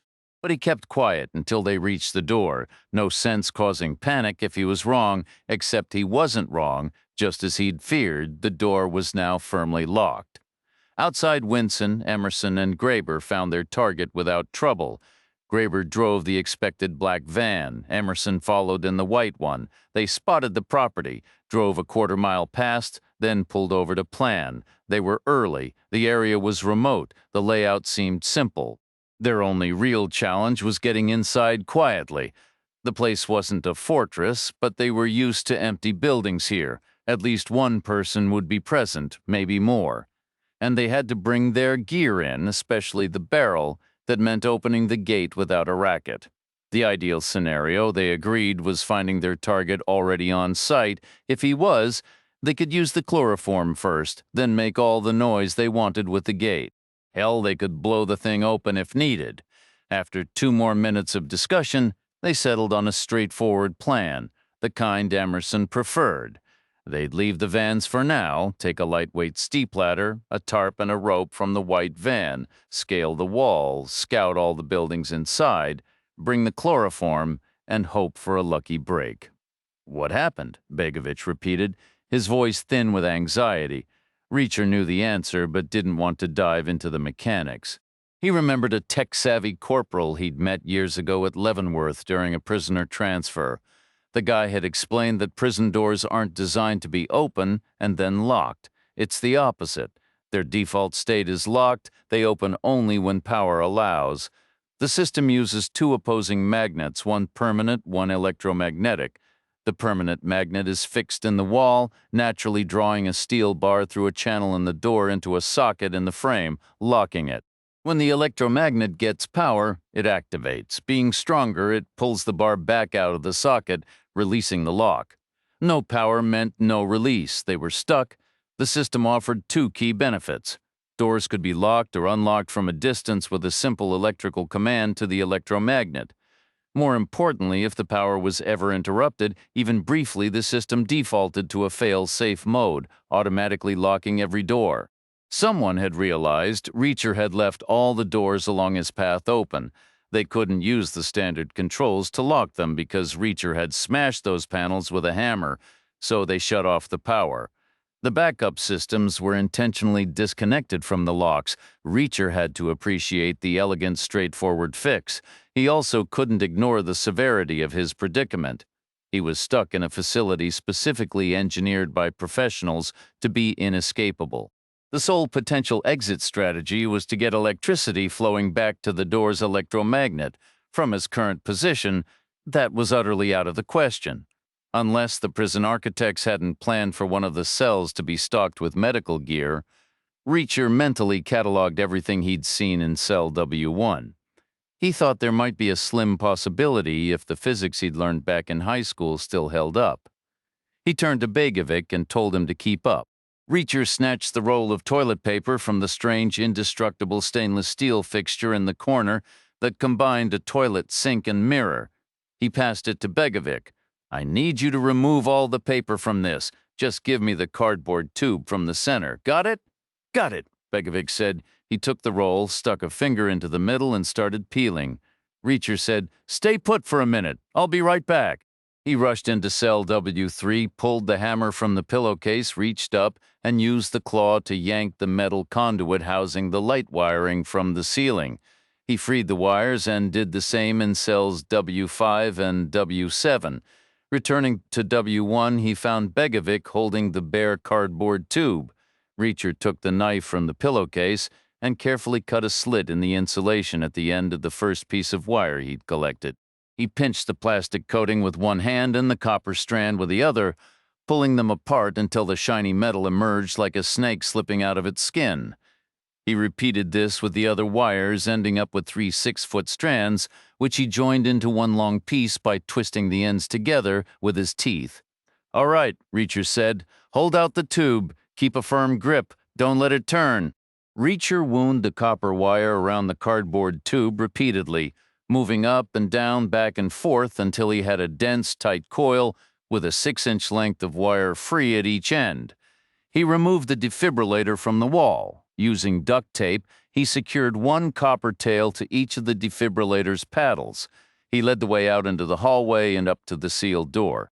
He flipped the defibrillator's switch to charge, waited for the indicator light to shift from red to green, and turned the dial to the maximum setting. Gripping the insulated handles attached to the paddles, he held the coil against the doorframe on the side opposite the hinges, about halfway up.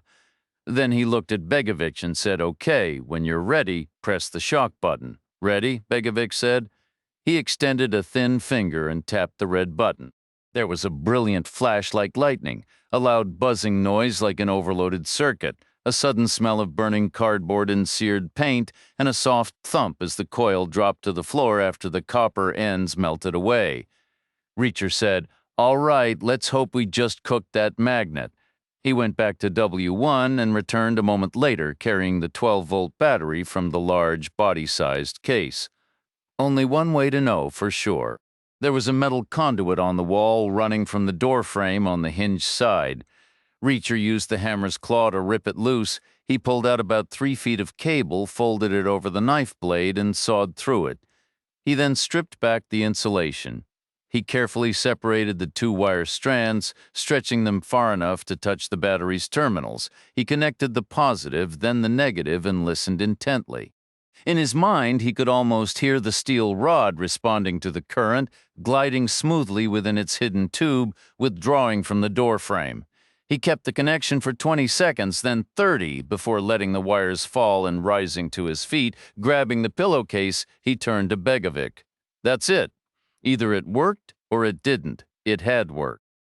Reacher pushed, and the door swung inward, revealing 3 men waiting on the other side, 2 guards armed with AR-15 rifles, and a pale man in a suit.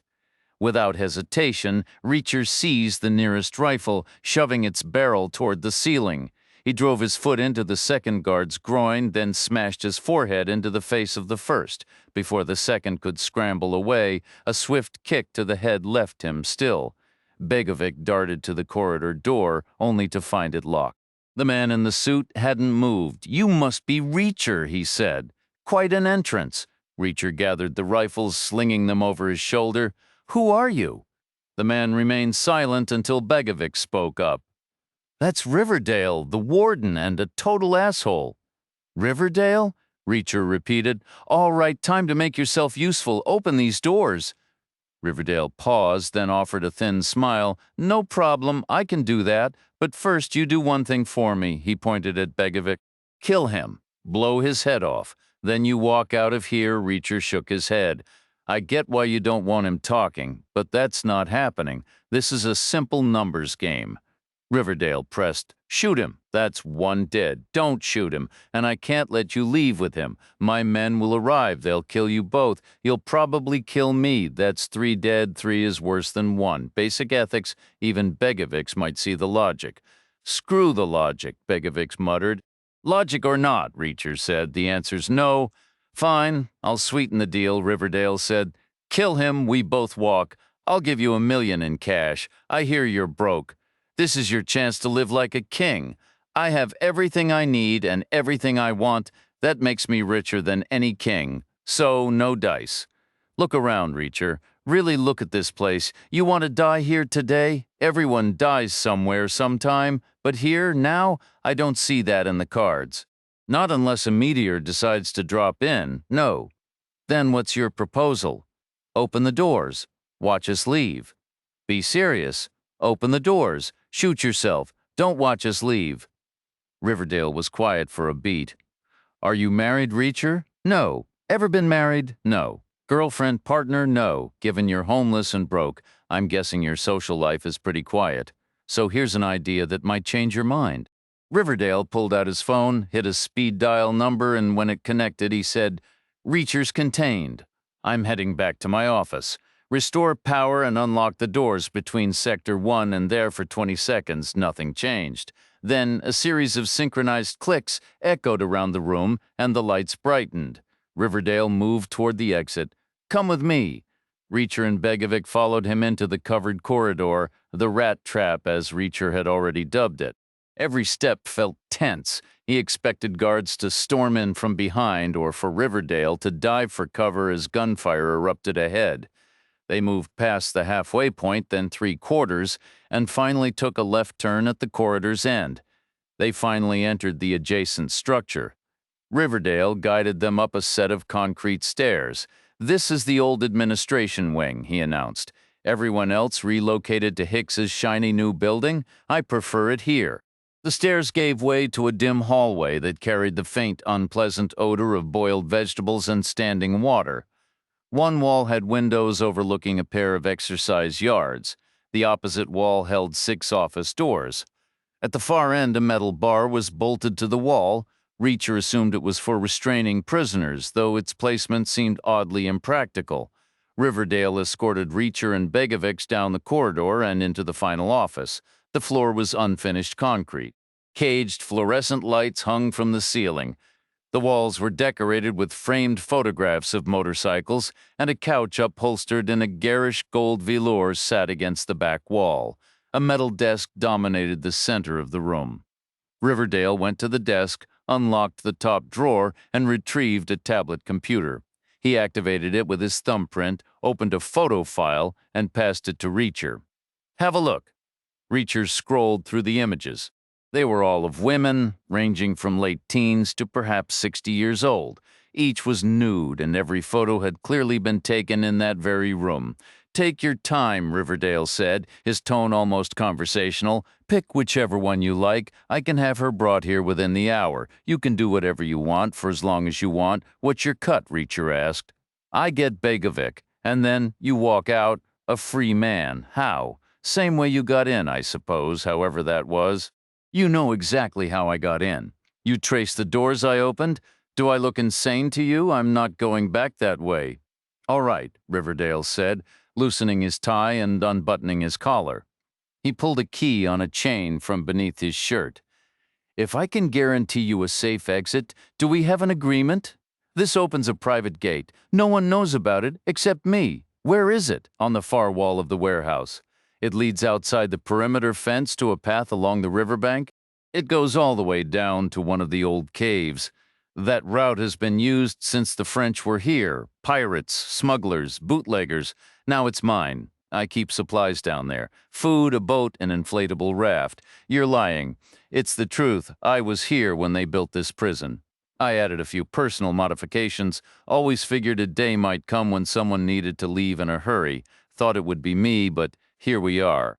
A faint, almost nostalgic smile touched his lips as if recalling the secret project. Reacher gave a slow nod. One more question, then we can shake on it. What time is Begovic scheduled for pickup? Why does that matter? Call it intellectual curiosity? Riverdale shrugged. About 25 minutes from now, give or take, Reacher extended his right hand. As Riverdale stepped forward to take it, Reacher slammed the edge of the tablet into Riverdale's throat with his left.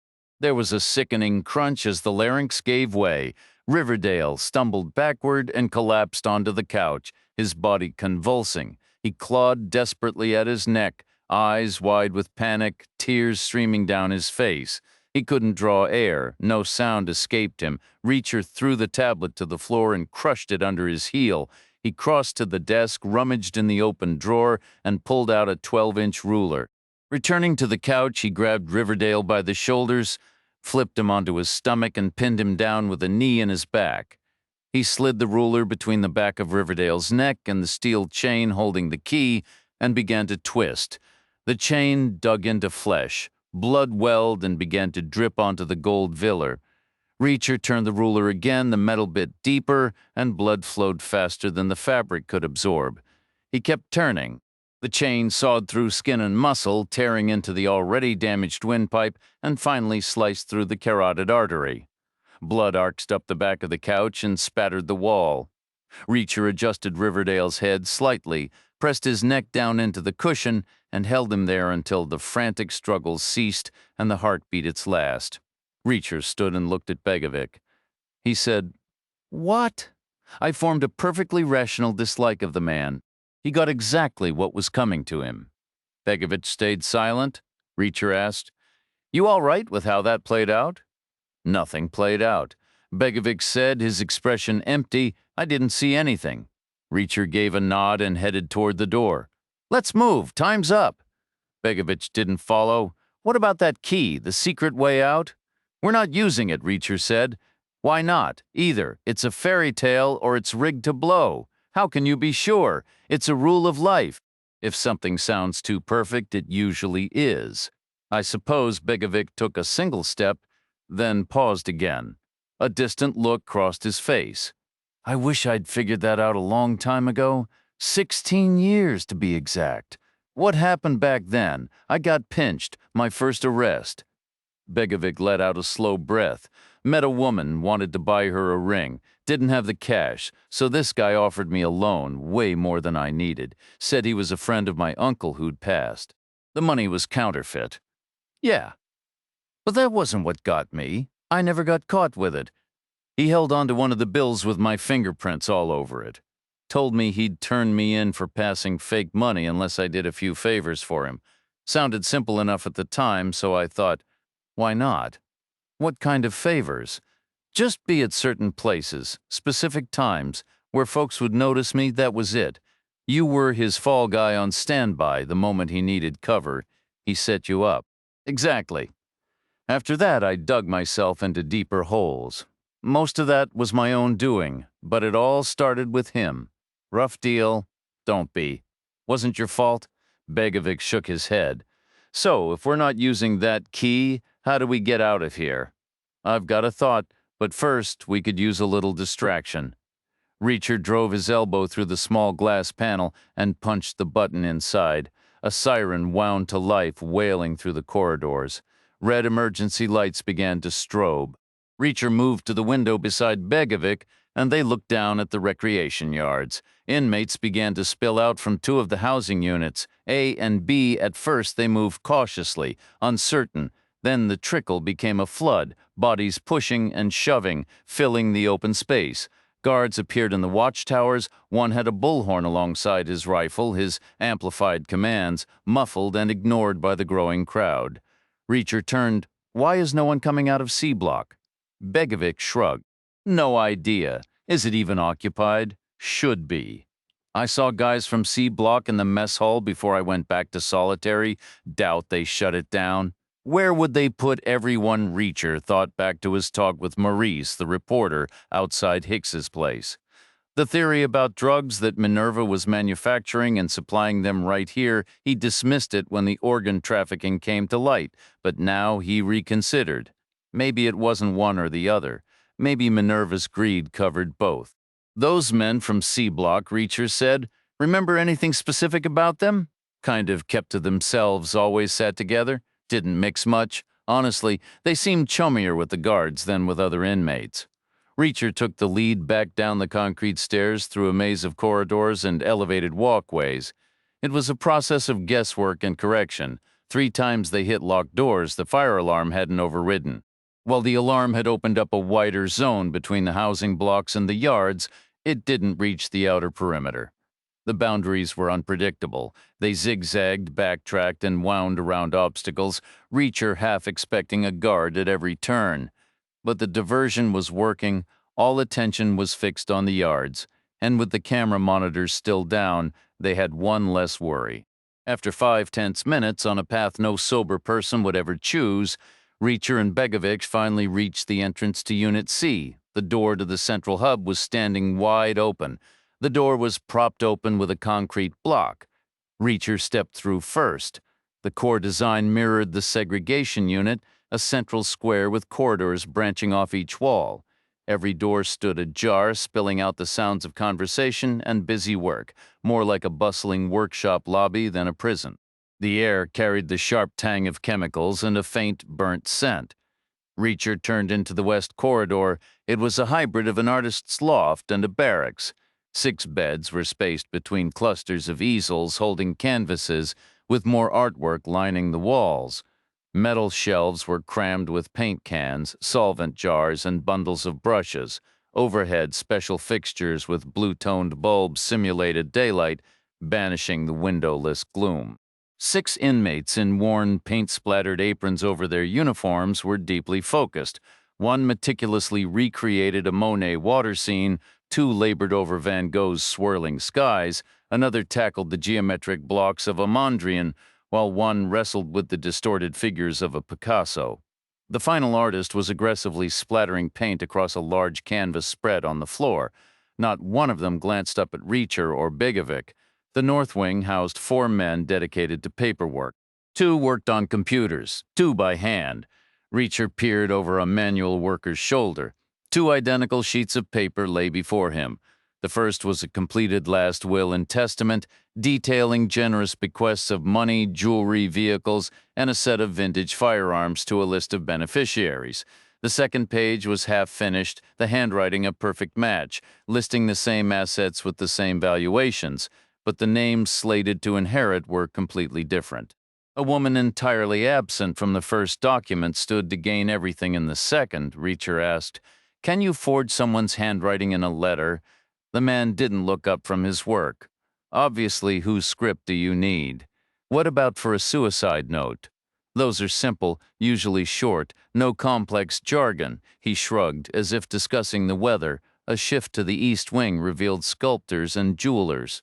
3 men carved marble, one was coated in clay, another welded large steel beams, and one carefully hollowed a log. 5 others heated gold and silver in battered crucibles, setting vibrant stones into rings, bracelets, and necklaces. Wall posters displayed iconic pieces from Tiffany, Cartier, and Bulgari to Reacher. Some of the finished pieces on the benches were nearly flawless copies. The south wing was the domain of 6 hackers perched on worn office chairs, their eyes glued to screens on shaky desks, fingers flying over wireless keyboards. 3 were eerily still, only their hands and eyes active. The others bounced and swayed in their seats with the energetic flair of rock stars. Reacher tapped one of the animated typists. "Would hacking into a personal email account be an issue for you?" The man paused his rhythmic tapping. "A massive issue," he said with a sarcastic grin. "I only manage it about 50 times a day. You could read the messages, read, edit, delete, copy them. Your wish is my command." An internal clock warned Reacher it was time to go. He took Begovic's arm and guided him back out of Unit C. He fully expected to encounter a guard or even a team called in to manage the chaos from the earlier fire alarm. But the lingering disorder worked in their favor. They reached Unit S1 unseen. The 2 inmates who had supported Riverdale were still unconscious on the floor. Reacher hauled each man through the compromised doorway and deposited them in the holding cell. He delivered another sharp blow to each man's head to ensure they wouldn't be causing trouble in the near future. He repeated the process with the 2 medics he'd left there previously. After ejecting the magazine, he dropped one of the rifles onto the operating table, then checked the tan sig. Stepping back into the central hub, Reacher unslung the second rifle from his shoulder and instructed Begovic, "Act like your hands are tied behind your back, keep your eyes down, just follow my lead." Less than a minute later, the door to the unit's south wing swung open. Two men entered, maneuvering a heavy-duty gurney between them, one pushing, one pulling. The men in front started to speak. "What's going on here? Why?" But his words trailed off as his eyes locked onto Reacher. Confusion washed over his face. He didn't recognize this stranger who seemed to be in charge, someone clearly outside their usual operation. His gaze flicked to Begovic, and his bewilderment deepened. Why was the prisoner standing? Why was he even conscious instead of packaged and ready for transport? His mind scrambled to connect the disjointed pieces for a fleeting moment before giving up entirely. The precise picture didn't matter. Whatever shape this situation took, it was plainly, dangerously wrong. So he released the gurney, his hand darting toward his pocket. Reacher didn't wait to see if the target was a gun or a phone. He stepped forward, spinning the rifle as he moved, and drove the flat end of the stock hard into the bridge of the man's nose. The guy crumpled onto the gurney before rolling off its side, crashing to the floor where he lay motionless, face down, a steady pool of blood spreading around his head. "Don't move," Reacher commanded, reversing the rifle to aim at the second man, the one who had been pushing. "You have a choice. You can show us the way out, or I can escort you to one of the exercise yards. There are about 100 men there who would be absolutely thrilled to make your acquaintance, I guarantee it. You have 5 seconds to decide." Self-preservation, as it often does, carried the day. Reacher and Begovic followed their new guide through the silent south wing. Every cell door stood ajar and no sound came from within, just the rhythmic squeak of 3 pairs of shoes on the concrete. At the far end, a new-looking steel door, painted a shiny gray, was set into the wall.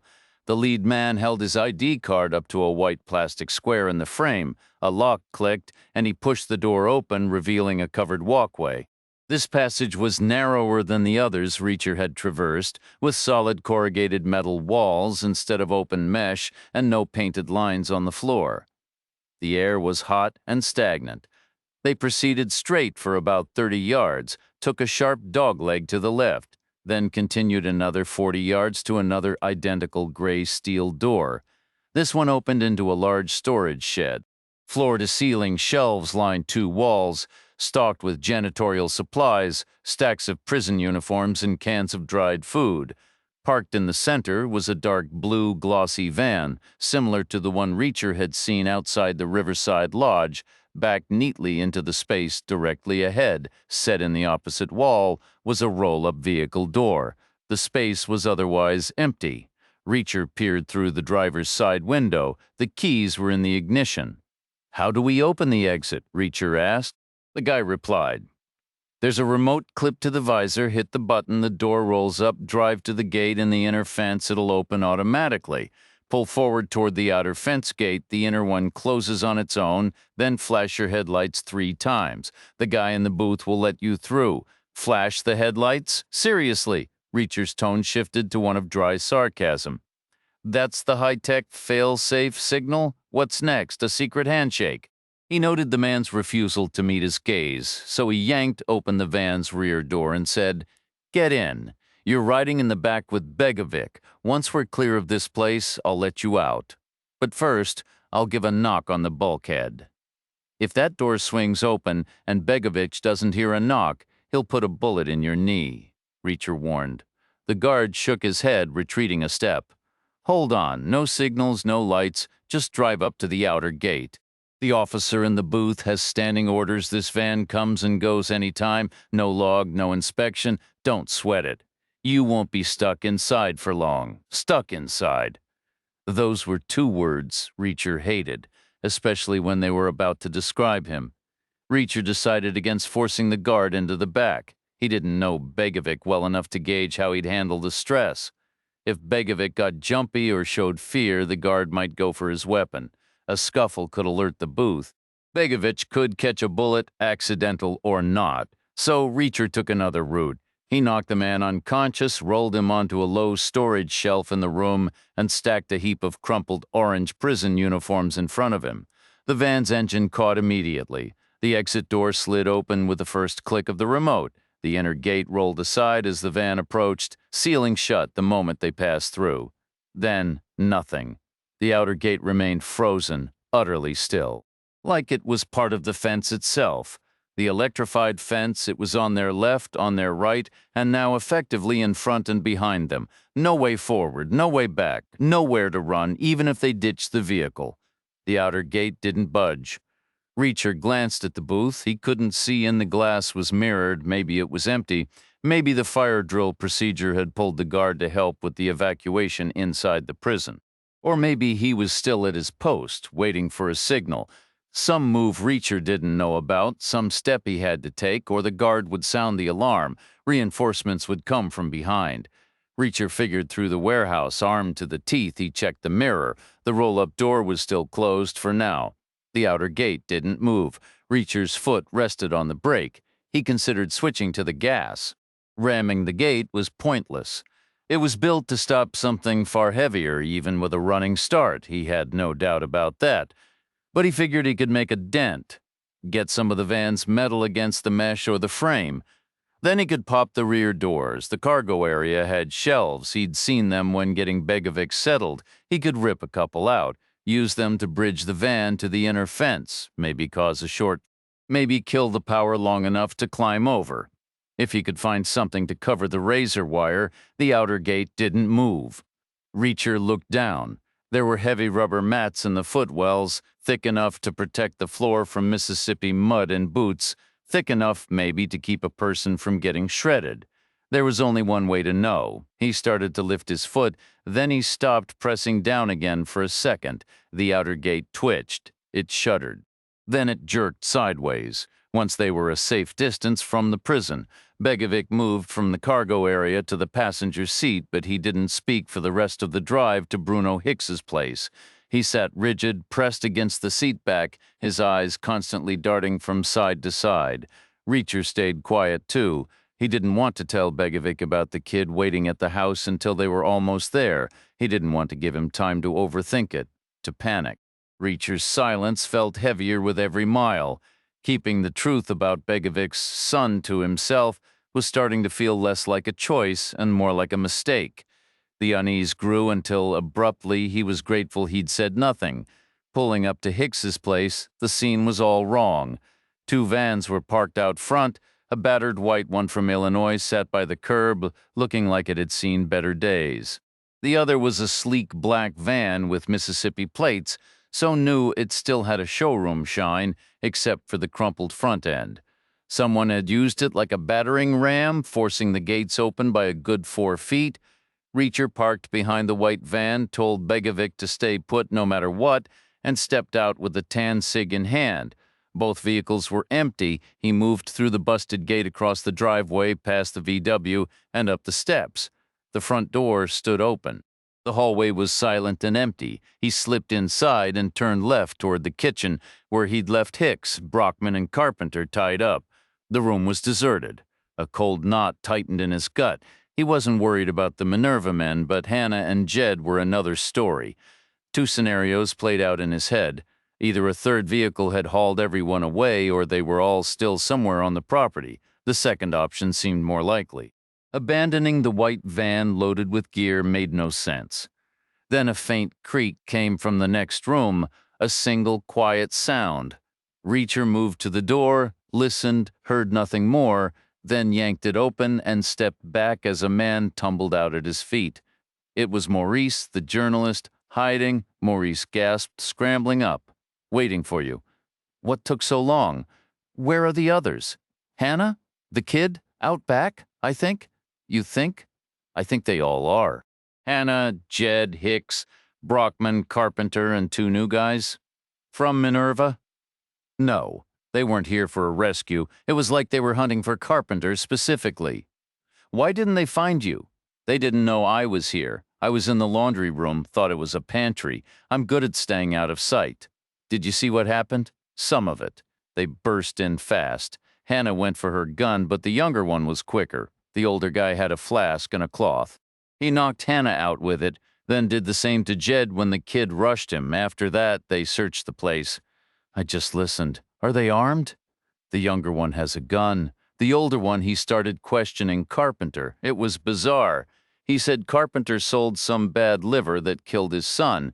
He wanted to know where it came from and if Hicks and Brockman were involved. What did Carpenter say? Nothing. He clammed up.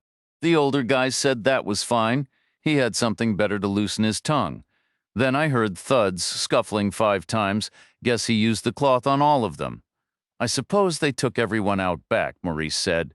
Why out back? Because I didn't hear any engines and they weren't at the front. I checked.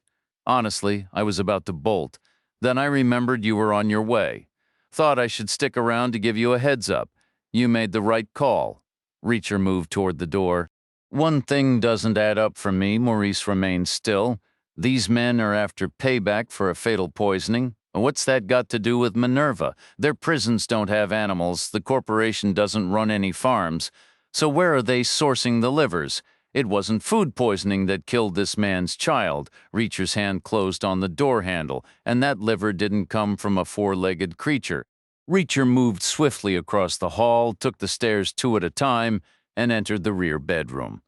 The space was stark, with a gleaming wood floor and minimalist, light-toned furniture. 3 tall windows, shrouded in floor-length white curtains, lined the back wall. He edged to the middle window and pulled the curtain aside just enough to see out. His view was through a glass door over a balcony and down onto the expansive lawn he'd first seen when he entered the property. The scene had changed. Hicks, Brockman, and Carpenter were there, stripped and suspended by their wrists from the lighting rig above the stage, utterly still. To the right of the platform, Hannah and Jed lay face down on the grass, clothed and motionless. 2 unfamiliar men were working, scooping a thick gel from a large drum and dumping it into ice troughs hauled from the bar. Reacher turned and sprinted back down, out the front, and around to the back of the house. He stepped up onto the porch just as the men set down a 3rd trough. They stood flanking the barrel, heard his approach, and whirled around, guns drawn and aimed. The older one spoke first. Drop your weapon. Then get on the ground, face down. A breeze drifted toward Reacher, carrying a scent from past the men and their barrel. Not happening, Reacher said. I've got no issue with you two. I'm here for the woman and the boy. They leave with me. As for the fools you've got strung up, they're all yours. The man shook his head. The woman and kid aren't going anywhere. They saw us. Reacher caught the faint familiar odor, predominantly gasoline and benzene mixed with something else. The combination clicked. He glanced at the barrel. It was nearly empty, almost. They got a glimpse at most. They're no threat to you. Doesn't matter. They can place us here, so can you. Not my problem, Reacher stated. I'm taking my friends and I'm walking out of here. You're in no position to be dictating terms. I'm in the perfect position, Reacher replied. Then he fired at the barrel. The bullet punctured the plastic and the residual napalm ignited in a violent flash. The container warped, the shockwave throwing both men to the ground. A surge of orange flame engulfed the younger one. He screamed, thrashing, and managed to fire 1 wild shot before losing hold of his weapon. Reacher jumped from the porch, stepped forward, and ended the younger man's suffering with a shot to the head. The older man lay on his back, unmoving. He had avoided the flames, but a dark, wet stain was spreading low on the left side of his abdomen. His partner's stray round had passed clean through him. With a grimace, he rolled over and pushed himself up onto his hands and knees, attempting to crawl toward the stage. Reacher moved to block his path. "Move," the man gasped, his voice a ragged whisper. Reacher didn't budge. The man gestured weakly toward Carpenter. "Him.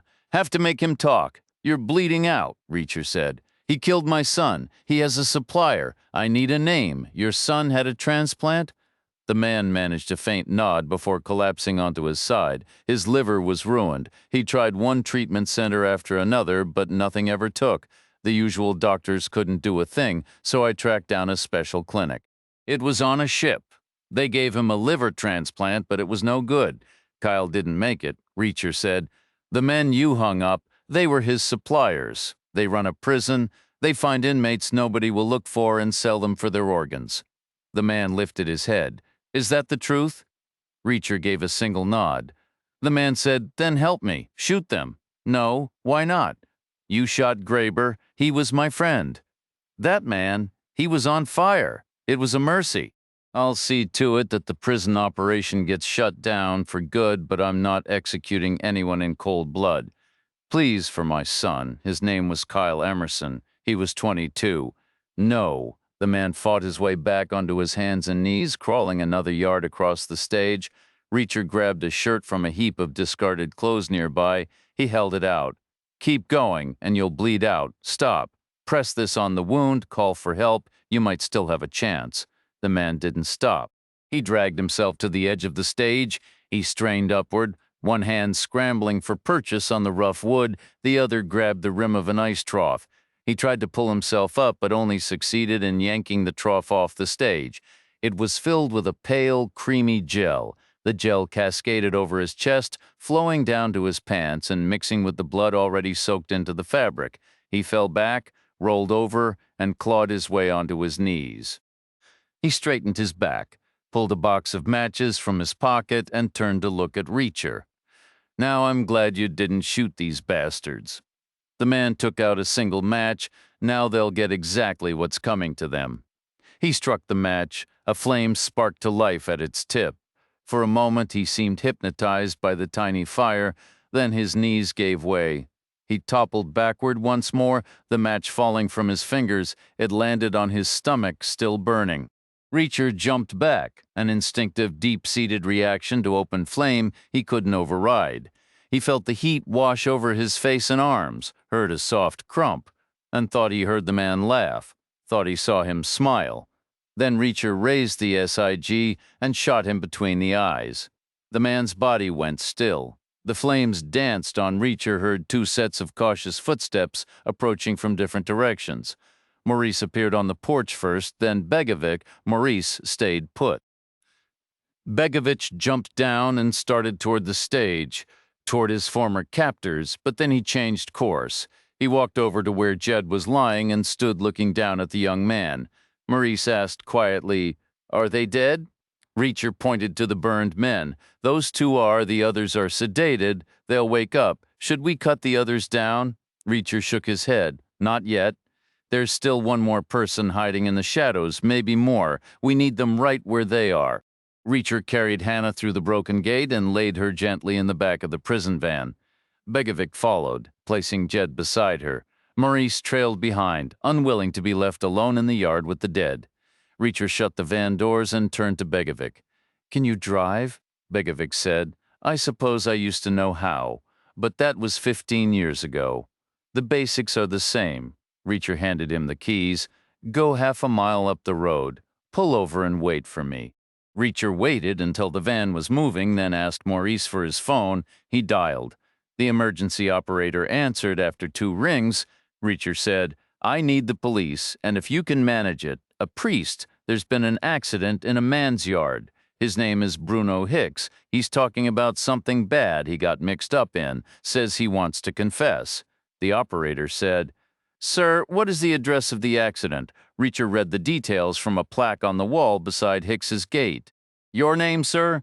"Chivington, John." "Okay, sir, I can't help you with the priest, but I'll call the police and an ambulance. Just hold on. Help is on the way." Reacher hung up and returned the phone to Maurice. Maurice asked, "What's the plan? Do I stay or leave? That's your call. Are you just here for Minerva? Or do you have room in your schedule for a story about corrupt officers?"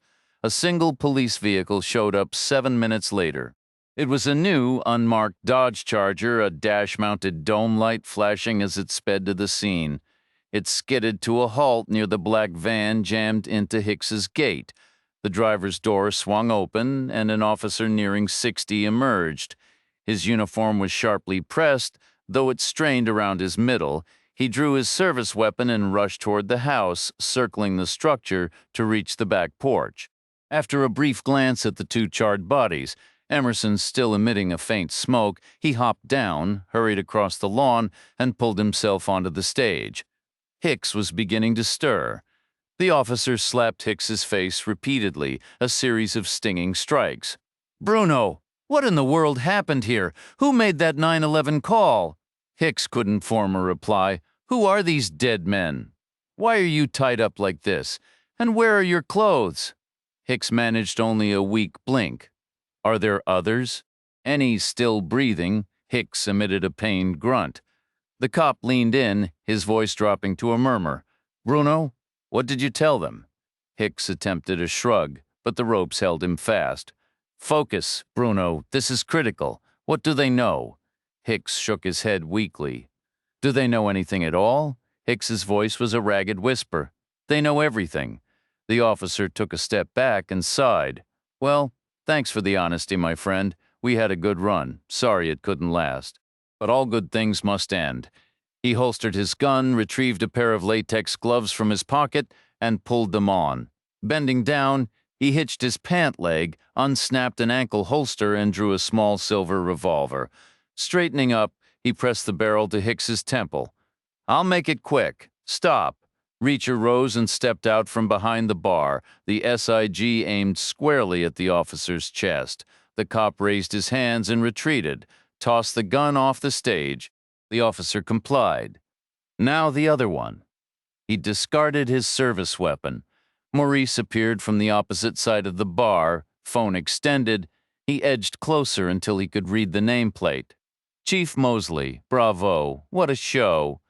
Once you're behind bars and I've got that Pulitzer, I'm uploading this online. It's a masterclass in self-incrimination.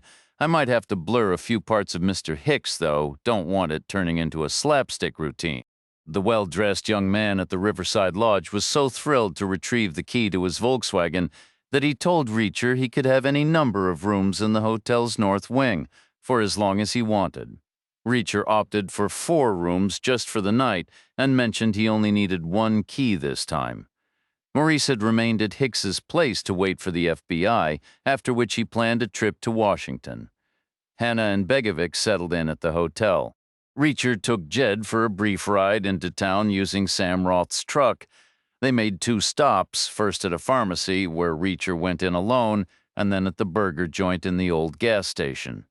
Jed ordered a double burger with no vegetables, just like Reacher, and had finished it before they even pulled back into the lodge's parking lot. The next morning, Reacher took Jed for another drive. They retrieved the bicycle Jed had been using from its hiding spot and brought it to the lodge. A messenger from Jackson was waiting in the parking lot upon their return. Jed climbed out, and the messenger lifted the bike from the truck bed, scrutinizing every inch. This is a catastrophe, the messenger said. You've scratched the paint, crushed the seat, bent the forks, and warped the rims. It's completely worthless now. Totally ruined, you little jerk, Jed replied. I tried to take care of it. I'm sorry if anything's wrong with it. Sorry doesn't fix anything. The messenger snapped, giving Jed a hard shove. You useless Reacher stepped out of the truck.